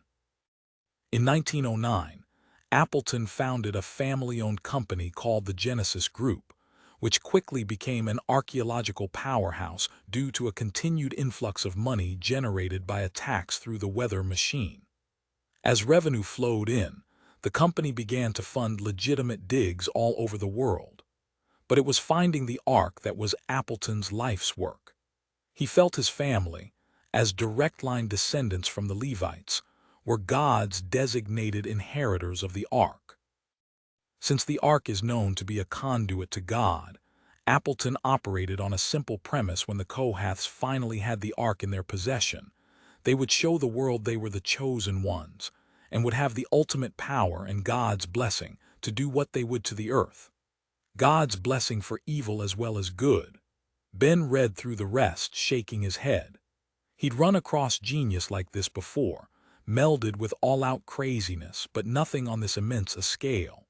His phone beeped with a text from Nicholas. "Have you anything more for me?" Ben texted back. "The weather machine is a go. You must shut it down before it destroys Washington, D.C. Chapter 60. The Caribbean. The sun was high when Cassandra and Ajax landed in Cuba with their 2 prisoners. Both were awake, though Grant Thornton was still groggy from the drugs. Cassandra knew they were as dangerous as Nicholas Drummond, knew it would be smart to weigh them down and throw them into the ocean as quickly as possible, that if she didn't kill them now, something bad would happen. No, she was being foolish. She needed the thief, just as she had a feeling she'd need her husband for leverage. Then she'd take great pleasure in killing them both. There was nothing they could do to stop her. It had been nearly a year since they'd last visited grandfather on his island, but she always recognized the smell of the water and air, sweet and tangy, a lovely combination. Always before it was as supplicants, but not this time. They boarded the float plane, secured the thief and her husband to the seats, and were soon airborne. The windows were open and the sea wind blew in their faces. She said, "Ajax, you worked more of the trip over on grandfather's formula. Are you close? Have you figured out how to move the storm to Washington, D.C.? Ajax was sweating in the heat, tired and impatient. "I'm into his systems. I've learned how to intensify the storm, but that's it. Getting it to go in the right direction is what only grandfather knows, and those instructions are in his precious vault. Then once we get the formula for determining directionality, you can make the storm strong enough to flatten D.C. He nodded. "Without it, all I can do is force a heavy rainfall somewhere over the Atlantic. Hardly what we want or need." Cassandra looked over at the thief. The woman seemed to be focused entirely on her husband. Thornton was getting more clear-headed with the fresh wind in his face. They'd have to watch them closely, drug him again when they landed. Cassandra found herself wondering if the thief had been awake and listening. Did she have any idea what Cassandra would demand of her? Ajax was saying, "Grandfather is going to see I've intensified the storm, and he's going to know I managed to get into his system. Who cares? Soon now he won't matter. His last act will be to hand over the formula." Ajax looked down at the blue ocean gliding by beneath them. "We'll be at the island soon. I hope you're prepared." "Prepared for what?" "Cassandra, think. This coup has been simple so far. We've eliminated our father, the biographer, and Lilith. All of them are dead. But now we're going to kill our grandfather, the only person left on Earth who even begins to understand weather control. Once he's dead, we're on our own completely. You must prepare yourself for this. Being alone, only the 2 of us. Are you ready to be alone?" "Yes, just the 2 of us. Nobody to tell us what to do, nobody to question us endlessly. "Oh yes, Ajax, I'm ready, more than ready." Ajax looked over at Kitsune and Grant. "Why have you bothered to keep them alive?" She said low, "Grandfather's vault. She can get into it if he won't tell us the combination. Thornton, he'll be our leverage, then they're dead. I think she's perfect for the job, don't you?" He nodded. Lilith certainly sang her praises. I sometimes thought Lilith admired her even more than she admired me. Doesn't matter now, does it? I never actually believed she'd be able to steal the staff from the Topkapi, but she did. Ajax took her hand, squeezed her fingers. "Grandfather told me once he'd wired the vault with explosives. I asked him why, who would ever come close enough to break into his vault. He told me there were enemies festering all over the earth and it always paid to be prepared." Cassandra laughed. "I do hope the old fool was thinking about us." Ajax shrugged. "We'll soon see, but honestly I don't think he'll give us the combination. He doesn't trust us, so we will have to use the thief. If she lives up to her reputation, if she does manage to disarm the safe, then all well and good. If not, then we'll have to find another way, perhaps another thief." He looked out the window. "Get ready, it's time to land and make our way to the island." She gave him a high five. "And kill that crazy old man." "Maybe he's had a change of heart," Ajax said. Cassandra laughed. "Maybe his heart will give out and save us the trouble." Chapter 61 Castiglione del Lago, Italy. Mike heard Nicholas speaking low into his cell phone. She opened her eyes, pleased and relieved. Her vision was now clear and her brain was working just fine, thank you. Her body felt clearer too and stronger. Nicholas punched off his mobile. He was by her bed in a moment, his hand out to touch her face. "You're awake." "I am. Your hand is so warm, Nicholas. I like it. Can I sit up?" He adjusted the bed until she was upright. "That's better. No dizziness, no weird feelings. I'm good to go." "Good to go, are you? Right this minute?" His hand cupped her chin. "No cough, no swimmy head, maybe a bit of a flu feeling, but that's it." "Oh, all right, lower that eyebrow. So I'm not quite 100%, but I'm close. Help me up and get me to the bathroom. Did you bring my go bag?" He nodded, helped her to her feet, stood still, letting her rest against him for a minute. "Okay," she said and straightened, pulling away from him. He stuck to her side as she walked to the bathroom. When he opened the door, she said, "I did it." "Nope, you're not coming in. Hand me my bag, please." He handed it through the door. "Call if you need me." She shut the door as Dr. Cinza appeared in the doorway. "She's up." "She is." She walked by herself to the bathroom, no hesitation. "She's going to get dressed." Dr. Cinza put her hands on her hips. "You know she should stay another day at least. Let me run one more CAT scan, make sure her head injury isn't going to cause any problems." Mike opened the door. She'd managed to get her hair into a ponytail. She was pale but upright, now dressed in pants, her boots, a white shirt and jacket. "Sorry, Dr. Cinza, really, but I can't stay. Without me he would crash and burn and the case would go sideways. He needs me." "But come, doctor, what would you do in my place? Look at him. He simply can't take care of himself, not without me at his side. I promise to take it easy. I promise not to rush into anything. I can heal just as well on a plane or in a hotel room as I can here. Give me some pain pills, whatever you think best. Nicholas has medical training. Nothing will go wrong." Nicholas turned to the doctor. "Is it safe? At least let me do a full neurological exam now to see if there is anything that could be a worry." "Fine," Mike said. "Then I'm out of here." "You look as pale as the sheets on your bed." Nicholas sounded worried. She took his hand. "Nicholas Drummond, you know I won't slow you down. Both of you stop arguing so I can examine Agent Caine." Dr. Cinza sat Mike on the bed and began her examination. She asked her a series of questions, checked her reflexes, her pupils, her pulse. When she was through, she nodded and stood up. "I must say, Agent Caine, you have recovered nicely. You're young, you're in very good shape physically, and this has helped you bounce back much more quickly than I expected. I'm also pleased to see that you are cogent, and the concussion doesn't appear to have any noticeable effects." She paused, looked at Nicholas, then back to Mike. To answer your question, Agent Caine, if I were in your situation, and I had to keep someone I cared about safe, I'd do exactly what you're doing. She lightly laid her palm against Mike's cheek. Stay safe, Agent Caine, and don't let harm come to your partner. I won't, Mike said. I won't ever. And you, Agent Drummond, you will keep her safe. Nicholas said. That could happen if I could only talk her out of leaping off tall buildings in a single bound. Chapter 62. Mike rested her head against the window as Nicholas drove and filled her in on everything he'd learned, from Ben and Penderley to Gray and his discoveries about Lilith Forrester Clark. Gray said Lilith's credit cards and passport confirmed she was in London 3 weeks ago.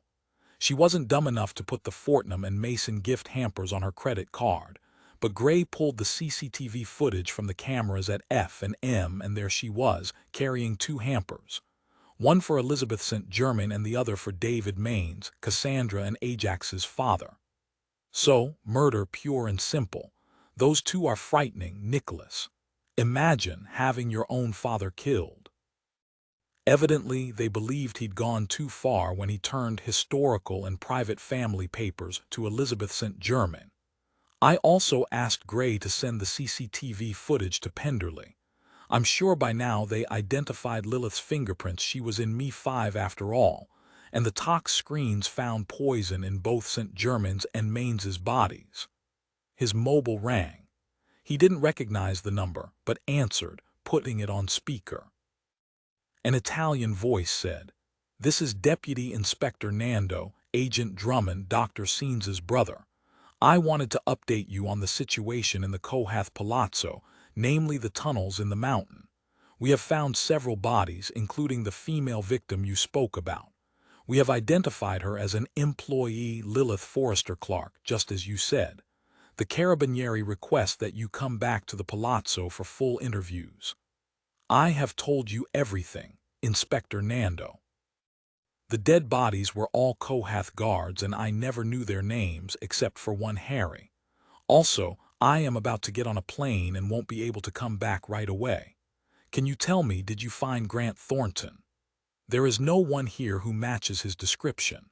But as you warned me, there is a great deal of blood, bullets, and other evidence.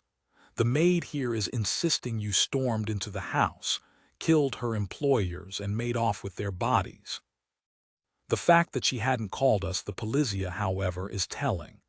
Regardless, Agent Drummond, the Carabinieri are insisting you join us and help us to understand what has happened. If you don't come willingly, I fear they will detain you." Nicholas heard the urgent note in Nando's voice, clearly a warning. "You should question the maid closely. She will identify all the dead guards for you. You do well to arrest any staff left in the Palazzo, because they know more than they're letting on about the family's actions today. As for the Kohaths, her employers, they have left Italy and we, the FBI, are tracking them. Nando, I will do all I can to help you, but you're going to have to stall the Carabinieri for me, and wait until after we apprehend the Kohaths. We have frozen the scene, but I cannot control what the Carabinieri does. About the Kohath twins, be very careful, Agent Drummond. I must tell you, I have heard many rumors about the 2 of them, very unpleasant rumors of unpredictable and vicious behavior. Then there is the number of guards on their payroll. We are a small, peaceful town. Why are guards even there? For what purpose? No one can or will say again rumors. It is all worrisome, so again take care. Bring them back, that would be best for me."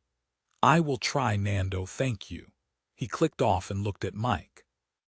"The Carabinieri would like to get their hands on us, I fear. Do you think Major Russell could be involved?" "Nothing would surprise me at this point. Let's hope they don't stop the plane before we get in the air." Nicholas called ahead, explained the need for urgency.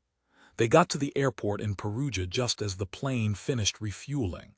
They saw Trident making her exterior check.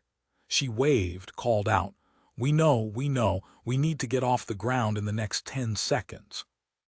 "Clancy's inside doing his flight check as fast as he can. Get inside. I'll keep an eye out. You said the Carabinieri's not happy with you." "Not a bit," Nicholas said cheerfully. Nicholas followed Mike up the stairs into the cabin. He supposed he shouldn't be surprised to see Louisa and Adam already on board. Louisa held up her hand. "Don't start, Nicholas. No way were we going to stay in Venice and let you and Mike have all the fun. So sit down, be quiet, and suck it up." "Sucking it up," Nicholas said, and helped Mike into a seat, fastened her seat belt, and covered her with a blanket. He looked at the two of them. "Actually, I'm really glad you're here. We need all the help we can get." "Recognition about time," Adam said. "Hey, Mike, you look like someone tried to drown you." Mike cocked an eye at Adam. "Whatever gave you that impression? I suggest you don't answer that, Adam, or I'll make you eat your sneakers when this is over," Trident said from the cockpit doorway. "Okay, guys, all buckled in. Good, we've got drinks and sandwiches for you. What is that? I do believe I hear sirens, and here I thought just maybe you were exaggerating. We're out of here." The plane was barely wheels up when carabinieri cars roared onto the runway and raced after them. When they were in the air, Adam pumped his fist in the air. "Way to go, Clancy, Trident." "Top Gun," came two voices over the intercom. Louisa stretched. "Is anyone ready for a sandwich?" Laughter. Always food for Louisa. It felt good, Mike thought, as she snuggled into her nest. She heard Nicholas ask, "Did Leah and her father get off all right?" "She was discharged just before we left Venice. She's good, her father loves Venice." Nicholas said, "I'll bet Leah won't have any fond memories. Actually, she wants to come back with her dad as a tourist." He looked from Louisa to Adam. "Listen, Mike will swear she's 100%, but she's not, at least not quite. I suggest all of us get some sleep. It's going to be a long flight. You too, Adam. I'll keep an eye on Kitsune's tracker. You also need to keep a watch on the storm." Adam handed Nicholas his laptop. The weather panel showed the storm, spinning slowly on the radar. "The meteorologists and their hurricane models have it strengthening, but it's still heading toward the Gulf. They expect it to become a Category 3 hurricane and hit Texas, but that's all based on their computer models. They don't know, it might very well change course and head to D.C. "At least the Kohaths haven't changed its direction yet," Nicholas said. Louisa said, "I have a hard time imagining how they're going to pull this off." "Any rational person would," Nicholas said. "Adam, Louisa, before you're off to dreamland, let me tell you what Benz learned about the Kohath family history." He told them about Da Vinci, Tesla, and Appleton Kohath, and their weather machine. Adam asked, "Is there some sort of formula based on electromagnetics, lasers, use of satellites?" "Hopefully Ben will be able to add more explanation of the machine to us." Nicholas yawned. Louisa said, "Nicholas, you look ready to drop. I'll take the first watch. Make it 4 hours, then you can take over." Half his brain was already in Never Never Land. "Thanks, Louisa. Wake me if anything changes." And without opening her eyes, Mike said, "Put in your earplugs, people. He snores." Nicholas gave a little smile. "Yeah, so do you." Chapter 63. Over the Atlantic, Nicholas woke to darkness. The plane's interior lights had been turned down, and everyone was asleep, slumped in their chairs, except for Adam, who'd taken Nicholas's turn after Louisa, staring at the multiple open screens on his laptop. When Nicholas rose, stretched, Adam looked up. "Good timing, you're going to want to see this." "You got her?" "Yes, they landed in Cuba. GPS has a ping at 20 degrees 4403 and 75 degrees 3926 W. There's an airport there called Preston on the southeastern coast. From what I can tell, this ain't no hot spot like Havana. It's a tiny, out-of-the-way place. They've been there for about an hour. I already alerted Clancy and Trident. They're going to get permission to land there. They say about 2 more hours. The Kohaths had a decent head start, but were catching up. The longer they stay in one position, the more time we cut down. I doubt the Cubans will be thrilled with a plane load of FBI descending upon them, even if travel has been normalized between our countries. Oh, bugger all. Zachary is going to love this call. Well, before you do check in, there's some bad news. The storm hasn't changed course, but it's intensifying rapidly. The millibars dropped by 20 since the last flyover by the National Weather Service planes. Predictions are all over the map literally. Every model has it going a different way now. Apparently the jet stream is changing and the storm could get caught up in it. They have weather watches from Texas and Louisiana to the coast of Florida, and they're discussing the storm even heading up north, all the way to New York. No one knows where it's going. It's wobbling, as the meteorologists say, and it's been named. Since it's the first storm of the season, its name starts with an A. Want to guess? Tell me. Athena, nice Greek name to go along with our crazy Kohath twins. At least we know where it's going to DC, but I'm wondering why it hasn't already plowed into the coast. Why are they waiting? Maybe the twins don't know how to do it. That would mean another Kohath, near Cuba. Adam said, could be. Nicholas, I'll sure feel better when we find a way to stop it. It's on screen 1, the tracker is screen 2. If you're up now, yep, it's my turn. Look at Louisa, she's smiling, must be a really nice dream she's having. Go on, Adam, get some sleep. Yeah, like that's going to happen, not when the pot's coming to a boil. I couldn't sleep now anyway, only 2 hours until we land. The financials are almost ready too. I've been running some variables that match up the stock shorting to specific completely unexpected storms in the last 5 years. And yes, I'm seeing a pattern. Not enough to fry them, but still, we're on the way. You can tell me everything after you get some rest. At least close down your brain for 5, Adam. Adam saluted, went back to a seat, put in his earbuds. Nicholas wasn't surprised when he was out in under a minute. Nicholas watched Kitsune's tracker. Could there be another Kohath near Cuba? Was this the connection between Italy and Cuba? He should call Zachary, but not yet, no, not just yet. His cell phone dinged a message from Ben, sending you some fascinating reading. Kohaths believe they discovered Atlantis. Stay tuned, there's more that might tie into where you're going. When his cell dinged an incoming email, Nicholas scrolled down the pages Ben emailed him and read. There appears to be an underwater city off the coast of Cuba, discovered in the 50s. Alexander Kohath, that's Cassandra and Ajax's great-grandfather, was big into the Atlantis legend, was one of the world's preeminent Atlantis scholars. And naturally, because he was a Kohath, he believed the Ark could be there. According to his journal, they found this city off of Cuba on a dive and had been working on ways to get down to discover more. They actually cooked up a deal with the British government to use their military submarines for exploration. But then the Cuban Missile Crisis happened in 1962 and the whole area was shut down. Was it Atlantis? Photos they claim to have taken show large pyramids and even a sphinx. Guess what? They had a satellite Genesis Group office there for a while, so at least Cuba as a destination for the family to use as a bolt hole makes some sense. And this is where the weather machine comes in. The Kohaths have been creating storms to make money for over a century. It's as simple as that. I'm sure you know most of this already. But here's what I've been able to sort out from St. Germain's notes and David Mains's letters he gave her. Appleton Kohath and Tesla fell out because Kohath wanted to use the weather machine to get money to fund his digs, and he saw the machine, Tesla called it the coil, as an easy way to do so. In 1913, they invested in several companies' insurance. Construction then hit the Great Lakes with a storm. Horrendous damage.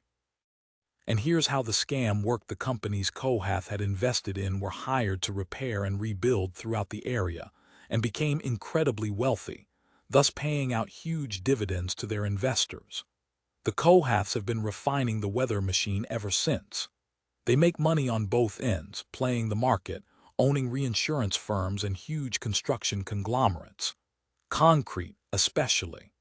When a hurricane knocks down half a city, someone has to rebuild, and there they are, ready to fill the void. They short stocks of companies in the areas there will be damage, make money on their losses. And that's just the financial side of things. The science is ever freakier. Tesla's coil was pretty elaborate in the beginning, and Kohath spent years testing all the different ways he could monetize the coil. As the coil was perfected, as the science behind it got better, the ways to make money were refined as well. You already know their broker, Landry Rogers, is a Brit living and working in Singapore. He's been on the Kohath payroll for the past 20 years, making them tons of cash, buying and selling and investing, taking advantage of the disasters they bring about. Unconscionable stuff. Here's the Kohath family tree for 5 generations. I thought it would make more sense to you if you can see the actual players. Appleton Kohath, B. 1881 D. 1953. From Richmond, England, married 1908 Genevieve, their son B. 1917 Alexander D. 1969. Married 1939, Babette, their son B. 1941 Jason. Married Diana, their daughter B. 1965 Helen Kohath. Married David Maines, their twins B. 1986 Cassandra, and Ajax Kohath. Maines Nicholas sat back, closed his eyes. 5 generations of Kohaths in on this scheme. No wonder Cassandra and Ajax went over the edge when their father handed over the family letters and journals to Elizabeth St. Germain. The family secrets were worth killing for. Chapter 64, another ding on his cell phone. Nicholas looked down to see more texted information from Ben. Jason Kohath, born in 1941, the Kohath twins' grandfather, is supposed to be some sort of uber genius. He didn't go into archaeology, instead got a degree in mechanical engineering from Imperial College London, then went amid for grad work. The man had serious schooling. He even applied to NASA at one point but was turned down because he wasn't American. He worked for the European Space Agency for a bit, and then he disappeared. Went underground, according to the journals David Maines gave to St. Germain. All sorts of rumors about his having agoraphobia, but no verification. He simply disappeared. I believe he's the one who's taken control of the coil and is running the storms. Since they were involved in Cuba, that would be a good guess for their center of operation. Ben, it's all coming clear now, the connection between Cuba and Italy. The storm hasn't hit Washington, D.C., because the twins don't know how to make the coil do it. Is Jason Kohath refusing to level the U.S. Capitol?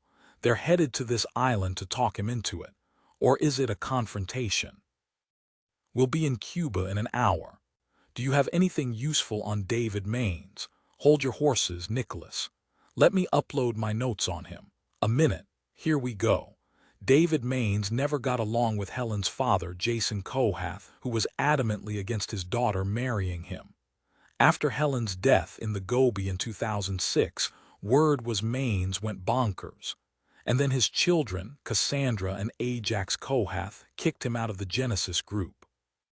He slunk back to England, pissed off, one imagines, and that's a good reason why he so joyfully gave over the Kohath papers to Elizabeth St. Germain. Good old-fashioned revenge.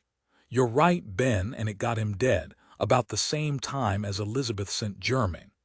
The Kohath twins were behind it, of course, using their own private assassin, Lilith Forrester Clark. I sent Penderley all the info. He'll deal with it. Nicholas looked out the window, down 35,000 feet, clouds mostly, but every once in a while a glimpse of the ocean. And he thought, if Kitsune hadn't called, all the storms, all the decades of indiscriminate killing and destruction would have continued indefinitely. Nicholas couldn't wait to learn more. Finally, he got another ding on his mobile with more text from Ben. When Helen Kohath went missing in the Gobi Desert, the twins were already in their 3rd year at Oxford in the same college as their father and mother. They were very advanced, very intelligent, very driven. They were devastated by her disappearance and by her being presumed dead. Maines was devastated as well, by all accounts, and took a leave of absence from his job. He spiraled for a while, then pulled himself together and got back to work. He never said anything about the situation until he met recently with St. Germain. And the biggest question St. Germain had was, how could the Ark get in the Gobi Desert? According to Kohath family lore, Pope Gregory X was the last known possessor of the Ark of the Covenant.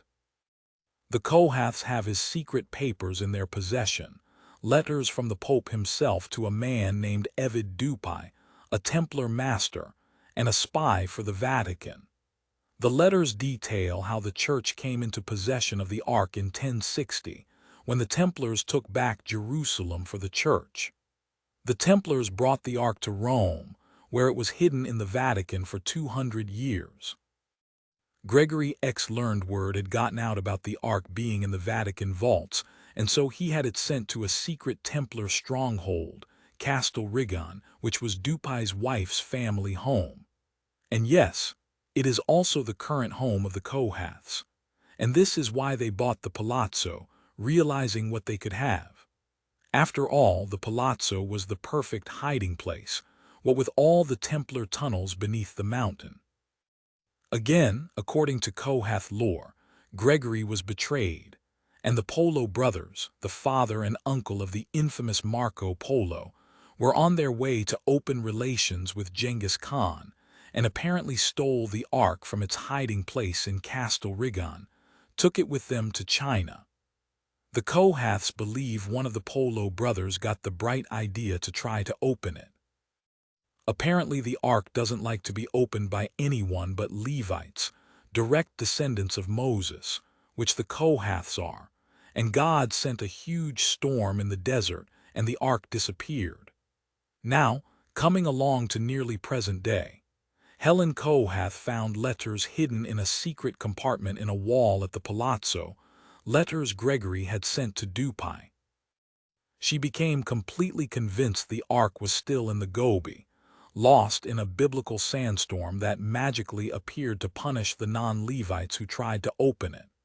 And then she herself was lost in another sandstorm. These people might be jacked up crazy, particularly the twins, but it's true everything the Kohaths have done for a century has been to find the Ark. And that Nicholas knew explained exactly why Cassandra and Ajax had been focusing their weather storms in the Gobi, and after this last one he'd bet they'd found their mother's site. Nicholas looked over at Mike, saw she was awake. He got himself a bottle of water and orange juice for her and sat beside her. When you're up for it, Ben has texted me fascinating reading about the Kohaths, explains just about everything. She was wrapped in a blanket, snug in her seat, and she reached out her hand. Now I want to read it now. He handed her the orange juice.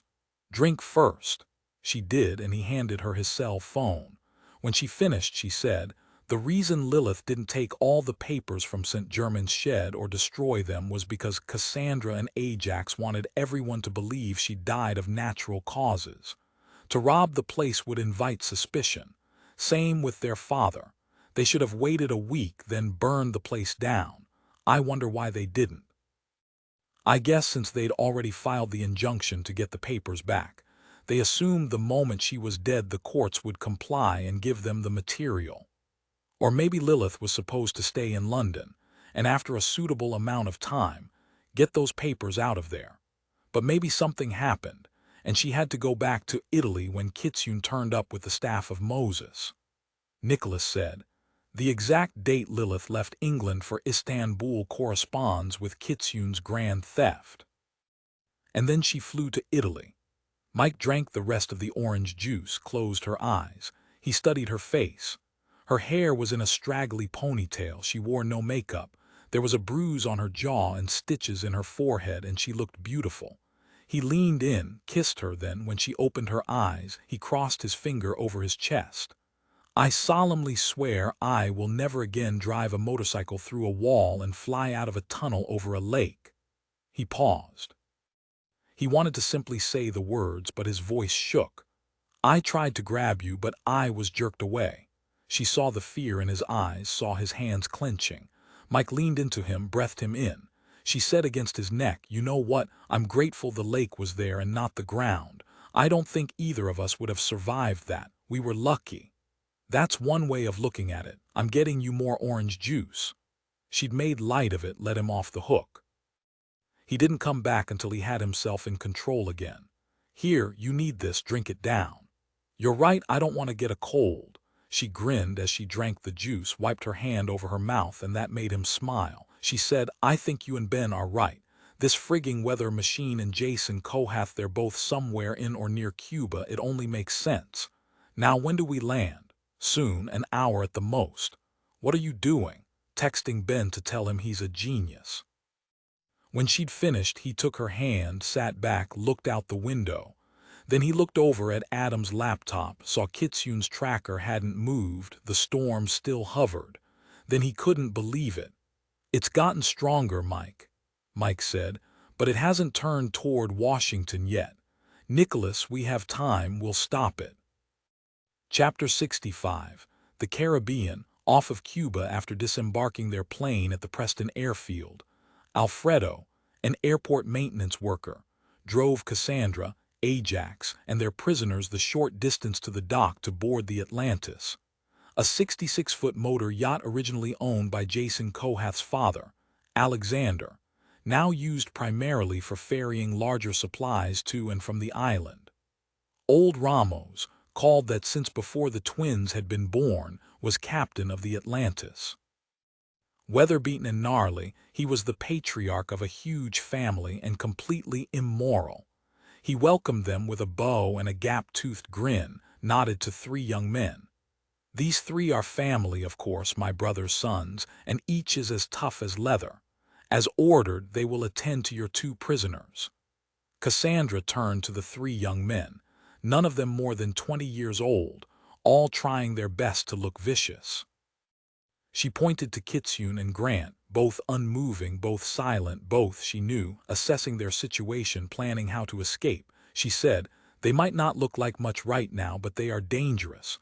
Put them down in the salon and keep a sharp eye on them. She turned back to Ramos. An hour to the island. Old Ramos patted the Atlantis's wheel. She's in top-flight shape, as always, señorita. One of my sons now oversees her maintenance, so no more than an hour. Ajax nodded to old Ramos's sailors, 2 of his own sons. This was a family enterprise as well as a family secret, one they were paid an enormous sum each year to keep. 5 minutes later, old Ramos eased the Atlantis away from the dock and headed north. Ramos steered, as was his wont. It is better I take you to the island today and not Raphael. His float plane is too small for all of you and the supplies. I believe he flew to Havana, but he will be back soon and available if he is needed. Cassandra didn't mind the extra time it took to go by boat to the island. Both she and her brother loved this lovely old yacht her great-grandfather had originally built in Holland. She also loved the sea wind on her face. Today the ocean was slate gray and cold, unusual for this area and this time of year. She breathed in, turned to her brother. You said you managed to intensify the storm even more. Yes, I told you. I hacked into grandfather's precious computer to intensify the storm, but who cares? I tell you, Cassandra, I've tried everything I know to make it move on Washington, but I still can't figure out how to make it go where I want it to go. Once I have grandfather's directionality instructions, then it will be over very fast. Cassandra said, I can imagine how it will be when it lands hurricane-force winds slamming into the Potomac. I can see the whole city underwater. Then we'll be home free, Ajax. Yes, home free. Ajax raised his face into the wind. He loved the feel of it, the power of it, as much as his twin. Soon now he would know exactly how the coil worked from storm inception to devastation. He would be a god. He looked at his sister standing beside him, the wind blowing her hair. She was smiling. With all the intensity I've added, the storm surge is going to be historic. Cassandra, the wind should reach 150 miles per hour. They'll never have a storm like it. He pumped his fist. My first storm. Old Ramos said, I can have one of my nephews bring you some coffee if you're chilled. The weather is not nice today. We may hit some waves as we get closer, though your grandfather will do his best to keep them controlled. We're coming the southerly route. It won't be too bad, but I'd feel better if you and the prisoners below put on life vests. Why?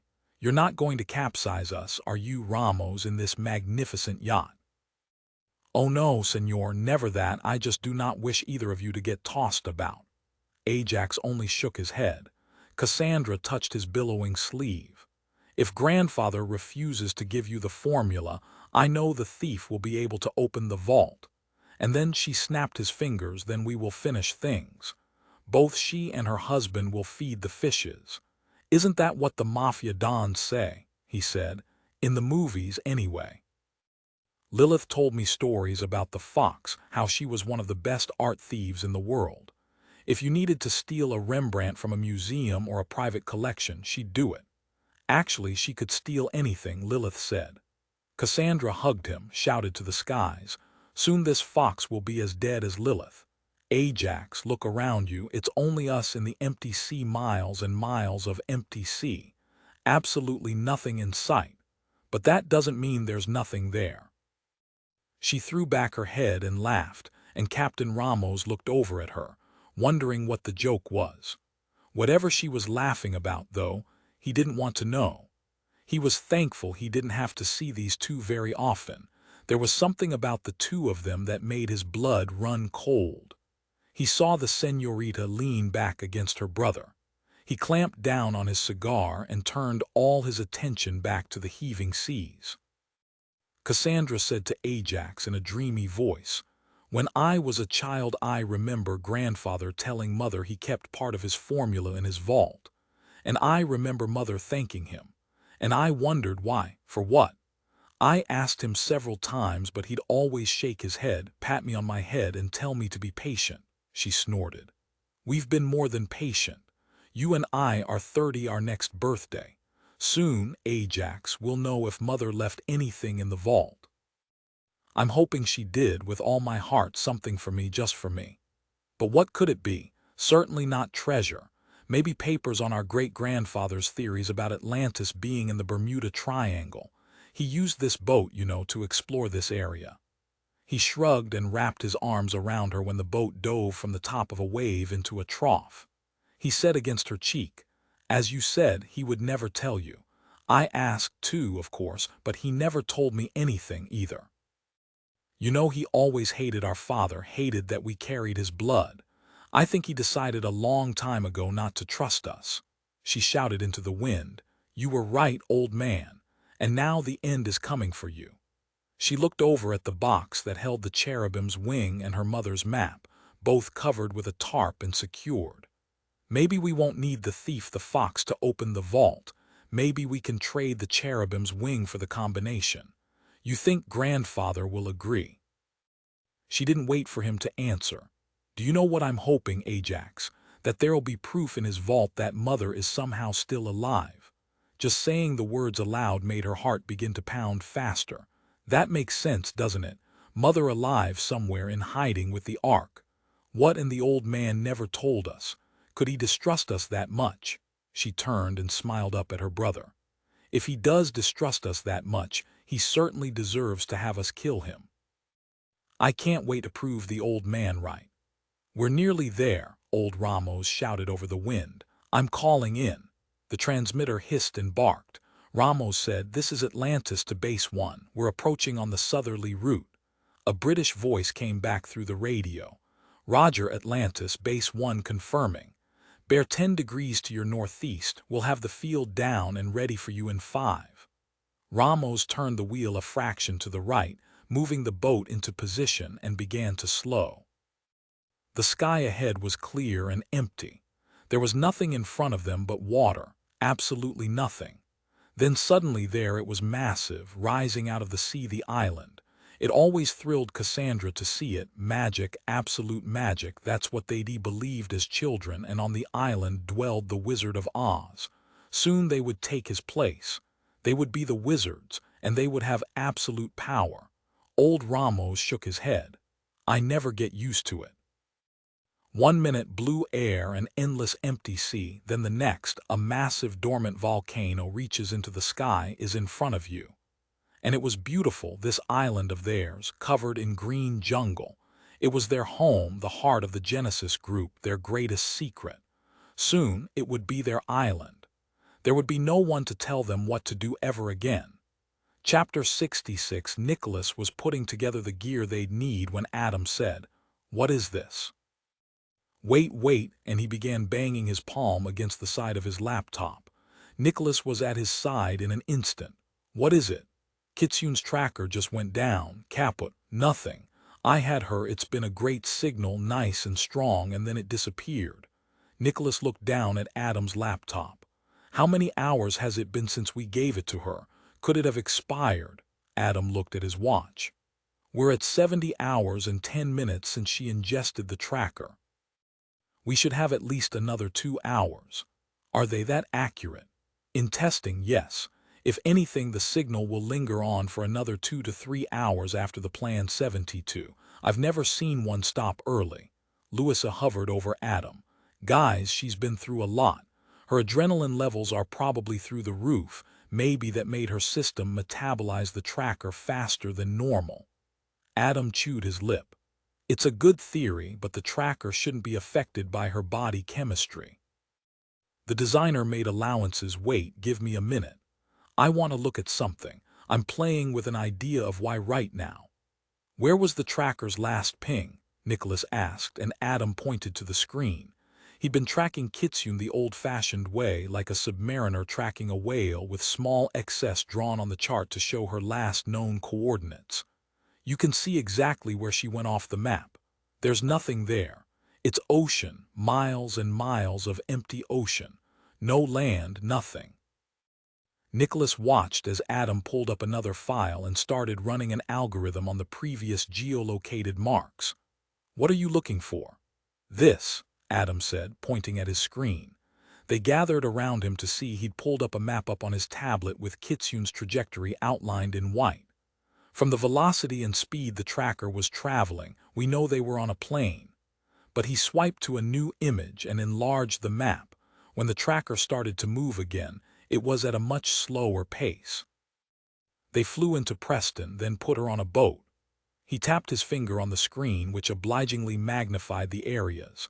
"And this is where the signal abruptly stopped." Mike leaned down and used 2 fingers to enlarge the map, then minimize, enlarge, minimize. She traced the edge of the tablet with her finger. No matter what she did, there was still nothing in the spot Kitsune's tracker disappeared, only miles and miles of blue water. "It doesn't make sense," Mike said. "There's simply nothing there, nothing to account for the tracker not working. And we're sure she's still with the Kohath twins. I wonder if they dumped her off somewhere." "Wouldn't matter," Nicholas said. "The tracker would still work. I think they're with her in Grant somewhere, but where, not a clue." Adam looked at each of them, drew in a breath, and said, "I've got a theory." "A theory? Okay, Mr. Hotshot," Louisa said. "Tell us what you've got." "The only thing is, it's sort of out there." Nicholas laughed. "Everything on this case is out there, Adam. Launch away." Adam said, "Remember Ben told us that way back at the beginning of the 20th century, Appleton Kohath worked with Tesla, and they developed the coil using all kinds of electromagnetic power, right?" "Yes. And now they've managed to push the limits, create storms that are incredibly sophisticated, probably more advanced than we can imagine, right?" "Spit it out, Adam," Louisa said. "Watch this." He had a video cued. It was an animation of the GPS tracker, overlaying a map of Europe. "Okay, this is the first time we lost her signal. She's in the tunnels beneath the Kohath Palazzo. Then her signal magnifies and then it simply goes silent. Remember, Nicholas, we were thinking maybe the imp had knocked it out. And then inexplicably it came back on and stayed on." They watched the screen shift to the Caribbean. "Now we're here, over an empty expanse of water, and her tracker signal's strong. Watch this." The blip magnifies just like the first time, and then it's gone, totally gone. Adam ran the video 3 more times. Louisa said, "This is seriously weird. I would have agreed with you until I did some research on the ingestible GPS trackers, and guess what?" He gave them a maniacal grin. "The suckers can be affected by magnets." Nicholas said, "So if you hold a magnet near enough to the tracker, it will go offline." Adam nodded. Louisa said, "You take the magnet away, the tracker comes back online." "Yep." Mike said, "Okay, it's a glitch in the design, but who would imagine wearing a tracker next to a magnet? The designers probably didn't even consider it." She smacked Adam's shoulder. "Good thinking, Adam, but what does it mean? Kitsune is sitting near a big-ass magnet." "It's more than that." Nicholas and Adam said together, both smiling like loons. "We're talking about a cloaking device." Mike's eyebrows shot up. "Come on, guys, what do you mean, a cloaking device?" "Like the Romulans on Star Trek, that sort of cloaking device," Adam said. "Yep, exactly that sort of cloaking device. Look here." He tapped the screen, right where Kitsune's tracker disappeared the first time. "I asked myself, if a physical magnet can make the tracker go offline, what would an electromagnetic field do to it?" Nicholas said slowly, "You told me you never saw the Kohaths leave the mountain, and you couldn't explain it except with magic flying brooms, and you were watching like a hawk." "Right. And when they cleared their palazzo and their mountain, Kitsune's tracker suddenly came back online. Actually, it came back online when they were exactly 30 miles away from Castle Rigon. It's like they've managed to figure out how to use electromagnetic interference to hide themselves. And I'm not talking mirrors, stealth, reducing their radar signature, nothing like that. I'm thinking it's something like a portable electromagnetic jammer they use whenever they want to get out of town unseen." Nicholas chewed this over, then said slowly, "So they drove away from their palazzo, flipped the switch, and poof, they're invisible." Louisa said, "But that'd sure be dangerous, I mean, if you're driving and other drivers can't see you." "And that's why I think they were in a helicopter," Adam said. He scrolled back on his tablet. "Look at the satellite shots, there's nothing there. Then 30 miles away from their mountain the signal appears flying low. It had to be a helicopter. They transferred to a plane and headed south." Mike said, "So forget magic brooms, it's more like Harry Potter's invisibility cloak. Imagine the technology to do that." "I don't know, Adam, it sounds like more than science fiction to me." "I wish I could find another explanation," Adam said, shrugged. "But I can't. Actually, the first time her tracker stopped, I chalked it up to a malfunction with my software until Kitsune disappeared again," Nicholas said. "Yeah, no explanation, same as the first time. Talk about science fiction. If the Kohaths can control the weather, why not extend their discoveries? It's all along the same line, all based on electromagnetics.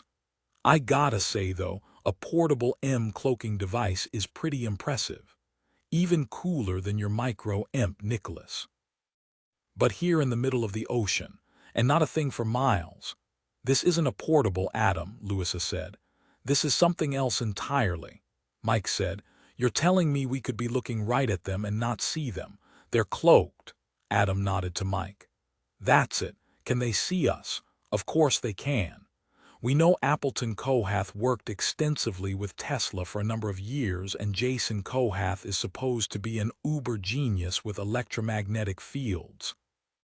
Louisa said, "I've always thought it kind of stupid, what Sherlock Holmes said.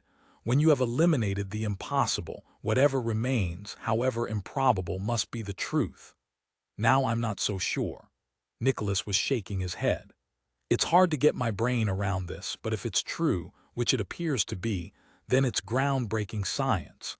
Imagine the applications if it can be applied to moving objects as well as stationary. You could send squadrons and troops into place without anyone knowing they're coming. It's war-winning technology." Mike looked at the screen again, where Kitsune's tracker had disappeared the second time. "So they're hiding or cloaking something really big, right here in the middle of the ocean."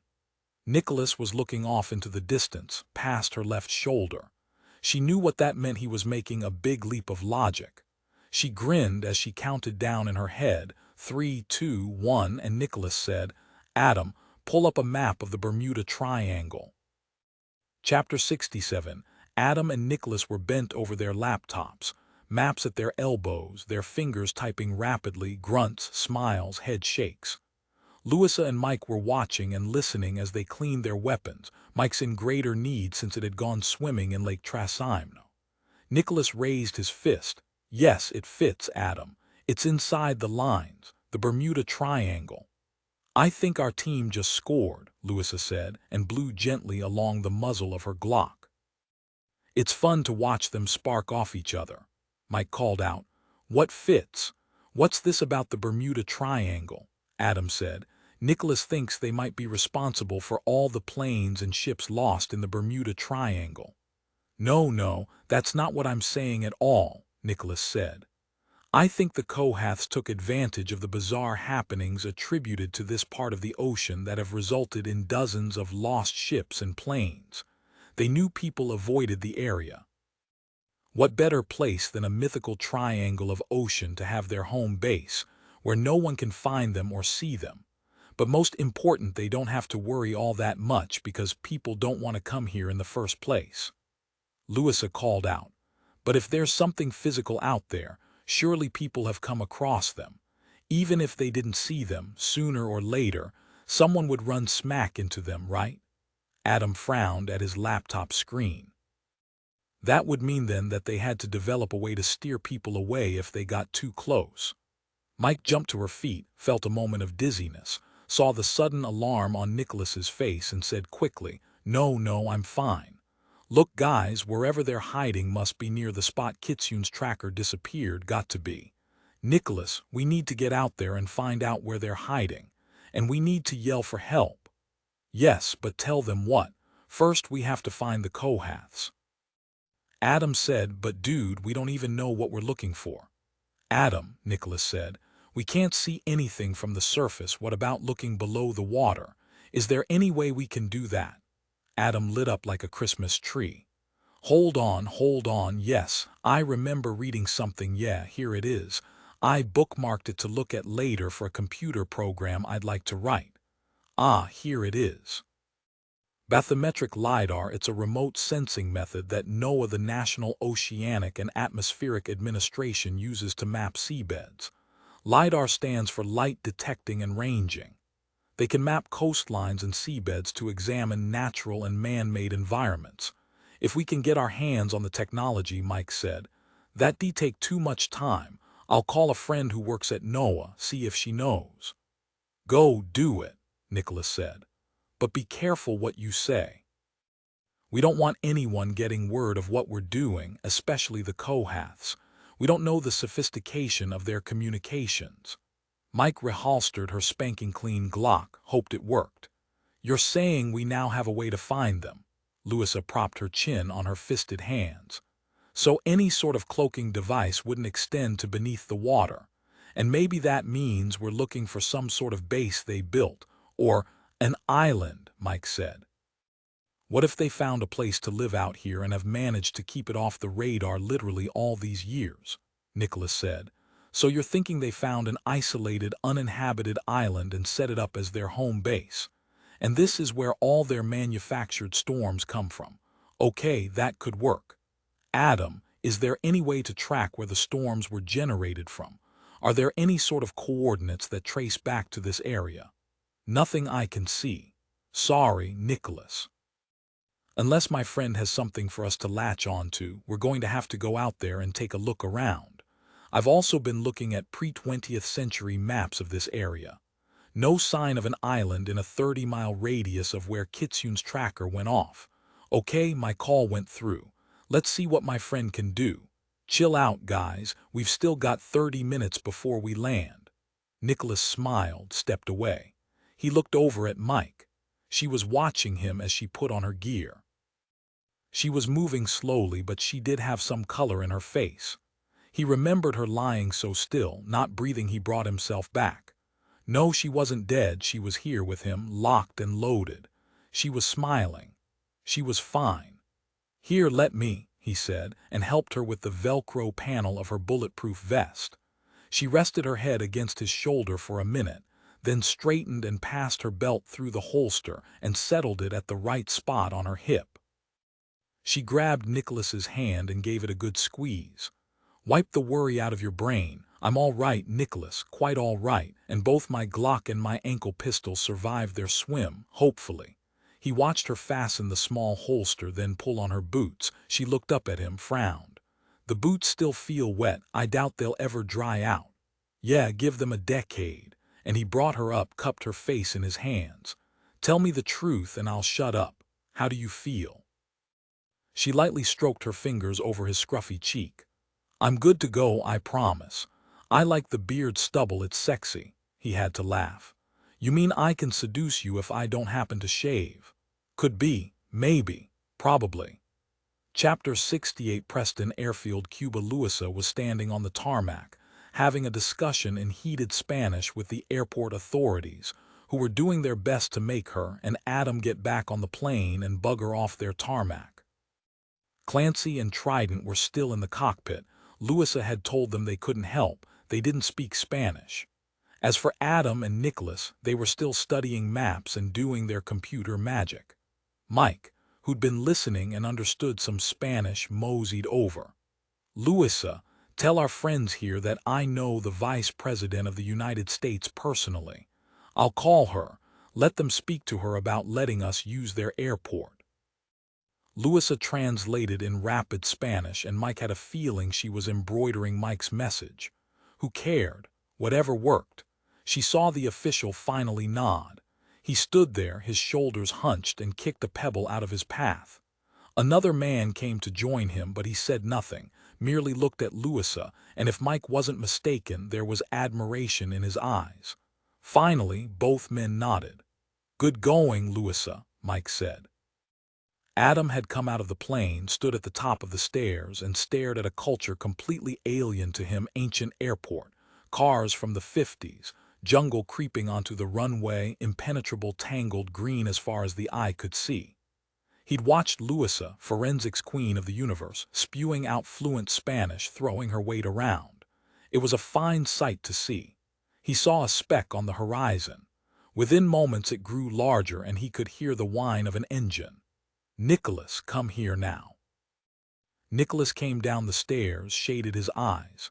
It's an old Grumman albatross coming in for a landing. Louisa, find out where that plane's coming from. She launched into another barrage of Spanish. The first man spoke, then shrugged, and both men hightailed it back to the ancient corrugated steel building that looked close to collapsing in on itself and disappeared inside. Mike asked, "What did they say?" Louisa looked disgusted. They claim they have no idea. For whatever reason, they're both afraid. Louisa pushed her hair off her face and waited, tapping her foot, while the pilot of the albatross landed and taxied into the hangar. He came closer and closer, saw them, and saw the airport manager frantically waving him off. He veered away, gunned his engines, and headed back toward the runway. Adam yelled, "That plane, it's got the Genesis logo etched on the side, a stylized G. We've got to stop him." Louisa took off after the plane in a dead run. "Boy, can she move," Adam said.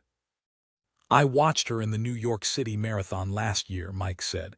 "She came in 5th, and that's why she carb loads fast fuel."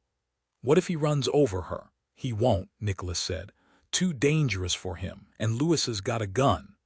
They watched the old plane do a full turn to make it back to the runway. Louisa put herself in front of it, right in the line of sight of the pilot.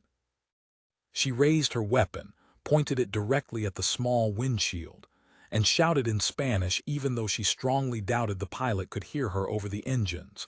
"Turn off the engine and get out of the plane now, or I will shoot either you or your plane dead." The pilot didn't stop, so Louisa pulled the trigger. She didn't shoot the pilot. She nicked a panel right above the pilot's head to show him she was serious. The pilot stopped and killed the engine. They watched him climb out of the albatross with his hands up. Louisa stood facing him, her gun aimed at his chest. The airport manager and his buddies had stayed inside the hangar. They all converged on the pilot. Nicholas asked him if he spoke English. The man looked insulted. "Of course.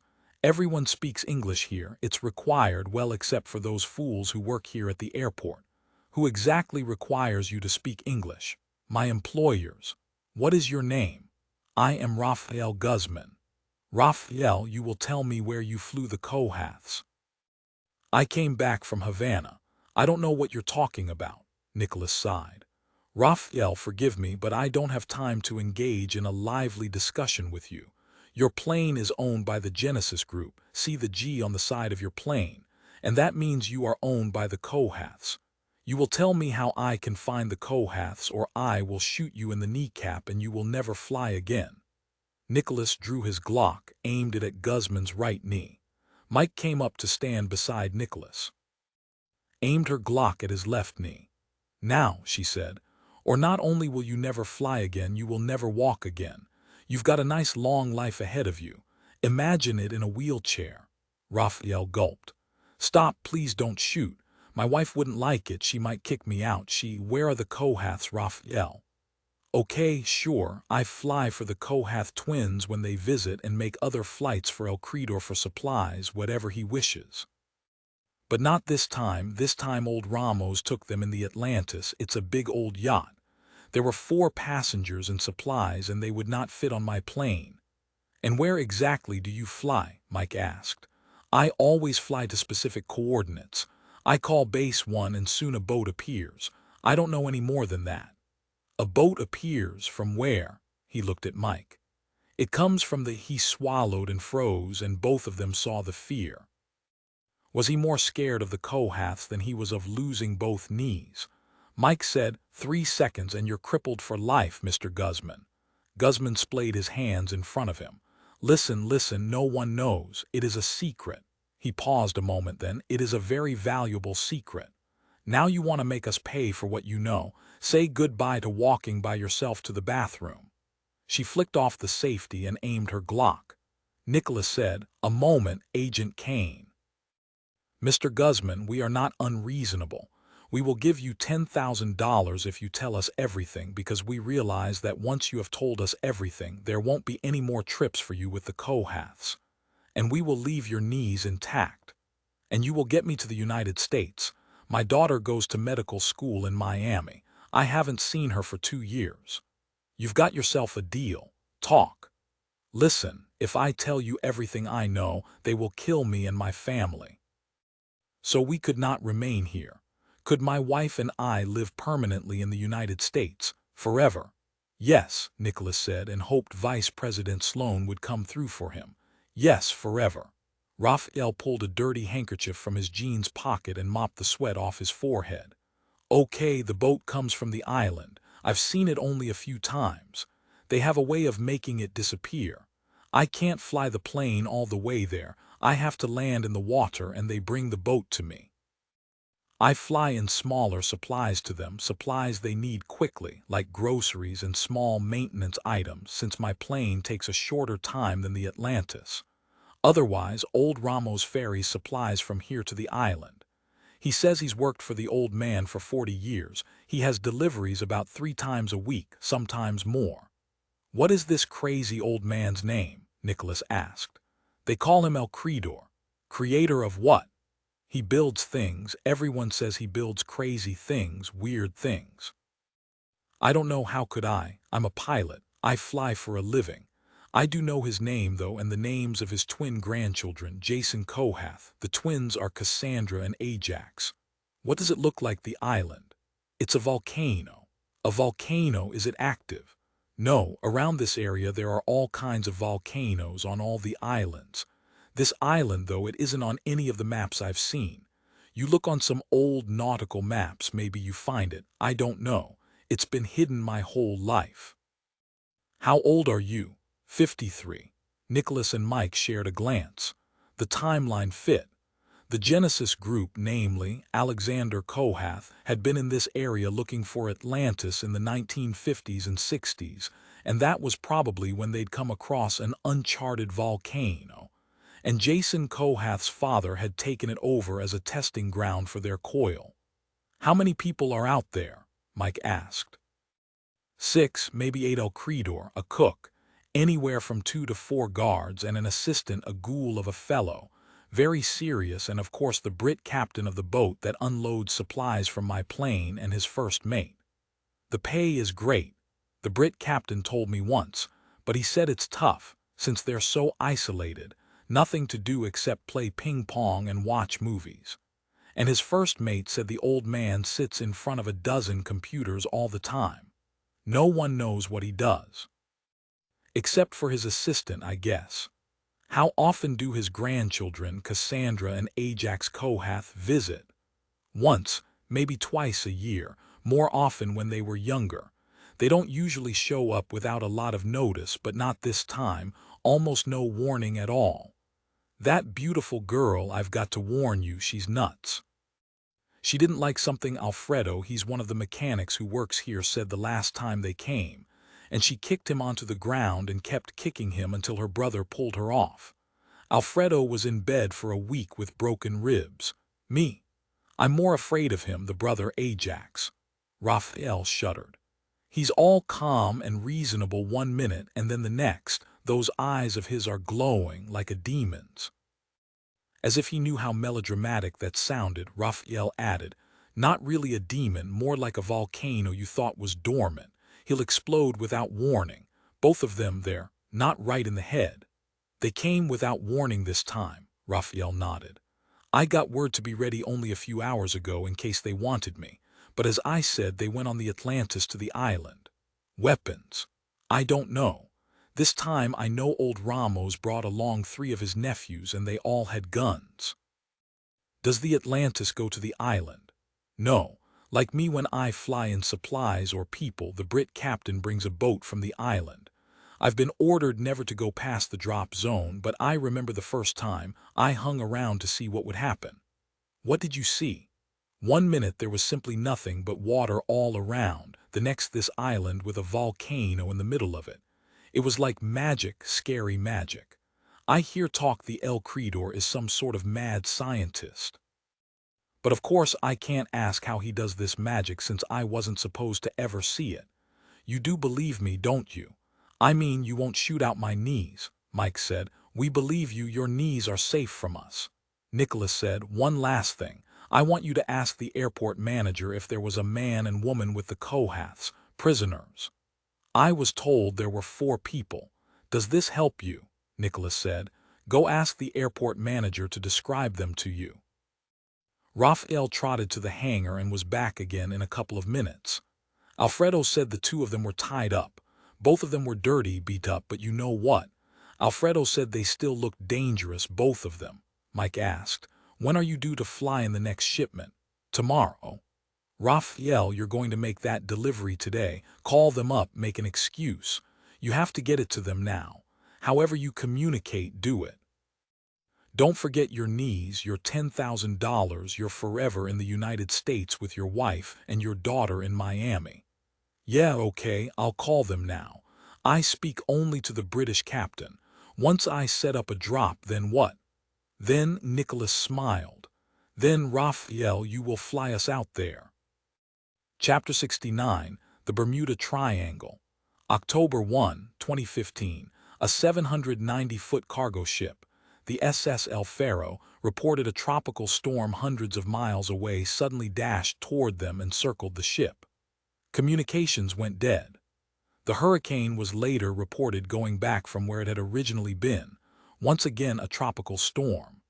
Weeks later, El Faro was finally located sitting upright in one piece at a depth of 15,000 feet. No trace of the 33-man crew.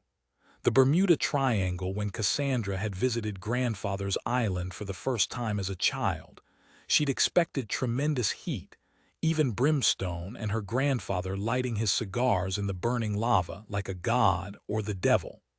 Shortly, they would prove he was no god or the devil, only a relic who'd outlived his usefulness, lost his courage. Soon it would be her island. No brimming lava, no sulphurous brimstone, instead the smell of rocks, and that made her smile. Rocks were one of her mother's favorite things, and hers as well, of course. Earth was forever, Helen would say, and rocks marked the time. Cassandra hadn't been able to stop thinking about her mother since they'd found the cherubim's wing and the note, about what might have happened to her, about spending the rest of her life without her. She could still listen to her mother's voice, though. Cassandra had offloaded several of her mother's voice messages.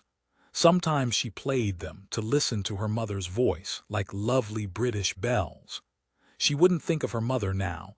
She couldn't afford to because she knew her mother wouldn't approve of what she and Ajax were going to do. But there was no choice. It had to be done or everything would fall apart. And after grandfather was dead, her focus had to be finding the Ark. Sometimes when she opened her mind, she fancied she could feel the Ark under her fingers. She could see her hands raising the lid. She could taste the power it would bring, feel its promise, a light in the darkness. She would become one with it, and then it would hit her like a bolt of lightning, and then she'd be omnipotent. And Ajax, would he be omnipotent as well? Somehow, Cassandra couldn't imagine Ajax sharing in the glory that would be hers alone. Cassandra walked into the perfectly camouflaged concrete structure, built, grandfather believed, by the Russians. It was covered with ivy and vines, and gnarled bushes with huge twisted branches, and birds nested there. The entrance wasn't noticeable unless you knew where to look, just in case. Her grandfather had always said just in case. She walked through the security gate, knowing one of grandfather's x-rays was looking at her to the bone. It came to her then, a memory from when she was 19, and he'd told her and Ajax about their mother being lost in the Gobi. She'd asked him then if he had her notebooks. She remembered clearly now that he'd shaken his head, said, "Your mother's notebooks are not for you." And why not? But she hadn't asked, she was too grief-stricken. Maybe her mother's notebooks were in the vault. Cassandra felt a spurt of excitement as she nearly danced into the inner sanctum. She wasn't at all surprised to see her grandfather seated in his chair, sipping a cup of that disgusting coffee he loved so much. Jason said without turning, "I saw you come in. Why are you here, Cassandra?" His voice sounded scratchy and old, no, ancient, unused. She said gaily, "We haven't seen you for too long, grandfather. We missed you." Should she hug him, kiss him? She didn't move. Finally, he turned to face her. A thick gray eyebrow went up. "You honestly expect me to believe that?" "Where is your brother?" "Securing the cargo." The old man's eyes narrowed. "Why did you bring that man and woman with you?" Cassandra went over to look at the satellite screens in front of him. "I might need the woman, we'll see. It's nothing for you to worry about, grandfather. Where is the storm?" Jason smiled, showing yellow teeth from the gallons of that vile coffee he drank, and she felt revulsion. She didn't want to believe she was of his blood, that her mother was his child. He looked so ordinary, so shrunken, with his stark white hair in tufts on his head, his thick glasses magnifying his eyes, and that mean slash of a mouth. His meager shoulders were rounded from decades in front of his computers. She looked at the liver spots on his hands and arms and quickly looked away. It was past time for him to die. Long past time. No, he wasn't a god. She imagined he clung so desperately to life because he knew the Ark would make him immortal, make him a god. "Not for you, old man, not for you." He pointed toward one of the screens behind him where the storm had grown to an alarming size. "Did you truly think Ajax could intensify the storm without my noticing?" "Of course not, grandfather. You see everything, don't you?" Jason felt sadness looking at her beautiful face, Helen's face, but not Helen's voice. He heard the slick sneer, the not completely hidden threat in Cassandra's voice. Then he felt more soul-deep fury. "Surely your brother knows he cannot move the storm into the position he wants. Only I can do that." Cassandra fought for control. "You must give Ajax the rest of the formula, grandfather. We must destroy Washington, D.C., otherwise all we have built, all we have accomplished, it will vanish in the blink of an eye, and Ajax and I will be taken or killed. So rather than New Orleans again, we destroy their very seat of power. Please, grandfather, the American FBI is close, too close." He said abruptly, "Show me the cherubim's wing." He was ready to negotiate. "Excellent. I will not only show it to you, I will give it to you. But first you will give me the combination to the vault so we can have the formula." Jason studied his granddaughter's face.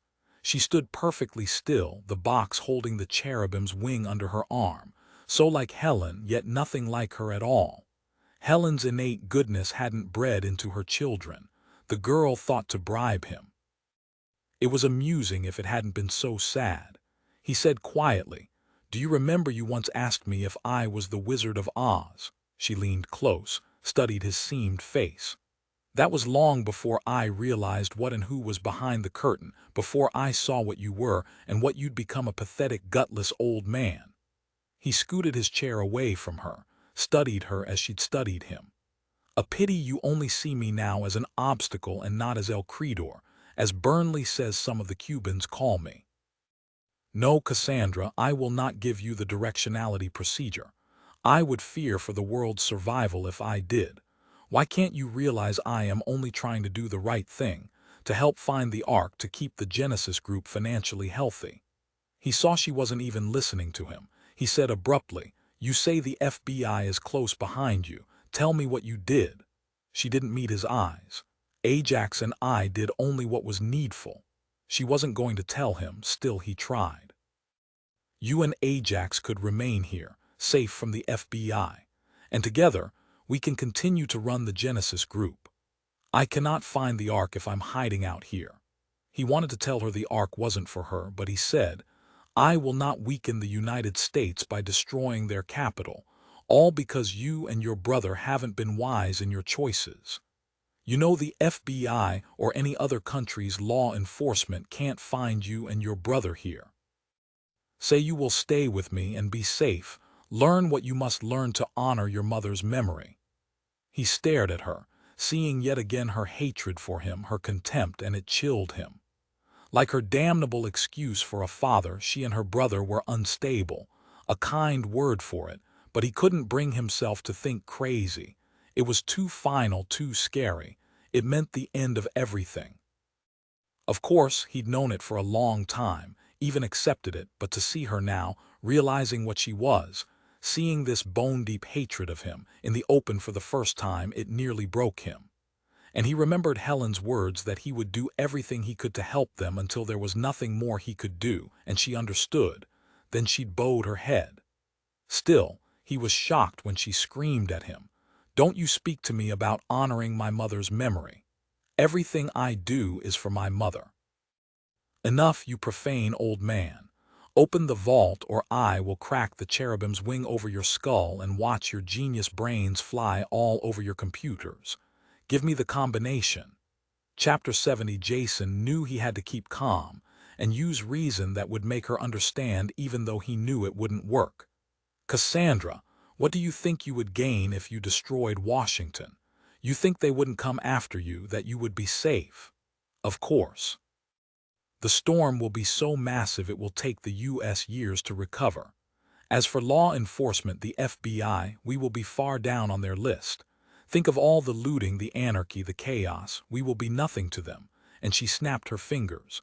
"Now I want the formula. It's time for Ajax to direct the storm to Washington." "No, you're refusing to give us the rest of the formula." "Yes."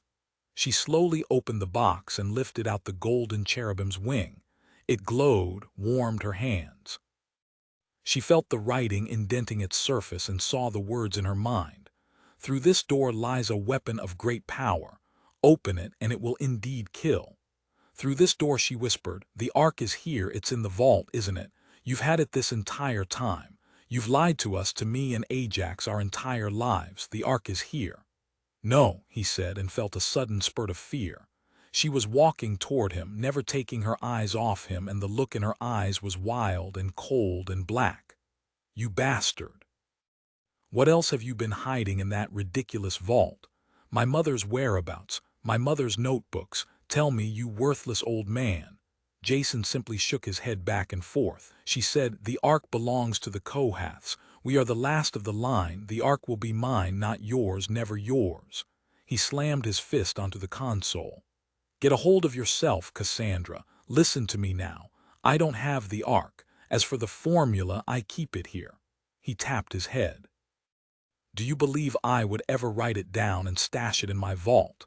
Yes, I see you want to kill me, but if you do, you will never be able to use the coil again. And that means you will never find the Ark. Think carefully before you do something you will regret for the remainder of your life." Her eyes, he saw his death in her eyes. This was the end. He knew it. He must find a way to warn the others, to warn his assistant, Burnley, but there was no way, and he felt sorrow deep in his soul. Cassandra knew he was lying. No, the formula wasn't in the vault, nor was it his ancient memory. He would keep it close, she knew it. Jason spread out his arms, knew what was coming, accepted it. Your mother knew that neither you nor your brother could be trusted, that you were both the product of your father, and she wept for a future that promised nothing but pain and loss and disaster for you. You're a liar. Mother left us a message with the cherubim's wing. She loved us, do you hear me? She wants Ajax and me to have the power, the immortality. He ignored her question. I will not give you the combination to the vault. You won't be able to enter without it. Of course I will. I checked it out, read everything about your precious vault. Jason was tired, mortally tired. If you think you are so clever, if you know so much about my vault, then try to open it, but I must warn you, you will die trying. Oh, I know all about the explosives you fashioned into it as well. It will not be a problem. I have a way to open it, you'll see. There was nothing more to say. You miserable old man, give me the formula. Jason swiveled around to see Ajax coming toward him. No, he said. As I told your sister, I fear for humanity were you to have it. Ajax was on him. He sent his fist into his grandfather's head, knocking him out of his chair. Jason lay motionless, face down, unmoving, Ajax standing over him, breathing hard. Ajax, is he dead? Ajax went down on his haunches, grabbed his grandfather's arm and pulled him onto his back. His eyes were closed, his mouth slightly agape. Ajax could see his chest rising and falling rapidly. Blood was running from a cut on his forehead, running into his eyes. No, he said. I didn't want to kill him. He still hasn't told us where he keeps the formula. Ajax, he told me the formula wasn't in the vault, that he had it memorized. He was lying. The procedures for directionality can't be all that simple, so wouldn't he keep it close, here by his computers? She ran toward and began pulling open drawers. Ajax joined her. They looked in every drawer, they lifted books off the shelves and fanned them. Nothing. Ajax said, when he comes to, I'll get it out of him. Keep looking. I know it's here, it has to be here. He lifted the keyboard from his grandfather's main computer. Cassandra, something's taped to the bottom. He carefully pulled a folded piece of paper off, unfolded it. Ajax couldn't believe it. No wonder he kept it close. It's instructions, directions, if you will. It's long and it's complicated, just like you thought. No way to remember all of it or memorize it. Cassandra, making the storm go in a certain direction is all based on longitude and latitude of the target, and that determines the angle of the lasers. Some intersect at certain degrees, others simply align in a specific pattern. I must find the longitude and latitude of Washington. He flung himself in front of Jason's computer. He punched some keys, laughed. I love Google. Washington is 38 degrees, 89 minutes north longitude, 77 degrees, 3 minutes west latitude.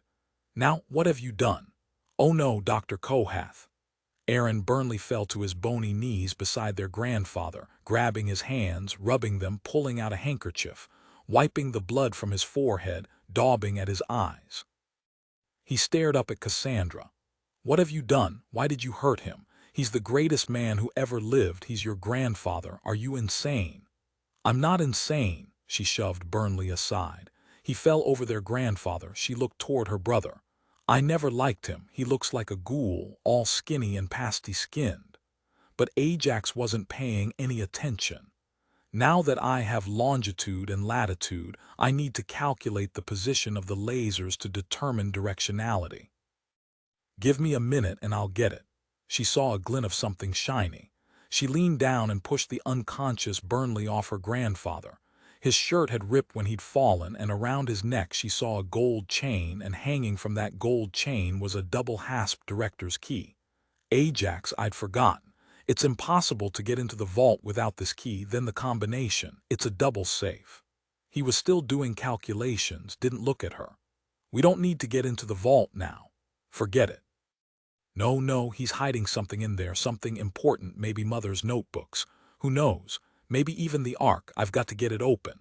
Hold on another minute. Then he was madly typing in numbers. He spun around in their grandfather's chair. I've done it. The storm is huge and it's heading straight for Washington, D.C. 3 hours, Cassandra, 3 hours. The winds will slam into the city, flatten it, and the water will rise from the Potomac and drown them all.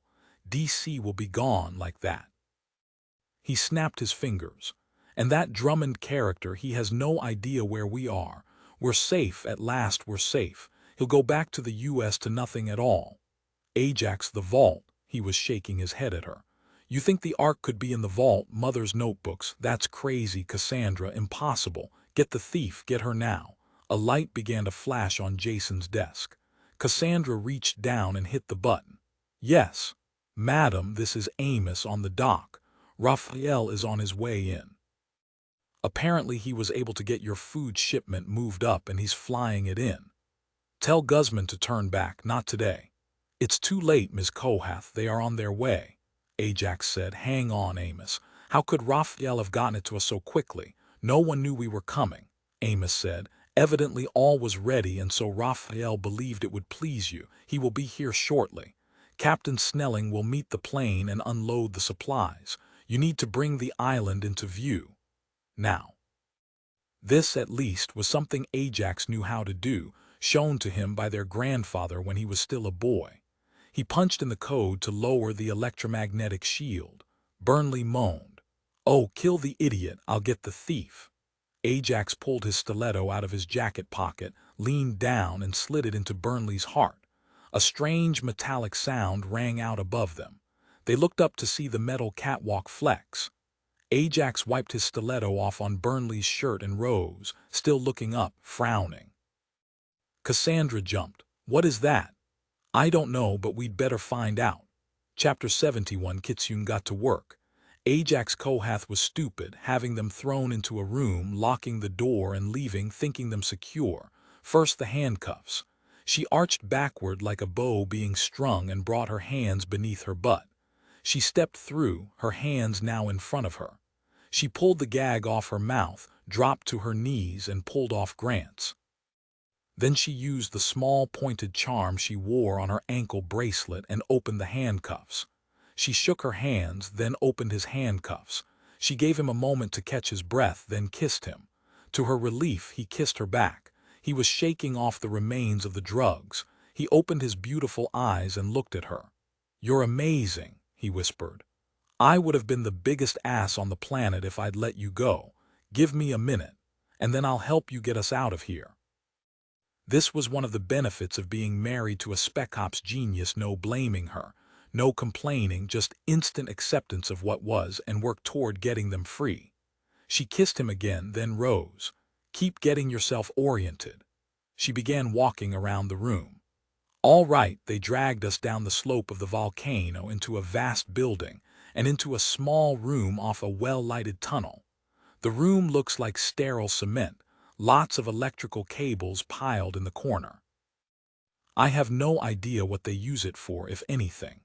We're on an island, so they must have generators to run everything, or they bring in fuel for electricity. Our only light is coming through that single window, Grant said. I doubt they're bringing in fuel, more like they have solar and thermal power. That's how many of the Caribbean islands generate electricity. They've clearly been here for years. This architecture is Cold War era. Probably this was a Soviet base back in the bad old days. What are you doing? Looking for something I can use to make us some light. It's too dark in here. Over here, Grant said. Behind me there's a large geode in the wall. It looks like this room was built right into the side of the mountain. She came back to him and saw the jagged rock edge behind him, ran her eyes along the wall to the ceiling. Not just a geode, look up here, an air vent, of course. They couldn't shut us in without air. It looks rather tight. Big enough for me, but will you fit? Doubtful. But I can boost you up and you can get into the vent, maybe get to the outside and unlock the door. Boost me up, let me see what the vent's like. He made a bridge with his hand and raised her up. Oh, bugger all, Grant, it's screwed shut. He grinned up at her. You knew it couldn't be that easy. The screws have to be old, work them loose. She tried, but they held firm. He eased her back down, then leaped up and smashed his fists into the vent. Nothing. He did it again, hitting harder. The screws sheared but didn't give way. Once more ought to do it. He leaped up again and punched hard. The screws popped out and so did the vent. They ducked as it landed on the concrete floor. She grabbed his face, kissed him. "Okay, shove me up and in." He tossed her up and into the narrow vent tunnel. She called back down to him, "It's not wide enough for you, tight for me. I'll be back as soon as I can." "Hurry," Grant said. "I think I hear footsteps. They're coming to investigate." "I only remember seeing a couple of guards. I'll take them if they unlock the door to check on us. Go." "No, I'm coming back out. We'll take them together. You're not at your full strength yet and no, go." No way would he let her stay. Whoever was coming could come in shooting. "Be careful, you hear me." And Kitsune crawled forward on her hands and knees. She didn't hear anything from the room, so they'd looked in and she'd bet they'd see Grant lying on the floor looking at them out of drugged eyes. Would they wonder where she was? The vent shaft was long and dark and full of things that brushed her face. She didn't want to think about what they might be. She finally saw light, knew she was looking at another vent. She crawled the last bit. As the shaft brightened, she heard voices. She edged to the metal slats, looked down. She could see the twins and an old man on the floor between them. They were arguing and the old man looked dead.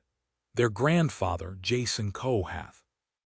And lying beside him was another man and Ajax was leaning over him. They'd murdered their own grandfather. She had to get out of there. She couldn't keep going forward, they might hear her, see her. She had to go back, find another offshoot. She shifted, edging backward, and her knee hit a soft spot in the metal. The resulting twang rang out loud and clear. She froze and prayed. But the twins both looked up, right at her, though she knew they couldn't see her in the vent. "What was that?" Cassandra said.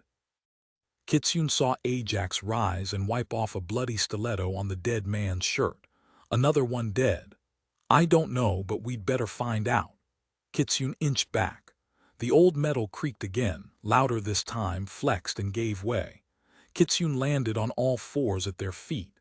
The metal ventilation shaft sheared and gave way, flying down and hit Cassandra on the head.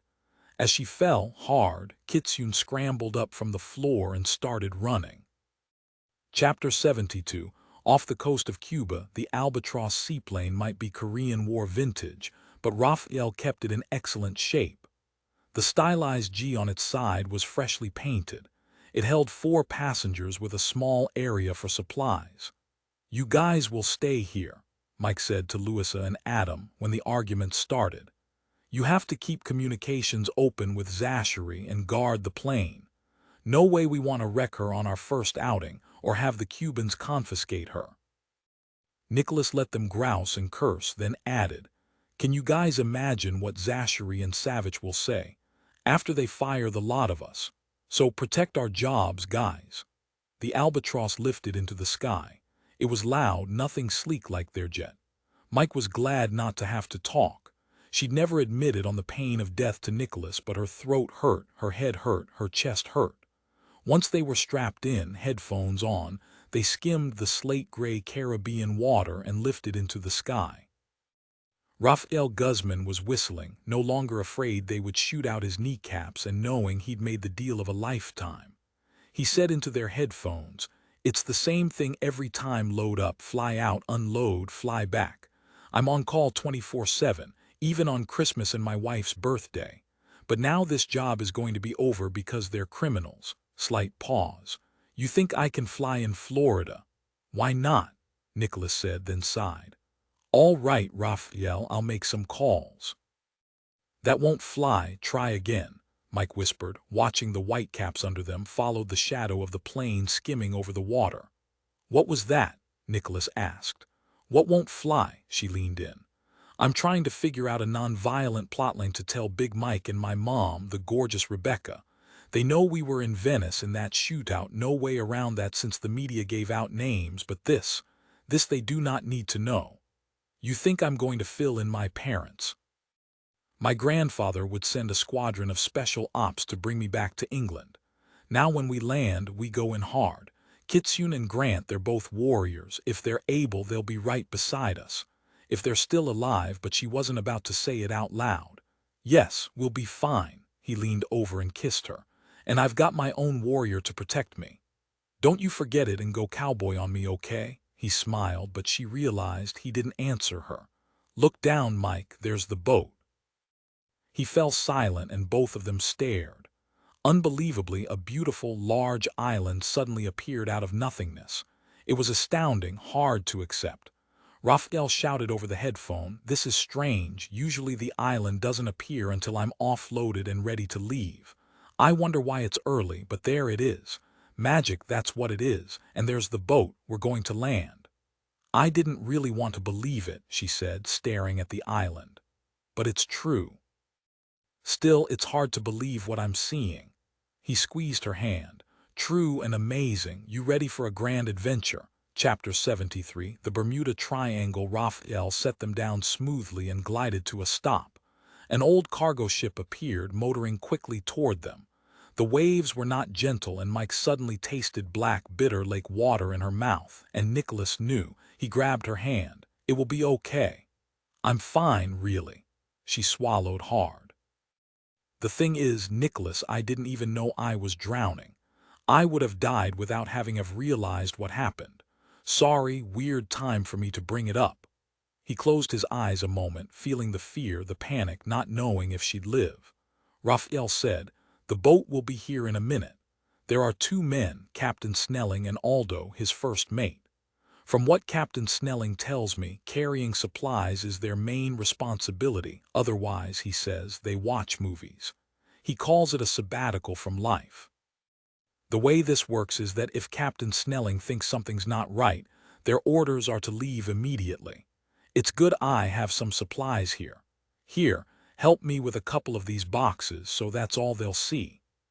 Nicholas and Raphael pushed 2 large boxes labeled rice and coconut milk in full view, and he and Mike crouched down behind them. Mike heard the boat's engines, loud now and nearly to them. She risked a glance out the plane window.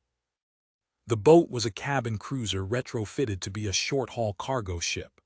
The 2 men on the boat waved and pulled up alongside the plane. The waves were making it hard to balance, and both she and Nicholas had to hang on or be thrown against the plane's hull. They anchored the boat, tied themselves to the float, and immediately Raphael started passing over boxes. Nicholas said, "Now," and they stood up, weapons drawn. The 2 men on the boat had boxes in their hands. They froze. "That's right, don't move, mates," he called. "Keep holding the boxes." Nicholas thought about announcing they were FBI, decided against it, at least for now. Mike edged onto the float, careful to hold on to the edge of the door. Raphael called out, "Relax, guys. They need to go to the island. They're after their friends. They're not going to hurt you. They're FBI agents. That's Captain Snelling and his first mate, Aldo." Captain Snelling was a bald, tall, buff Brit with a red goatee. A red eyebrow went up. "No harm, eh? They're pointing weapons at our heads. FBI, what's this all about, Raphael?" Nicholas said. "Captain Snelling, Aldo, we need to get to the island. We are FBI agents and the Kohaths captured 2 of our people. You ferried them in, so you know. I suggest you wait here with Raphael until we come back." Aldo grabbed the captain's sleeve. "You know, if we go back, even with their guns at our heads, they'll kill us." Mike said, "They will not kill you. We're going to shut down their operation." "I strongly recommend you remain here with Raphael." Captain Snelling said, "No, Aldo, the old man wouldn't kill us." Raphael said, "Maybe he wouldn't, Captain, but those twins are here now. Both of them are mean as snakes and twice as crazy." He looked at Mike and Nicholas. "Don't get me wrong, the old man is nuttier than a fruitcake, but he's smart, and so long as you do your job well, he's kind. But the twins, they're not like him. They have something wrong deep inside. Oh yes, they'd kill us in a flash." Mike asked, "The 2 prisoners with them, a man and a woman, what shape were they in?" "Drugged, beat," Captain Snelling said. "She wasn't drugged, but she'd been knocked around. As for the man, he was still out of it. He could barely walk. Cassandra backhanded the woman for no reason I could see. I wanted to help her, but I knew the crazy witch would kill me without hesitation." Nicholas said, "As I said, we want to rescue them, shut down this operation. Will you let us do our job? Will you stay here with Raphael?" Snelling looked from Aldo to Raphael, back toward the island, and slowly nodded. Everything is different now that the twins are here. They were manic. I could feel a sick sort of excitement rolling off them. Listen, I'm afraid for the old man. We are too, Mike said. We've already learned firsthand how ruthless the twins are. We'll be back as soon as we can. How many other guards are there? 4, all as vicious as the twins, Aldo said. Maybe more so. We keep away from them. Snelling said, I know what you're thinking. You're wondering why we're giving up so easily, that we're going to screw you over. Not going to happen. I know those twins are here to do something really bad. I don't know what it is, but they need to be stopped. Mike asked, do you know what Jason Kohath does here? I haven't got a clue. He's always very close-mouthed, but he's the smartest man I've ever met in my life. We occasionally play chess. I'm not bad, but he can look at the chessboard and I know he's picturing 20 moves ahead with at least 50 possible variations. Once I was on his command center, that's what I call it anyway, and there was a bank of computer screens, mostly showing the world weather. Snelling paused. What he's doing, it's criminal, isn't it? Nicholas said very deliberately. If we don't stop him, he will destroy the Earth. Snelling clearly didn't believe him. Destroy the Earth? What is he doing? You saw the news a couple of days ago, the sand blizzard into Beijing from the Gobi Desert. He's responsible for that. They still didn't believe him, and Nicholas couldn't blame them. Listen, we have to hurry. Come on, mates, make up your minds. Snelling nodded. Okay, we'll stay here, wait for you. A couple of things you need to know, or you will very likely die. The computer systems will reset the exterior wall once the boat's signal registers. It pings as we pass through. That way, they're sure it's us sailing in and out. If we don't ping the system, a storm unlike anything you've ever seen will roar up and you'll go down. You can sail through the barrier or fly over it, and if you aren't identified as a friendly, you are turned away, so to speak. The old man doesn't like surprises and he doesn't like strangers. He frowned. But something's not right. The island shouldn't have popped up so quickly. It's something the old man never does. I think the twins have taken over. When they arrived with the man and the woman, we knew something was up. I suggest you both be very careful. Once they were transferred, Nicholas gunned the boat forward. The ocean was turbulent, and Mike was having a hard time keeping her feet under her. She hung on to the railing for dear life. She forgot the headache, the hits of nausea, the nibbling of fear at being on the water that was all for yesterday. Now today, she flung back her head, felt the wind tear her hair, make her eyes tear. It's a trampoline. I love trampolines. Nicholas wanted to hug her, but instead he pushed the engines as fast as they would go. Both he and Mike stared at the gorgeous green island drawing closer and closer. It's amazing, she shouted over the wind. Look at that volcano in the middle. It's Fantasy Island. Nicholas said. Both Raphael and Captain Snelling were surprised the island appeared so quickly. That makes me think that Jason Kohath is indeed no longer in command. This smacks of Cassandra and Ajax, and they don't know the protocols. They've taken control and are running things now. Do you think they'd actually murder their own grandfather? To be honest, I don't think anything they could do would surprise me. There's a reason they brought Kitsune and Grant with them. They need them to do something for them. What is it? He shouted back. We'll find out. Who do you think would come out alive if you put Cassandra and Kitsune together in the ring? Kitsune, Mike said without pause. Nicholas agreed. They saw a huge crevasse in the mountain, a natural cove that sheltered an elaborate dock. Nicholas slowed, tightened one hand on the wheel, the other on his Glock. Chapter 74. Ajax was fast. He grabbed Kitsune's hair as she scrambled away, yanked her off her feet. She landed hard on her back, right next to Cassandra, who was sitting with her palm to her forehead trying to staunch the flow of blood. Ajax stood over her, an ancient Colt revolver in his hand, probably his grandfather's gun. Kitsune watched Cassandra tear off a piece of her knit top, make it into a bandage and press it against the cut. Only then did she turn to Kitsune. She reached out her hand and lightly stroked her hair. You could have pulled it out, Ajax, all that beautiful hair. Without another word, she slapped Kitsune. Kitsune wanted to attack, but she heard the click of the Colt revolver and didn't move. "Now that I've got your attention, tell us how you got out of that room." "Through the air vent." Both twins looked up, and in that instant, Kitsune leaped to her feet, stomped hard on Ajax's instep, and sent her fist into his throat.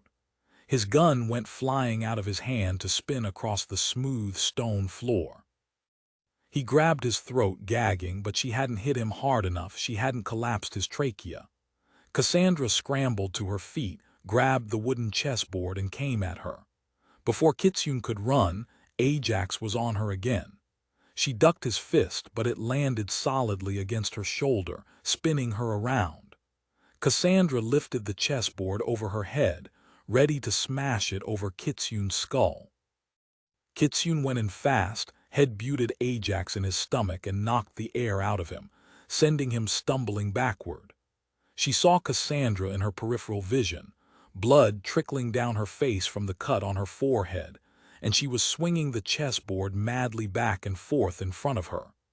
Kitsune only had a second. She spun around, ducked down, even as Cassandra swung the chessboard and came up behind her. She lashed out with her foot, right into Cassandra's back, the force knocking her into her brother, sending the two of them crashing against the computer station, arms flailing as they tried to regain their balance. Keyboards went flying. The huge screens on the walls started changing, showing numbers, equations, different land masses, merging, splitting apart like cards shuffled by a madman. A warning klaxon began, quickly built to an ear-splitting crescendo. Kitsune saw a satellite turning lazily in space, then a beam of orange light shoot away into the darkness. The next screen showed the orange beam hitting the Earth. "What have you done?" Cassandra screamed at her over the siren. "Stop it, Ajax, stop it. We don't know if it's going to Washington now. It could be going anywhere. Stop it." Kitsune didn't wait, ran toward the hallway and stopped cold. Two men were marching Grant between them. He was barely conscious, and they had handcuffs on him again. Blood trickled down his chin from a cut on his lip. She should have stayed. Together they could have taken these two goons, but they'd had weapons, probably came into the cell with them. Grant hadn't had a chance. Cassandra yelled to them, "Kill the man if she moves." Kitsune was so angry she was vibrating, so scared for Grant she wanted to weep. She was panting hard, but she didn't move. Neither did the two men. Everyone was watching Ajax, typing frantically. They knew something was wrong, very wrong. Ajax hit a final computer key and the screen stopped shifting. The siren cut off midway. "Where did the laser hit?" Cassandra asked. 500 nautical miles northeast, as best I can tell. It went straight down to the seabed." Cassandra stood mute, watching her twin move through the screens now, searching the data as it began to scroll onto the center screen. "I don't know what it will do. Depending on the strength of that blast, it could shift the seabed. Someone could have seen it strike the water," alerted the Coast Guard. He swiped his hand through his head. "We need the storm in position to strike D.C., and now I think it's back on track, but I can't be certain. It will be all right, you'll see. You very good, Ajax. It will hit Washington, D.C., just as we planned." "Cassandra, if the algorithms are off a meter or the strength isn't properly measured, the lasers align just so, it can cause a global catastrophe and not hit Washington, D.C. at all." He drew in a deep breath. "As close as the hit was to us, a seabed earthquake could send out a tsunami and wipe our island off the face of the earth. Then if the hurricane hits Washington, D.C., we won't care. It would have all been for nothing." Cassandra looked over at Kitsune. "I told you, Ajax, I think the Ark is here in the vault. Grandfather's big secret. She will open it for us and then we will have the power to control the coil again. Trust me, Ajax.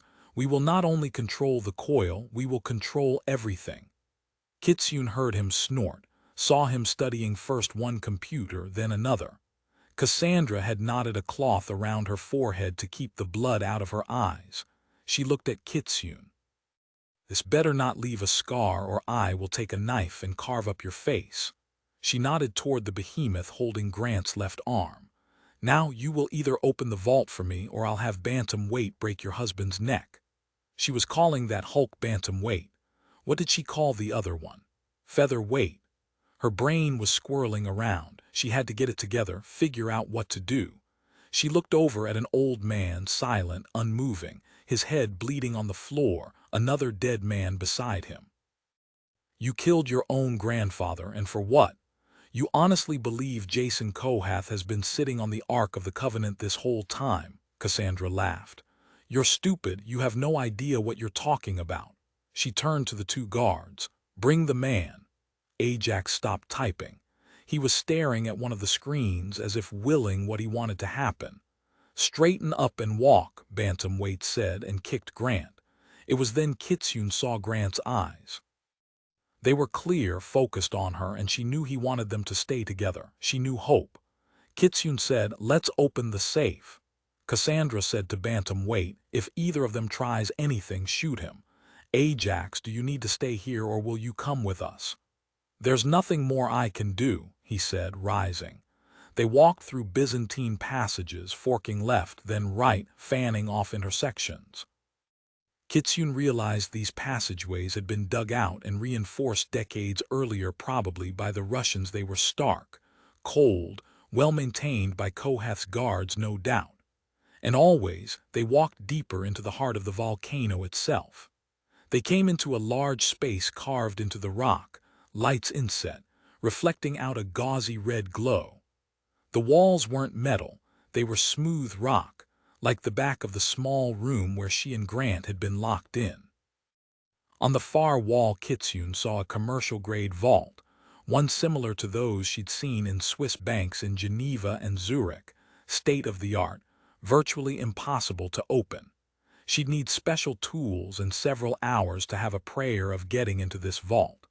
Cassandra pointed to the round steel door in front of them. This is one of the most secure vaults in the world. It is made of steel-reinforced concrete. The lock is a dual combination and key. I have the director's key right here, a gift from my grandfather. You need to figure out the combination. It is a Class 3 lock and it's set into an explosive charge. Get it wrong and you will be vaporized. Once inside, there will be another door, but you won't have to worry about that one. It's a special climate-controlled door. She twirled the combination lock. You have 22 minutes. Listen to me, Cassandra. You know well enough I can't have the combination miraculously appear. I need a thermal lance to cut through the rods. Even with a Class 3, it will take me an hour if I'm lucky. She tossed Kitsune a stereoscope. You have this. And I'm not kidding about the time. This door is set to self-destruct if the dial is moved and no one puts in the combination. When I spun that lock, the timer started inside. 21 minutes now. Get going and open that vault, or I will slit your husband's throat. You want me to use the stethoscope to listen to it open. Bring her man and a knife. Be reasonable, there's over 1 million possible combinations. It would take a computerized crack system 3 days to run that many. You're speeding down to 20 minutes. Kitsune looked at Grant, and in his eyes she saw certainty, that she could open the vault. Well, yes, okay, she could open the bloody vault. She was the best, after all. Kitsune grabbed the stethoscope, said over her shoulder, I need complete silence, and your breathing sounds like cannons in my ears.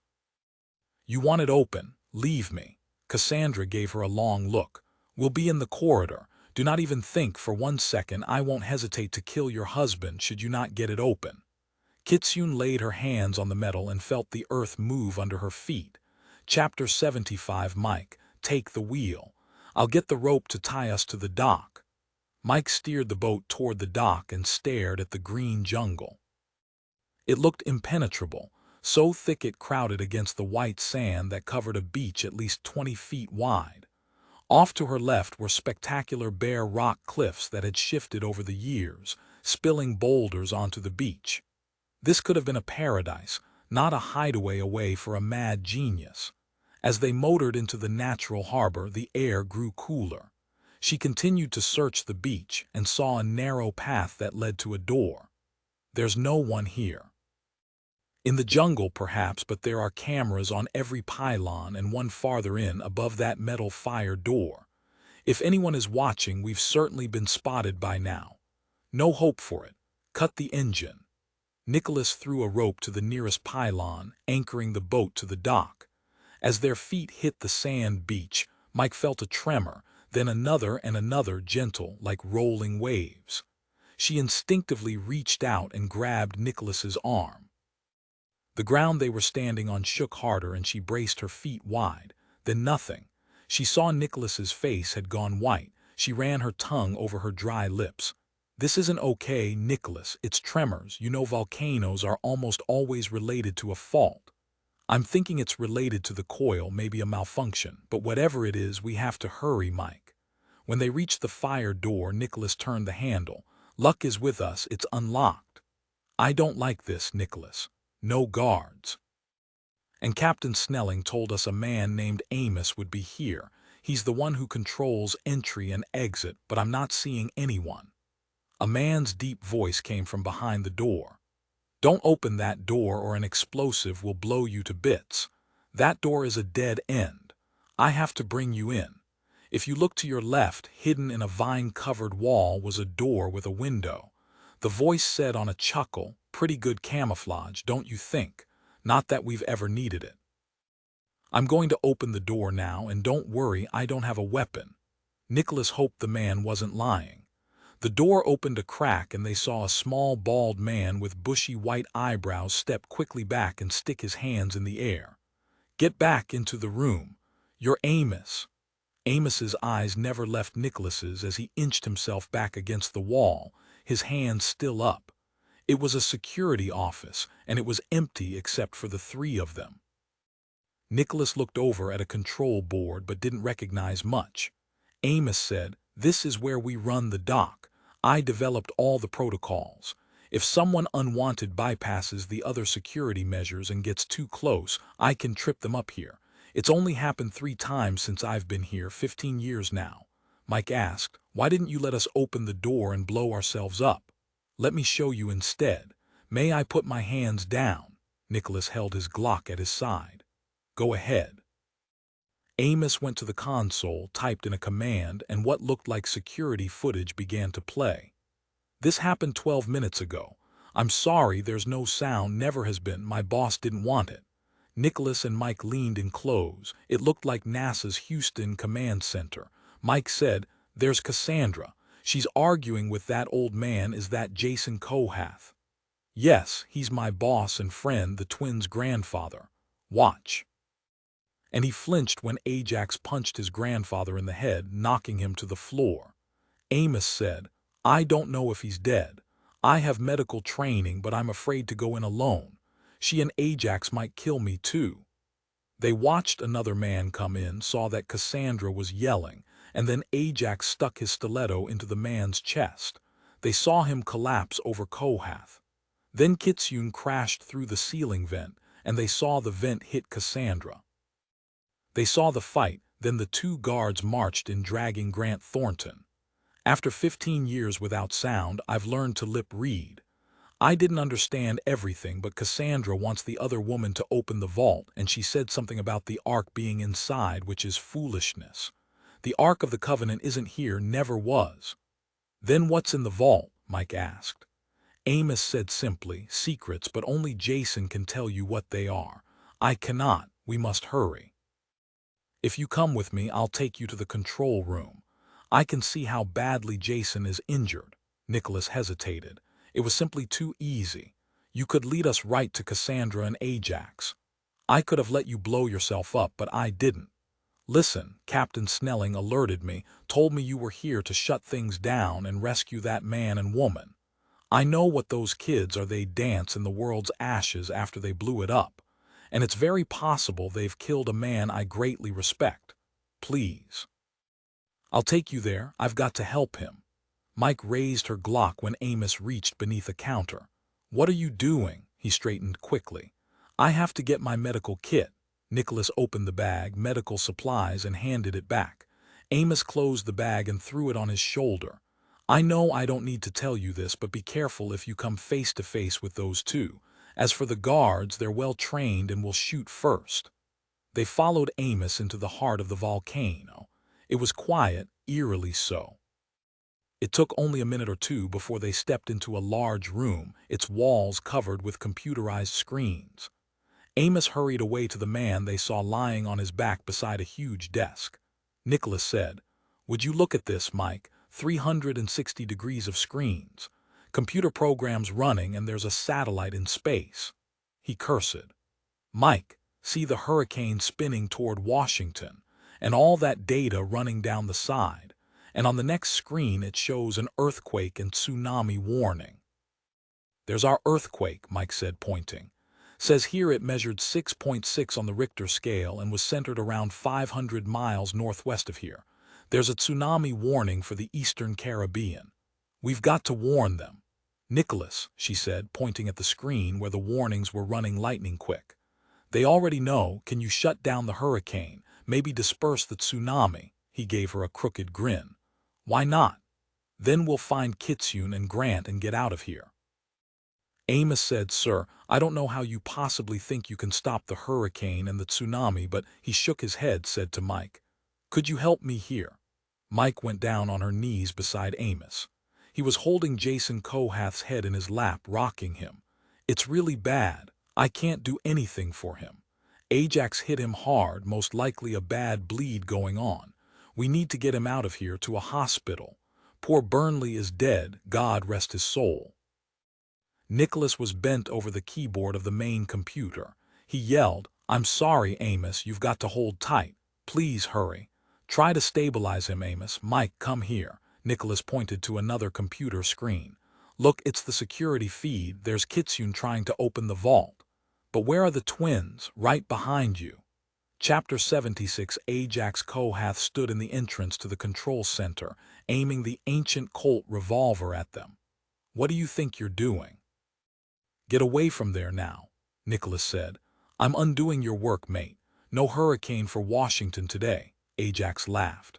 "Go ahead, do your best, but you can't stop it. You can't stop anything. You don't know how.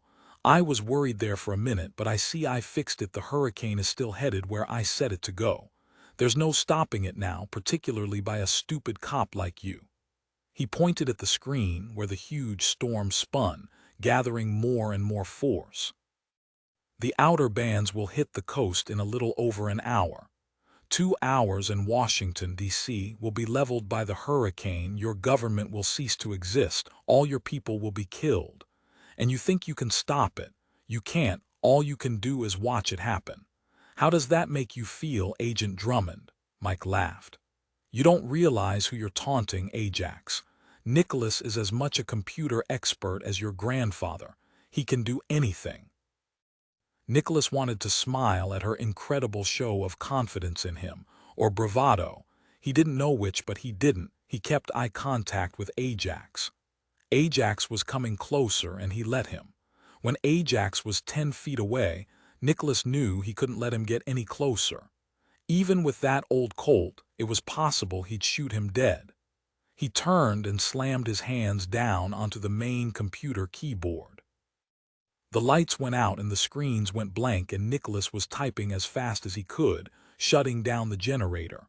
But the darkness only lasted another second. The lights came sputtering back on. Yeah, he was a real computer expert. Cassandra came running into the control center as Ajax charged toward Nicholas, firing wildly. "No!" Mike shot once, twice at Ajax, missed him. Cassandra yelled and Mike turned and shot at her, but Cassandra ducked away. Nicholas yelled to Mike, "I've got this, get her." Before she ran after Cassandra, Mike turned and very deliberately aimed her Glock and caressed the trigger. Ajax's Colt went flying out of his hand, hitting against a computer screen and spinning across the floor nearly to Amos's side. "I've got it," Amos shouted.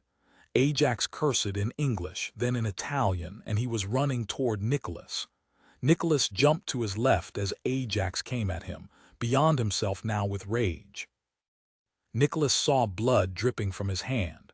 Mike had gotten more than the Colt. Nicholas ducked and weaved and got himself to the other side of the main computer station and into the open room. Ajax drew up and grinned. I won boxing matches, I could have gone pro. You think you're so big and strong you're nothing to me. He ran toward Nicholas, fists up, swerving, dancing lightly on his feet. Nicholas ducked a sharp punch. Sorry, mate, there are no Queensberry rules here. Nicholas was on him, hit him with a left, a right, 2 forearm blocks and a hard kick to the leg just above Ajax's knee. Then he spun to the left, his hands a blur as he rained blows upon Ajax's face and neck. Ajax stumbled, but he didn't give up. He grabbed Jason's chair, threw it at Nicholas. Nicholas moved quickly to his left and the chair spun away, crashed into the bank of computer consoles. You'll have to do better than that. Nicholas wiggled his fingers at him. Well, come on, you puking little nutter, let's get this over with. Ajax moved fast and Nicholas saw a glint of silver. He had a knife, and wasn't that a nice surprise? Nicholas hated knives, nearly impossible to come away uncut. He let Ajax come closer, let him jab out with the knife, and once, twice, 3 times he managed to jump back at the last second. When Ajax stabbed out again, his arm fully extended, Nicholas leaped forward, caught his wrist between his hands and twisted hard. Ajax's forearm snapped, the knife clattered to the floor. Nicholas kicked it away, then landed a hard right to Ajax's face, splitting his cheek open. Then a spinning kick to the broken forearm. Ajax went down hard and hit his shoulder on the computer console. Nicholas kicked him in the head as he fell. The younger man's head snapped back, his neck at an odd angle, and when he landed on his back, his eyes stared unseeing up at Nicholas. The fight had lasted only a minute or two, and he'd managed not to get cut. Nicholas straightened. Amos, he's dead. How is Kohath? Amos was staring at him. I've never seen anyone fight like that outside of a movie. Yes, well, you'd be surprised what you can do when your life's threatened. How's he doing? Holding on, but we need to get him out of here soon. I'll be back as soon as I can. And he ran toward the hall where he'd seen Mike disappear after Cassandra just as Grant Thornton came running into the control center. Nicholas recognized him instantly. Grant took in Ajax's dead body on the floor. You're Drummond. Follow me, we have to hurry, it's Kitsune. Oh yes, I'm Grant Thornton and I know who you are, Nicholas Drummond. He turned and ran back into the dark passageway, Nicholas on his heels. He saw Grant helping Mike back onto her feet. Nicholas grabbed her arms, shook her. Mike, are you okay? What happened? I'm okay, really.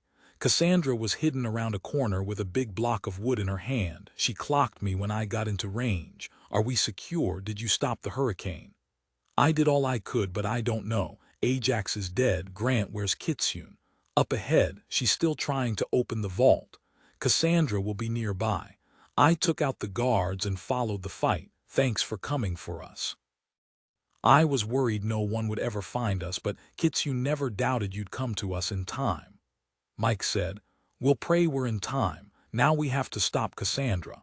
The vault, it's lined with explosives and Kitsune is trying to get it open with a bloody stethoscope. If she doesn't open it, he stared down at his watch, in 4.5 minutes she'll be dead. I'm going to kill that crazy bitch, then we'll get Kitsune and get out of this death trap. Grant took off down the passageway, Nicholas and Mike behind him. Mike called out, why didn't Kitsune run? Cassandra and Ajax were both in the control room. Grant shouted over his shoulder. Cassandra told her she'd kill me if Kitsune didn't get the vault open. Kitsune believed her. You know Cassandra will be in there, probably with a gun on my wife. Before I clocked my guards, I overheard Kitsune shouting out she'd already dialed in the first 2 numbers.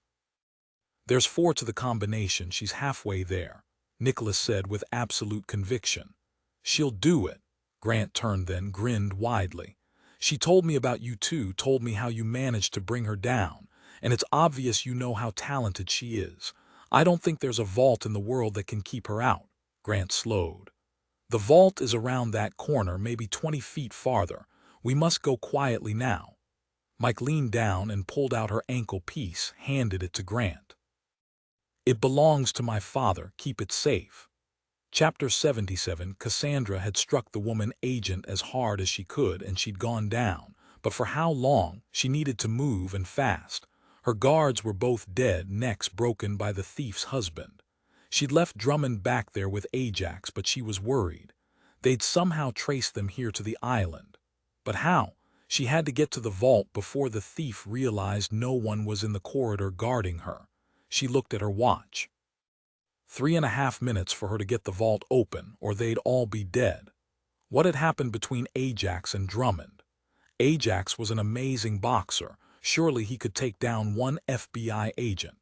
She knew she should have stayed, but she couldn't. She had to get back to the vault. She leaned down and grabbed the guards' guns and as many magazines as she could shove into her pants pockets and ran full out to the vault. If the thief got it open, then she wouldn't need the guns. She knew the Ark was waiting for her to come, only her. It would open for her, the last of the Kohaths. It would surround her with power and flow into her, and then she would rule the world, Ajax at her side. Cassandra stopped, saw the thief's face was glued to the vault door.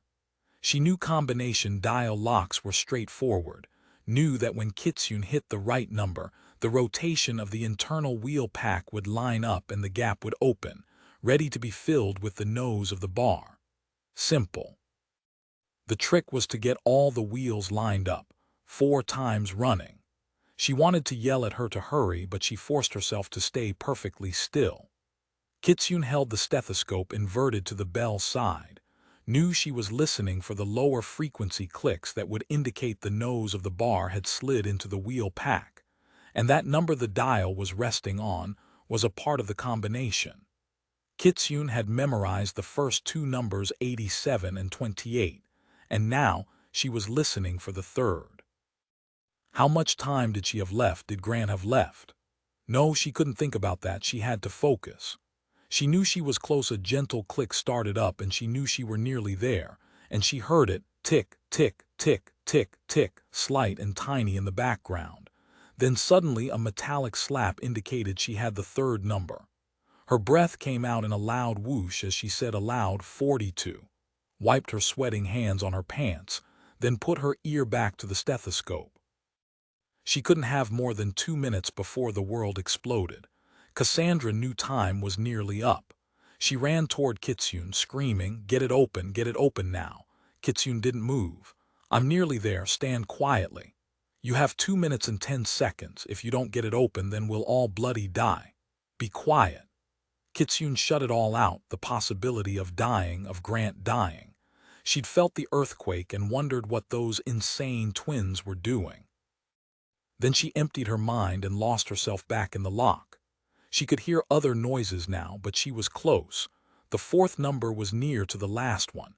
She turned the dialed 1-minute step at a time, bringing the dial back to 0 just past the 98, and then it thunked loudly and she was in. "Get out of the way," Cassandra screamed at her, and she shoved Kitsune to the ground, grabbed the massive titanium spindle wheel, pulled with all her strength, and finally the heavy door opened. She ran inside. Kitsune stumbled to her feet, heard voices, Grant's frantic voice, and Nicholas and Mike. They were here, she knew they'd come. Another kiss for Adam, this time for the tracker. She ran full speed away from the vault. Chapter 78. Cassandra stood in a small antechamber. It wasn't dark, lights burned in low lamps on the walls, turned on automatically when the door was opened. She went to the inner door and drew up short. There, carved into the metal, was the warning, the same warning on the cherubim's wing. She knew at last her grandfather had lied, had been lying for years. He had the Ark, and now Cassandra had found it. Through this door lies a weapon of great power. Open it and it will indeed kill. There was a bar and she lifted it easily. The door swung open. It had been cold outside, but as she stepped into the small inner room, it was warmer, the air dry to keep the Ark safe. That was the reason.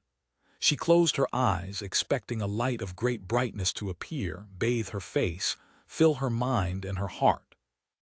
But there was no intense white light. Slowly she opened her eyes. There was nothing at all.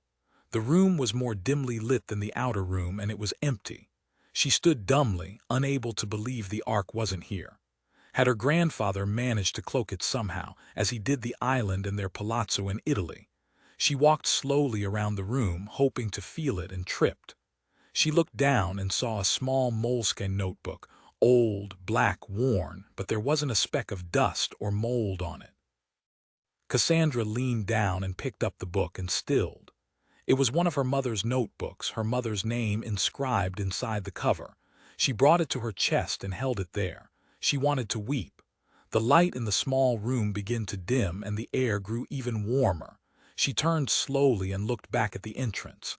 And there in the open doorway stood her mother, smiling at her, gesturing for her to come. "Mama!" And then she spoke, her beautiful voice so clear in Cassandra's mind. "Quickly now, Cassandra, I need you and your brother to hurry. We're going to be late for our flight. We're going to the Gobi. We're going to follow the trail Marco Polo went down when he took the Ark to Genghis Khan, and you and Ajax will be at my side. Isn't this exciting? Hurry now, little dove. We need to gather up your brother and go." "Will I be able to ride a camel, Mama?" Helen laughed, the sound like the ringing of bells in a cathedral, deep and beautiful, and Cassandra's chest swelled. She'd made Mother laugh. "Yes, you and Ajax too. I will get you one with 2 humps so you can ride together." Cassandra wanted to ride a camel by herself, but she said nothing. She knew her mother never liked her excluding her twin. Her mother walked forward, gently cupped Cassandra's face in her hands. Cassandra could feel her warm, soft palms on her flesh, see her mother's boundless love for her in her brilliant blue eyes. "I must caution you. Where we are going, it will be dangerous.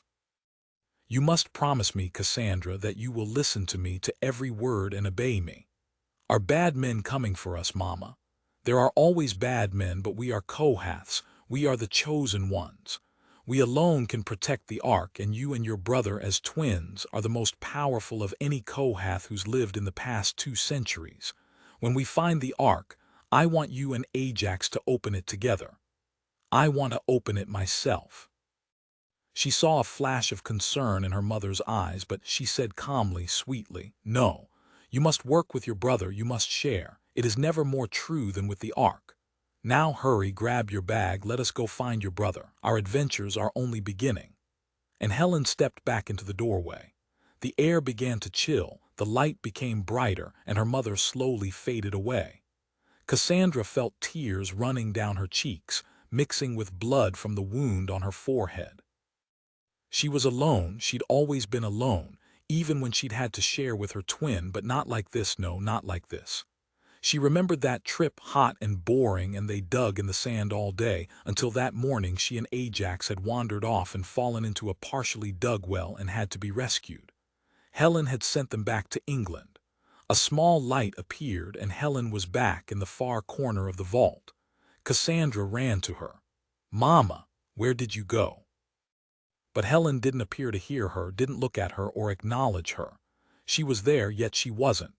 Suddenly, Cassandra saw her standing on the edge of a mighty cliff, its granite sides flat and smooth. She was wearing a flowing robe, and she looked young and incredibly beautiful. She was shading her eyes, looking into the distance. Once again she faded away. She appeared again, this time near the door, and Cassandra didn't understand. "Mama, why are you playing like this? I'm here, I finally found you." Helen wasn't alone. She was arguing with their father. Then David Maine slowly turned empty eyes toward Cassandra. "You killed me, my own daughter killed me, and she knows, oh yes, your mother knows." When he reached out his hand to her, she couldn't move, could barely breathe. She saw the flesh fall from his arm, and his skeletal hand locked hard around her throat. "My only daughter, my favorite child, you know I always loved you more than Ajax, my second Helen. But you didn't love me, did you? It was always your mother, and only your mother, only the damned Kohaths. And then you had me poisoned. Your own father. It is time you answered for your sins." Cassandra felt those skeletal fingers begin to tighten around her neck. Still she couldn't move. But then she realized she was alone. Her father's hand wasn't choking her to death. Her father was gone. Her mother's notebook, it was putting these visions into her mind. She threw it against the far wall, watched it bounce off onto the floor. But the visions wouldn't stop. She saw her grandfather sit up from his grave, burial earth falling off his body, and he was holding the cherubim's wing. I gave you and your brother everything I had, yet Ajax murdered me. I knew you carried insanity from your father's line, yet I hoped and prayed, as did your mother. You have murdered wantonly, even my poor Burnley, devoted, loyal to me, a better person than either of you. You and you brother are damned, Cassandra. I denounce you. You do not deserve to be Kohaths. She wanted to scream it wasn't so, she wanted to explain, but the words choked in her throat.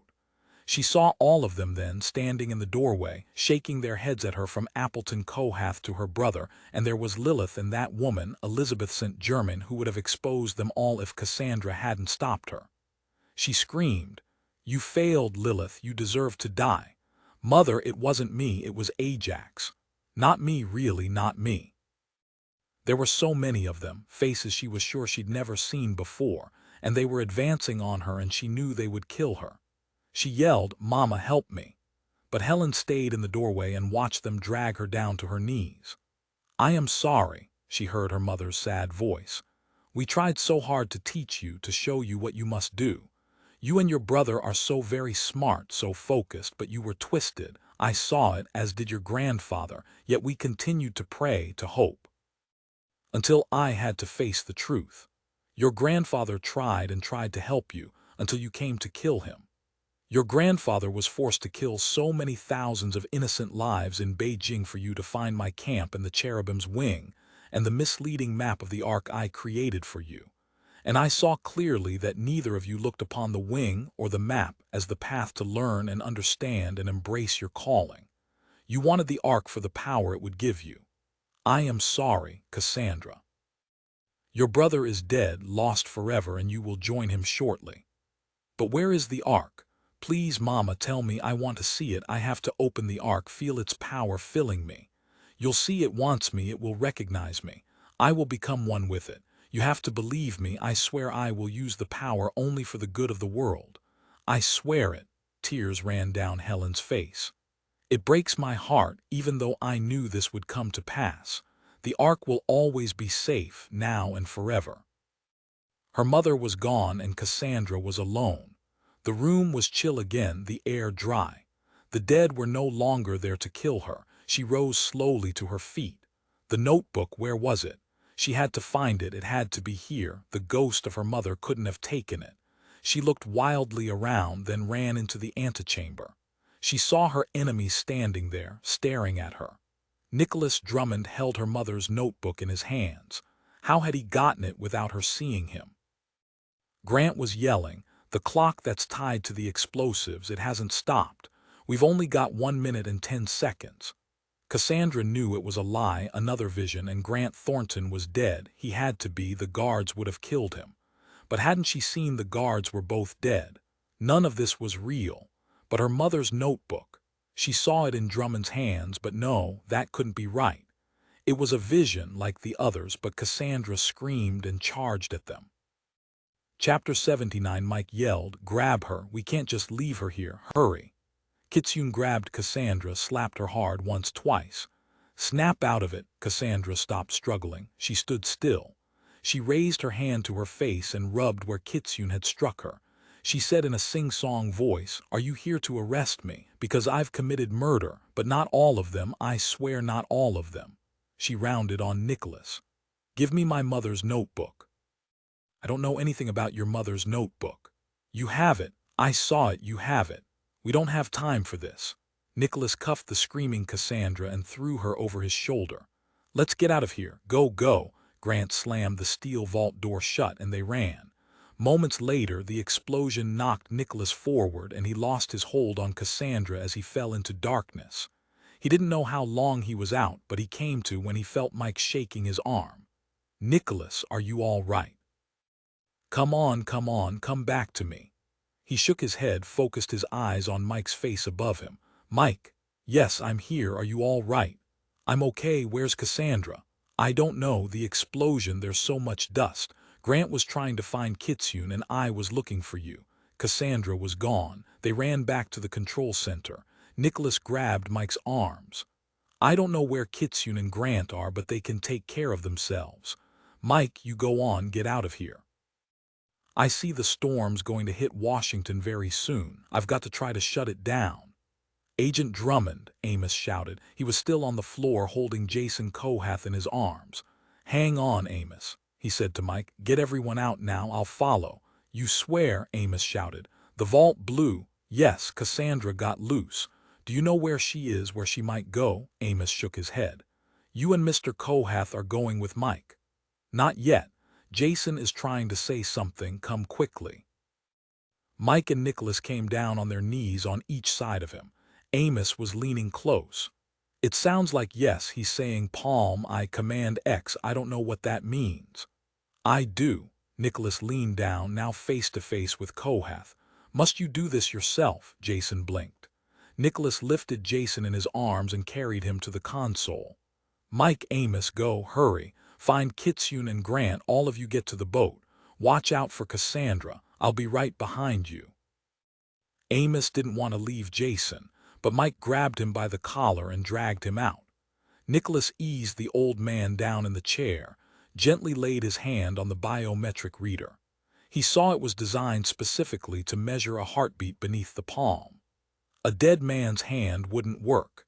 He pressed his own hand over Jason's, helped him flatten his palm on the reader. The screen in front of them whirred to life, and a protocol began running that Nicholas could barely follow. The language was incredibly complex, the coding sophisticated beyond anything Nicholas had ever seen, had ever even conceived of. Nicholas gently laid Jason's fingers on the keyboard, helped him press two keys, a J and a G, no more, only two keys. He watched in astonishment as the giant spinning cloud hovering near Washington, D.C., grew smaller and slower until it broke apart and gradually faded away, disappeared into nothingness. It was incredible, unbelievable, and he knew he would never understand how it worked. The storm that would have destroyed Washington had simply vanished, as if it had been sucked up in a vacuum, and all with two keystrokes. And he realized that was it exactly. The storm had been funneled away. There would be no incredible winds, no massive storm surge. Without the energy to keep it running, it would slow and dissipate as well. Nicholas pulled a thumb drive from his key ring and showed it to Kohath. It would be a travesty to lose all your work. May I have this coding? Kohath blinked his eyes again, then whispered, Not the twins, never the twins. He didn't tell Kohath that he'd killed his grandson, that his granddaughter was insane and he didn't know where she was. No, don't worry, the twins won't get it. Nicholas slid the thumb drive into a slot. It only took a moment to transfer, and that was amazing. He'd never seen code work so fast. He slipped the thumb drive back onto his key ring. Jason's hand slipped from the console and Nicholas caught it, pressed his palm back onto the pad. Help me destroy this. He flipped open the second stage reader and leaned Jason forward. He held Jason's head still, and with a great effort, Jason opened his eyes. He rested his head against the plastic, waited for the biometric reader to take full measure of his iris. There was a click. The two forms of identification were registered, accepted. Jason Kohath's head slumped forward and Nicholas knew he was dead. Still, Nicholas checked for a pulse, found nothing. He felt both anger and loss for this man he would never know, a genius responsible for great destruction and death and greater sacrifice. Nicholas hit Command X on the computer keyboard. The room began to shake. Chapter 80, the huge wall screens began to crack one after the other, shattering glass flying everywhere. The floor was suddenly moving, thick slabs roiling upward at crazy angles. Nicholas tried to leap over the steepening slabs, but it was too late. He lost his footing and went down, rolling toward a huge chasm that split open the floor. He grabbed a corner of the console, managed to drag himself upward. The floor shuddered again and swelled and heaved and split apart. There was nowhere to go, every direction blocked by metal and glass and huge chasms in the floor. The temperature spiked and he saw lava begin to bubble up through the cracks and widening crevasses. The room was steaming, thick jets of hot air rising all around him, and he couldn't see, could only go by the faint sound he heard over the eruption. Was it Mike? He didn't know. He had to get out of this inferno or he would die. He staggered to another shattered console, hoping to get out that way, but a huge, jagged rock cut through the control center itself. He realized this wasn't a dormant volcano magically come to life. No, Jason Kohath had built his control center on top of an active volcano, and he'd managed to contain it, but no longer. Now it was free and it would destroy the island. He tried to get around a huge shaft of boiling hot rock, but a table blocked him. It fell into one of the huge splits in the floor. He was stuck in the center of the room, Jason Kohath's body on fire at his feet. His grandson stretched out 10 feet away, the body sliding toward a canyon of glass and molten rock, clothes burning. Nicholas didn't want to die with the Kohaths, but he was choking, the steam from the lava burning his hands, his skin, and then Mike was there in the room. He could hear her now shouting at him above the din and through the steam and the billowing lava. Where was she? Up, she was screaming. Nicholas, look up. And he saw Kitsune on the catwalk 20 feet above his head, the lava making her hair glow red. A catwalk he hadn't noticed before. He couldn't go across, but he could go up. Without hesitation, he leaped up on the table that was sliding inexorably toward a gaping hole in the center of the room, gathered himself, and leaped as high as he could. His hand grabbed around the bottom rung of the railing just as the desk slid into the pit and sank out of sight. The floor around it disappeared into the widening pit, lava bubbling high, swallowing everything. The whole room was shaking now, shuddering, and the railing swung wildly, and he knew he was losing his grip. He tried to catch the railing with his right hand, but his hand slipped. He looked down to see the control center disappear into the red, gaping mouth to be burned away by the molten fire. No way was he going to fall in that pit.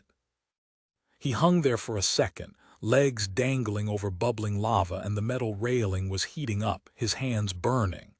He couldn't die, he couldn't leave Mike. Then he heard Kitsune's voice yelling, "Give me your hand, Nicholas. Hurry." He stuck out his right hand and she grabbed it, pulling, her legs wrapped around a metal pylon so she wouldn't lose her balance and be jerked forward. She was strong. Finally, he got his leg up and over the railing and she hauled him up onto the metal mesh floor of the catwalk. He was on his feet in an instant. "Kitsune, get out of here. Go, I'm right behind you." She turned and ran down the catwalk, yelling over her shoulder, "Mike's at the intersection, about 40 feet ahead." No time to catch his breath, the metal would melt next. He ran. He couldn't believe it.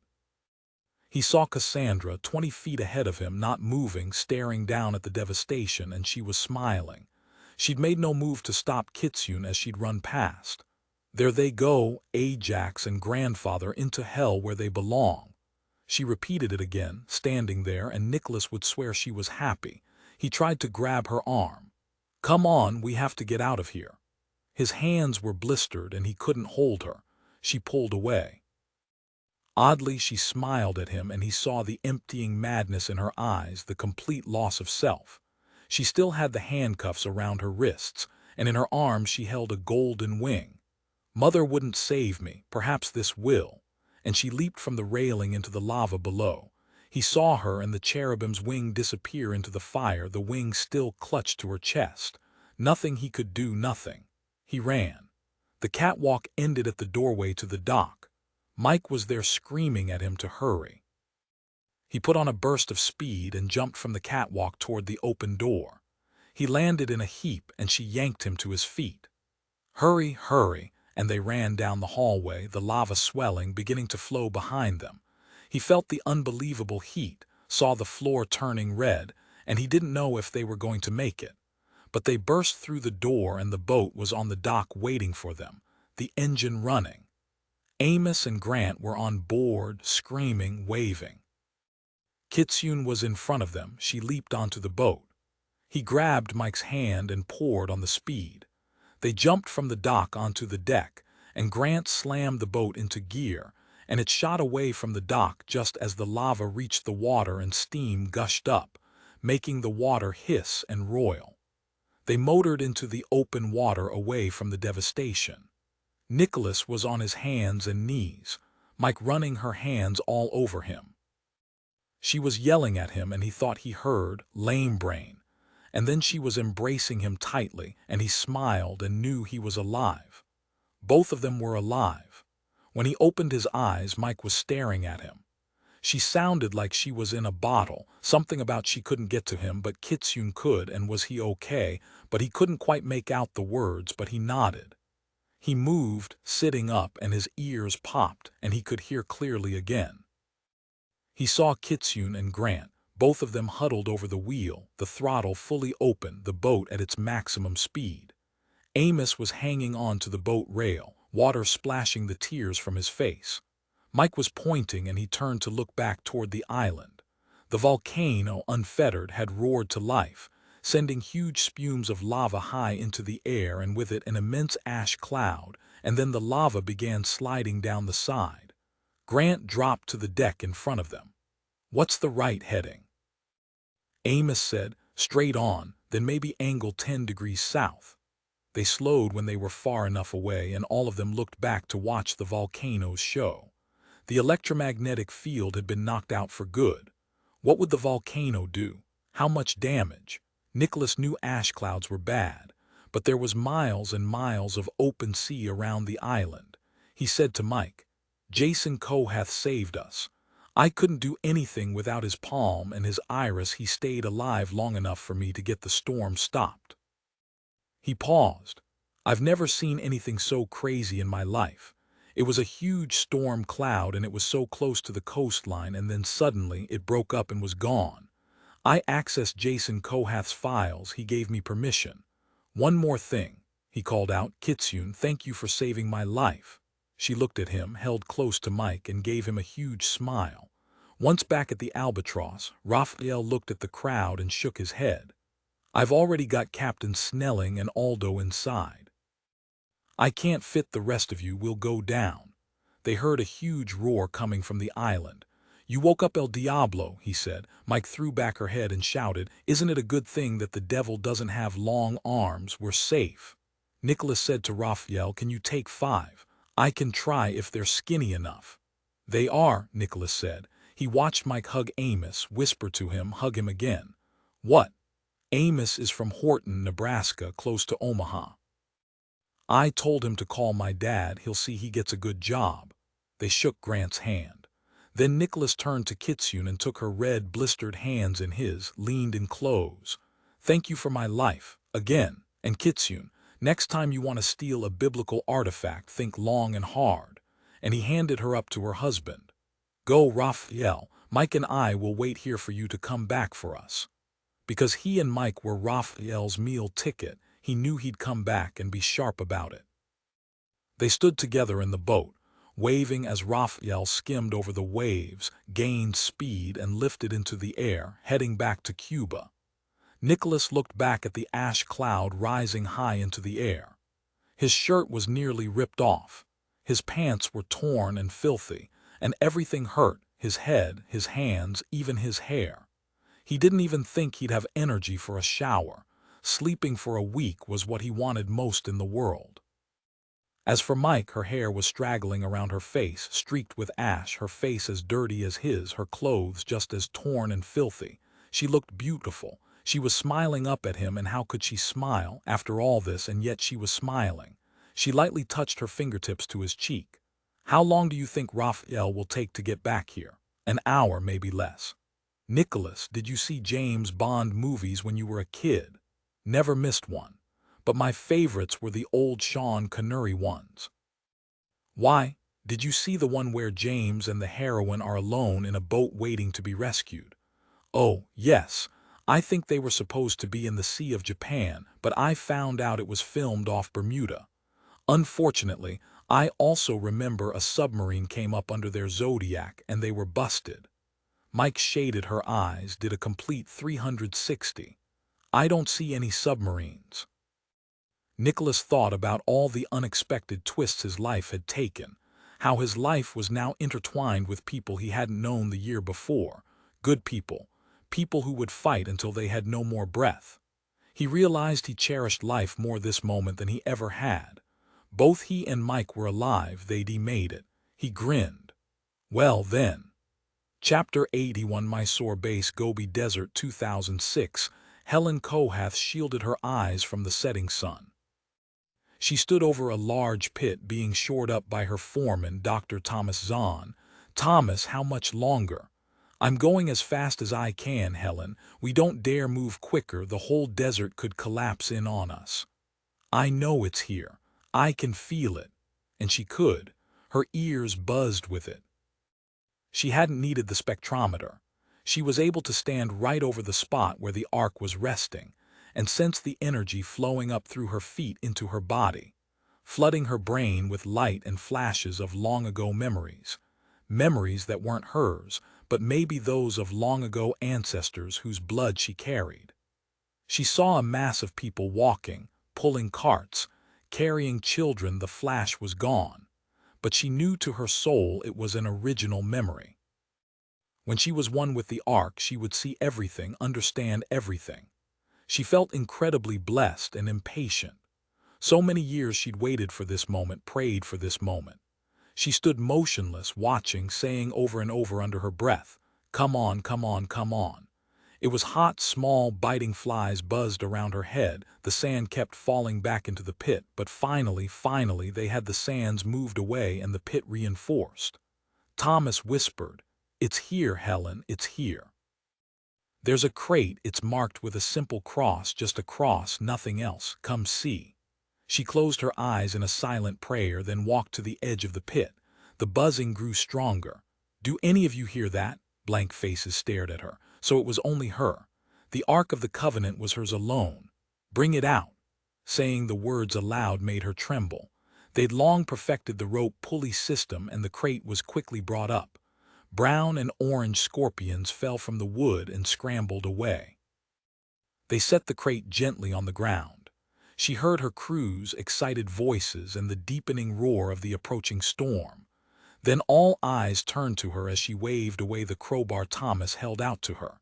She lightly laid her palm on the lid, and it came up with barely a sound, only a slight crack of the wood.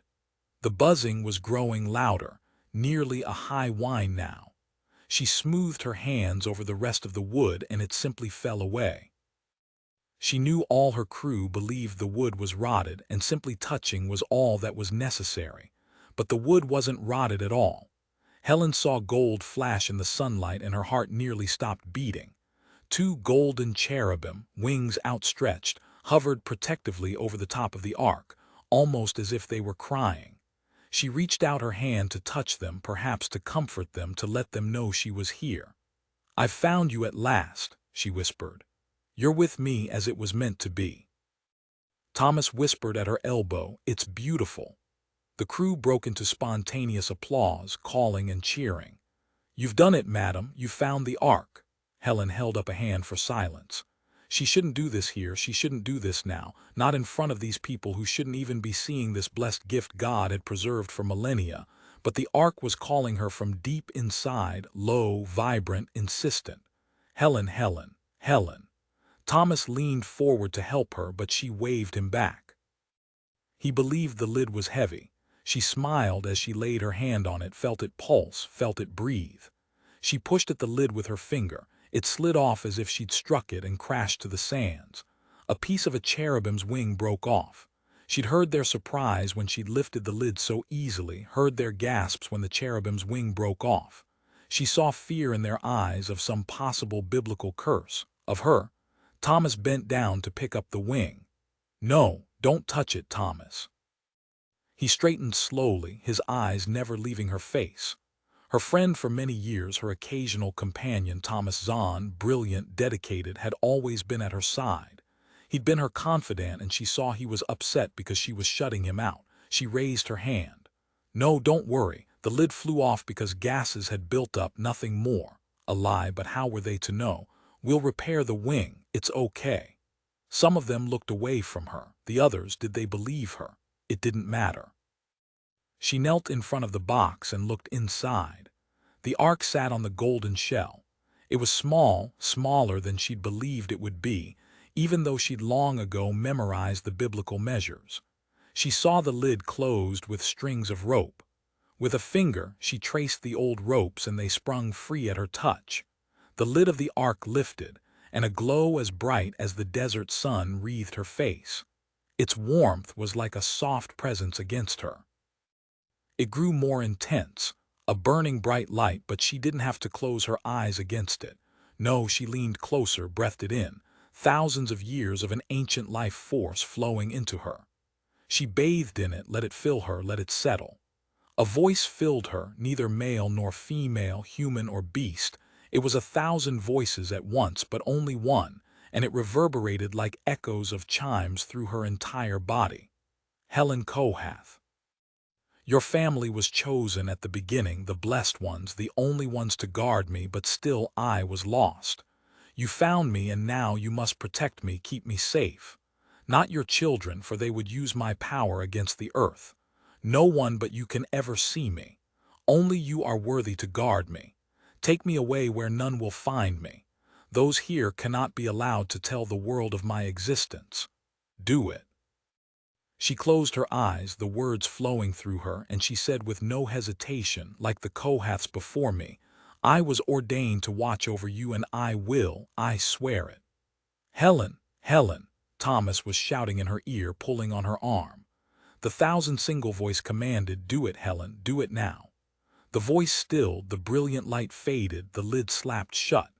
She was suddenly back in the Gobi Desert, facing her crew, all of them gaping at her, fear and awe on their faces. And Thomas, dear Thomas, now a stranger to her. She rose and brushed the sand off her pants. She was Helen Kohath, the leader of this group. Thomas, load the ark on the truck. Fashion a new crate for it. This old wood is rotted through. Find the piece of wing, it slipped into the pit. Good job, everyone. She paused only an instant before smiling at them all. Thank you for all your hard work. The world will be at our feet when we return. She looked over Thomas's shoulder. We must hurry. We have less than 2 hours before the sandstorm is on us. Her voice sounded entirely normal, slightly excited, appropriate to the situation. Thomas continued studying her face. What was inside the ark, Helen? She smiled.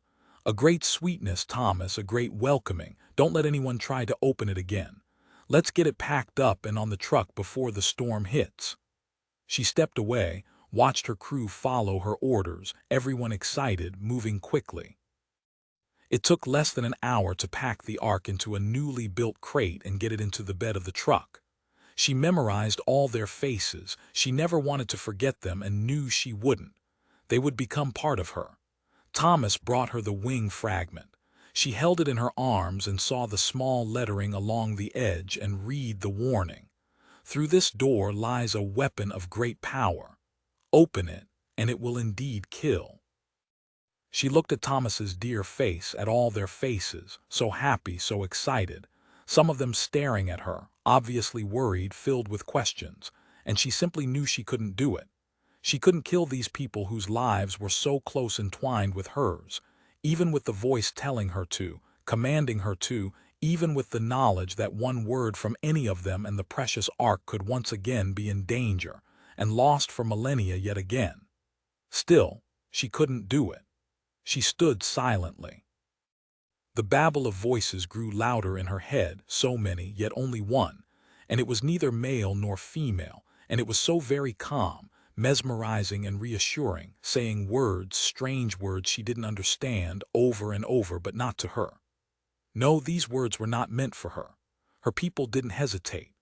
One by one, she watched them kneel down in a long, straight line.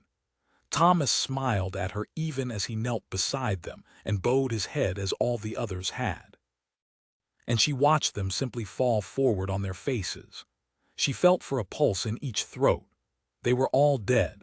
She closed her eyes, said a prayer, but knew in her soul that the ark would somehow enfold them and cherish them for their sacrifice. Helen secured the site.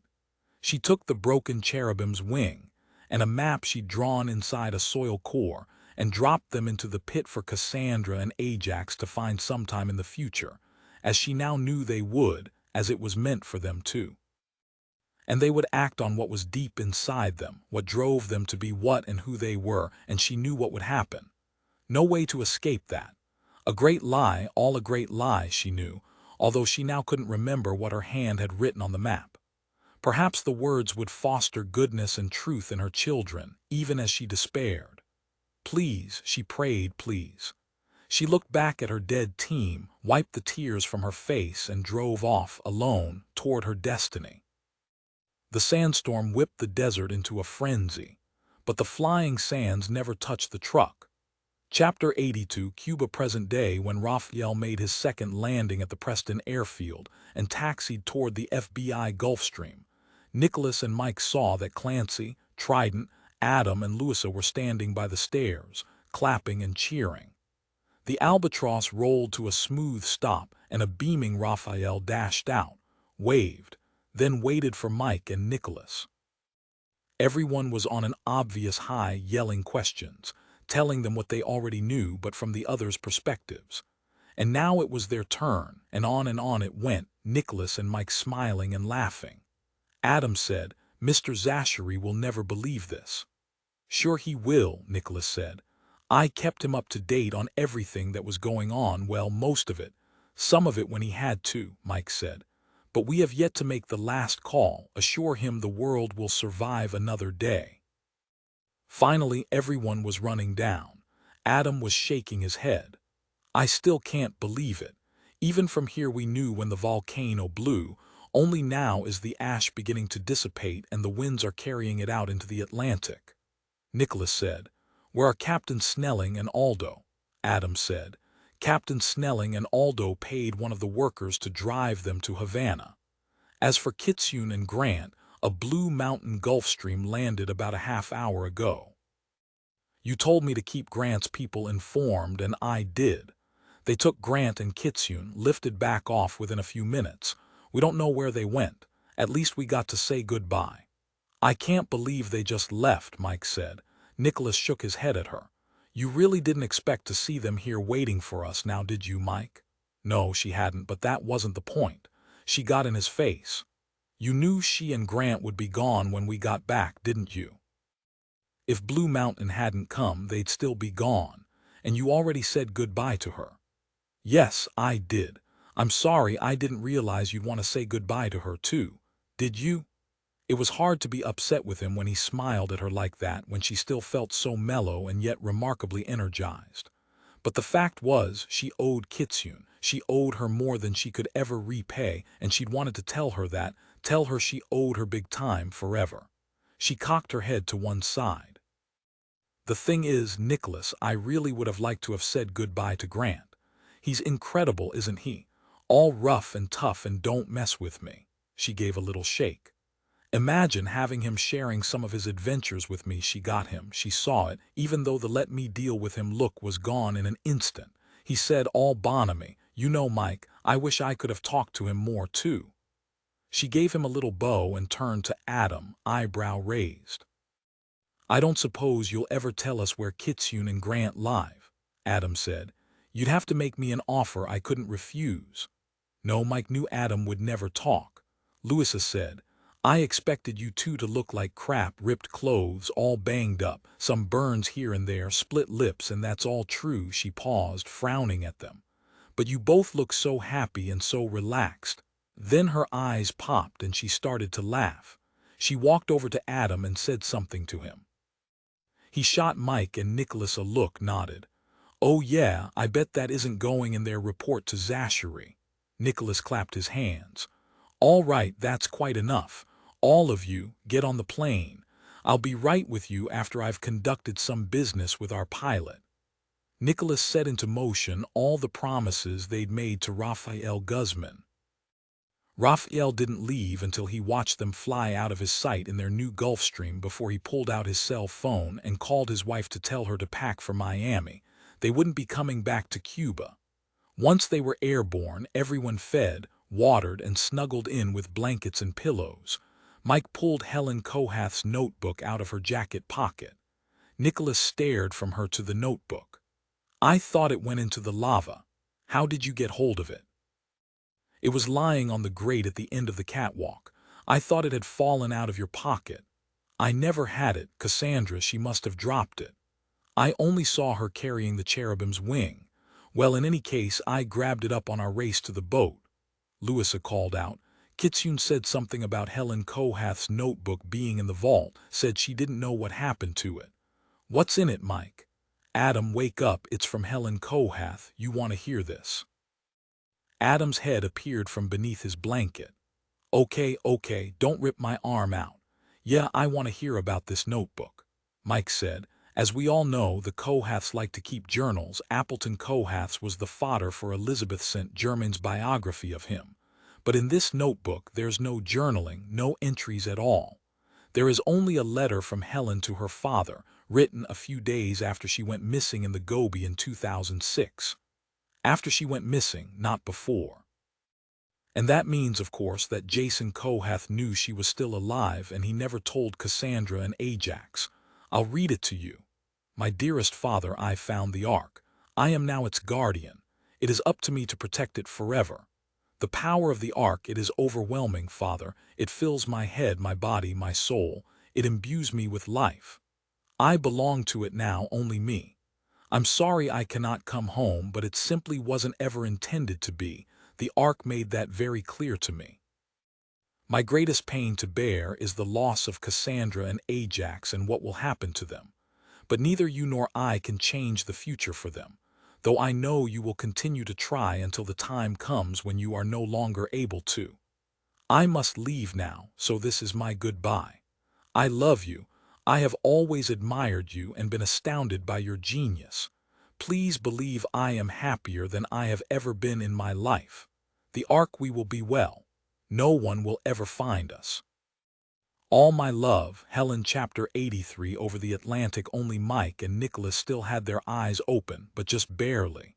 Nicholas was massaging her shoulders and telling her they could visit to his parents at Fairlawn Gray, or maybe a trip to see her parents in Omaha. The button at Nicholas's elbow beeped. It was Clancy. Nicholas, I've received a secure email from the Metropolitan Police of London. Gareth Scott. Thank you, Clancy. Send it to my mobile.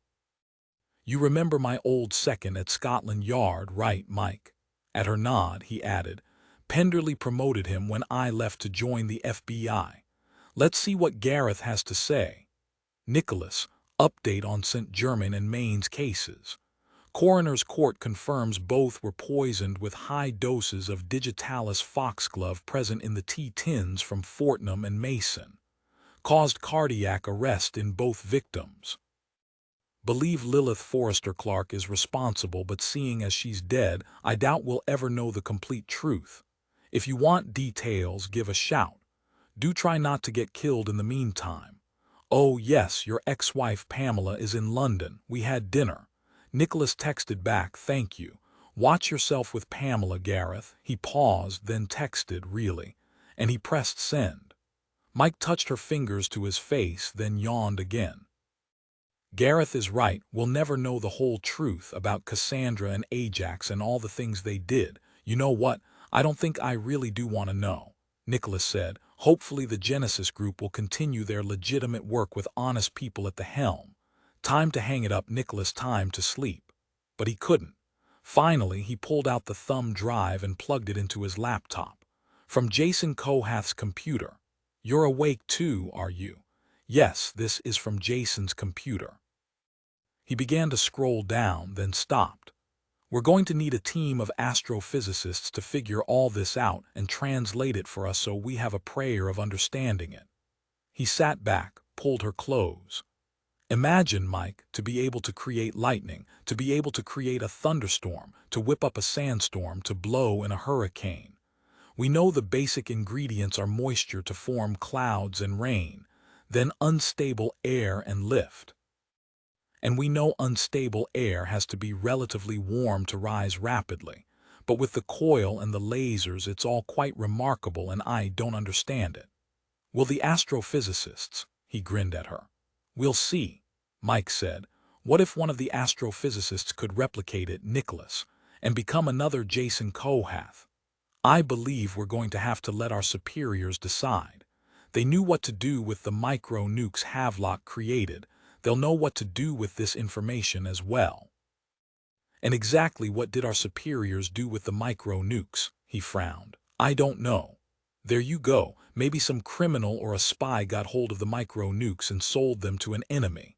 He studied the thumb drive lying on his palm, then slipped it back on its key ring and put it in his pocket. Mike smiled at him through another yawn. We have one more task to perform before we can nap. He raised a dark brow. You're calling it a task, again. Aren't you too tired? And on the boat, Mike, didn't we already perform? Yes, be quiet. Let's call Zachary. I'd rather have him screaming at us at 35,000 feet than in our faces. Zachary didn't yell at them. He was frankly too relieved. He'd gotten a call, he told them, from Kitsune the fox, and she'd told him everything, answered his questions, at least those she could. She said you were both heroes and the world owes you a big debt.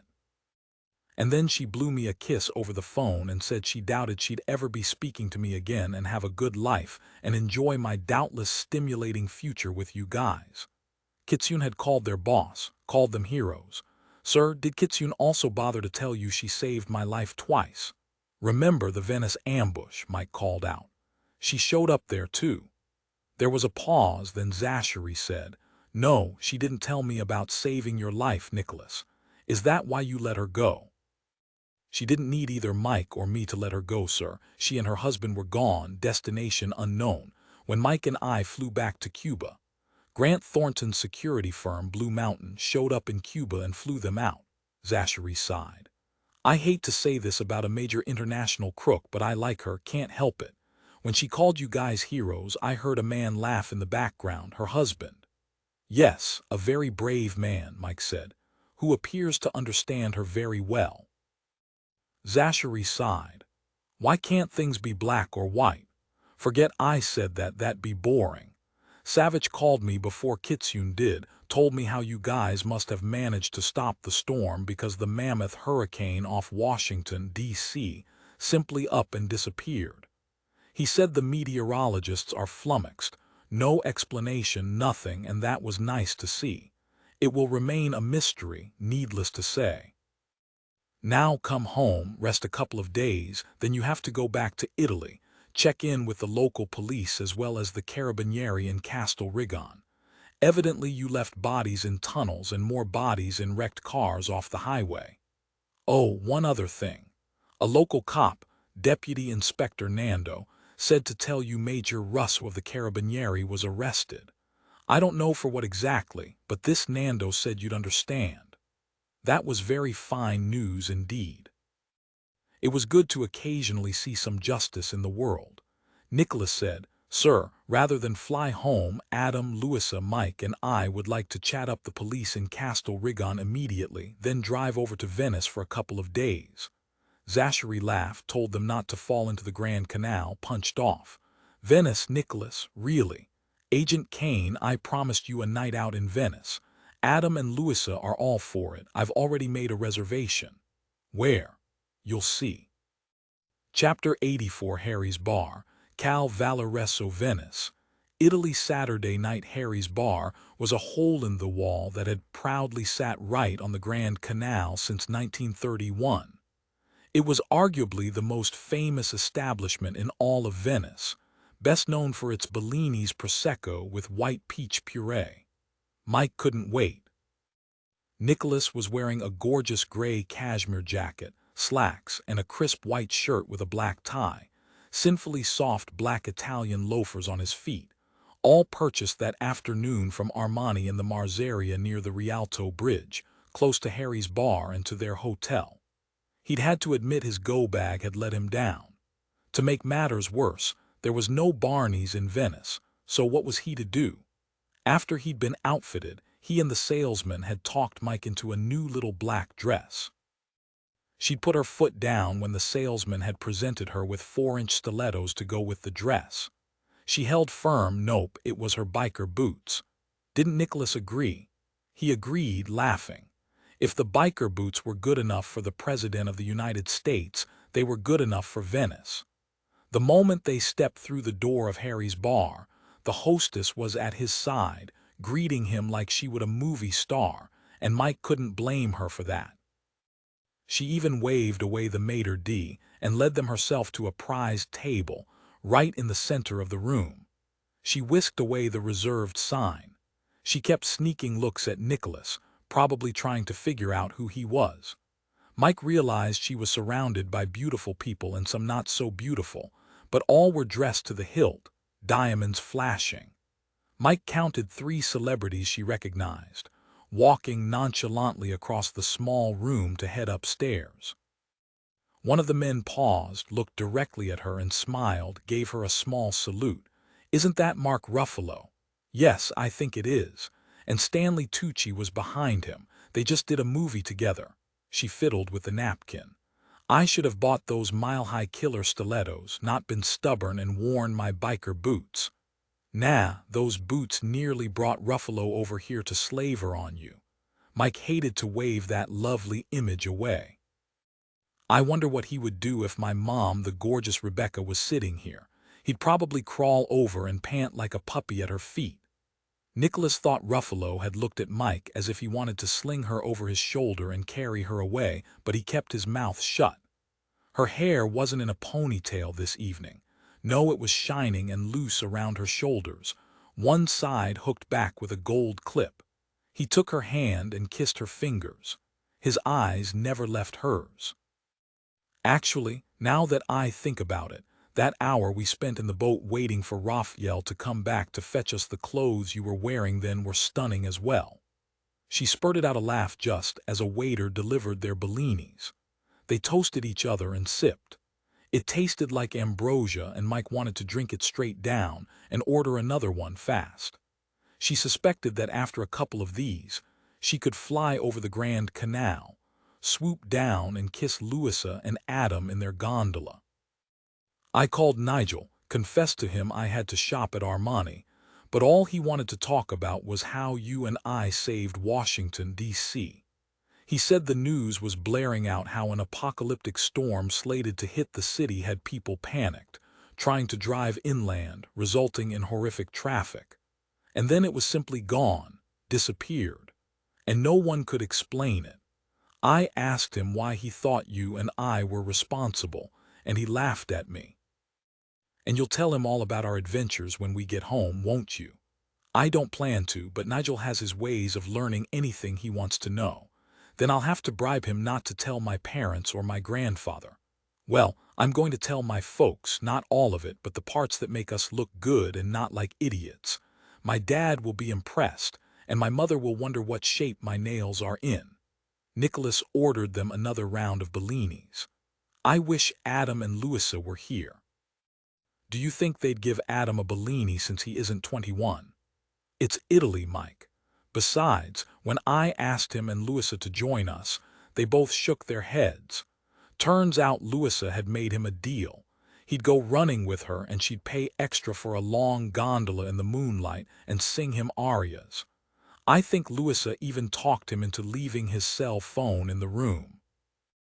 It was nearly midnight when they left Harry's bar and walked hand in hand back to their hotel beside the Grand Canal, a half-moon lighting their way, sparkling off the water. The night was warm, the air soft. They were both on the tipsy side, and it felt wonderful. There were very few people out this late, and it was quiet, except for the gentle splashing of the water against the pylons.